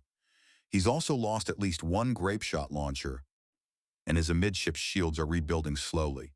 Marsden added a warning. "Captain, our fuel cells are at 38%, Marsden warned. Ethan answered without hesitation as Cutlass came out of its long loop over the planet and lined up on the enemy destroyer once more. "Adjust intercept," Ethan ordered as Cutlass finished the long loop above the planet and aimed to hit the enemy destroyer again. "He's got less fuel than we do." On Ethan's display, the projected tracks shifted, arcs bending into new curves. Brant saw the implication first. "He's coming around to meet us head-on," Brant said. Ethan kept his eyes on the plot. "Make this one count, Ensign," Ethan said. "Yes, sir," she replied, smiling slightly, her eyes fixed on her controls. The next intercept happened in another instant bright flash, the ships whipping past each other and exchanging fire again. Cutlass shuddered under the impacts. Marsden was the first to report. "No damage to Cutlass," Chief Marsden said. "All shields held. He's lost enough weapons that he can't hurt us on 1 pass." Sutton sounded almost unnervingly composed. "His amidships shields are gone," Lieutenant Sutton said, sounding remarkably calm. "He's definitely lost an entire thruster group. Possibly 2 thruster groups." Ethan pressed the advantage. "Let's get him." "Again," Ethan ordered. "New intercept." Then Brant interrupted. "Sir, he's not coming back around. He's diving toward the enemy freighters and passenger ships." "Why?" "Those vessels could not shield the damaged destroyer in any meaningful way." "See if we can catch him." Before anyone could answer, another report cut in. "Captain, we're receiving a high-priority call from Barracuda." Ethan almost told comms to have Barracuda wait. This was exactly the wrong moment for distraction. Then he checked himself. Volkov knew very well how busy Cutlass was. If he was marking the call high priority anyway, then he probably had something that mattered. "Link me." Volkov's image appeared. Barracuda's commander looked worried and elated at once. Be careful. The freighter that we encountered had a hidden grape shot launcher. Those ships might also have some armament that they've kept concealed until now. And don't forget that they sacrificed a ship to try to destroy Barracuda. If any of the freighters are empty, damn. Ethan had not meant to say it aloud. Thank you, Commander. Maybe the remaining freighters in the passenger ship were unarmed. Earlier, when Stingray and Cutlass had attacked, they had not fired. But if Cutlass closed now, intent on finishing the destroyer, and several hidden grape shot launchers opened up at once, the result could be ugly. And if one of those freighters was empty enough for its crew to overload the power core and catch Cutlass inside the shock front, the enemy could reverse the odds all over again. Or worse. The damaged destroyer was dumping speed, trying to match orbit with the rest of the invasion group. That should have made it an easy target for another attack run from Cutlass. Too easy. Ethan spoke to the bridge. It's another setup, Ethan told his bridge team. They want us to dive into the middle of their formation to hit that destroyer again as soon as possible. Give me a vector change at the last possible moment to bring us along the outside of their formation instead of going straight through it. Brant looked over. Are we targeting one of the freighters, Captain? Ensign Brant asked. If we can swing a vector past one of them, that wouldn't have expected us to come close to it, Ethan said. He saw the uncertainty in the crew's faces, the puzzlement they were trying to hide. Remember what happened to Barracuda. These guys will sacrifice a freighter to take us out if they know what our trajectory is going to be. Sutton worked the problem. We have a recommended vector change, Captain, Sutton said. In 1 minute, 30 seconds. We'll be able to hit one of the freighters with particle beams as we pass the enemy formation, target that freighter, and enter the maneuver in the system. I want it to occur automatically at the right moment. Sutton answered at once. Yes, sir. Maneuver entered. Request confirm. The confirmation prompt appeared on Ethan's display. He tapped it, still wondering whether he was being too cautious, whether fear of what the enemy might do was making him pass up the chance to finish the destroyer. Brant reported. Freighter targeted? Brant said. Ethan shifted to another concern. How repairs coming on number 2 grape shot launcher? Ethan asked. Marsden answered from engineering. Underway, Captain. No estimated time to repair as of yet. Ethan returned his full attention to the display, watching Cutlass's shields continue to rebuild. In open space, up and down existed only because people imagined them based on the orbital plane of a system's planets. But close to a world, the definitions became simple again. Down meant toward the planet. Up meant away. Cutlass was diving toward the enemy formation, angling downward with the huge curve of the planet serving as a surreal backdrop to the engagement. The countdown shrank. Then Cutlass twitched hard as its thrusters fired, kicking the ship onto the new course that would skim the outer edge of the enemy formation rather than plunge through the middle of it. The maneuver came so late that the enemy would already have been forced to react, as if Cutlass were coming straight in. Any trap they had begun setting would be in motion already. Too late to halt, once they realized Cutlass had changed course. Sutton's shout cut across the bridge. Something's launching from 2 of the freighters, Lieutenant Sutton yelled, as new threat symbols appeared on Ethan's display. 1368. 8 aerospace craft. Warbirds. 8 of them. Ethan ran the numbers in his head and realized that if Cutlass had stayed on its original line, those warbirds would have erupted directly over the enemy destroyer just as Cutlass dove into the formation. How had he not anticipated that? How had he forgotten a threat so obvious when Cutlass was operating near the motherships that housed the enemy's aerospace craft? For the last 2 days, the massive enemy shipping had screened most warbird activity from Cutlass's view. And aside from the single craft that had covered the orbital facility landing, all aerospace action had stayed down in the atmosphere. His attention had been pinned between the destroyer and the battle aboard the station. None of that really excused it. From the looks on the bridge, he was not the only one who had forgotten those warbirds existed. Sutton spoke again, quieter now but far more worried. Sir, Sutton said in a calmer but worried voice, 8 warbirds exceeds safe engagement parameters for a single Founders class destroyer. I'd already guessed that, Ethan said. In deep space, warbirds were nearly useless. Too little fuel, too little endurance, no chance of outrunning or out-accelerating warships over distance. But here, close to a planet, and with Cutlass moving relatively slowly, the conditions favored aerospace craft almost perfectly. Sutton pressed on. Earth fleet guidance in such a situation, Sutton continued, is to avoid engagement. Ethan looked at him sharply. Run away? Ethan asked. What will they do if we run? They were desperate enough to attack us with their soul destroyer. If we run and leave that orbital facility unprotected, will they go after Barracuda? Brant had already begun the simulation and did not bother waiting for it to complete.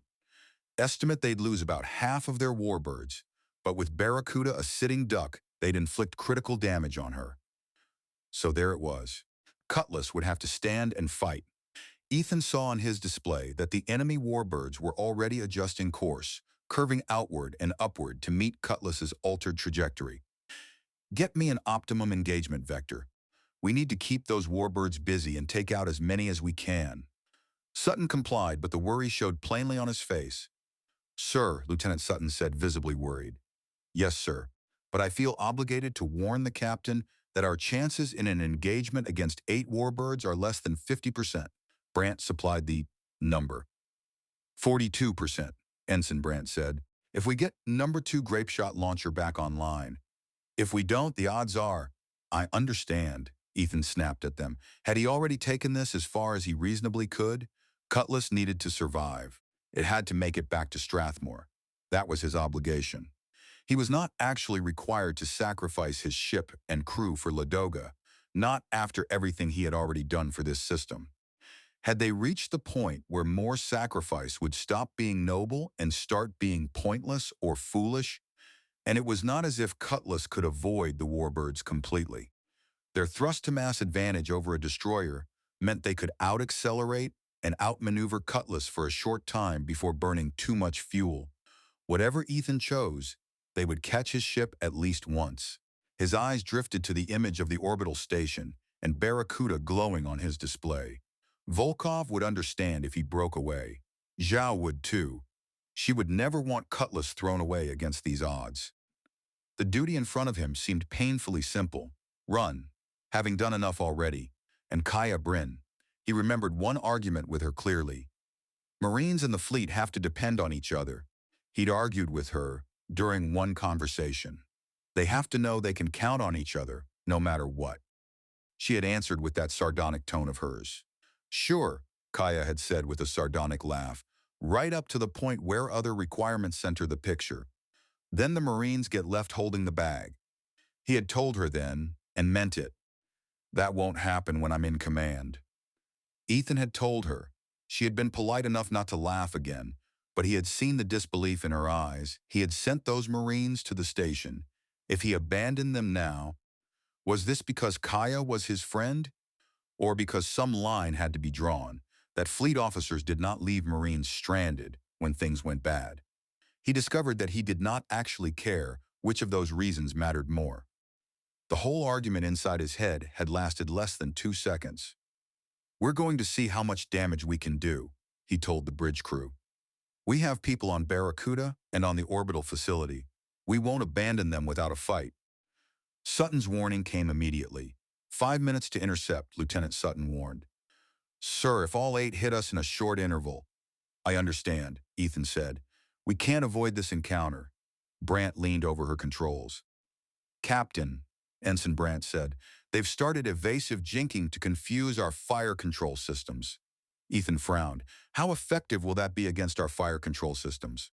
I haven't dealt with that problem except for some drills in Vanier's fleet. Brant answered crisply. It will complicate achieving hits, Brant said. The small, random changes to their vectors are just large enough to ensure that Cutlass's fire control systems can't predict exactly where the targets will be when a weapon reaches them. If we pulse a particle beam at them at the right time, it'll travel so fast that we can score a hit anyway, but if the targeted aerospace craft jinks just as we fire, we'll miss. They're too small for us to have any real margin of error in targeting. That meant the grape shot launcher mattered most. Or launcher singular, since the first one was still down. Ethan remembered that grape shot was his best answer to warbirds because it sprayed out in a shotgun-like pattern, making close-range hits likely regardless of how much the targets jinked. And if the warbirds stayed far enough away that grape shot could not reach them effectively, then they would also be too far out to hurt Cutlass badly. He started issuing fire orders. Ensign Brandt, I want the pulse particle beams set to fire as soon as the fire control system gives a better than 50% kill probability. Yes, sir, Brandt said. Then she added a caution. Sir, that kill probability will be based on some unknown variables, so it won't be reliable. It's all we've got.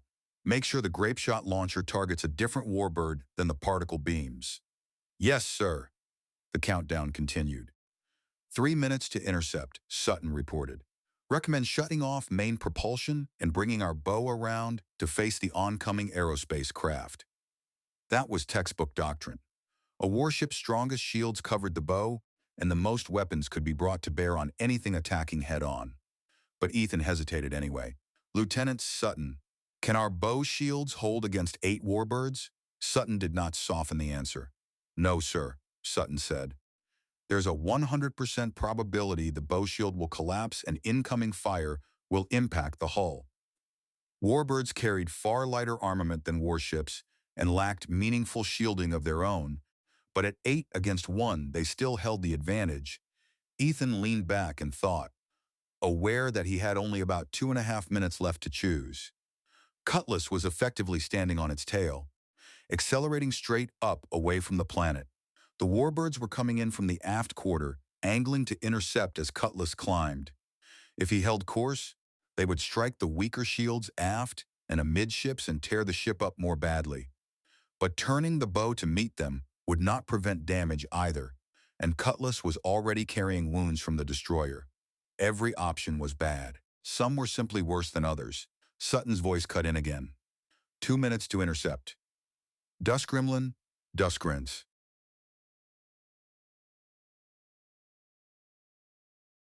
Chapter 12. A memory struck Ethan so abruptly it almost felt physical. Ghost, calmly explaining her methods. Firewalls aren't walls, you know. They're not solid. The idea is to have a flexible series of defenses so that something that gets past one gets stopped by the next. How was that supposed to help now? He did not have layers of shields. He had one shield envelope for each section of the ship, and then the thought clicked. Why not try it?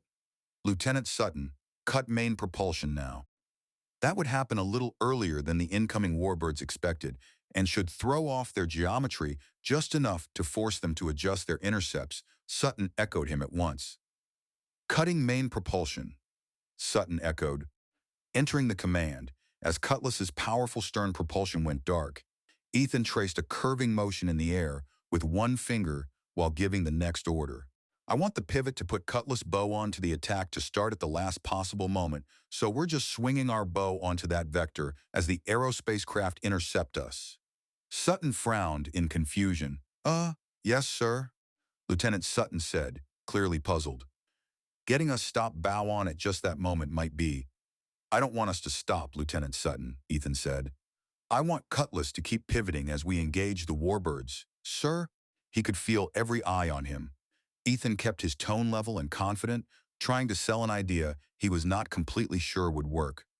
None of our shields can stop the fire of all 8 warbirds. But if we're pivoting while they hit us, we might be able to take most of the hits on the bow shields, while the ship rotates to present our amidships shields to the later hits. If we can distribute the hits across more than one set of shields, we might be able to avoid having them collapse. That landed. Sutton's eyes widened as he grasped it. That's... Lieutenant Sutton's eyes widened. Yes, sir, I see. Setting maneuvering systems to initiate pivot maneuver at last moment possible, and to allow the pivot to continue past bow-on aspect. Brandt shook her head, thinking it through fast. It wouldn't work against another warship on a firing run. The hits would come too fast for the pivot to make a difference. But at warbird engagement speeds, it's possible. We don't have time to run simulations to test it, though. Ethan did not bother softening the reply. Do you have a better suggestion? Ethan asked. No, sir, I do not. 30 seconds to intercept. Pulse particle beams are opening fire, almost the instant she said it. Cutlass's thrusters fired and began slewing the bow around and sideways to face the oncoming aerospace craft. In space, the destroyer would continue moving along its existing vector until main drive resumed, but it could still rotate to meet the threat. The warbirds would be expecting that part. War is based on deception, Kaia had told him. That Sun Tzu guy said that too. Let the enemy expect one thing and do another. Ghost had agreed with a nod. The easiest mark is someone who thinks they know exactly what's going to happen. With only seconds left as Cutlass turned and the warbirds closed, Ethan found himself hoping he would someday have the chance to thank both of them. One of the attacking warbirds erupted as a particle beam hit and set off part of its weapons load. The other 7 kept coming and opened fire. As they flashed by, Cutlass shuddered under the impacts. Lights dimmed briefly as power rerouted automatically. Ethan stayed locked on his display, watching one more warbird disintegrate under a head-on blast of grape shot and a third tumble away when a particle beam sheared through it. 5 left, Marsden reported first. Shields held except for spot failures. Chief Petty Officer Marsden reported. We took a few hits through those spots. Brandt followed. Number 2, pulse particle beam projector damaged, Ensign Brandt said, then paused very briefly before continuing. Correction, it was destroyed. Initial casualty report, 4 dead, 2 wounded. Sutton's voice hardened. They're coming back, Lieutenant Sutton said grim. Using full acceleration. They'll burn through their fuel fast at that rate. Ethan seized on the only hopeful angle. Fast enough they'll have to call off the attack? Ethan asked, feeling sick at the thought of the sailors Cutlass had lost. Sutton did not give him false hope. No, sir. Not that fast. Not unless we change something. Ethan turned to engineering. Chief, can we get those shields back to full strength before they hit us again? No, sir, Marsden said. We're rebuilding shields as fast as we can. With only minutes to think, Ethan reviewed the engagement data. The bow shields had absorbed roughly half the attack. The remaining hits had walked down the amidships shields as the destroyer kept rotating through the enemy pass. The bow shields, now weakened, would not stand against 5 warbirds. Neither would the amidships shields alone, and he would not risk swinging the stern toward them and letting his main propulsion take the punishment. He made the next call. Let's see if we can fake them again, Ethan said, surprised by how steady his voice was. Same maneuver, but this time stop the pivot facing them, just as doctrine calls for. Sutton caught on immediately. So maybe they'll expect us to keep pivoting and get thrown off, Lieutenant Sutton said. Yes, sir. Maneuver entered. Do you have any orders regarding main propulsion?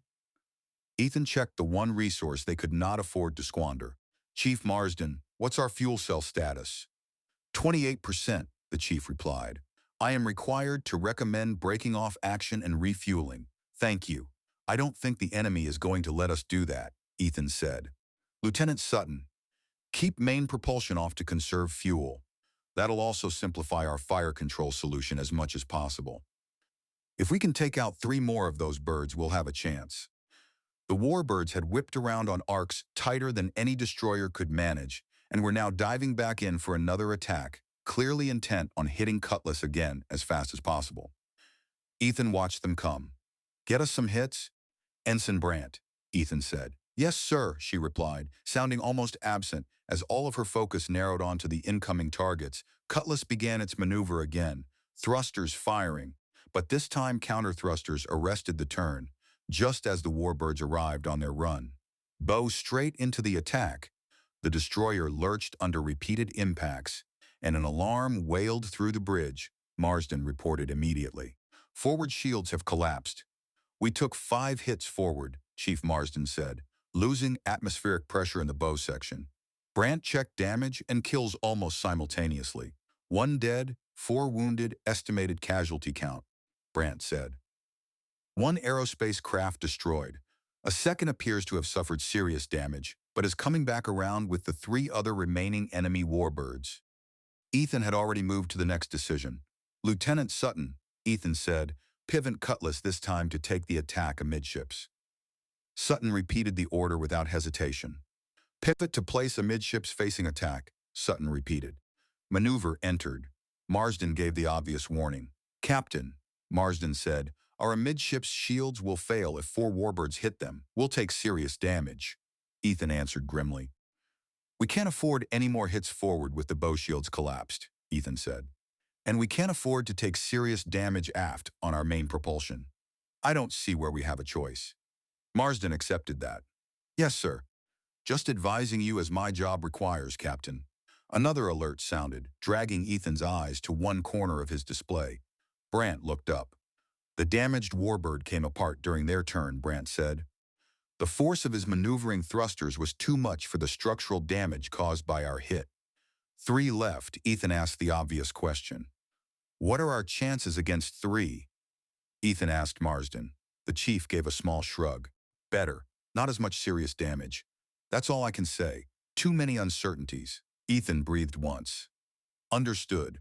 Let's pray the uncertainties fall in our favor. The 3 remaining warbirds came in at maximum acceleration, pouring weapons fire into Cutlass's midsection. The destroyer jolted again, impacts transmitting through the hull as audible violence on the bridge. Then Brant sounded almost startled. Sir, number 1 grape shot launcher fired, Brant said. They must have gotten it online seconds before it needed to fire. We took out 2 of the remaining enemy aerospace craft. There's only 1 left. Marsden's report followed hard on that. Amidships shields collapsed, Marsden reported. Numbers 1 and 2 grape shot launchers temporarily offline due to hits sustained. Number 1, pulse particle projector damaged. Number 3, pulse particle projector offline due to overheating. No estimated times to repair available. Estimated casualty count, 4 more dead, 7 wounded. For a heartbeat, Sutton smiled. There's only 1 left, Lieutenant Sutton said, smiling for just a moment before his elation faded. Most of our shields are gone, and we have no working weapons. 1 is all they need to finish us off. Yeah, Ethan said, staring at the icon of that last warbird as it started curving around for yet another pass. Deception. That was all Cutlass had left now. Intercept course for that warbird. Main propulsion at full.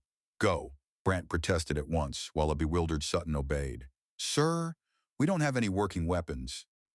Ensign Brant protested as a bewildered Lieutenant Sutton carried out the order. Would we charge to intercept that warbird without any working weapons? Ethan demanded. Who in their right mind would do that? If we're moving to attack, we must have weapons, and that sole warbird can't handle us on its own if we have working weapons. Marsden considered that and nodded. That bird doesn't have the sensors to evaluate all the damage to us, Chief Marsden said, but he can evade us. Ethan pressed. For how long, Chief? How's his estimated fuel state? Marsden rubbed at his chin while thinking it through. He's going to be deciding about now whether to keep fighting us here and run dry or head for home with just enough fuel to get back and docked. Cutlass came around to meet the enemy again, battered hull scarred by the fight, bow compartments still open to vacuum, but driving forward toward a fresh intercept with the last remaining warbird. Sutton kept the count. 1 minute to intercept, Sutton said. Ethan glanced at him. Is this kind of action on any of the Earth Fleet checklists, Lieutenant? Ethan asked. Sutton shook his head. No, sir. Brant drew in a breath and spoke quietly. Sir, we avenged Falchion. Even if this guy takes us out, we hurt them worse. Yes, Ethan said. But I'd still kind of like to get home again. He had already checked the escape pods. Even considering the possibility of ordering abandoned ship was almost unbearable.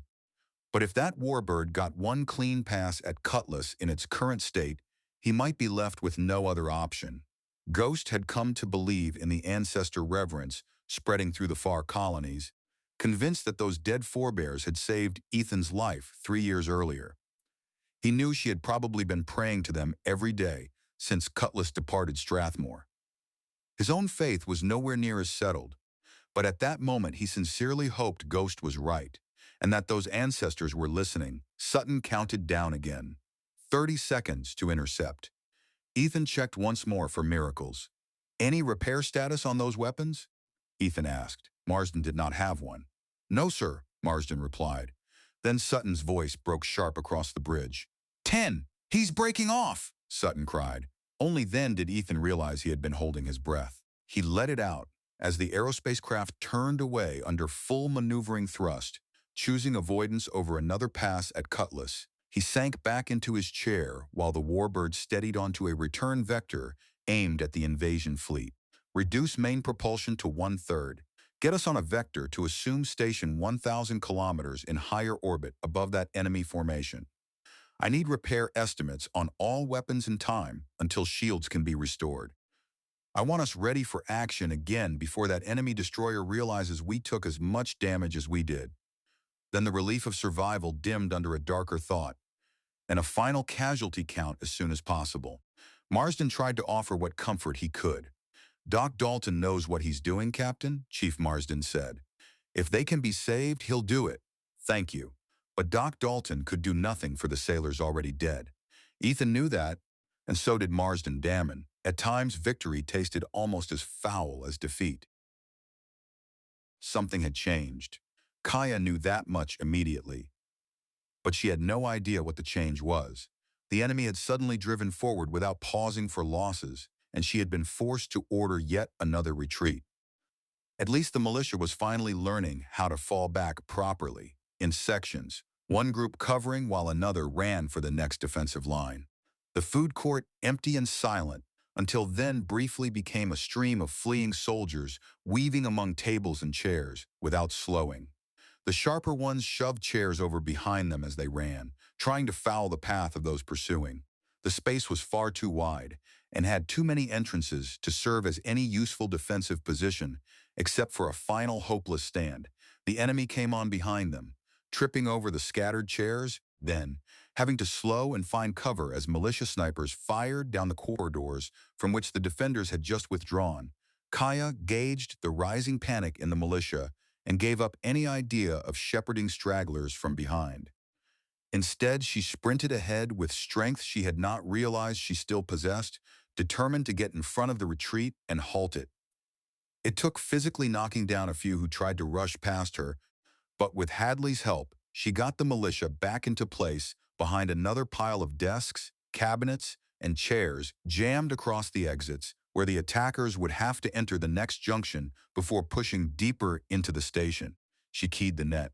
"Corporal Mbeki, how's it look?" Kaia called. Mbeki answered from her side. "We've merged with the militia that were to the left of us," Mbeki reported. "They lost their lieutenant, the remaining lieutenant. Captain, her armor is covered with blood and brains from someone she was fighting next to that caught a burst full on. She's like robotic, you know? Not showing any feelings at all and going through the motions but liable to break down any second." Kaia let out a long breath. That sort of thing is hard for veterans to handle. She was probably a marketing manager or sales associate a couple of weeks ago. Try to get her to gradually cede authority to you. Give the orders for her and let the militia with you get used to your giving them. "How's Fujita?" "Okay, as long as his meds hold out. The wound isn't life-threatening, but it'll probably hurt like hell once he can feel it again." Kaia rubbed uselessly at her faceplate, wishing the station had not lost atmosphere everywhere from the ongoing battle damage. Not being able to scratch an itch might have been the worst thing about sealed armor. Lieutenant Hadley. "Yeah, Captain." Hadley had been conferring with some of his people and came over immediately. "We lost one of the other lieutenants." He nodded slowly. "Reinhold. I was talking to him when he went offline. Corwin is okay, though." Kaia shook her head. "Corwin's about to crack," Kaia said. "Oh." Hadley somehow sounded even more exhausted than before. Kaia looked him straight on. "This is the next to last set of defensive positions before the final positions near the dock. You know these people better than I do. Can they still hold?" Hadley lifted his head and met her gaze. "Yeah," Hadley said, his head coming up to look at her. "They can hold." Kaia did not share his certainty, but she let it stand, and when the attackers came again, rushing along every route they could find, the militia proved him right. They held. They threw back that first assault, and another one an hour later. But there were too many paths through the station, and too few defenders left to cover them all. Then Kaia saw the fleeting sensor contacts that told her the position was about to be flanked by invaders moving through 2 maintenance shafts. She ordered a withdrawal at the same moment. Another frontal attack smashed into the force, now effectively under Corporal Mbecky's command. Later, Kaia could not have explained exactly how she got the militia stopped this time. Maybe the enemy was too exhausted to press hard after overrunning Mbecky's line. Maybe the militia were so drained they no longer had the strength to keep running, even in fear. Maybe the Marines' steadiness gave them something to anchor to. Whatever the cause, the militia managed to form up again at the last improvised barricade line. Behind them, not far away, lay the hatches out to the dock. Beyond that waited open space and Barracuda. Kaia called for an update. Corporal Mbeki. Give me your status, Kaia called. No answer. Corporal Mbeki. Talk to me. At last another voice answered. Captain, this is Private Fujita. Mbeki, I'm pretty sure. Kaia's patience snapped. Spit it out, Kaia ordered. The answer came. She's dead, Captain. During our fallback to here. Damn. Kaia forced herself on. How are you doing? Still, functional, Captain. Right arm is still no good, though. She pressed onward. How's Lieutenant Corwin? I don't think she made it back here either, Captain. All the militia keep asking me what to do. Am I in charge? Kaia swallowed the pain of losing Petra and Becky and made the call. Yes, Private Fujita. You're in charge, Kaia said, anguished to have lost Petra and Becky. Do you understand? Those militia with you are looking to you. Be the leader they need. Can you do that? He hesitated, then firmed up. Yeah. Yes, Captain. I can do that, I think. But Captain, they're almost beat. They've been doing good, but they don't have much left, I think. Hold on. Kaia searched for Hadley.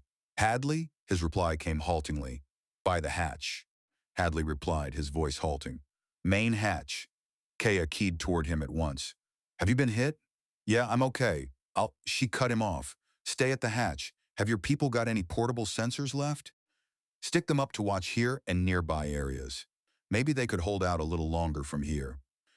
But Kaia could feel the unseen enemy still massing ahead, and she knew she had to start planning now for the next stage, the last stage of the defense. Private Fujita. Listen up, Fuji.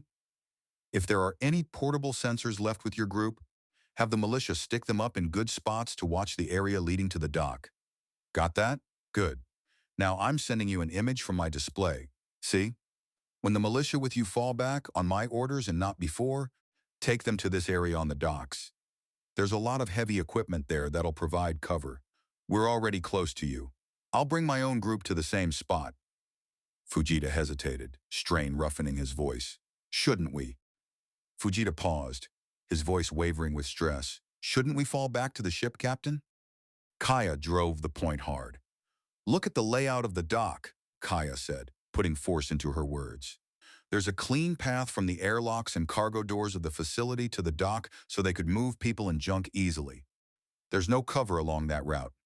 With the enemy still pushing us and close, they'd catch us partway to the Barracuda and cut us down. He still tried to object, but she overrode him before he could continue. Listen, we join up in this area, lots of heavy stuff to give us cover, and when they charge Barracuda, we'll be able to hit them in the flank. They'll be the ones without cover, and we will plant ourselves among that heavy gear, and if the enemy tries to come after us there, we will kill every single one of them. When Fujita answered again, he sounded steadier than before. Got it, Captain. I got it. Will do. Kaia kept the pressure on. You gonna hold until you have to fall back? Kaia pressed. Hell, yeah. Yes, Captain. She thought suddenly of one more problem. Is Private Decker there? Where was Decker? Had Ren Decker failed her after all? Had Kaia read her that badly? Fujita answered at once. Yes, Captain. Flat on her back and a little doped up, but she's got a weapon. Make sure you've got people assigned to carry her with you when you fall back. Assign those people now, and make sure they don't leave Decker behind. Got it, Captain. Kaia ended it. All right, you've got your orders. You know what to do. Make me proud, Fuji. Will do. Half an hour later, the enemy hit them once more. Whoever was driving those troops forward was giving them scarcely enough recovery time to be able to attack again. Armored enemy soldiers lurched ahead, and Kaia shouted into the net for every surviving militiaman to hear. Hold 'em! Kaia yelled into the circuit for all of the remaining militia as armored enemy soldiers stumbled forward. Annoyed all over again by having no grenades left, she shot down 2 attackers. But the militia fighter on her right took a hit that tore away part of his head. Kaia tried to split her focus between sighting and firing and watching the display as green icons winked out one after another. They beat back that attack. Kaia studied the amount of facility they were still trying to defend, the number of avenues the enemy could use, and the condition of her mauled, exhausted people. Now yourself. The council was ancient. Kaia did not want to accept it, but the militia could not hold through another assault. They stood right on the edge of total collapse. Either she admitted that now, or she gambled on one more stand and watched what remained of her force disintegrate. She keyed the order out as evenly as she could. "We're pulling back," Kaia said, trying to speak clearly and calmly. "You all have the position on your helmet displays. Out the hatches onto the dock, then left into the heavy gear located there. Do not run toward Barracuda, out the hatches, then left. Lieutenant Hadley, are you still at the main hatch onto the dock?" Hadley's reply came thin and worn. "Yes, Captain," Hadley said, his voice thin. "Override the airlock controls so both the inner and outer hatches stay open. That'll get us out quicker. Can you make it to the last bastion?" Absurdly, the phrase last bastion struck her as romantic in a way she had not expected. Captain Kaia Brynn died defending the last bastion. It would not have made a terrible epitaph, except she still had absolutely no plan to die here. She sent the order. "Start falling back," Kaia said. "Everyone now, maintain your discipline. Fuji, make sure Decker is with you." She switched channels, hoping the enemy jamming nearby would not block her transmission to the dock. "Barracuda, we're falling back out of the facility and heading to one side of the dock. None of our people will be coming your way. Anyone you see charging across the dock towards you is an enemy." The reply came back from the ship. "Understood," Barracuda replied. "Captain Brynn, the enemy destroyer has been badly damaged and is almost out of fuel, and the enemy just expended what were probably their last aerospace craft attacking Cutlass. If we can get Barracuda clear, we've got this. Thanks for the update." Kaia found herself wondering who was speaking from over there. It was not Commander Volkov's voice. Probably a bridge watch officer, or maybe someone on the, what did squids call it, quarterdeck. Somebody unable to help repair the ship, but still able to fight in its defense until repairs were complete. By the time she reached the airlock, everyone else had already gone through. If the enemy had noticed the defenders were gone, they were still moving carefully, no doubt remembering how badly pursuit had hurt them before. Once out on the dock, Kaia ran along the hatches and slapped the airlock overrides back to off so the outer doors would shut again. Making the enemy reopen them would cost a little time and might give her people a brief warning before the next attack came. As she hurried toward the dock's left side, driving a few stragglers from the surviving militia ahead of her, she caught sight of Barracuda. A rough barricade had been built just outside an open hatch in the ship's hull. Defenders had to be behind it, ready to make one last stand outside the vessel if the enemy reached that point.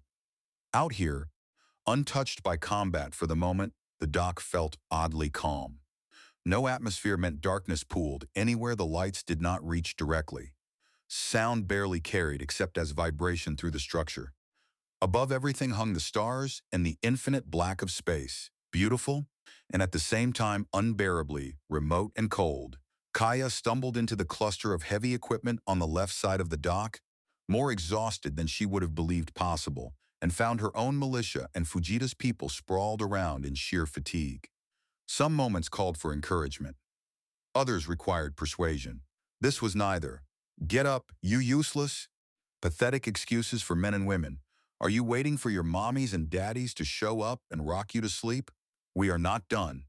There's a fight to be won, and we will win it even if I have to personally kick each one of you in the butt so hard that you'll wish you'd been shot. Get on your feet. Cover those hatches. You've got weapons. You've lost friends. Fight. I'm not giving up, and neither are you. She could practically feel the militia's anger and resentment, but they rose anyway and braced their weapons wherever the machinery gave them support. Kaia called out over the line, "Fuji, where the hell are you?" His answer came back. On our left nearest the ship, Fujita called in reply. I thought some of them might try to run to it from here, so I sort of stuck myself in their way. Good job. Even so, seeing the survivors sagging over their weapons, Kaia doubted any of them had much running left in them. She suspected only their exhaustion had prevented a panic sprint toward the ship's apparent safety. Where's Decker? Fujita answered. A little to my right. Even though she's lying down, she's got a clean shot under some gear at anyone trying to run toward Barracuda. A warning came from Hadley, breathless and strained. Hatch opening, Lieutenant Hadley gasped. 2 hatches. Kaia moved in with the others and took position behind a massive piece of loading gear that felt solid enough to stop almost anything. She leveled her rifle at the hatches she could see beginning to cycle open. Enemy soldiers burst out onto the dock and started their own weary rush toward Barracuda. Kaia yelled, "Fire!" and what remained of the defenders blasted into the attackers' flank. Caught off guard and hit from a direction they had not expected, several went down in the opening volley. Others spun and fled back inside. A few who had pushed too far forward kept trying for Barracuda and were shot down by the sailors holding the quarterdeck. Kaia waited, expecting another rush. None came. One of the militia spoke, sounding almost too tired to care about the answer. What's going on? One of the militia asked. Sounding almost too tired to care, Kaia kept watching the hatches. They must be regrouping, Kaia said.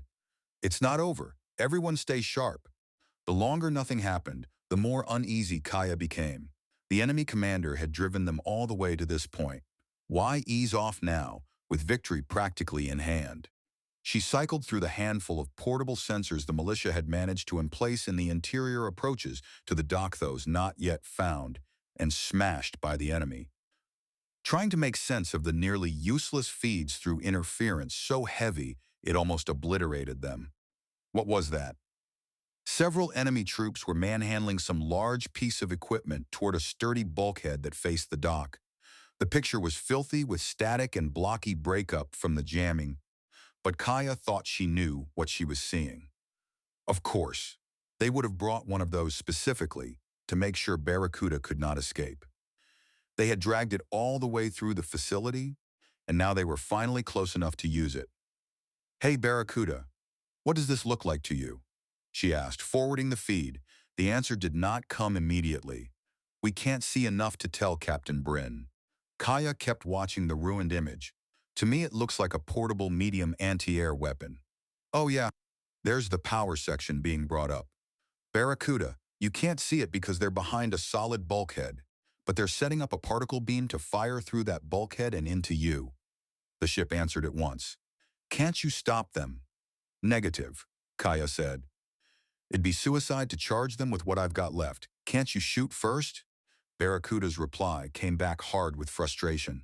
Anything we shoot will go on through the facility. Kaia did not soften it. It's already beat to hell, Barracuda, and there's nothing and nobody friendly left alive past that bulkhead. Another delay followed while she watched the enemy connect the power section to the heavy anti-air weapon, her tension tightening with every second. Then Barracuda answered. Yeah, Barracuda finally said. Yeah, we can't bring any weapons to bear until we pivot the hull a bit. Hold on. Keep your people where they are. No problem. Kaia felt a faint shudder pass through the dock as Barracuda used thrusters at the lowest settings, nudging the destroyer's hull just enough without pulling away from the dock. Barracuda, they felt that. I can see them working faster. They're getting ready to shoot. Instead of words, the reply came as a burst of projectiles, moving so fast they blurred, fired from Barracuda into the outer face of the bulkhead shielding the enemy weapon. The metal wall punched inward, suddenly riddled with dozens of large holes. The sensor image disappeared at once, as Kaia stared at what Warship Grapeshot did at point-blank range. The impacts rang through the dock structure, followed by a rapid cascade of weaker shocks as the same ball bearings tore through whatever else lay behind before finally being stopped somewhere far inside the facility. A heartbeat later, bright light flared through the punctures, and the bulkhead bulged outward when the damaged power unit for the heavy weapon dumped all its stored energy in one catastrophic release. From what remained of her defenders came a ragged inhalation that served as their best attempt at a cheer. Barracuda checked in. "Think that did it?" Barracuda called to Kaia. She gave a nod the ship could not possibly see. How many enemy troops had been close enough to die in that blast? Anyone not shredded by metal bearings or fragments from what they struck would have been caught in the energy discharge. "Yeah, I'm sure that did it. Thanks, squids." The answer came back with awkward friendliness. "You're welcome. Oorah, right? That's the marine thing?" "Yeah, right. Oorah." Kaia kept watch, but for the next 20 minutes she saw no sign of renewed enemy movement. Beside her, the survivors among the militia remained hunched over in weary silence. Then another voice came across the comm, and this time she recognized it at once as Commander Volkov. "Captain Brynn." That was Commander Volkov calling this time. She was sure of it. "We're going to go any moment now. Bring your people in." Caught off guard, Kaia looked over the dock and the long exposed stretch leading to Barracuda's quarterdeck. She had no idea where the enemy was positioned now, or how many of them were sighting weapons down, that open ground weapons not powerful enough to threaten the destroyer's hull at this distance, but more than capable of punching through marine armor and militia protection. And the militia still alive would not, could not, move quickly. It would be slaughter. "Thanks, but we'd be targets in a shooting gallery trying to get to you. We're a lot safer staying holed up among this equipment." Volkov objected immediately. "I promised to bring you off when Barracuda could get underway," Volkov objected. "And you're offering to do so," Kaia said. "But it's my judgment that withdrawal to your ship would result in most of those of us left being killed or wounded. Sir, we can't run. I believe the enemy, to the extent they still are willing to attack, will lose that motivation once Barracuda gets clear. We'll sit here, nice and comfortable, until you get back." He insisted on making it plain. "I want it clearly understood that we'll wait for you if you want to try to make the ship," Volkov insisted. "That is understood," Kaia said. "But I'd rather live a little longer than try that run for your ship, sir." Volkov yielded. "Very well. We'll be back for you, Captain Brynn." "Us or Cutlass," Kaia answered with dry humor. "Have fun attacking those enemy ships and give my best to Commander Harrow." She said herself, then addressed the others. "Barracuda is pulling out. It's too dangerous for us to reach her. But that's fine. We're safe here. We'll wait until they come back." Fujita was quick to reinforce that. "All we have to do is sit and wait?" "I can do that, Captain." "We'll be okay," Lieutenant Hadley agreed. Moments later, the dock trembled again, this time with enough force to shake Kaia where she crouched. She lifted her eyes to the stars and watched Barracuda's dark mass slide across them as the destroyer moved out from the dock.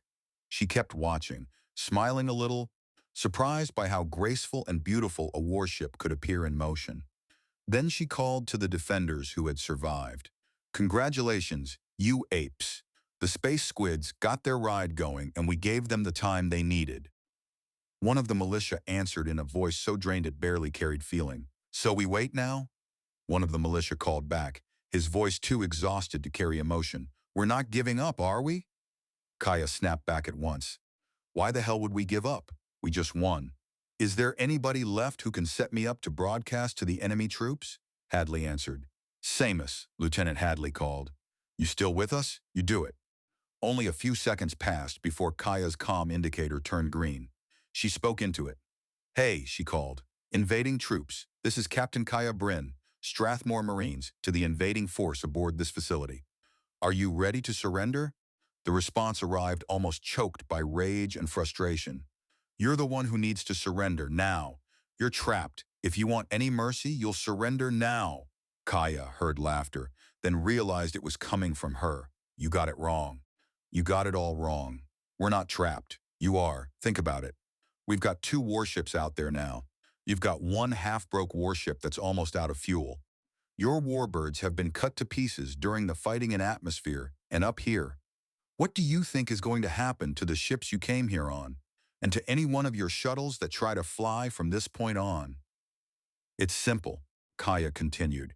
"You and your entire invasion force on the planet are about to be cut off. You can keep fighting until your ammo and power and rations give out, after which you'll get to find out what the people of Ladoga are going to do to the people like you who trash their planet, or you can surrender now to me, a representative of Strathmore. I might not be as unhappy as the people of Ladoga are. No promises, though, and the longer you wait, the unhappier I'll get. The enemy voice spat back, furious. Damn you. Kaia's tone stayed cold. Let me know when you get to yes, Kaia said. You are the enemy commander, right? When the reply came this time, the fight had gone out of it. Lieutenant Ostis, senior surviving officer, you killed Captain Bostic when you destroyed our heavy weapon. That accounted for the enemy's silence since the explosion. They were not just exhausted and badly mauled.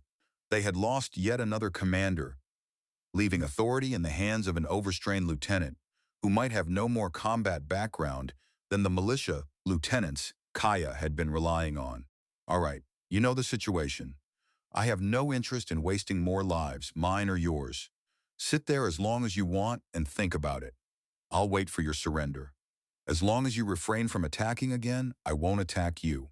But if you come after us one more time, we're going to hit back at you until every one of you is dead. Brynn out. A wave of dizziness hit her without warning, and Kaia caught herself against the loading equipment in front of her before she could stagger. Barracuda, can you still hear me? Commander Volkov answered immediately. We hear you, Commander Volkov replied. You're one hell of a soldier, Captain Brynn. Kaia managed a tired correction. With all due respect, sir, I'm a Marine. Right, sorry. You'll want to know about your people. We've got a Corporal Hollis aboard. I'm told he's stable. Relief flickered through her. Thank you, sir. That's good news. Volkov continued. Who's the surviving senior militia officer there? Lieutenant Hadley, sir. He's hurt but still combat capable. Have him. Volkov hesitated briefly. Have him put together a consolidated casualty report when he can and any supply requirements you have. The militia took some heavy losses, didn't they? Yes. They did good, Commander. They did real good, Kaia said. Thank you. Do you have any messages for Commander Harrow? Kaia looked up into the starlit black. Tell him we got the job done here. Finishing the rest of it is up to him. Deskrumlin Dotrais.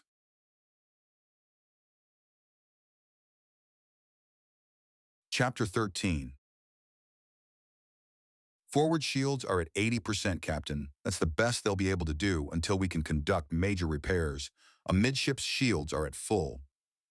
Ethan Harrow gave a brief nod, studying the display set before the command chair on Cutlass's bridge. I'm seeing pulse particle beam projectors 2 and 3 online again, as well as grape shot launcher 2. The report was confirmed at once. Yes, sir. Estimated time to repair grape shot launcher 1 is another 30 minutes. Lieutenant Sutton checked in with another update. Barracuda is underway, Lieutenant Sutton added. Ethan glanced over the data. So I see. He opened a channel to Barracuda and watched Commander Volkov appear. Volkov looked more relieved than Ethan had yet seen him, though the strain of everything that had happened still sat tight in his face and movements. How are my Marines? Commander? Ethan asked. Volkov shook his head. Still on the facility. I asked them to withdraw to my ship, but your Captain Brynn said it would be too risky, that she and the surviving militia were better off remaining in place until we could come back for them. Ethan worked to keep any visible sign of his disappointment from showing. That was Captain Brynn's judgment? Yes, Commander.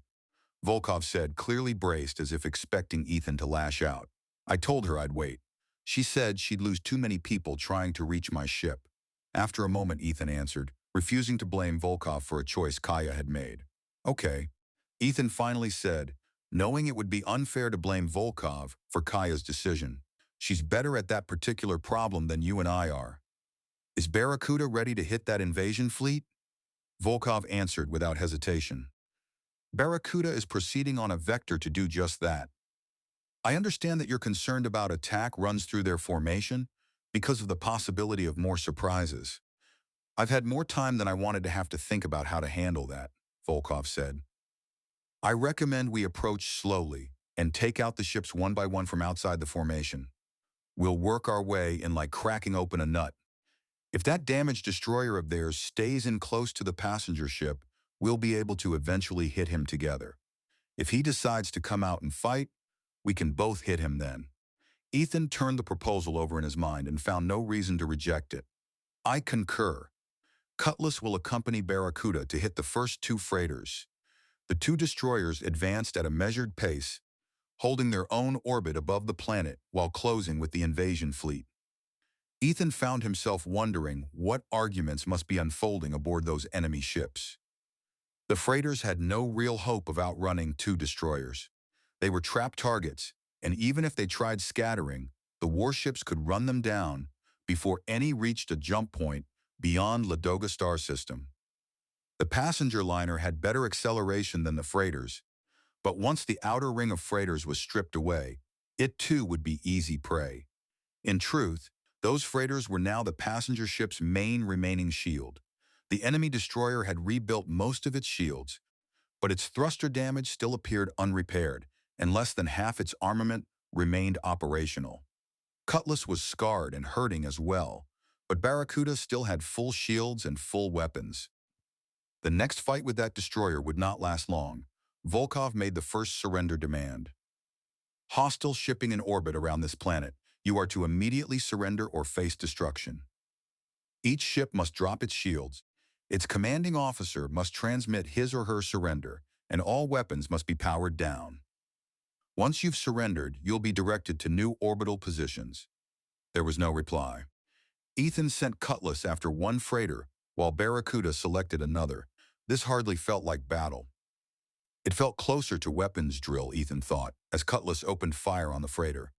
The targeted freighter abruptly broke from formation, main drive flaring as it pushed away, maneuvering thrusters angling it down toward the planet below. Ethan frowned. "What's he trying?" Ethan asked his bridge crew. Sutton offered the first guess. Maybe trying to get far enough into atmosphere that we can't risk chasing him at high velocity? Lieutenant Sutton suggested. That's his only chance, Chief Marsden agreed. Make it a little difficult for us to chase him in the hopes we'll pick another target. Sutton kept tracking the ship, confusion in his voice. He's getting down into atmosphere, and his main propulsion is still firing.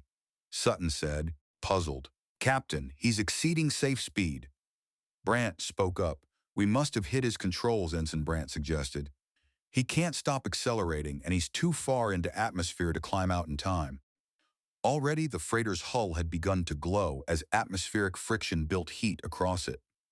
Then its track shifted, the vessel skidding sideways as some thrusters died, while others continued to burn, carrying it deeper into the atmosphere. Sutton voiced the thought none of them liked. Do you think they're already dead? Sutton suggested. The freighter carved a burning trail across the planet's sky, pieces tearing away as its structure came apart, its destruction and the deaths aboard it, making a scene that was terrible and strangely beautiful at once. That's one, Ethan said, taking no pleasure in it. Only the satisfaction of knowing whatever supplies remained aboard would no longer aid the invaders on the ground. Let's get another.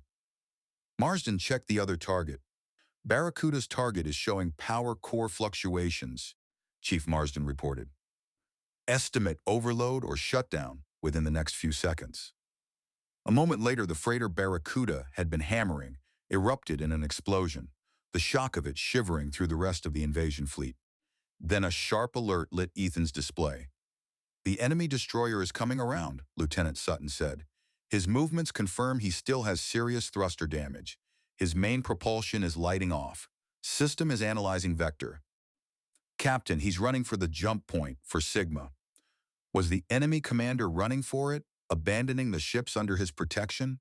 Or had higher authority ordered him to save the destroyer because there was otherwise no chance it survived? Lieutenant Sutton, Ethan began. Marsden broke in before he could finish. Captain, Chief Marsden interrupted, we're low on fuel cells. If we try to chase that ship, we'll run dry by the time we catch him. Ethan's frustration sharpened. He's lower on fuel than we are, Ethan argued, frustrated. Yes, sir, but he just has to stay ahead of us. We'd have to accelerate long enough to catch him. Sir, we can't do it. Damn. Ethan struck the comm control harder than necessary. Barracuda, Cutlass is too low on fuel to pursue and catch the enemy warship. Request you take him.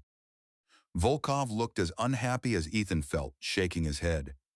We've only been able to do basic safety checks on our propulsion repairs. Ramping up to full power quickly on my main propulsion would be dangerous. Maintaining full power might be disastrous. I can't risk it. Ethan stared at the display. We have to let him go? Volkov grimaced. I'm afraid so. Hopefully, his masters will give him a warm welcome when he returns with news of this disaster he didn't prevent, Volkov said. Another alarm sounded as the enemy destroyer continued accelerating away. Brant reported the next development. Captain, shuttles are launching from the passenger ship, Brant said. 5, 6 total, and the surviving warbird is coming out too. Still watching his own instruments, Volkov spoke again to Ethan.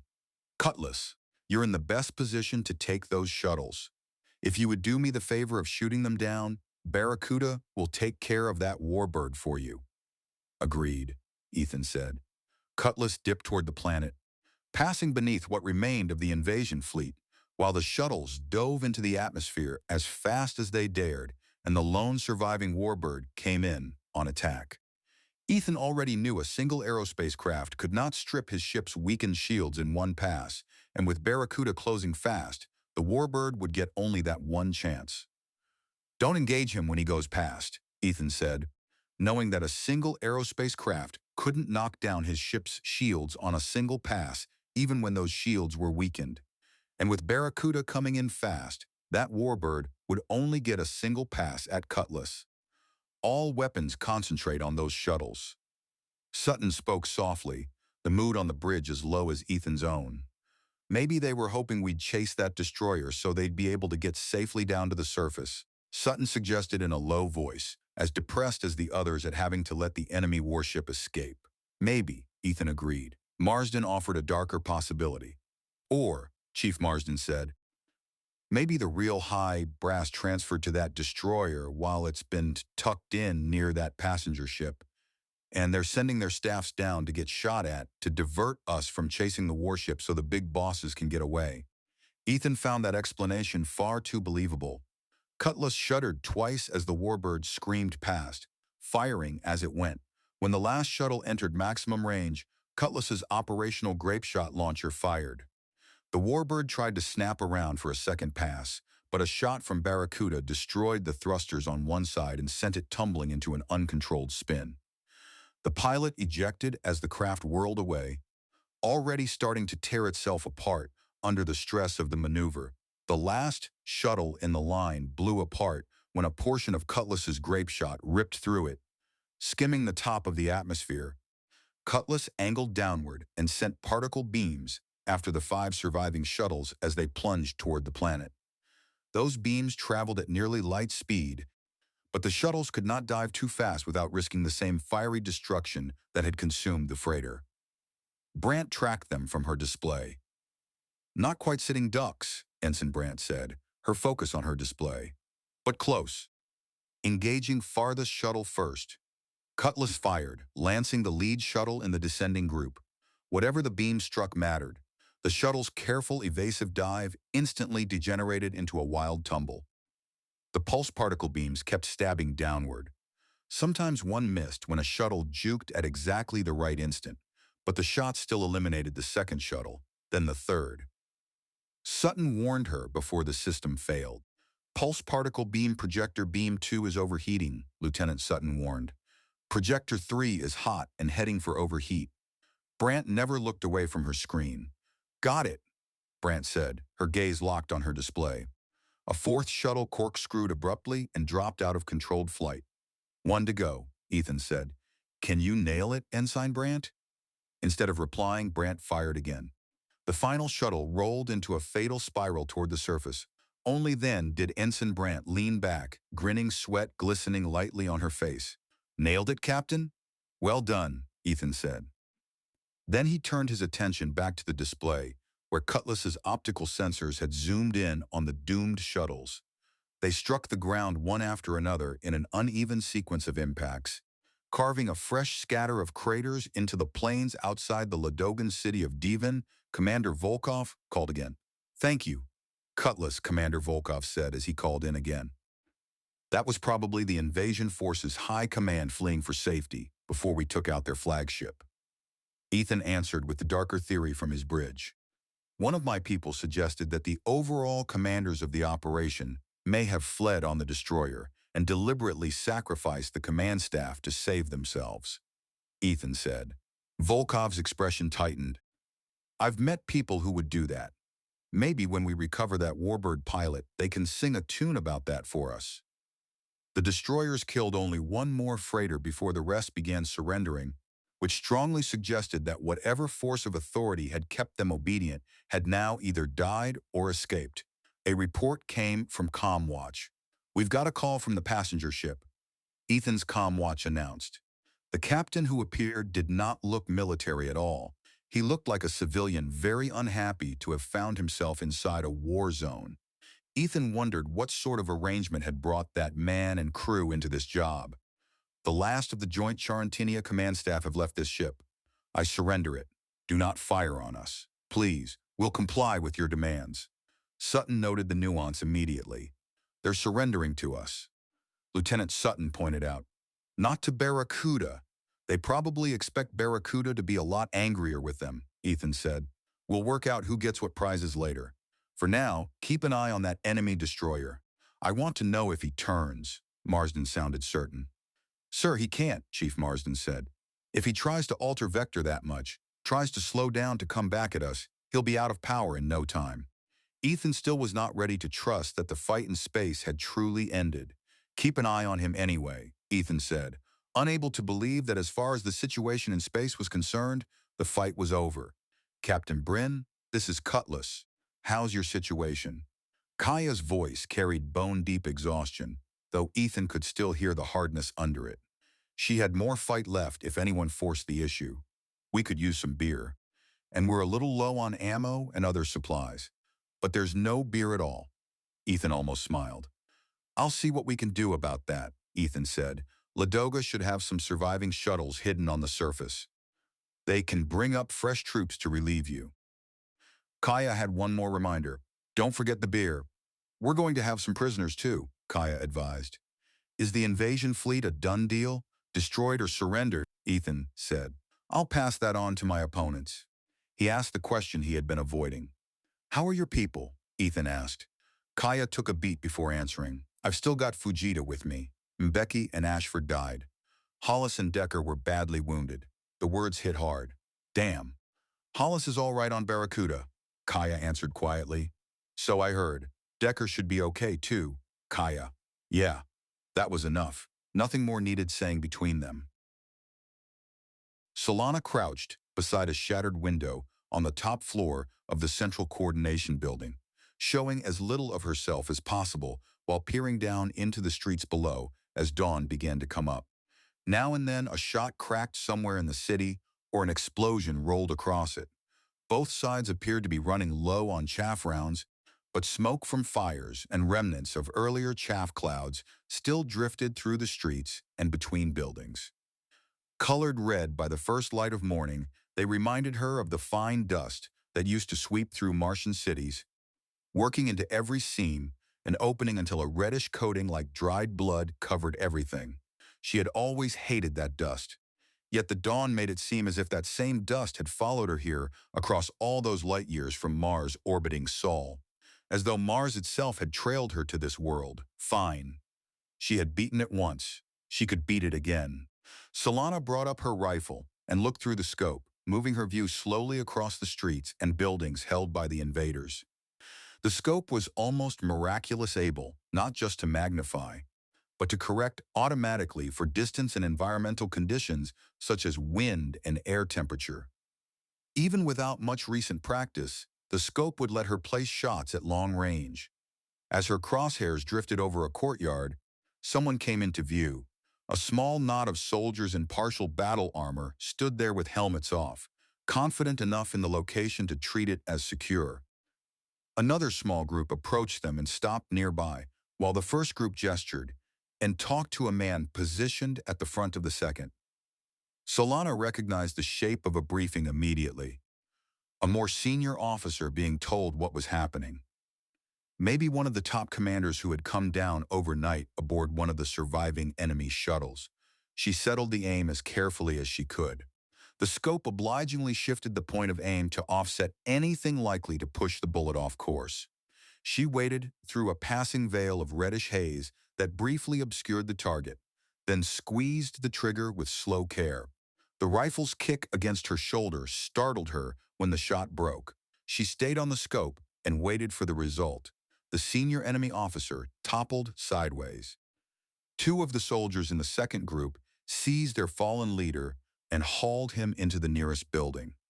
Most of the rest scattered from the courtyard, either sprinting indoors as well or searching wildly for the direction from which the shot had come. Then, one after another, they all began looking upward and pointing. Solana lowered the rifle and looked toward the sky, which was shifting from black toward blue.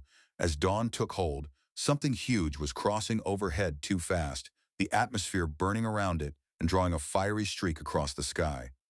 As she watched, fragments tore away and became smaller bright lines beside the main trail of flame, the wreck of something large, dying dramatically in the air of this world. But what? It looked too big to be a destroyer, didn't it? She fought through the jamming saturating the city and eventually managed to catch part of the net. A freighter. The vessel burning its way down through the sky was a freighter, which made it enemy. Then a burst of chatter flared on the net before nimble jamming cut it off again. Solana looked up once more and saw, far away, an explosion bloom high in the morning sky like a new-made star. Another ship? She brought her scope back onto the enemy soldiers from before. They were still staring upward, and their body language, at least to her eye, did not suggest they liked what they were seeing. Solana eased back from the window, careful not to silhouette herself, and began searching for a landline she could tap into.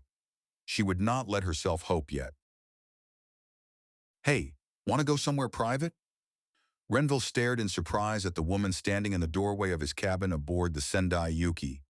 She was the same woman who had spoken to him earlier about fallback plans and his prior experience fighting pirates. "That depends." She gave him a warm smile. "We haven't really talked much. I'm Astrid Halloran," he answered with his own name. "Renville Ashida, what's your reason for being aboard?" "I'm a trade negotiator." Renville inclined his head, though something about that answer did not quite sit right with him. "And what is it you want to negotiate with me?" Astrid's smile deepened and she gave him a wink. "You know." He paused, but why not? It was not as if he and Oweef Doyle had established anything between them. They certainly had not made promises. And with that pirate closing steadily on the Sendai Yuki, it seemed altogether possible he might never get another opportunity with anyone. After far too many hours alone in his cabin watching the pirate ship creep closer, Renville found the offer of any distraction appealing, especially one involving someone like Astrid Halloran. "Okay, come on, I know a place." He went after her into the corridor outside their cabins, then through a narrower cross passage. At the far end, Astrid unsealed a round hatch about a meter across. "In here, it'll be a little tight with both of us inside. I hope you won't mind." Renville doubted that would trouble him. Even so, he stayed a little cautious and let her climb in first before ducking down and following her through the opening. It was definitely cramped. She reached around him and pulled the hatch shut. "Whew, now we can talk." "Talk?" Renville wondered if he sounded as foolish as he feared. Astrid's apologetic smile returned. In the tiny compartment, her body rested lightly against his, though there was nothing at all heated about it. "I'm sorry," Astrid said, smiling apologetically. Her body pressed lightly against him in the small compartment, but without any hint of passion. "Renville, your cabin is probably bugged." "I know mine is." He stared at her. "Bugged? The captain has the cabins bugged?" "No." Astrid shook her head. "One of our fellow passengers. I don't know which one for certain. There might be more than one.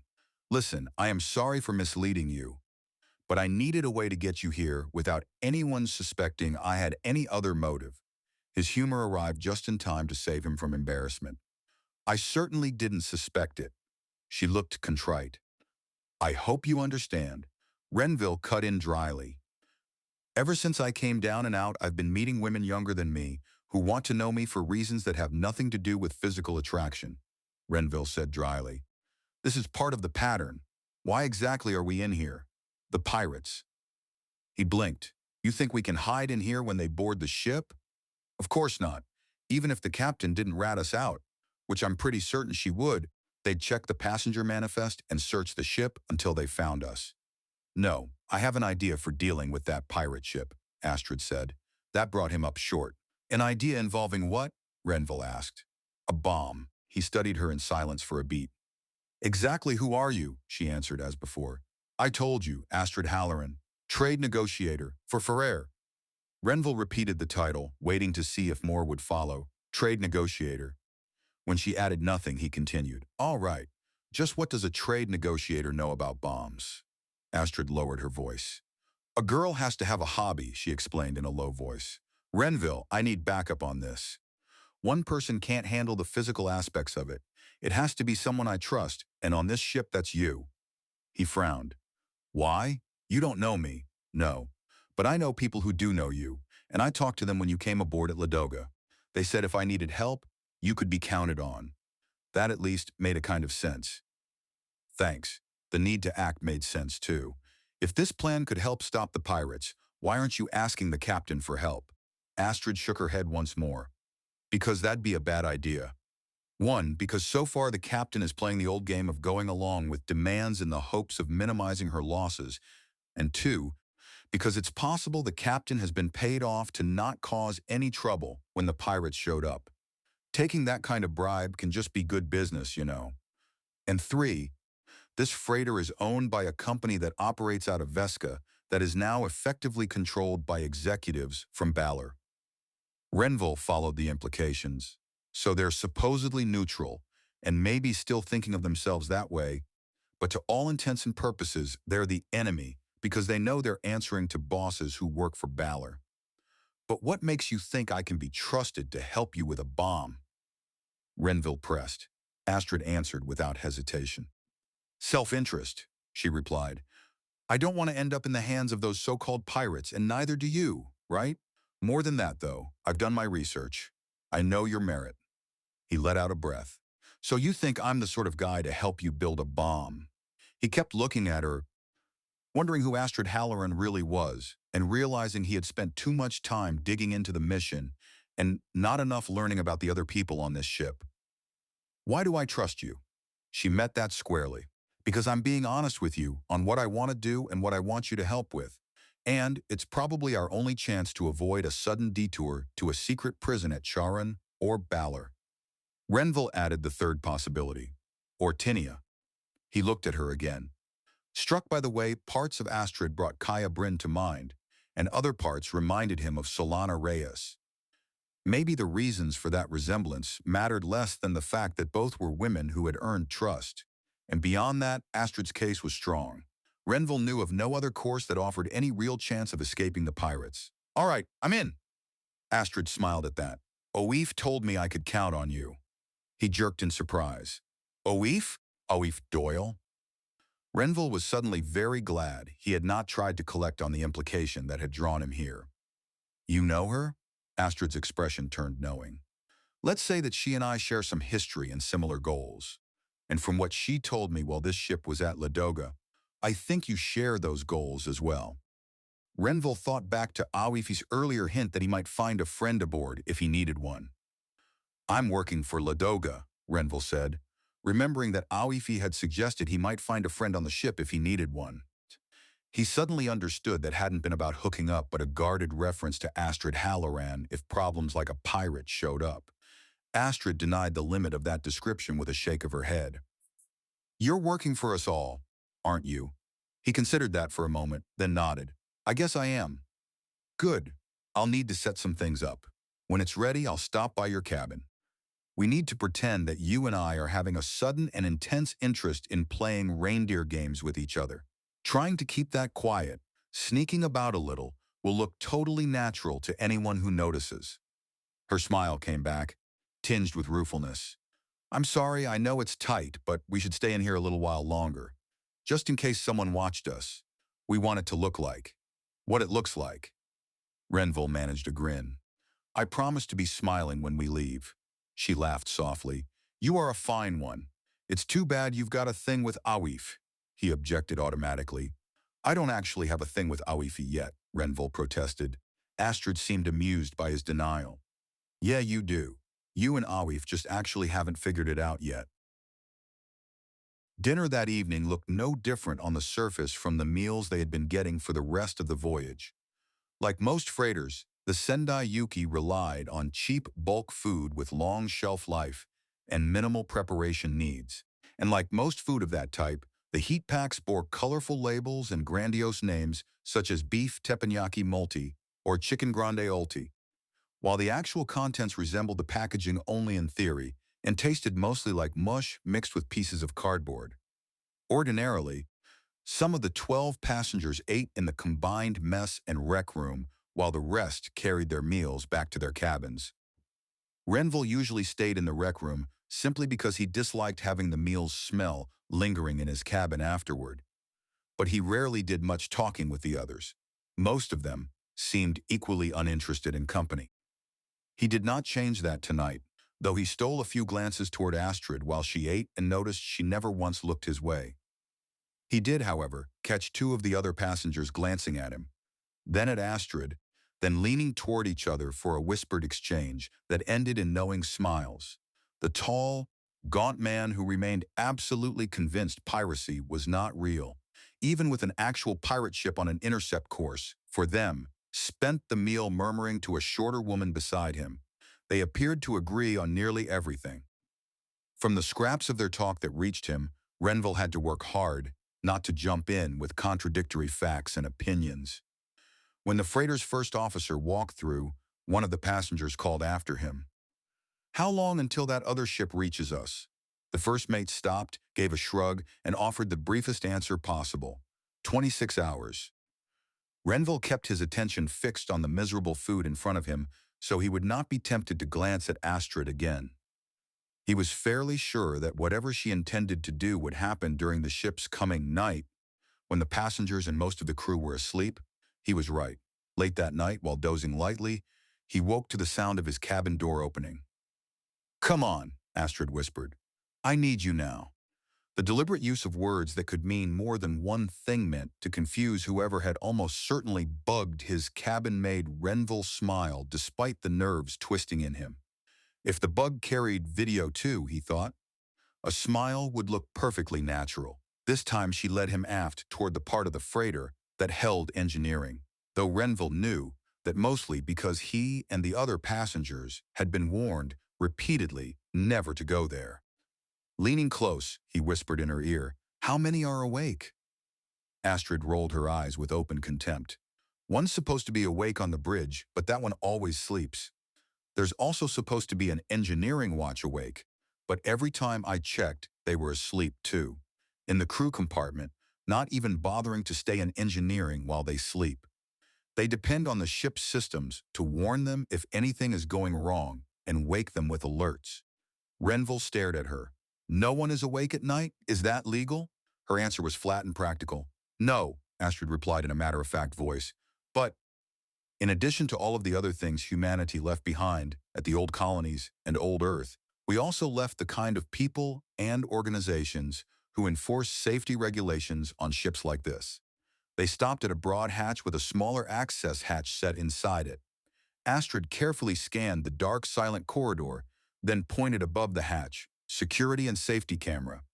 This one is broken and hasn't been repaired, which is handy for us." Renville glanced at it. What if it had been working? Her answer was immediate. "I'd have broken it. They just saved me the trouble of doing that."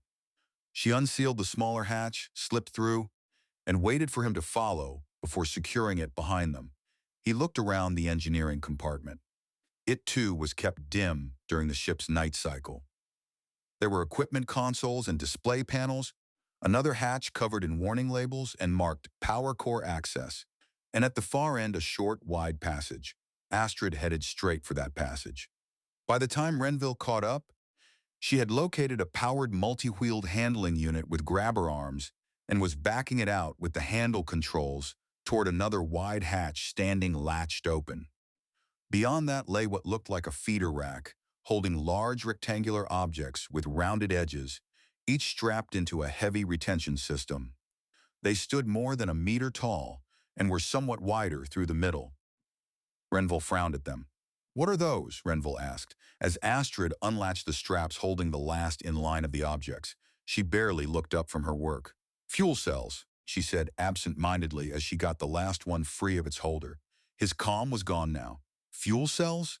Renville didn't think he'd sounded as calm as Astrid had. Aren't those really dangerous? She paused and regarded him. Yes and no. What do you know about fuel cells? He answered cautiously. They're what's used to keep power cores going. Astrid nodded. Right. The fuel cells used by warships are bigger because of the differing power requirements, but they all work basically the same way. There's a lot of stuff in each of these that contains a lot of energy. The power core releases that energy in a controlled fashion. When one fuel cell is nearly expended, this feeder shelf loads in a new one. They've got all kinds of protection built into their construction to keep them from going unstable or releasing energy outside the power core, which is why the idiots running this ship haven't even bothered to keep that hatch locked as it should be to prevent unauthorized access to these fuel cells. Renville looked at her uneasily. And we're going to, she told him plainly. Use this heavy cargo lifter to haul this fuel cell to the freighter's lifeboat, load it aboard the lifeboat, and rig it to explode when the pirates recover the lifeboat. He blinked once. Oh, he worked through the implications. And why will the pirates bother recovering the lifeboat? Astrid answered as if the next step were obvious. Because you and I will be aboard the lifeboat trying to escape. Yeah, okay, Astrid, I see a problem with this plan. Her grin came back. We won't really be aboard it. They'll think we are. Renville, we don't have much time to work with. I can't muscle this thing onto the lifter without your help. Trust me? Sure. He moved in beside the fuel cell rack, increasingly uneasy about being that close to it. Rationally, he knew that if it destabilized right now, nowhere on the ship would be safe anyway. But human beings were not built to feel comfortable near things that could kill them, even when those things appeared harmless in the moment. It took both of them straining at full effort to drag the fuel cell far enough out of its holder for the cargo lifter to clamp onto it. Once the machine had it, Renville took the control handle and slowly, very carefully backed the lifter through engineering. While he did that, Astrid moved to a bank of cabinets and sealed storage lockers, picking out various items and cramming them into an expandable carry-all. Don't open the big hatch out of engineering yet, she warned. There's an alarm on it. Renville held position while Astrid went to the hatch controls and keyed in a sequence to disable the alarm. When she was satisfied, she hit another control, and the main hatch slid open with enough noise to make Renville flinch. They guided the lifter out of engineering and a short distance down another corridor to a hatch marked Lifeboat Emergency Access Only. Again, Astrid took over at the panel. I need to bypass another alarm, she explained. I'm also diverting the video feed from that safety cam above the hatch. That one does work, which will be good for us later on. There. The alarm's off, and right now the camera is only showing a continuous loop of the empty corridor here. This hatch did not want to move, but with Renville helping Astrid wrench the handle, they finally got it to crack open. Inside was the lifeboat itself, packed tightly into the space beyond. It was large enough to hold the crew, and a few others in cramped conditions, and keep them alive for a couple of weeks longer. Kaia Brynn had once joked to him, if they started eating each other. Astrid opened the lifeboat hatch, wide enough for rapid entry, and together they maneuvered the lifter forward until the fuel cell could be set down in the middle of the craft. After Renville backed the machine out again, he found Astrid staring at the fuel cell with a dissatisfied expression. What's the matter? She gestured toward it. It's heavy enough it shouldn't shift when the lifeboat boosts away, Astrid explained. But I'd like to fasten it somehow just to be certain. That, at least, was something he knew. No problem, Renville said, happy to know something useful in this matter that Astrid apparently didn't. He went to the emergency repair locker near the front of the lifeboat and opened it, immediately finding what he was looking for. This'll do it. Astrid smiled when she saw it. Duct tape. He held up both rolls. 2 rolls. Required as part of the emergency supplies on every shuttle, lifeboat, and escape pod, Renville said. A friend of mine told me that while we were killing time aboard a shuttle hoping to be rescued, he set to work binding the fuel cell to the frames of the nearest seats, wrapping strip after strip around it, while Astrid unpacked and arrange the gear she had taken from engineering. Watching her, he recognized one item. "Is that a tool universal power pack?" Renville asked. "Yes," Astrid answered, nodding toward the small, blocky unit. "They can be found anywhere people use tools, and unlike fuel cells, they're a lot easier to mess with. Someone who knows what they're doing, or someone who's an idiot, can rig them to explode." Renville watched her secure the power pack against a place on the fuel cell where she had already removed protective panels. "So that's the detonator." "Right," Astrid said, working as she talked. "When it goes off here without any protection for this area, it'll rupture some important things inside the fuel cell. I've already disabled other safety features that might still limit the failure of the fuel cell, so it'll be certain to blow. And now I'm linking this receiver to the proximity alarm on the lifeboat.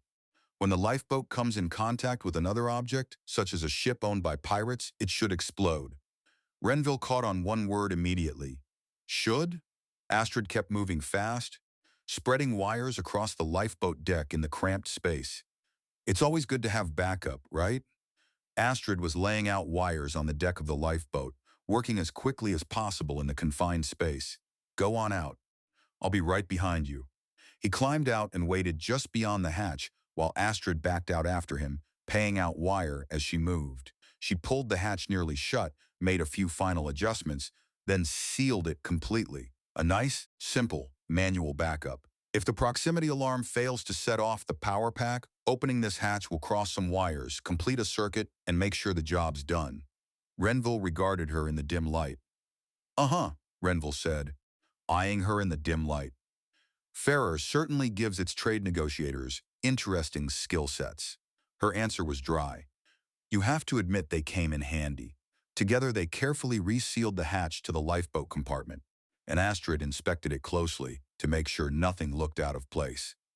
"All right, I've gimmicked the video cam so I can feed it more signals later remotely. Let's get this lifter back to engineering, then get back to our cabins before anyone spots us." The return trip felt far more tense to Renville than the trip out had. Now he could not stop thinking about how much time had already passed. But they got the cargo lifter back into position. Astrid secured the latches on the now empty slot at the end of the fuel cell rack so it would not be obvious one was missing, and then shut the main hatch. They had almost made it. Only a few meters from the safety of their cabins, in the corridor where those cabins lay, Renville heard the scrape of a footstep coming from around the corner. He had no time to react. Astrid shoved him back against the nearest bulkhead and kissed him hard. Caught completely off guard, Renville kept his eyes open and saw a sleepy-looking crew member pass by. The crewman glanced at them, hesitated, as if considering whether to stop and enjoy the show for a moment, then kept walking. Astrid stepped back, breathing a little hard.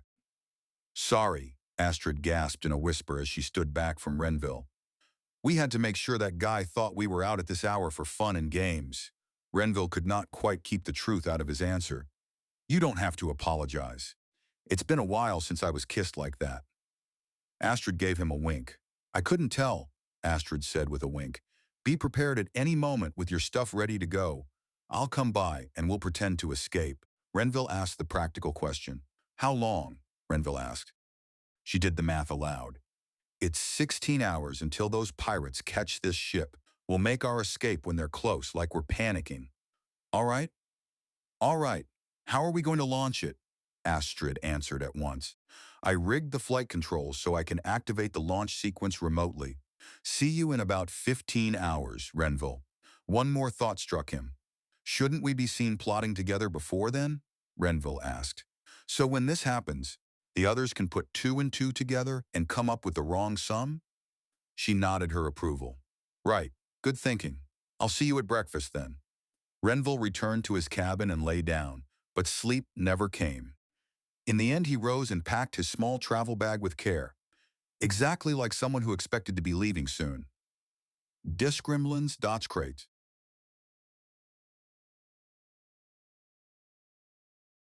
Chapter 14. All passengers are to go to their cabins and remain there until further notice. Renville heard the announcement with the rest of the passengers as they stood crowded uneasily together in the rec room.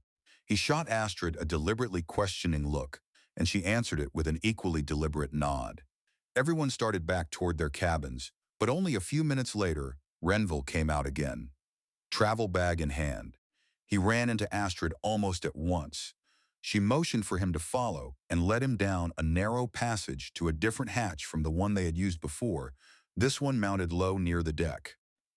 On the other side lay some kind of access compartment, long, cramped, and so shallow they could scarcely sit upright. Once Astrid had sealed the hatch and settled beside him, Renville whispered, "What if this doesn't work?" Astrid pulled out her pad. "We get to see some parts of Balor, or Charun or Tinia, that most people never see," Astrid said, bringing out her pad. "All right then. I need to link into the freighter's systems and done. What does this say? Am I reading it right?" Renville leaned over close, narrowing his eyes at the display. 20 minutes to intercept. That pirate ship is as close as we want it to get." "All right," Astrid said again. "Here's the feed to the lifeboat video cam. I'm inserting this other image of you and me, with time marks making it look like this is happening right now, and activate hatch alarm." Renville listened. "I don't hear anything," Renville said. "It probably only sounds on the freighter's control deck." Now, this and a sharp jolt ran through the freighter as the cover protecting the lifeboat blew away. Another followed immediately as spring-loaded rams kicked the lifeboat clear of the ship. Renville let out a breath. "So far, so good." Astrid kept working her way through commands on the pad. "Yeah, and now it's all on auto. Escape boost." Astrid scrolled through commands on her pad. "Here's the freighter's exterior display again. There's the lifeboat boosting away as we make our escape." Renville glanced at her. "Where are we escaping to?" Renville asked.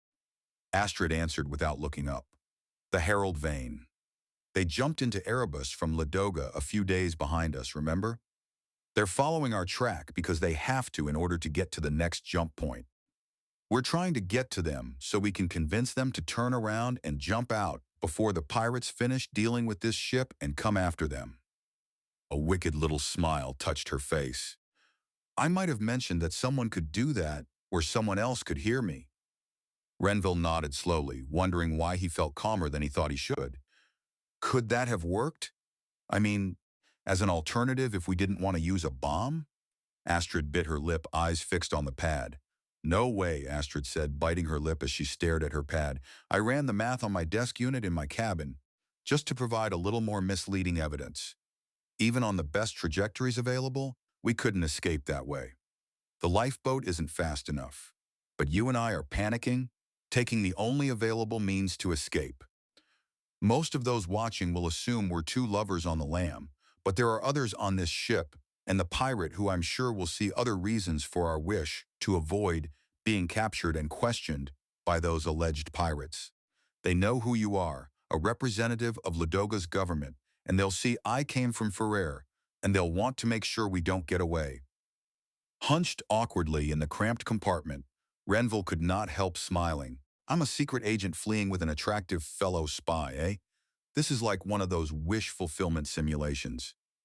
She shot him a sidelong smile. "Thanks for the compliment. What makes you think I'm a spy?" "Nothing. You're just an average, everyday trade representative. I must have forgotten that while you were rigging that bomb." Renville shivered.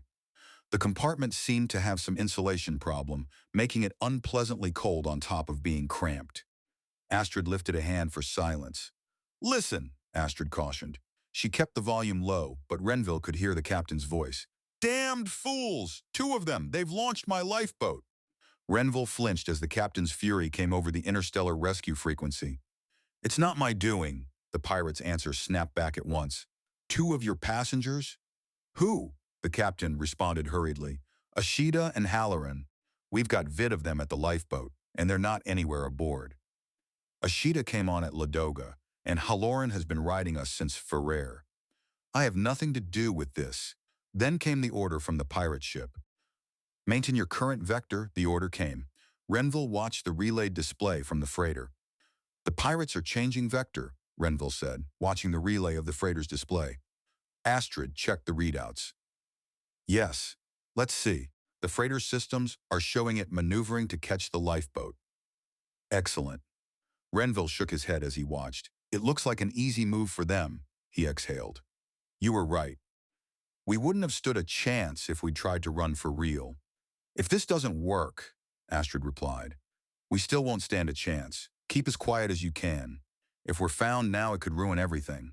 Renville discovered he could not drag his gaze away from the relayed external display on Astrid's pad. He could affect nothing. He could change nothing. Yet he kept staring as if his watching somehow mattered. He whispered the obvious. They're getting close to catching that lifeboat, Renville whispered. Astrid nodded, her own eyes still fixed on the display. This freighter's systems are estimating 5 more minutes. From the outside, the pirate vessel resembled the Sendai Yuki in broad outline boxy, with main propulsion much smaller relative to hull size than on a warship. Merchant vessels did not waste fuel cells on more thrust than they needed, preferring slow, economical acceleration and braking. But Renville could see what looked like an extra main drive unit mounted on the pirate ship, enough to let it outrun and out-accelerate normal freighters. At least 2 additional bulges distorted the hull as well, and he suspected those concealed weapons. I wonder if that really is the Edmund Cross. Astrid glanced at him. The one you said was taken at Nordry 3 years ago? It could be. You don't remember any distinctive features? No, not on the outside of the ship, anyway, Renville said.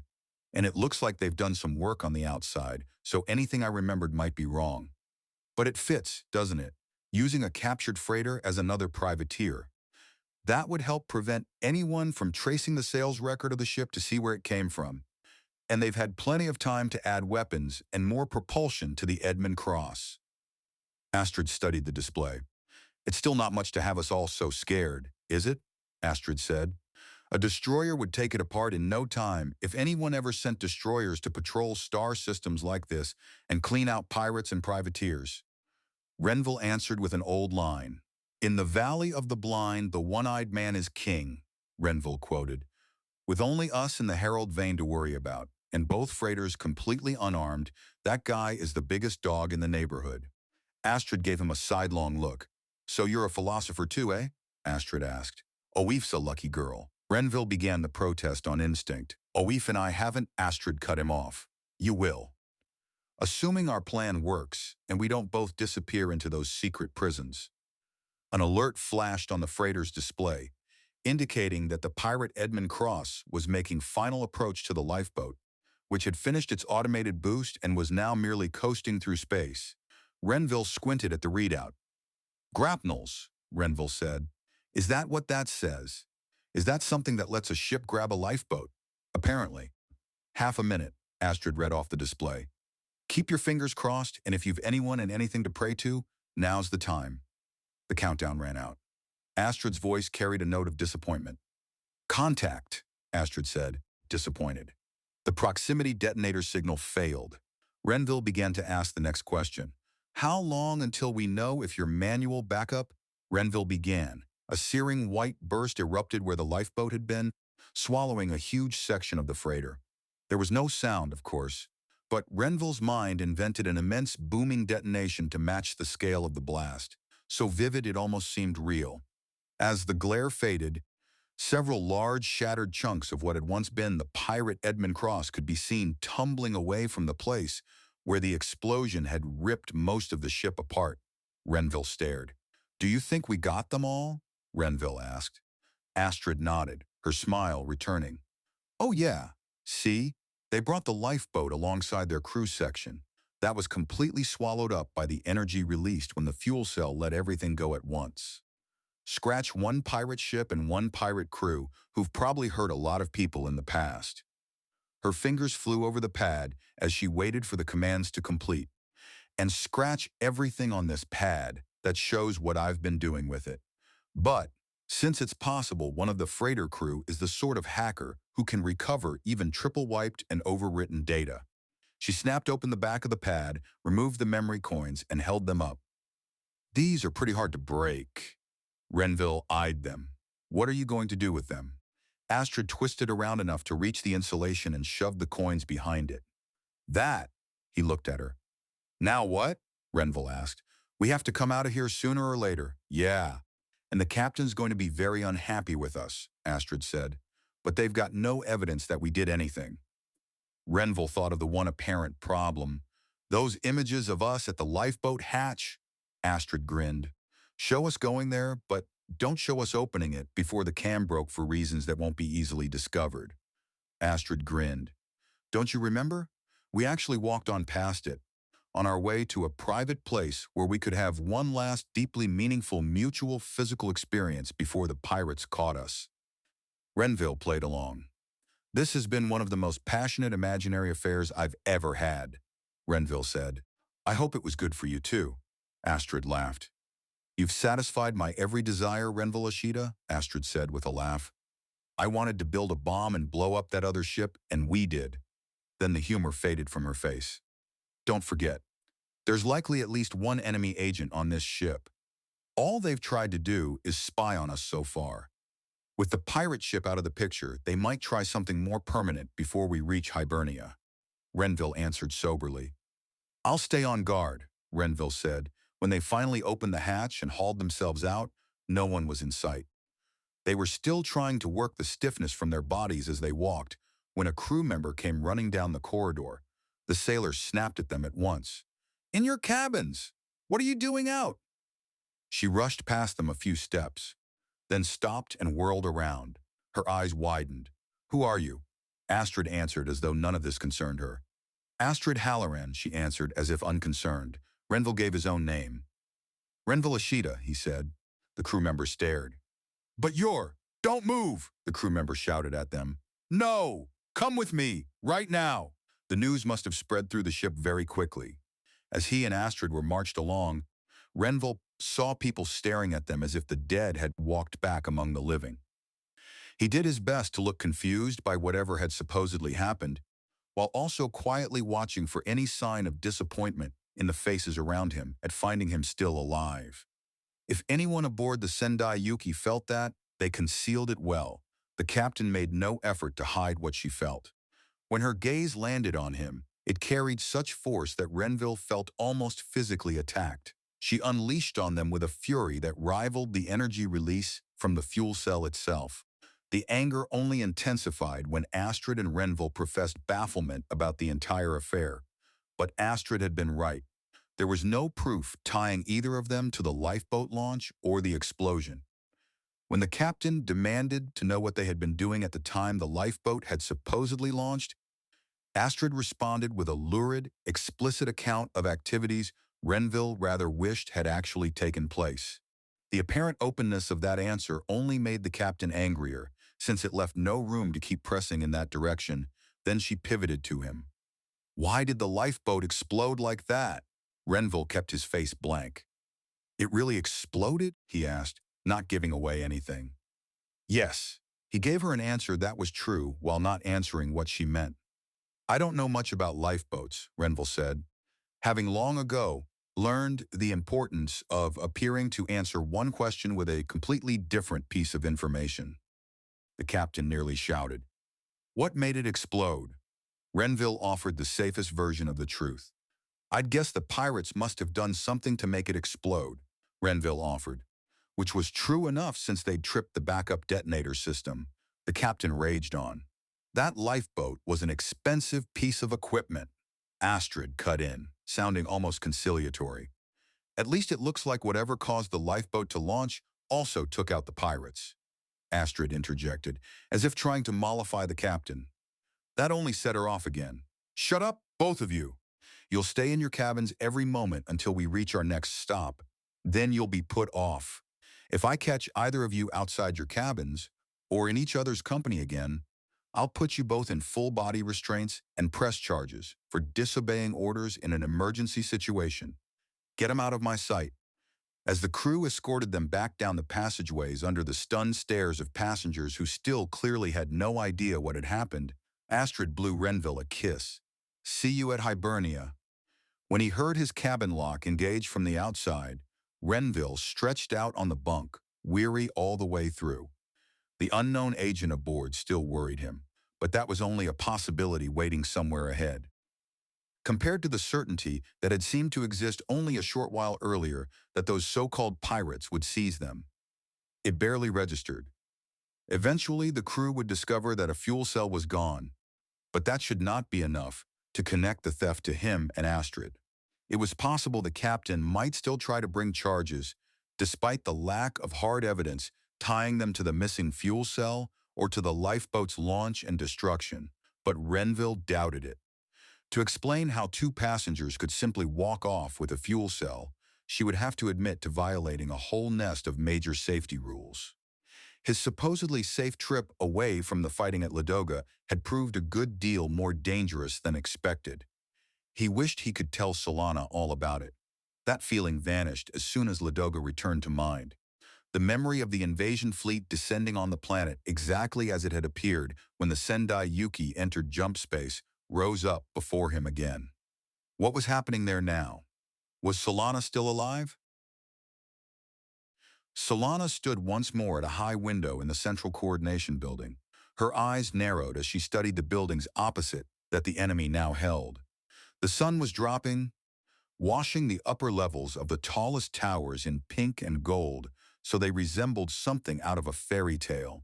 If fairy cities fought wars that shattered the wonders they built, the invaders had mounted one attack in mid-morning, only to be thrown back by defenders, fired up by the sight of enemy ships being destroyed in orbit above the planet. Since then, they had gone quiet. Solana did not trust that silence, but she could not tell what it meant. She brought up her rifle and used the scope to enlarge the view while sweeping slowly across everything visible. There was movement out there, but not the kind that signaled troops assembling for another push. She knew that pattern too well now. The gradual, uneven increase in visible motion, the rise in enemy communications, the pressure of something gathering just out of sight before breaking toward her. This did not feel like that. It felt like, less pressure. She had found a working landline in the room and tied into it, using communications mostly free of jamming. With the scope set to download its view, she sent a report. I don't know what's going on opposite the Central Coordination Building, north side. It feels like the enemy may be pulling back. The voice that answered belonged to Dane Varga, and hearing it was both oddly pleasant and oddly jarring. Dane belonged to a different life, back when this city had been alive rather than a battlefield. Solana, we're getting similar reports, but nothing solid. If they're falling back to the north, you should be able to spot movement from their forces south of you through adjacent buildings as they try to join up with the others. I'll go look, Solana said. I might not be able to find a working landline connection on that side, so I'll report as soon as I can. Dane's answer came back quickly. Sure, be careful. What could happen? Solana pulled the rifle's connection free from the landline and hurried through the empty corridors toward the building's east side. Large sections of the hallways showed no sign at all of battle, which made the whole place feel uncanny, as if nothing had happened and everything outside remained ordinary. Perhaps those quiet hours just before dawn, when the building would normally sit nearly empty, and the silence beyond the walls meant peaceful sleep instead of armed enemies momentarily lacking targets. Some executive had clearly occupied a corner office there, one with broad windows facing west and north. The desk remained immaculate, every item arranged with precise care. In fact, the entire office bore the unmistakable stamp of someone who insisted on near-sterile order. As she crawled toward the windows, Solana reached out and swept the desk's perfectly lined-up contents into disorder. A landline jack sat in the floor beside the desk. She pulled the link cable from her scope, plugged the rifle into it, and then looked through the optic. Symbols appeared at once, confirming the line was live. At the unbroken windows miraculously intact, she flattened herself on her stomach and peered through the scope, searching the buildings across the way there. One movement, another, there again. Solana waited, catching more brief flickers of motion. Are you guys copying this? Dane answered immediately. Yeah, Dane replied, getting some analysis done now. But our gut feeling is you're seeing movement to the north, like you thought you saw at the other location. Without lifting her eye from the site, she kept sweeping along the facing structure's windows. Are they concentrating their forces? Solana asked. Her eye to her scope as she continued to track her view across the windows of the facing building. Dane sounded cautious. We're trying to get someone in position to confirm, but we think they may be withdrawing everyone to the north. She frowned. Withdrawing? You mean evacuating the city? Maybe, Dane said, his voice cautious. If they pulled out to the north, they could head for Divin and try to link up with the rebel forces there. That's their only chance. They're cut off here, isolated, without any way to get more food or ammunition. They can maintain power for a while using solar in places we can't hit, but not at a level necessary for combat operations.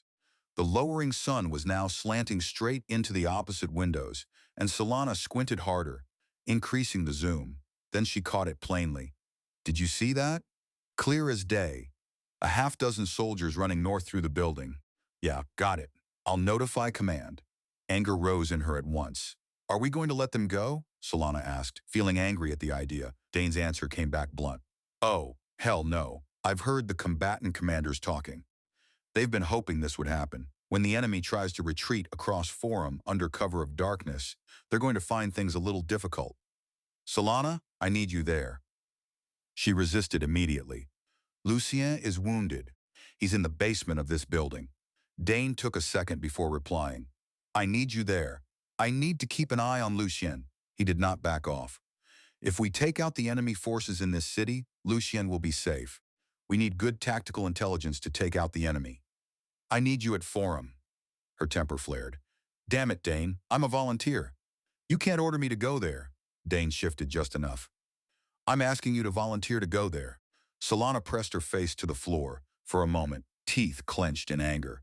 He was right. She knew he was right, and she hated both the fact of it and what it meant she had to do. Okay, she muttered. Dane had the sense not to push. Thanks. Dane was smart enough to leave it at that. Solana disconnected the rifle and wriggled backward until she was sure no one in the opposite buildings could see her. Then she got to her feet in the hallway and ran. She wanted desperately to go by Lucien first, but the sun was dropping, the enemy was already moving, time was vanishing, and she hated this war and the people who had begun it. On the battle-scared ground floor, littered with the leftovers of fighting, she saw what remained of Lucien's unit assembling. As she ran past, one of the officers called after her. What's going on? One of the officers called as she ran by. We got an alert to prepare for an advance. She shouted back without slowing. The invaders are withdrawing to the north to try to escape the city, she called in reply. We're going to hit them as they try to cross Forum. The answer that followed was a low cheer that sounded less human than lupine, like a pack of wolves hearing prey begin to falter. She had to run several blocks west to clear the northern edge of the invaders' territory, sloping to a walk now and then just to drag air into her lungs. Once past the southwest corner of the enemy-held enclave and the end of the defenders' perimeter there, she warned the soldiers in that sector about the withdrawal, then turned north and headed toward the part of the city called Forum. Urban design had flourished during humanity's expansion into the stars, when new cities kept rising on new worlds. The planners of Poznan had nearly made two cities out of one, separated by a vast rectangle of transit lines, plazas, parks, and walkways known as Forum. It stretched in a straight band east to west between the northern and southern halves of Poznan, as if some giant bulldozer had carved a path more than half a kilometer wide through the city's center. Some citizens loved Forum, others despised it. Either way, it had already become one of Poznan's defining features. Now that same open space had become, ironically, a trap for the enemy's retreat northward. To escape Poznan and reach the area around Divin, where they might find refuge, the invaders would have to cross Forum. They would try to do it after dark, when night still offered some concealment. Not nearly as much as in earlier times, but far more than daylight would. By the time Solana reached Forum's edge, the sun was almost gone, and shadows were spreading across plazas and parkland. An open-air amphitheater was being hastily converted into a fortified strongpoint when she arrived. She continued a little farther and found the public sculpture everyone called the Torch, a giant hand rising from the ground and holding up a torch, supposedly imitating some famous monument on old Earth. Around the base of the torch's flame ran a narrow ledge, and from there, Solana could look east across the stretch of Forum, where the invaders would most likely attempt their crossing. She settled into place, grateful simply to lie down, and immediately felt guilty about leaving Luke. After a moment, she took up her rifle and began looking for a connection. She linked into the net much faster than expected. Enemy jamming was fading now that they were abandoning equipment they no longer had the power to support, and with their invasion fleet destroyed and their last shuttles and warbirds gone, they had also lost the ability to jam wide areas from above. Solana knew very well what it felt like to be surrounded, trapped, short of resources, with enemies on every side. She wondered how bad morale had become among the invaders. Then her calm brought Dane's voice. "Solana?" She straightened a little. "Here, I'm in position."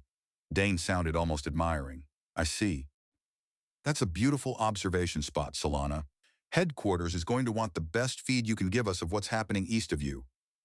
"That's why I'm here," Solana said, lowering her eye to the scope and beginning to study the ground to the east. "Have we been able to confirm the withdrawal has been ordered?" Dane answered with what they had. "We've been able to confirm that enemy units are withdrawing, but it seems more like a mutual decision to run like hell than a coordinated operation under unified command," Dane said. "Their high command tried to make it down to the surface. They were aiming for somewhere around Divin." Solana caught the key word immediately. "Tried? Did any of them get down?" Dane laughed. "Oh yeah, they all reached the surface. But they were going a lot faster than they should have been when they got there, courtesy of our warships in orbit. There are some new craters outside Divin where the enemy high command landed." Her lips pulled back in something closer to a snarl than a smile. "We've cut off the head of the dragon. The body can still do a lot of damage as it flails about." Dane matched the image. "Let's see how much of the body we can take down tonight." "Am I seeing something?" Solana tightened the zoom. "Yeah," Solana said, zooming in her scope. "Scouts, I think, checking to see if there's a safe way across. The forces on the north side and to the east and west have been ordered to hold fire until the main body of the enemy starts across Forum. We don't want them holing up in the buildings facing Forum instead of trying to cross. Our forces to the south are going to start moving forward to push the invaders into Forum." Good. Forces to the south.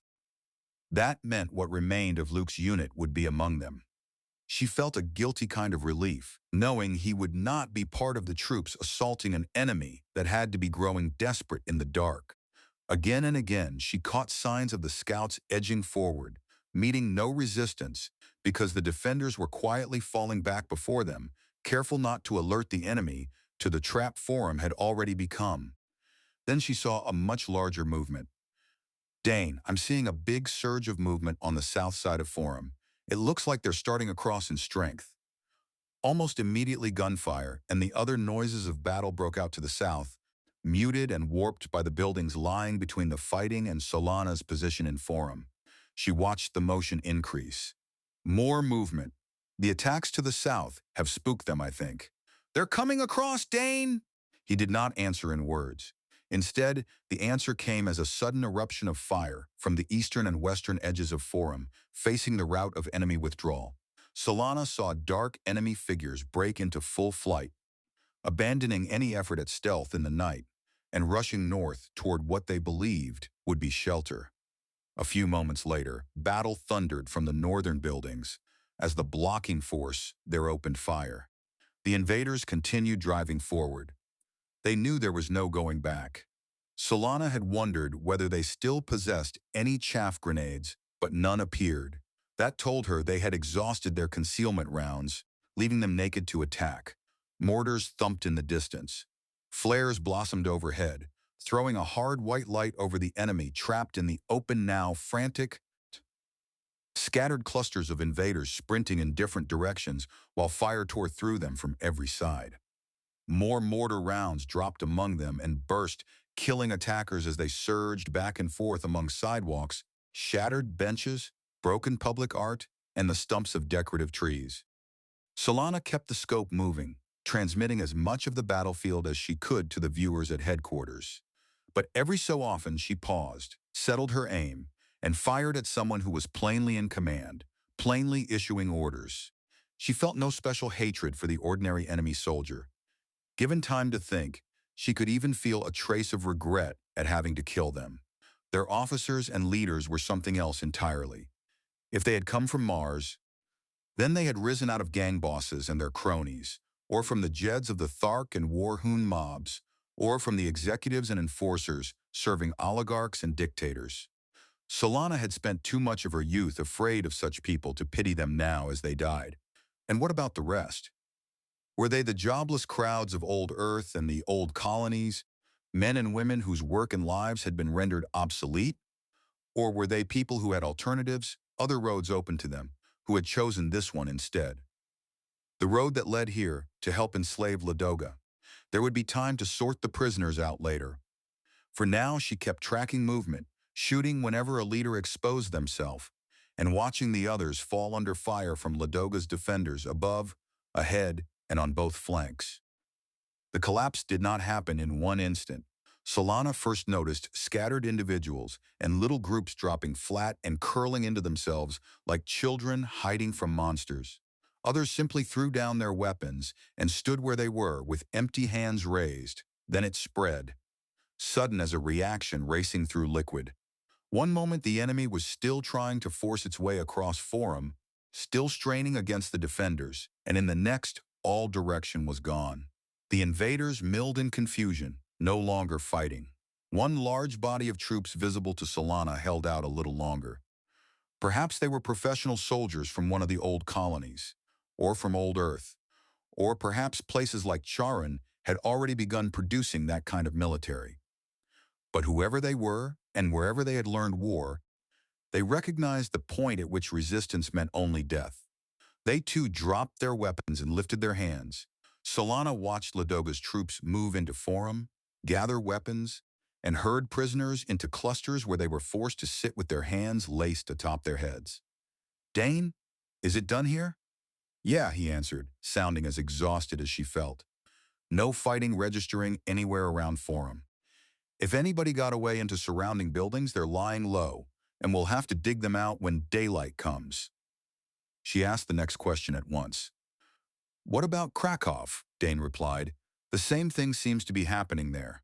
An attempt to withdraw toward Divin while we cut them to pieces. Getting Divin back is still going to be a struggle, but we hurt these scum bad, Solana." She stayed in place a little longer, continuing to feed video to headquarters, until Dane finally told her that enough had been gathered. Climbing down from the torch proved harder than she expected. Her muscles had stiffened badly from lying motionless on the ledge so long.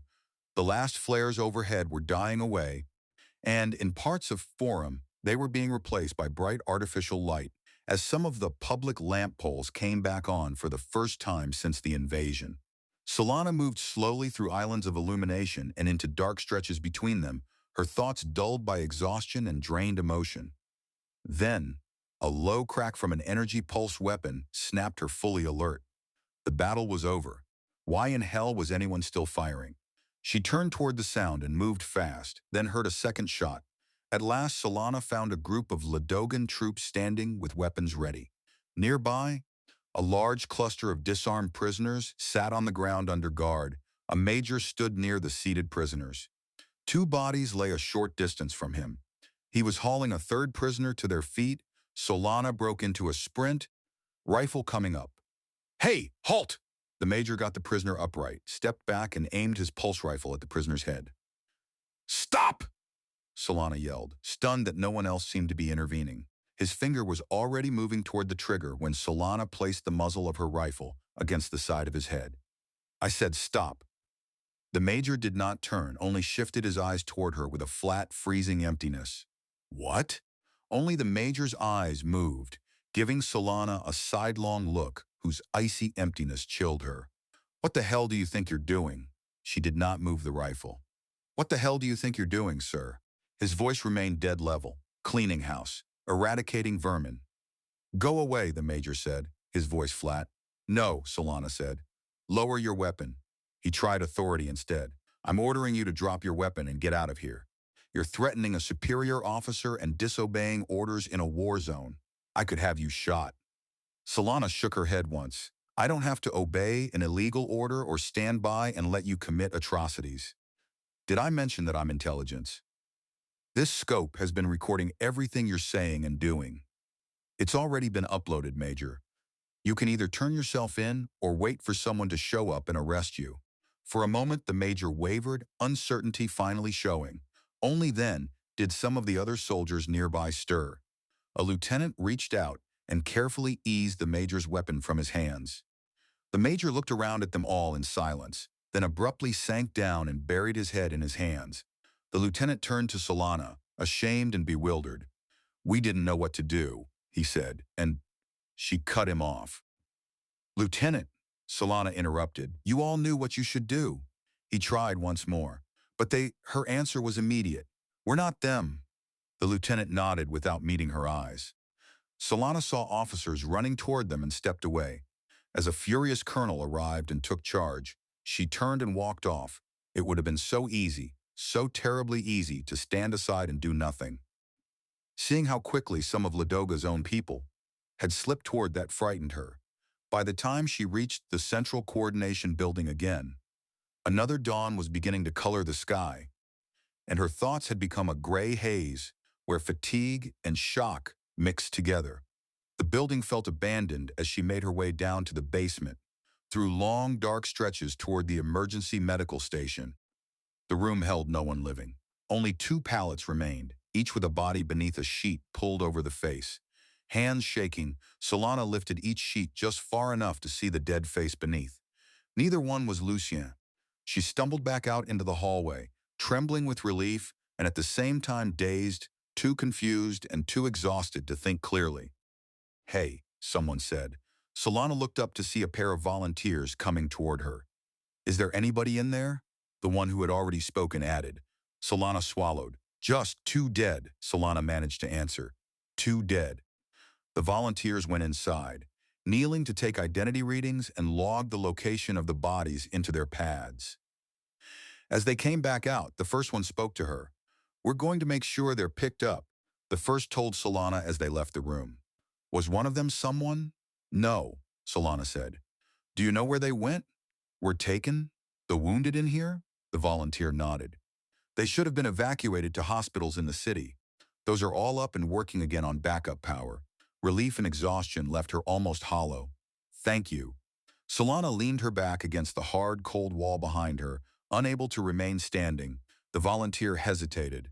"Are you okay? Do you need anything?" Solana could barely form the words. "I just have to rest." She let herself slide down the wall until she was sitting on the floor. She dimly remembered tipping over onto one side, still holding her rifle against herself, before exhaustion finally overwhelmed everything else and dragged her into sleep. Long experience had taught Renville that the freighter Sendai Yuki, like most freighters, usually limited its sounds and vibrations to the small, constant noises of life support. The faint whisper of fans moving air, the quiet burble of pumps sending liquids through the ship, the soft droning of a small cleaning robot as it rolled by vacuuming up dust that seemed to materialize out of nowhere.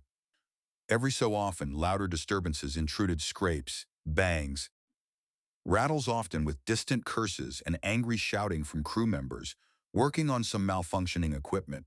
But on rare occasions, there would come a series of light jolts from thrusters turning the ship onto a new heading, followed by the deeper, heavier vibration that traveled through the hull when the main drive ignited to speed up or slow down the Sendai Yuki. Renville lay on his bunk trying to understand why that was happening now. If he remembered correctly, they were still some distance from the next jump point. And in any case, the freighter had been following a direct vector toward that point all along, arcing across the outer reaches of Erebus star system from where it had arrived from Ladoga and ending at the jump point for Hibernia. The Sendai Yuki should not have needed to maneuver before its next jump. He rolled upright into a sitting position and tried the desk display. Since the lifeboat incident, it had become unreliable, obviously disabled at times by order of the captain. At other times it came back on, perhaps after some system reset that required a crew member to notice the display was active again and shut it down once more. This time fortune favored him. The display lit, and Renville brought up the image of the freighter and its course through space. At first glance, nothing looked different. So why was the main drive still burning?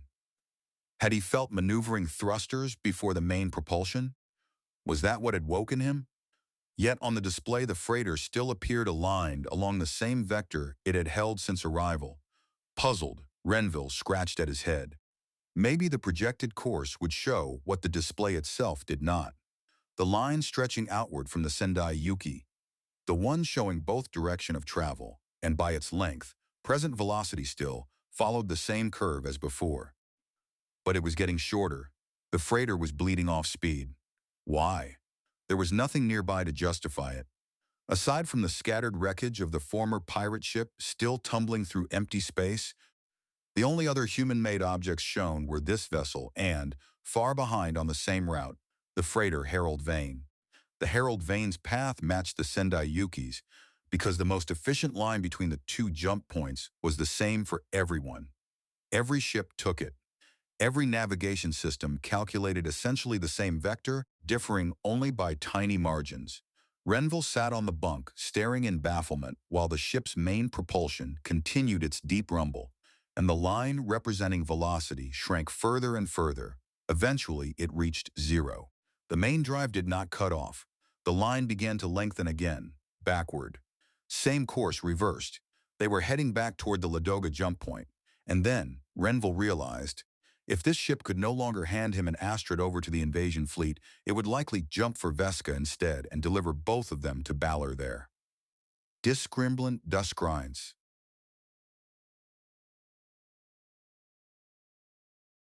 Chapter 15. Renville sat back and considered it. Had the captain chosen on her own to return to Ladoga? That did not fit with her earlier outbursts about schedules and staying on them.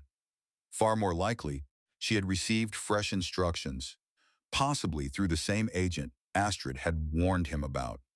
He could see no other sensible reason for a freighter to abandon its route and head back toward an active war zone.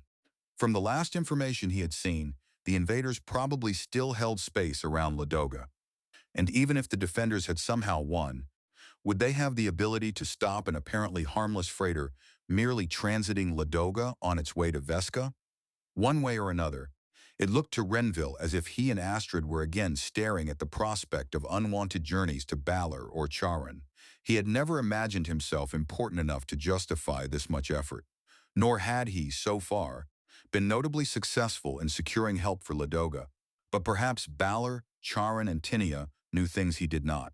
Maybe intelligence from other systems suggested that aid for Ladoga was finally becoming likely.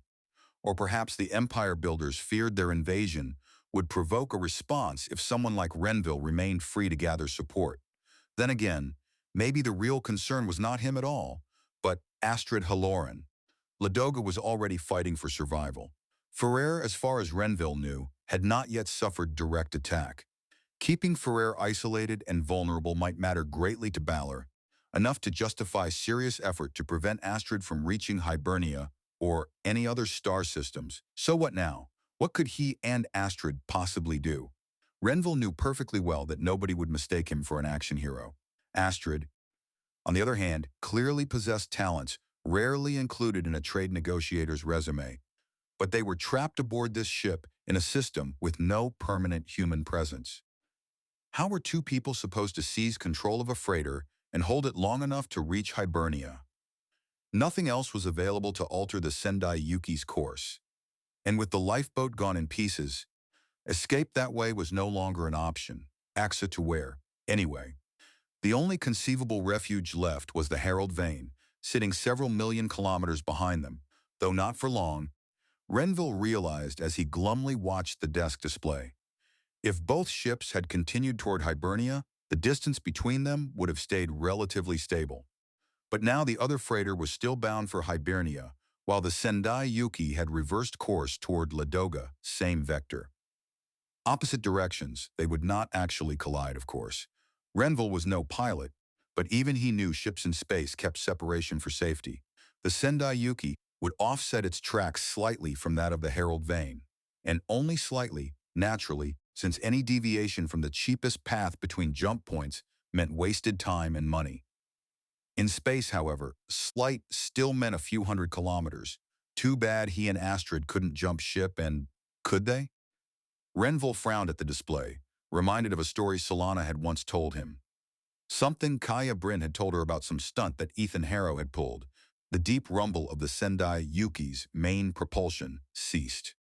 The freighter had settled onto its return vector. Renville checked something quickly, hoping no one among the crew would notice what he was looking up or guess the reason for it. The projected pass distance between the Sendai Yuki and the Herald Vane, the closest they would come, was 200 kilometers, give or take 50. Not exactly a stroll, still, momentum, enough lead time, and leaving in the right direction might perhaps combine into something possible. Maybe not wise, but possible. And what better choice existed? The scheme might work, or perhaps he knew only enough to invent the plan, and not nearly enough to understand that it was impossible. If he was wrong, he would die alone. Astrid Halloran might possess the practical knowledge needed to judge whether the idea had merit, but how was he supposed to discuss it with her? They were locked in their separate cabins, and Renville was not foolish enough to believe there was anyone aboard he could trust to pass a message.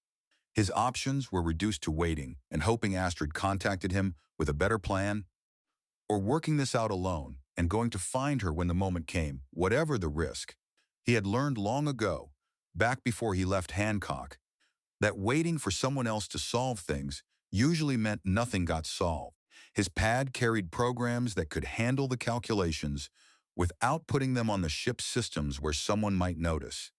He entered the path data for both the Sendai Yuki and the Herald Vane, finishing only moments before his desk display went dark again. 200 kilometers of empty vacuum, the endless cold, the endless nothing. All of it stood between him and any attempt to make this work. Renville stared down at his hands resting on the little desk and remembered the frustration of having to leave Ladoga behind while the invaders closed in.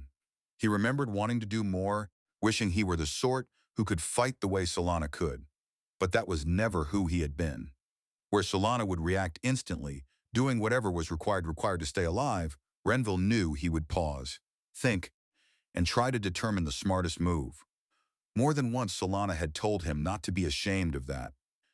You shouldn't feel badly about that, Solana had insisted more than once. There are things that call for acting without thinking, but there are also things where people need to think, then act. Too many of them act without thinking even then. We need people like you who think. He certainly had ample time to think now. Still, he suspected the decision itself had already been made somewhere deep inside him. The real problem was how to carry it out if Astrid could not help. Then again, as Solana always liked to remind him, given enough time, he was rather good at figuring out what to do.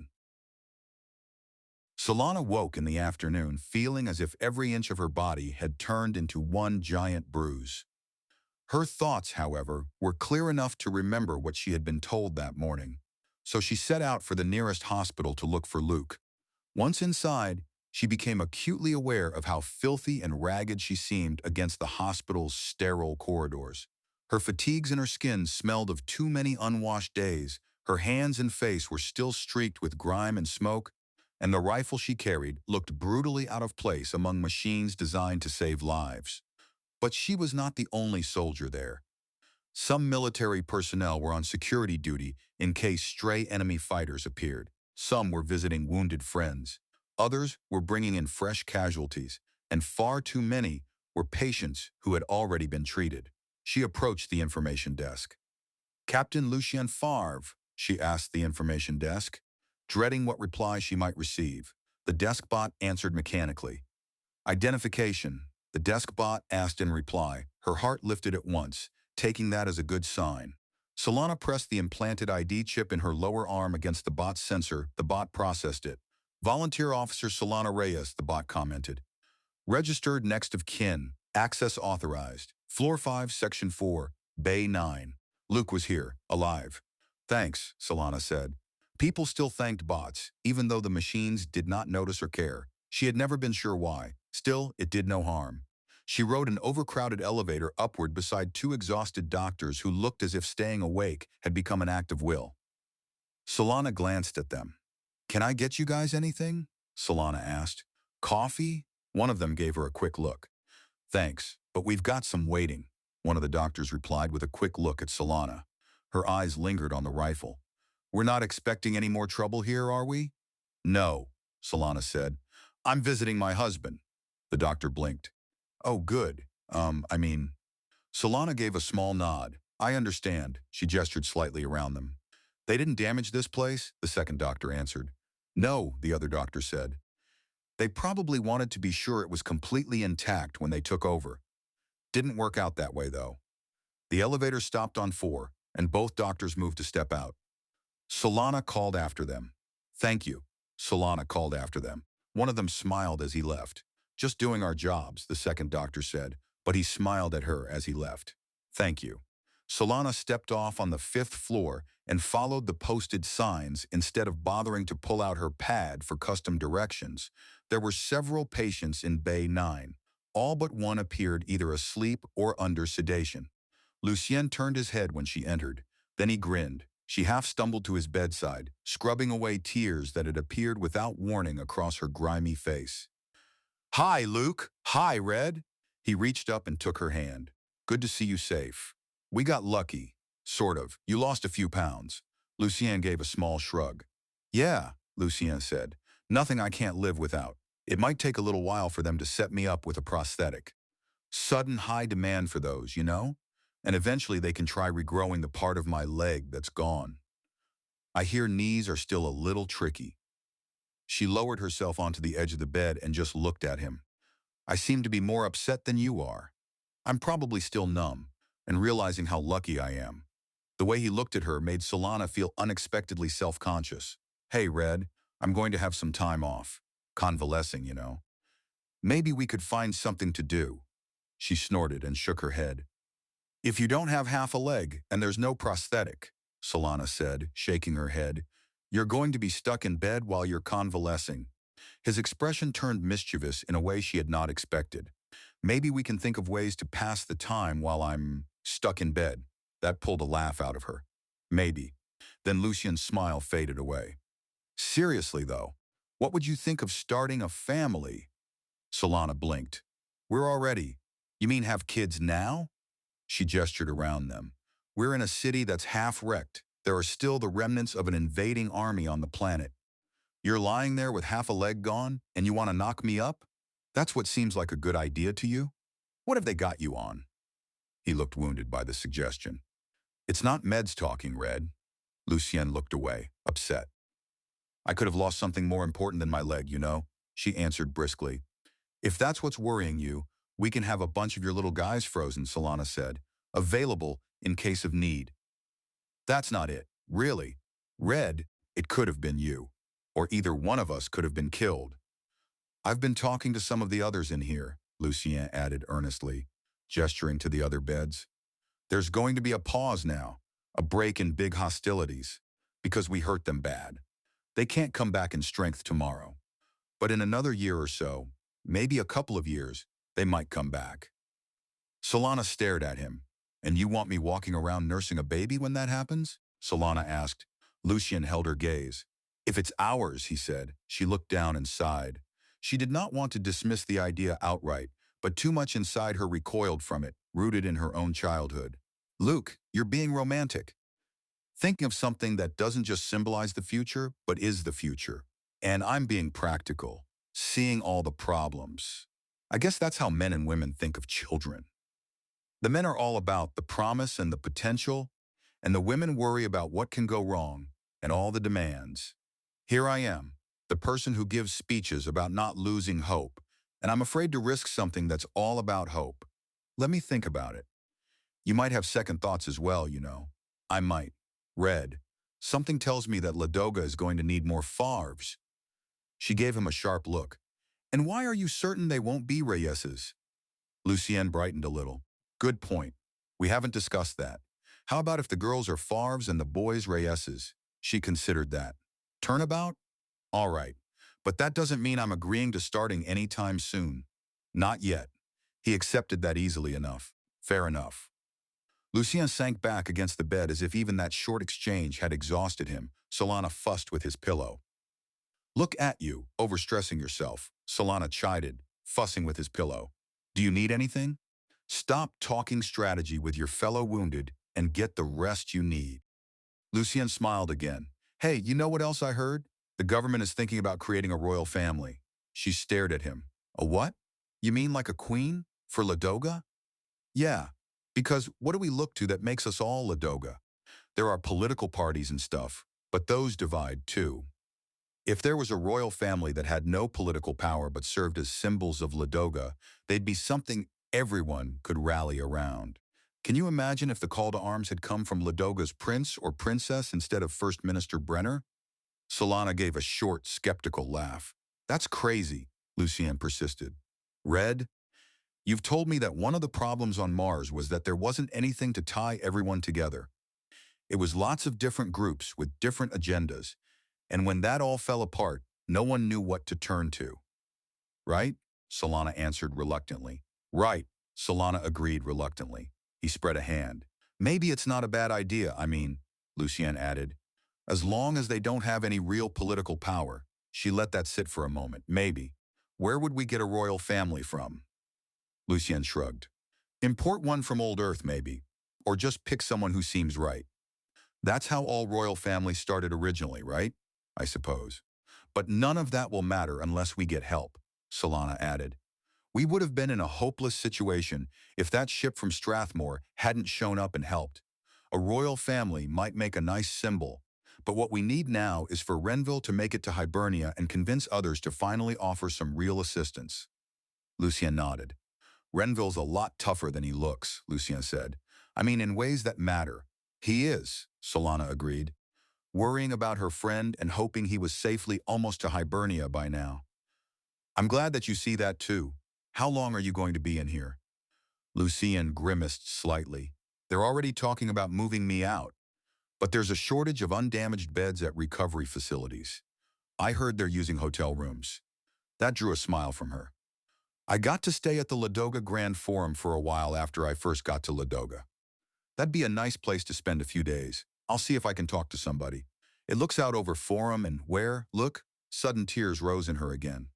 He squeezed her hand. I know, he said. Red, I know. He clasped her hand. They remained that way for a long while, silent, simply together. Renville Ashita had spent a day and a half waiting while the closing speed of both freighters steadily reduced the distance between them. A day and a half spent watching for those brief periods when his display worked so he could check the geometry and try to improve his plan.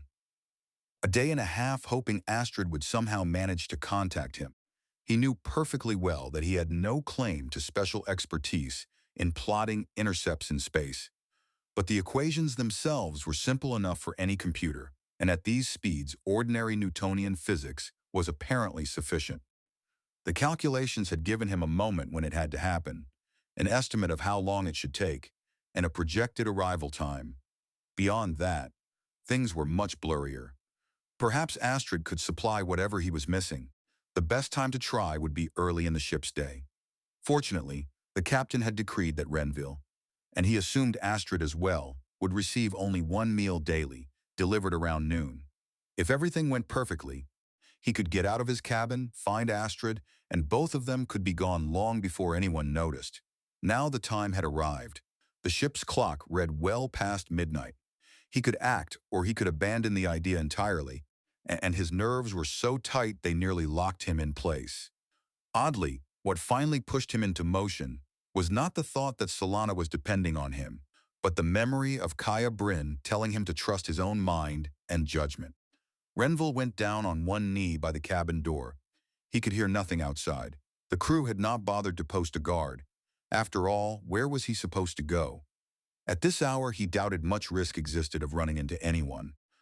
Only the crew on watch at the control deck and in engineering should be awake, if even they were.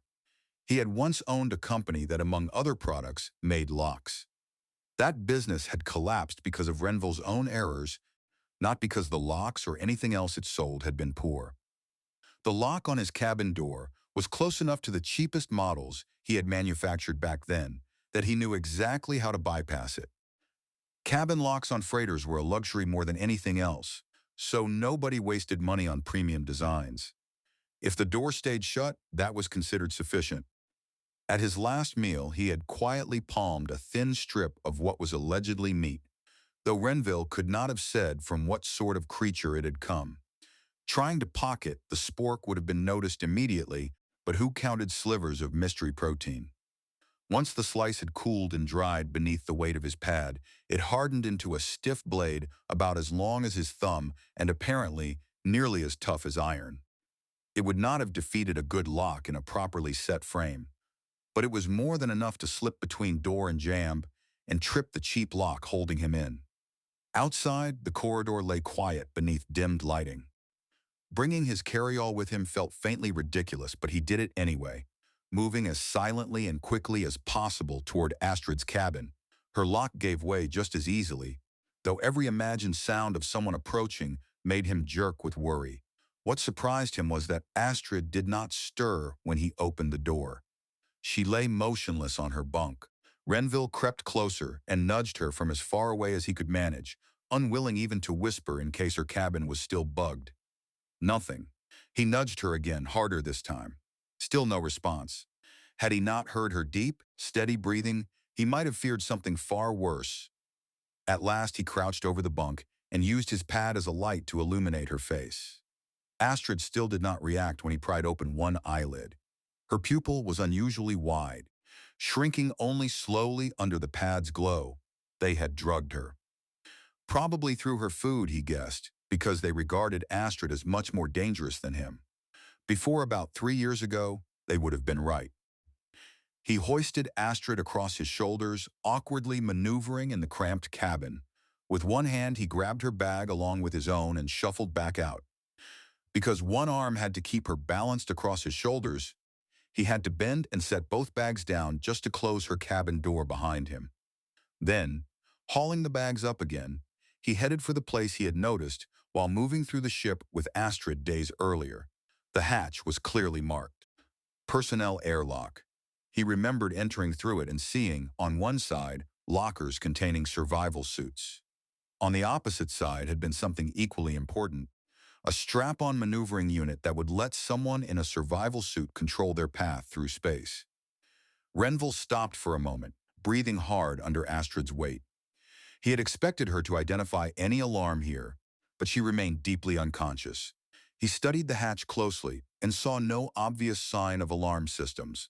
The passageway lights began to brighten steadily, warning that the ship's day cycle was about to start. Out of options, Renville crouched to lay Astrid down, then straightened and opened the inner airlock hatch. No alarm blared. Nothing obvious happened at all. He dragged Astrid inside, collected both bags again, stepped into the lock, and shut the hatch behind them. He sat in the darkness for several minutes, catching his breath and listening for any response, half expecting the rapid pounding of feet rushing toward the airlock. Nothing came. Once he did hear footsteps pass outside, but they moved at the leisurely pace of someone with nowhere urgent to be. Checking the time, he saw he still had an hour to spare. He used the pad for light again, rather than fumble blindly and risk triggering an alarm, or worse, the outer airlock door while searching for the controls. The lockers did indeed contain survival suits, and Renville was able to make sense of the simple controls they all used, enough to verify that the air recyclers were functioning and the suits were ready. Their outer layers looked absurdly thin for trusting against open space, but the design itself had been around for more than a century, durable enough for the usual impacts and hazards, cheap enough that replacing a damaged suit made more sense than overbuilding it. Then he spotted something else, an emergency medical kit. Perhaps there was something inside that could help Astrid. Searching through it, he found an item marked Broad-Spectrum Drug Poison Neutralizer. That sounded promising. He wished he could ask Astrid before taking the risk, but he had no choice. Renville opened her mouth, lifted her tongue, and carefully put several drops there. Then he sat back and waited. It took only about a minute for her breathing to change, becoming quicker and shallower. Alarmed, he leaned over her just as Astrid's eyes flew open. Her hand came up hard and stopped just short of his throat. "You're lucky I have good enough reflexes to override them when I recognized you," she whispered. "What the hell is going on?" Renville moved back a little. "They drugged you," Renville explained, moving a bit away from her. I don't know when. Me, neither. I was being careful about my meals. They could have sent gas into my air vent, though, to knock me out, then followed up with something to put me in a deep sleep. Astrid rose cautiously to a sitting position and looked around. Is this the passenger airlock? What are we doing here? We're escaping. She blinked at him. Do you have time to explain this? Where are we escaping to? Are we at Hibernia? Renville shook his head. We're still at Erebus. They reversed the ship to take us back to the jump point for Ladoga. Astrid swore under her breath. Oh, hell, how long was I out, and how are we going to? She looked at him more sharply. You've got a plan? Yeah. Since we're coming back to the jump point for Ladoga using the most economical trajectory, and since that other freighter, the Herald Vane, is coming from that jump point using the most economical trajectory, the ships are going to pass fairly close to each other. Astrid gave the outer hatch a distinctly uneasy glance. Really? Astrid gave the airlock's outer hatch a worried look. What does fairly close mean? Renville tried to sound reassuring. A few hundred kilometers. I mean, practically touching in terms of space, you know. She stared at him. A few hundred kilometers? 200, plus or minus 50. We get into 2 of these suits, Renville explained. And there's a maneuvering unit over there, so we can accelerate and slow down a bit. We jump along the right vector at the right time, and we'll meet up with the Herald Vane. Astrid's expression said exactly what she thought of that. Which will be going along a different vector at a very high speed compared to us, Astrid said. Have you ever seen a bug hit a windshield? This would be a lot worse than that. Renville, unsettled by her reaction, tried another angle. Maybe the Herald Vane will change course a bit to pick us up, Renville said, worried by her reaction. They came from Strathmore. We should be able to trust them. Astrid lay flat on her back again, staring up at the ceiling of the airlock. This ship is taking us back to Ladoga. The reason for that is obvious. There's no other way off, is there? I don't think so. She considered that. So, short of killing the crew and all the other passengers and taking the ship to Hibernia ourselves, this is our only way to avoid being turned over to the bad guys. Renville looked at her. I have to admit that the killing everybody else on the ship option hadn't occurred to me. Astrid answered in a tone that suggested she had weighed it and dismissed it. It wouldn't be easy, and we'd have some trouble explaining doing that when we got to Hibernia, Astrid admitted. I never would have thought of jumping to the Herald Vane, though. That surprised him. Really? Yeah, because it's really insane. You know that, right? Renville tried to defend the idea. I know of a guy who led a bunch of people in a jump across space to another ship, Renville argued. Astrid asked the obvious question. How far did he jump? Renville hesitated. It was something like 100 meters? Astrid sat up again, rubbing her head. Which is a little less than 200 kilometers. Astrid sat up again, rubbing her head. Whatever they used on me gave me a headache. Is there any aspirin handy? Renville's hope sank. Yeah, Renville said, depressed. So we're not doing it? Who said we're not doing it? Astrid swallowed the painkillers, then gave him a small smile. A couple of 100 kilometers across open space to a ship on a different vector in suits designed for emergency use. What could possibly go wrong? It's crazy, but it's our only chance. And if the worst happens, it's liable to be a whole lot less painful than whatever would be waiting for us at Balor or Charun. Renville blinked at her. We are doing it? Astrid nodded.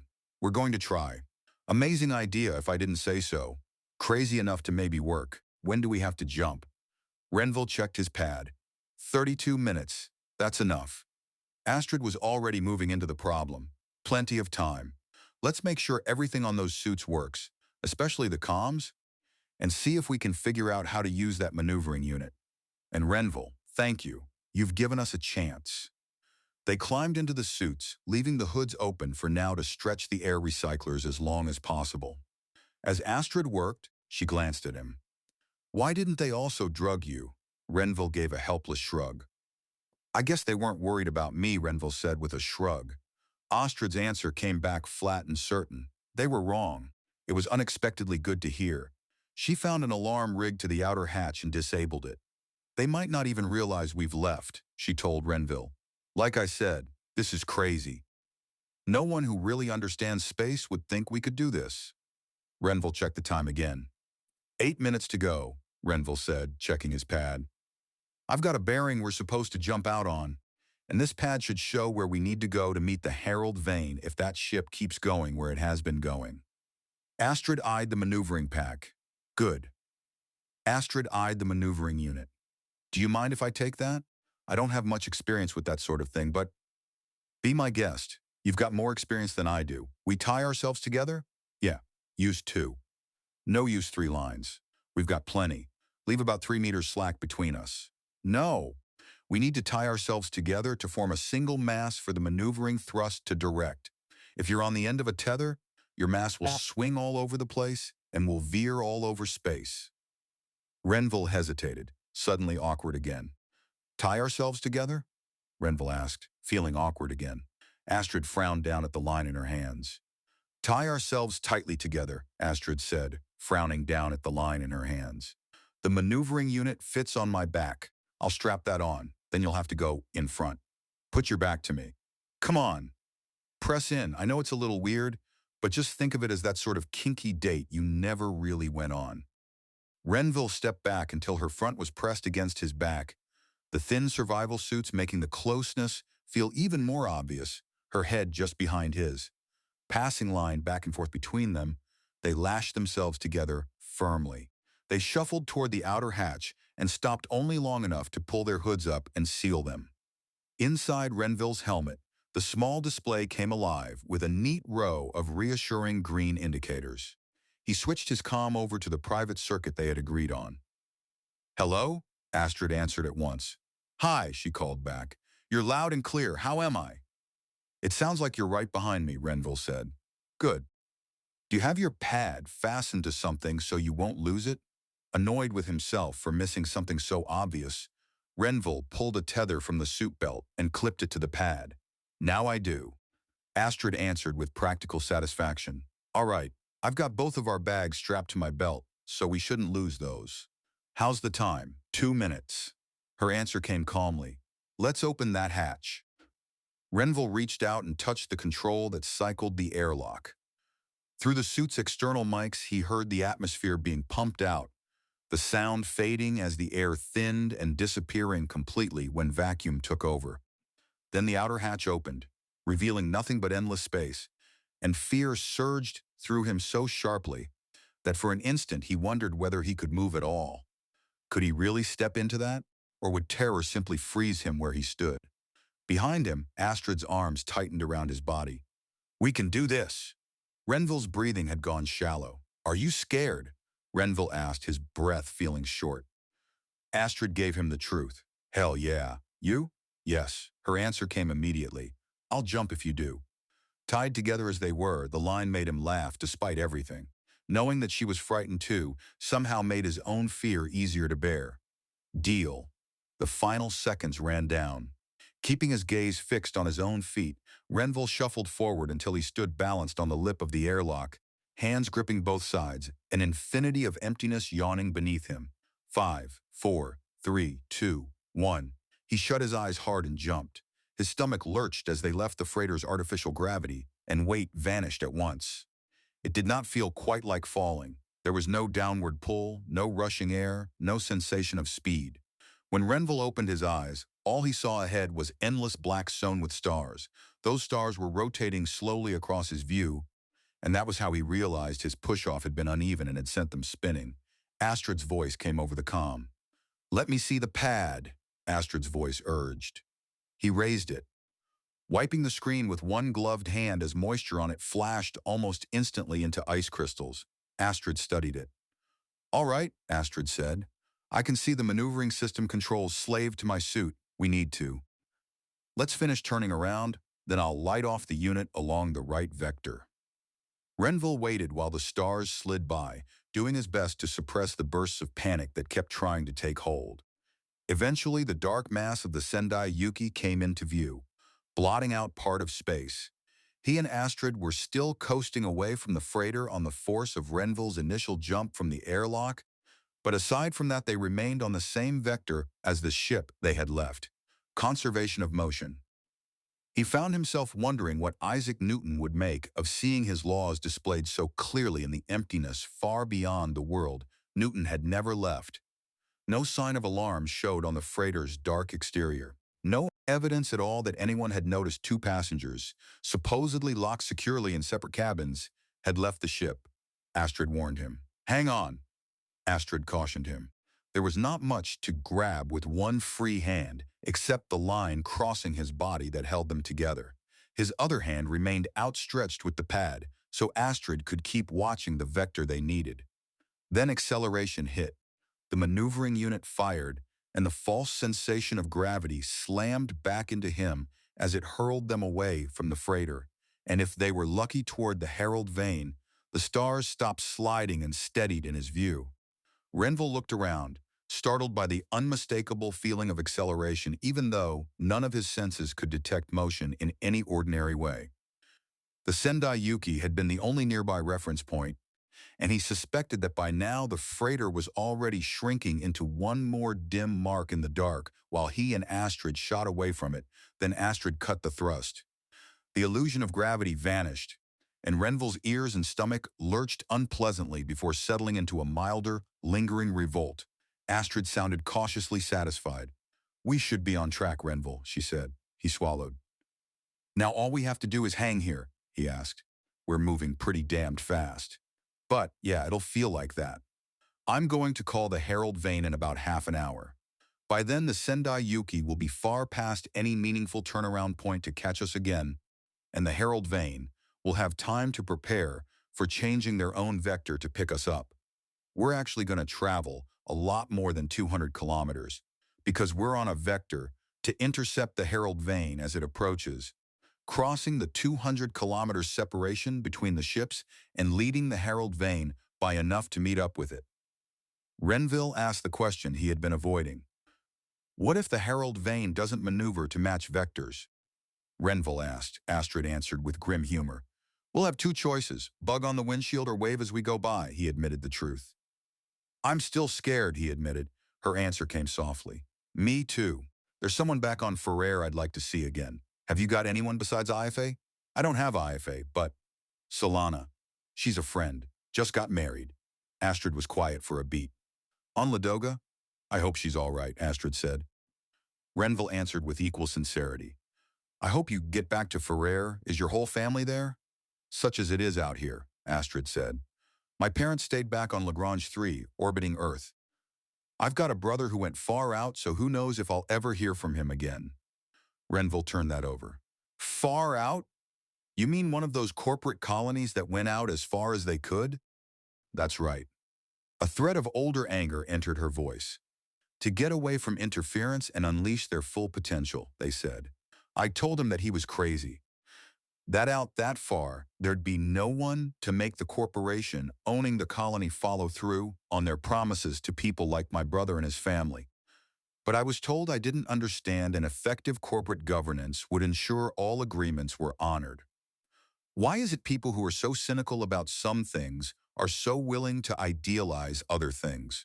Renville welcomed the conversation for the way it pulled his mind away from everything around them. "Beats me," Renville said, grateful for the distraction posed by the conversation. "As a rule, I believe in people, but I only trust the ones who've shown me they're worth trusting," Astrid answered quietly. "Yeah, right." He could feel the motion of her head behind his as she looked around into the immensity surrounding them. "It's big. So big. We're so small. But I think what we do matters. Do you?" "Yeah, I think so too," Renville agreed. She seemed unsurprised. "I thought you were like that. Do you want to work together once we get to Hibernia? Maybe two of us, representing two star systems, can get a lot more attention than each of us individually." Renville answered without hesitation. "Yes," Renville said. "If we can, sure. If we both make it." Her laughter caught him off guard. "Either we both survive this, or neither of us will, Renville." After that, they fell silent for a time.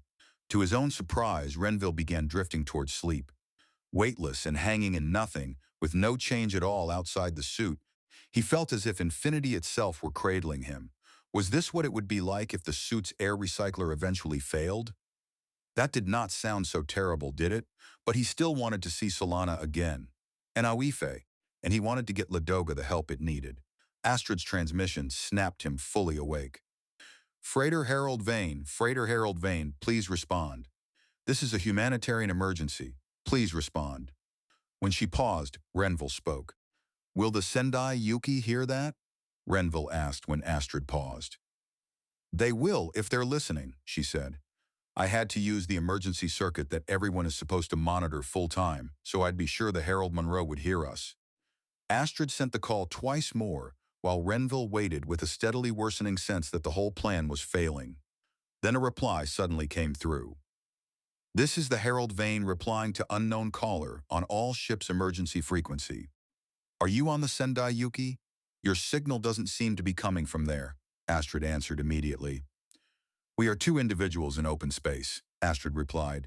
Survival suits and a maneuvering unit. We're on a converging vector with your ship's trajectory and need rescue. The silence that followed seemed to stretch. Then the voice from the Harold Vane came again, sounding as if it were confirming what it had heard. Two individuals in suits in open space, the voice from the Harold Vane repeated. I need to know the circumstances that led to that. Astrid gave it to them plainly. We were being forcibly taken to Vesca. Confined against our will, Astrid said. I am Astrid Halloran, trade negotiator for Ferrer. With me is Renville Ashida, special representative of Ladoga.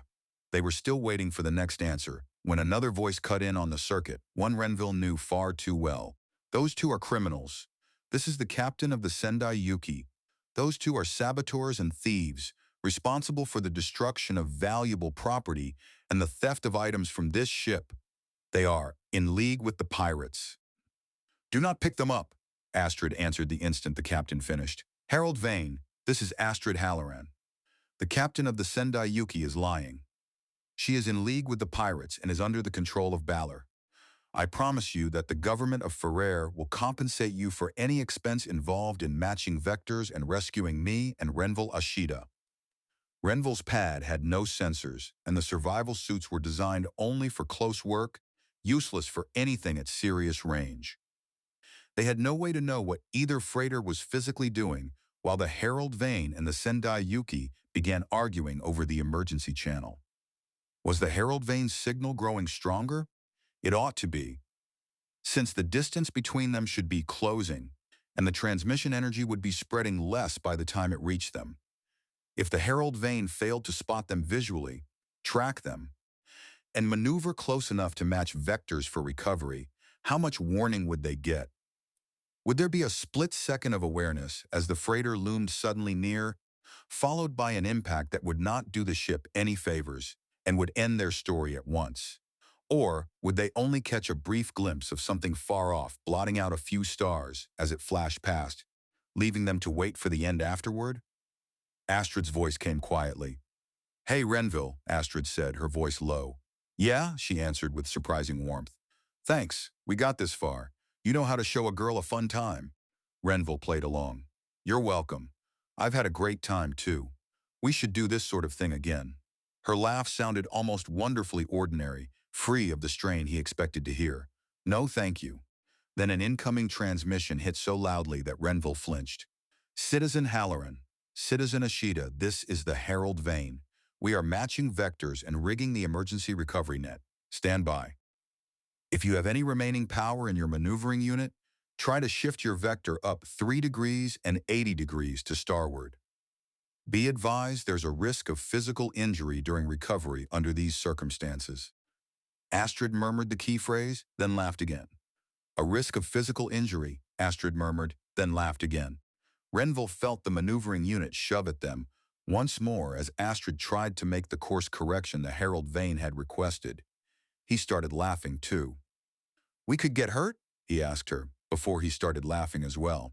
And for one brief instant he understood how Kaia Brynn must feel sometimes in moments like this. What the hell? Let's do this. Disc Rimland Strine.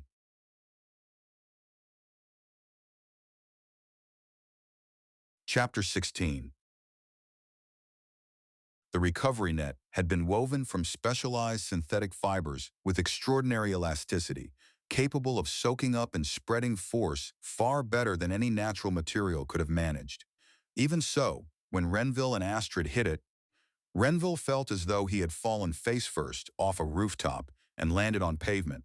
By pure chance, he had been underneath when they struck, with Astrid on top of him, which meant it also felt as though another person had fallen off that same roof and landed directly on him. His breathing was still coming in rough pulls when the crew began hauling the net inward. It tightened around him and Astrid into a cocoon-like wrap that felt oddly comforting without squeezing hard enough to hurt. They were dragged into one of the Herald Vane's large cargo airlocks, and the big hatch shut behind them. Renville could not tell whether the air inside his suit was actually turning stale or whether fear was making him imagine it. But when the net peeled away and a crew member without a helmet appeared in front of him, signaling that he could open his hood, relief hit him hard enough to make him gasp. Someone cut the lines that had bound him and Astrid tightly together, freeing them to move again, though Renville just lay there aching while a crewman knelt beside him. "Anything broken, Space Cowboy?" "I don't know," Renville said. "I don't think so." The crewman turned his head. "What about you, Valkyrie?" Astrid groaned. "I'll live," Astrid said with a groan. She slapped Renville on the arm. "Come on, we made it." With the crewman's help, Renville got upright. Two others were waiting nearby. One was a grave-faced man who somehow looked unmistakably like the captain of the Herald Vane without needing to identify himself. The other was a short woman whose gaze had an unsettling intensity. The captain leaned toward a nearby comm panel and spoke into it. "We've got them. Get us back on vector for the Hibernia jump point. Don't worry about sparing the fuel cells." The reply came clearly enough for Renville to hear. "Aye. Getting back on vector at best acceleration." The captain asked the obvious next question. "What's that other doing? The Yuki? Looks like he's trying to come about. He won't come within 100,000 kilometers before we jump out of Erebus, though, even if he pushes as hard as he can chasing us." Astrid stretched gingerly, wincing as she arched her back. "They're short one fuel cell," Astrid said, grimacing as she stretched her back. "That might limit their ability to accelerate again." The short woman looked at her sharply. "A fuel cell? Is that what accounted for the pirate ship?" the short woman asked. Astrid gave her a level stare. "Maybe. The answer depends on who you are." The woman smiled slightly. "Let's go talk somewhere private. Is that all right with you, Captain?" The Herald Vane's captain shrugged. "You've already guaranteed costs for this diversion from our course. Do what you like. Those two will have to double up, though. We're full up on passengers already." Renville hastily corrected the implication. "We're not that kind of partner," Renville said hastily. The captain was unmoved. "Work something out with the other passengers, or I'll work it out for you," the captain said as he left the cargo airlock. The short woman led them to a stateroom that, while small, felt almost spacious and luxurious compared with the freighter cabins they had left behind. "The captain is letting us use his stateroom for privacy so we can speak candidly with each other," she announced. Astrid dropped into one of the room's two chairs. "And just who are you that the captain is willing to lend you his stateroom?" the woman answered calmly. "Officially on this ship's passenger manifest, I'm Iris Calvert, librarian. But to you two, I'm Adrian Callister, a member of the Governing Council of Strathmore." Renville, who had been sagging tiredly against the wall, straightened at once. "You've been sent out to get help for Strathmore?" Adrian nodded. "Get help, hire help, buy help." Adrian Callister looked from one of them to the other. "And you two are from Ferrer and Ladoga. I assume your missions are the same?" Astrid studied her for a long moment before answering. "Officially, I'm a trade negotiator. But what I'm looking for is the sort of help Ferrer realized it needs. We're already blockaded. Not officially, but that's just a formality at this point." Renville added his piece. "You saw what's happening to Ladoga," Renville said to Adrian Callister. "But I guess your ship is helping that destroyer?" For a moment, Adrian smiled. "Yes," Adrian said, smiling for a brief moment.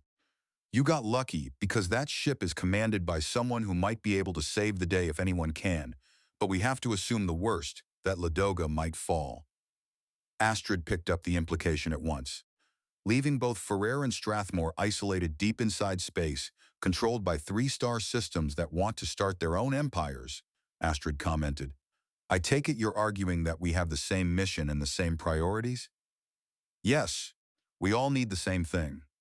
Sufficient force to repel aggression against any of our homes, and allies who will stand with us to deter any further aggression. The three of us can either compete for forces and allies, or we can cooperate. Renville answered first. Ladoga trusts Strathmore, Renville said. You know that, both because of the old debt, and now because Strathmore's destroyer came to help again. Adrian's next question was pointed. But can Strathmore and Ladoga trust Ferrer? Adrian asked. Yes, Renville said immediately, drawing a surprised look from Callister, who had apparently expected debate. If Astrid Halloran represents who they are, then we can count on them. Adrian looked at him carefully. How much do you know about her? Adrian, Callister asked. Renville did not hesitate. I know that she risked her life to save mine, that her priorities are the same as mine, and that she can be trusted to stand by her friends. Astrid smiled at that. I'd say the same of you, Renville. Thank you. But I don't know you, Councilmember Callister. Renville spoke before Adrian could. I've heard of her, Renville said, from my friend. Kaia Brynn told me that Adrian Callister was someone she knew she could count on. If Kaia says Adrian Callister is to be trusted, then I won't question that. Astrid smiled again.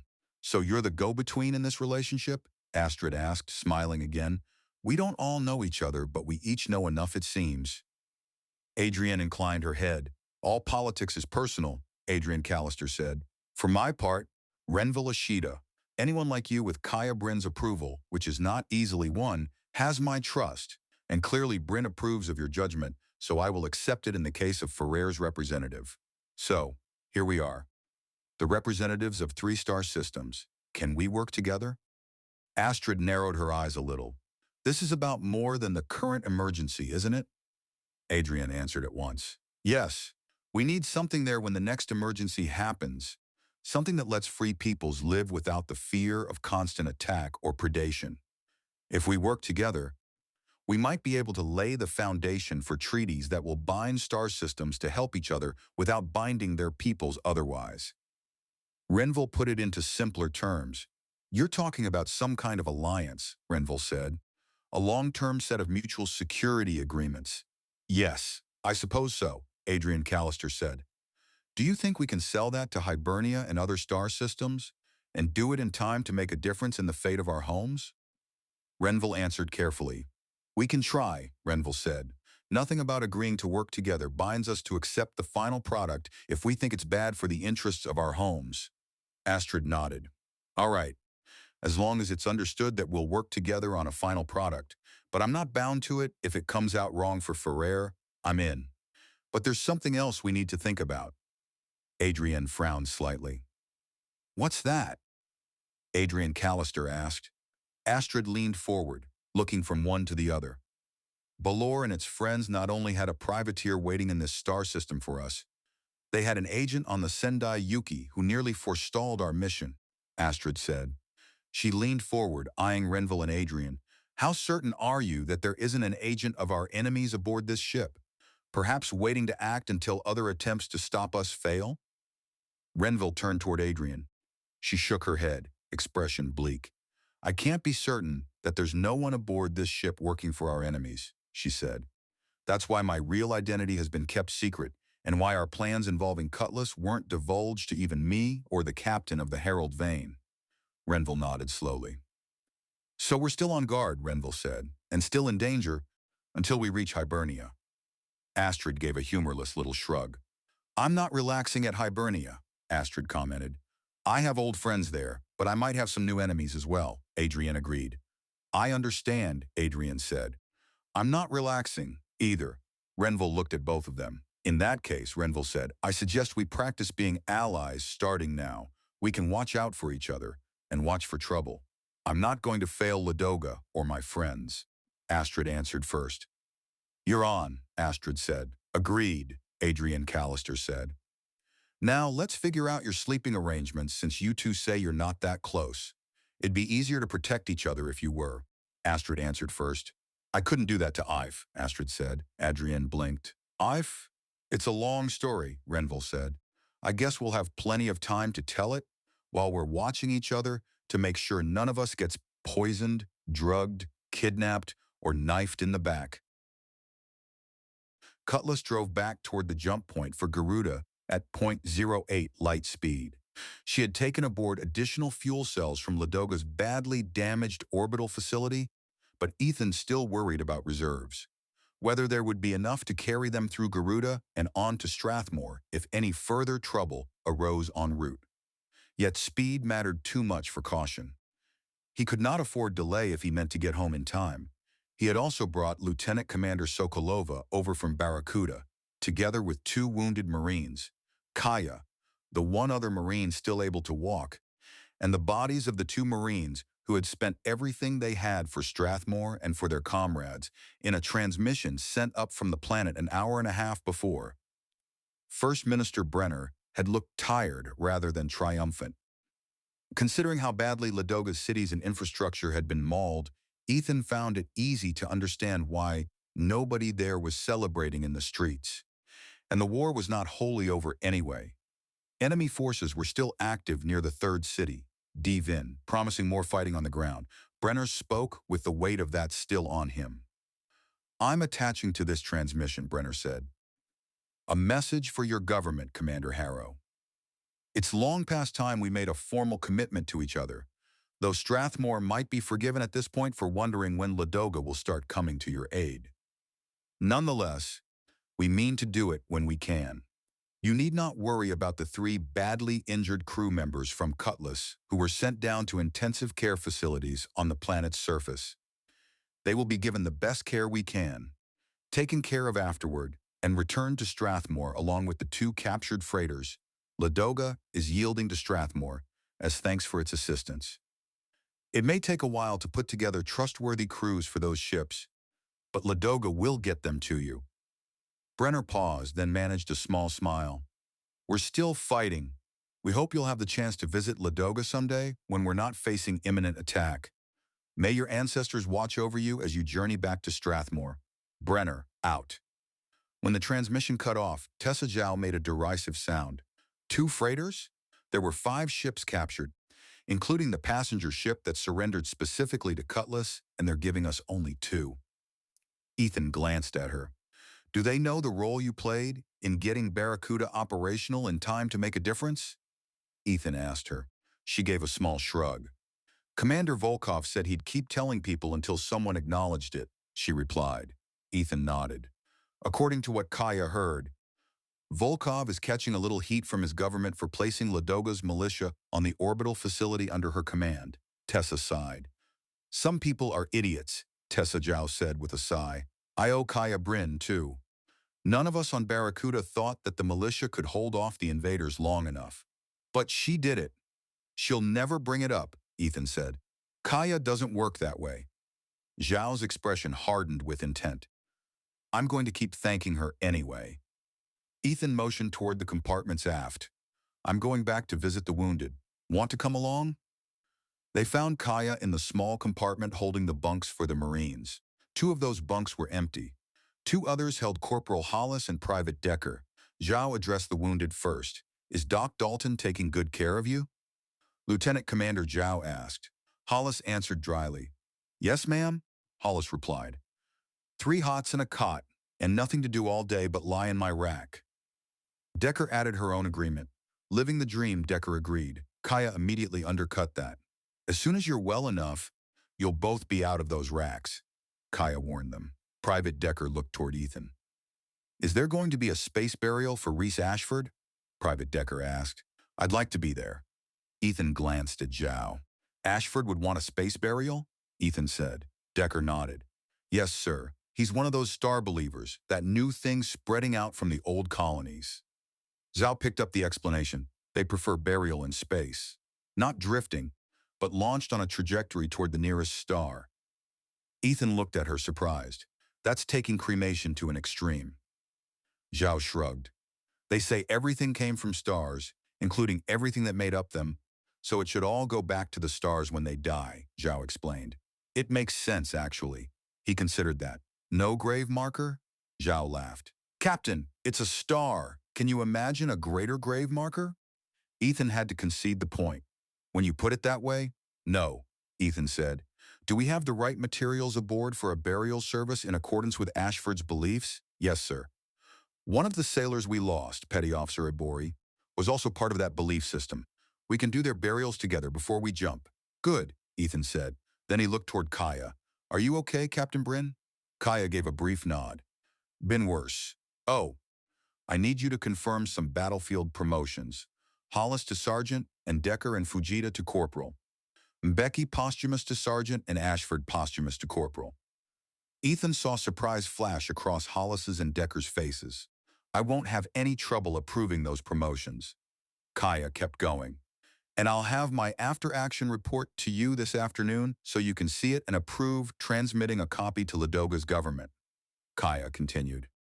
I want Ladoga to know what those militia sacrificed and accomplished on that facility. Zhao inclined her head. Back on Earth, a lot of places have old battles whose memory still serves as foundations for their sense of identity. Thermopylae, Hastings, the Alamo, Puebla, Sekigahara, Sinharat. That's just a few. Maybe you helped forge Ladoga's sense of self. Kaia looked immediately uncomfortable and glanced toward Ethan as if asking him to rescue her from the idea. I just want what they did to be known and remembered. It's more important that Strathmore remember what Mbeki and Ashford and my other Marines accomplished. Zhao's reply was dry. Weren't you there too, Captain Brynn? Zhao asked dryly. Kaia only shrugged again. I demanded a lot of my people. So did the situation. What matters is that they rose to those demands. If you'll excuse me, I need to get to work on that report. As they moved on toward the wounded sailors from Cutlass, Zhao shook her head at Ethan. How does Brynn think she's going to make general with that sort of attitude? Ethan smiled at the sarcasm in it. She really doesn't care about that. Zhao glanced at him. She got downsized by Hancock, right?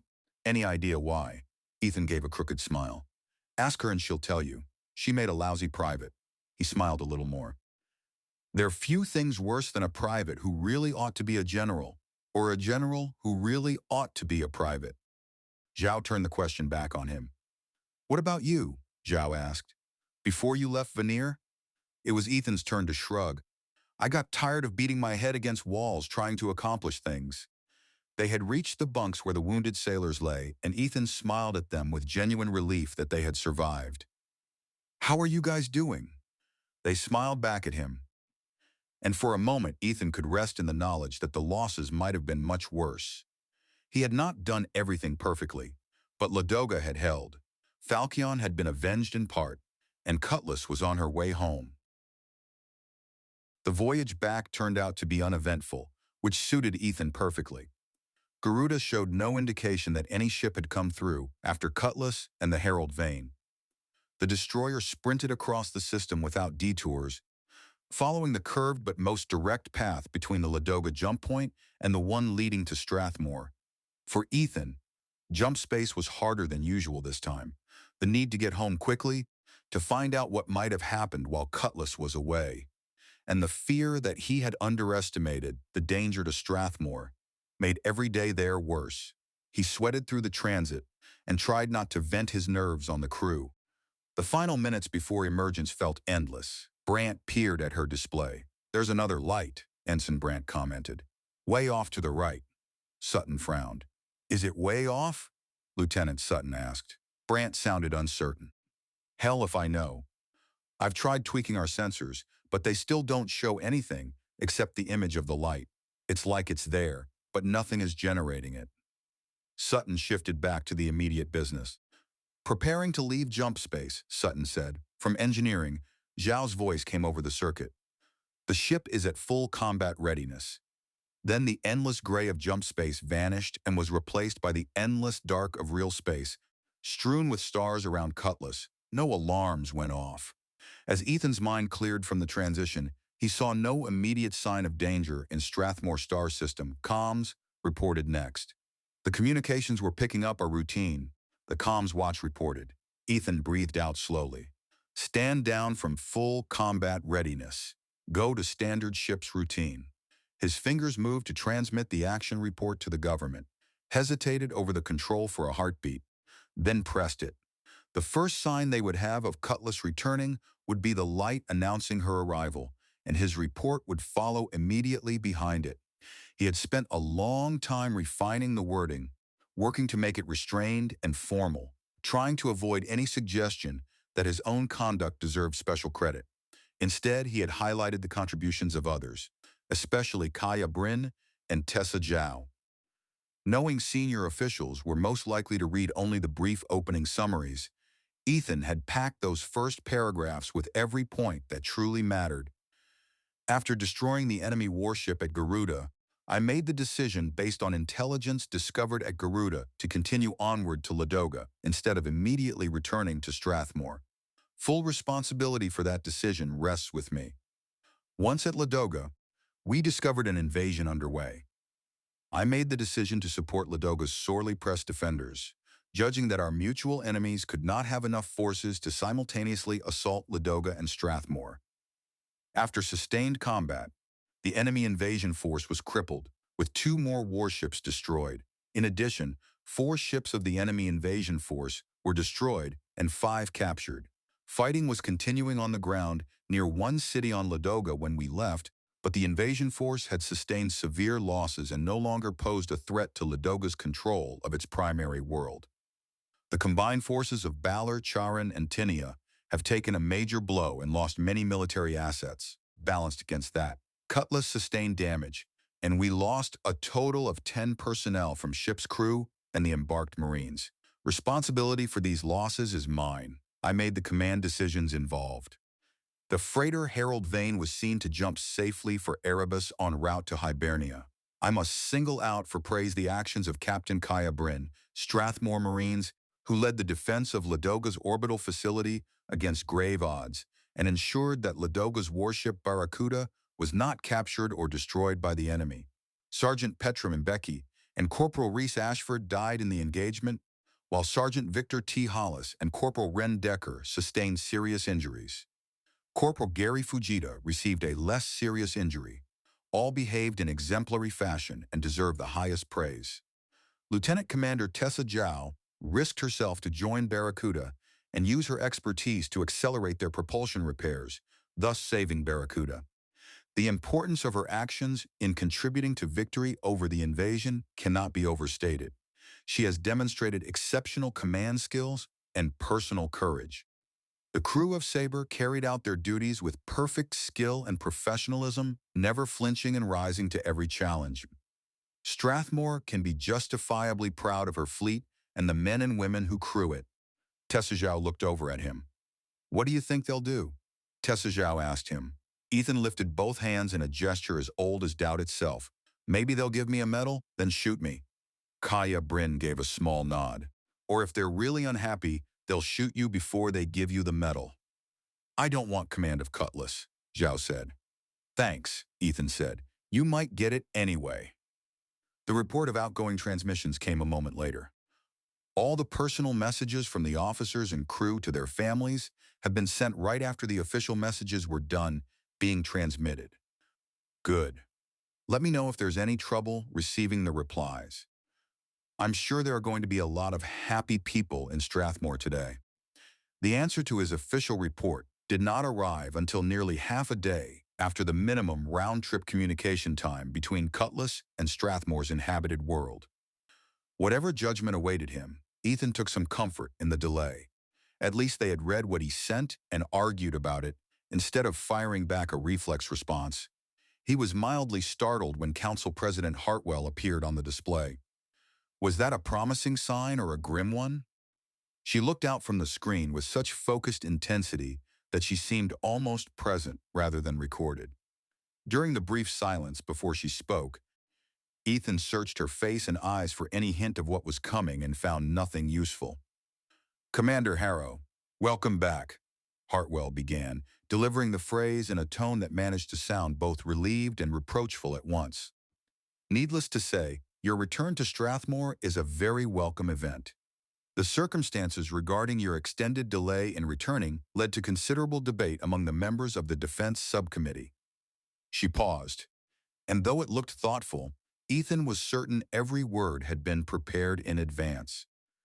There was nearly unanimous agreement among the members of the Defense Subcommittee who are present at Strathmore that you should be immediately relieved of command for both risking Strathmore's sole remaining warship on a mission that required very generous interpretation of your orders, and for risking Strathmore itself by leaving it unprotected for so long. She stopped again. Ethan sat through the silence, bracing himself for the rest. As I said, Hartwell continued, the agreement was nearly unanimous. I did not agree, and as president, my vote counted for more than the others. My decision was not an easy one. I am worried about your taking it as a sign that adventurism will be rewarded, or at the very least that the government will turn a blind eye to such broad interpretations of the orders given to our military. But I'm not a fool.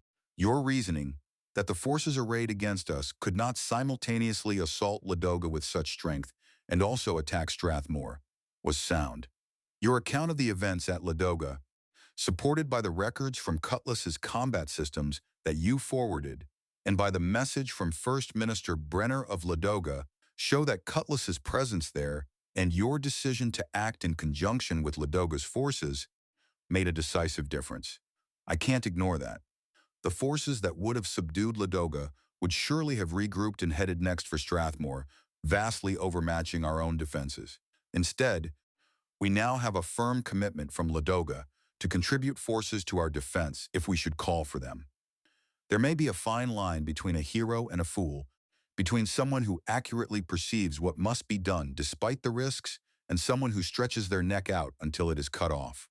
Perhaps, Hartwell said, that line is simply the difference between winning and losing. Had you lost, had Cutlass been destroyed, and your efforts to help Ladoga failed, then you, Commander, would be not just relieved of command, but, if you had survived, also thrown into the worst prison that Strathmore could build. But you won. Your decisions were validated by the results, which means that the forces arrayed against both Strathmore and Ladoga have been badly hurt. Ladoga is once again deeply in debt to Strathmore, and other star systems wondering whether to support us will know that Strathmore will risk everything it has to help its friends. At last Hartwell smiled, though it was a narrow, unyielding smile. That last may in the long term prove to be the most important result of all. We're going to need more friends. So, Commander Harrow, you've saved Ladoga and your own neck, and there's no doubt that under your command Cutlass's crew has a fighting spirit. That wasn't seen from Falchion. Lieutenant Commander Zhao's willingness to risk herself speaks well of her devotion to duty, and the actions of Captain Brynn have wiped out any resistance among the Council to the idea of a Marine force for Strathmore. That's the good news. Unfortunately, we have to agree with the assessment in the message to our government by the First Minister of Ladoga that simply defeating this attack will not eliminate the danger. Balor, Charun, and Tinia remain untouched by the aggression they keep launching against others. And that, Commander Harrow, is ultimately what decided it for me. Strathmore is going to need you again. I'm certain of it. And this time I want to ensure that you are there rather than having to beg you to come back to service. President Hartwell dipped her head once, slowly. Welcome back, she repeated. The recording ended. Ethan remained seated at his desk, staring at the empty place on the display where Hartwell's image had been when Tessa Zhao tapped at the hatch. Sir? He turned toward her. Bad news. You're not being given command of Cutless. She stared at him for a second, clearly thrown, and then grinned. Darn. The final approach to Strathmore's primary world and the wait to dock at the orbital facility felt interminable.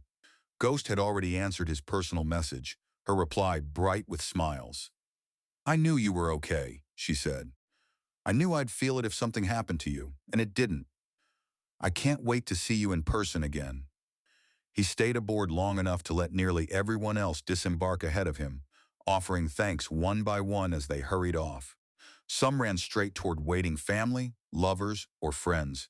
Others, with nobody meeting them, made for the nearest bar before it filled past comfort.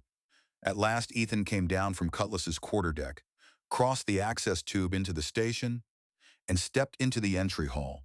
There, sailors and their families mixed together in a blur of noise and motion, the whole place charged with the wild energy of people celebrating survival. Life could be astonishing. Too often that truth faded into the background. Not now.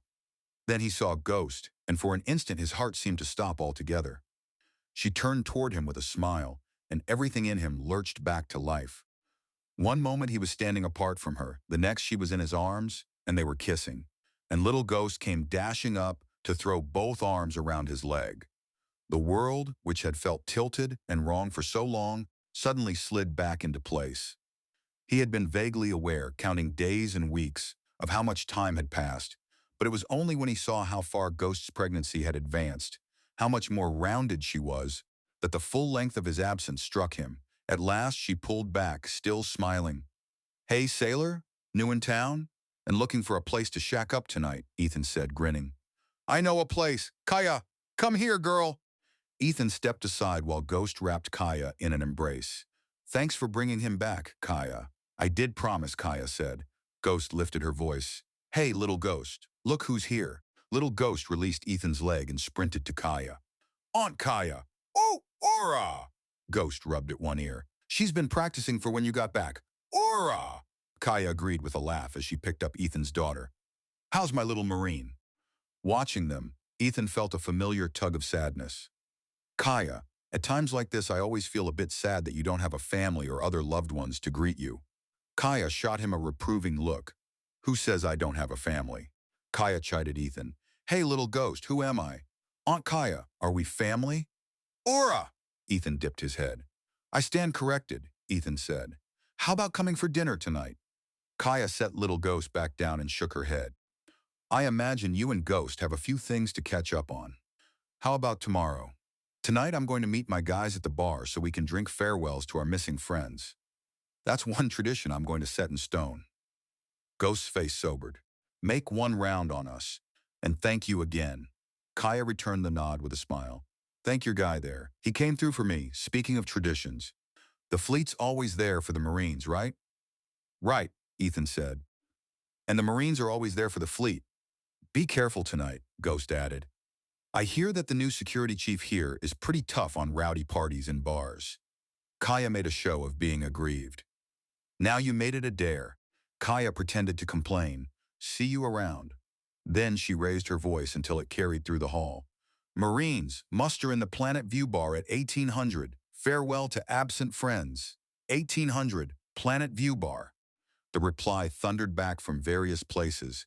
Ethan and Ghost headed home together, with Ethan carrying their daughter. After they had gone a little way, Ghost spoke quietly. "How long will you be here?" Ghost asked in a low voice. "For a while," Ethan said. "There's plenty of damage to be repaired on Cutlass. The #1 pulse particle beam projector will need to be completely replaced. And we're going to need some replacement crew." Ghost sounded confident. "That won't be a problem," Ghost advised him. "Most of the survivors from the Falchion will be beating down your door to get a job on Cutlass." Ethan's expression darkened. "I don't think we're going to be leaving Strathmore again. Not anytime soon," Ethan said. "If that destroyer made it back to Charun, they'll know Strathmore played a role in their defeat at Ladoga. And they'll come here to get revenge." "They took some losses," Ethan said. "It'll take them a while to hit us again. If Adrian Callister can get us some extra help before then, things might not be that bad." Ghost glanced toward him. "Did I mention that in his message to the government, that guy, Brenner, from Ladoga, attached copies of a bunch of encrypted files they'd captured from the guys who invaded them, and that the government has asked a certain specialist to see if she can break them?" Ethan looked interested despite himself, and uneasy too. "Have you had any luck so far?" Ethan asked, curious but also worried about what the answer might be. "A bit." She tilted her head upward, toward the stars overhead beyond the station and sky.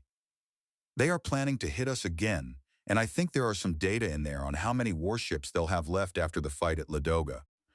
We may not have all that much time." He studied her. "I'm surprised you're not more worried about that." Ghost's mouth curved slightly. "I'm great at hiding my feelings. Remember how long it took you to figure out I was interested in you? But as long as you're here, we'll handle whatever comes next when it comes.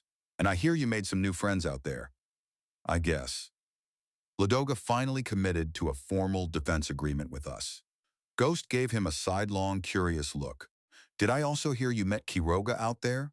From Vanir?" He blinked. "You knew Quiroga? Met her a couple of times at, disciplinary proceedings before I got kicked out of the fleet. Tough but fair. How's she doing? Ethan turned his gaze away, his thoughts suddenly in disarray. She's dead. Died fighting the invasion. Along with, I lost some more people, Ghost? Little Ghost shifted restlessly in his arms without speaking, picking up on his pain. Ghost answered in a voice barely above a murmur. I know. So did Kaia. I wish I could handle it as well as she does.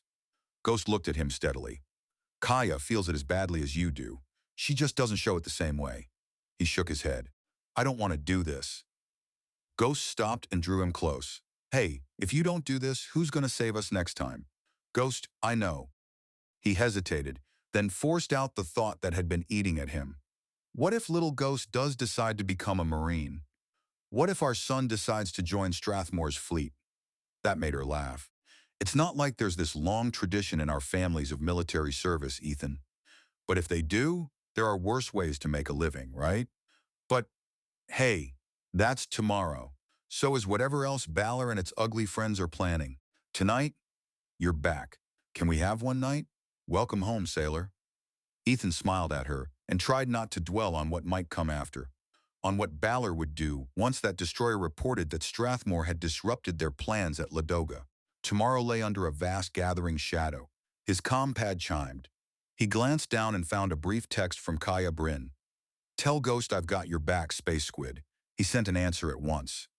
She knows. Same here, with Ghost beside him. With the officers and crew of Cutlass, with allies like Commander Volkov, whom he had stood with at Ladoga, with whatever Adrian Callister might yet achieve. He could never carry it by himself, but he did not have to. He was not alone anymore, and neither was Strathmore.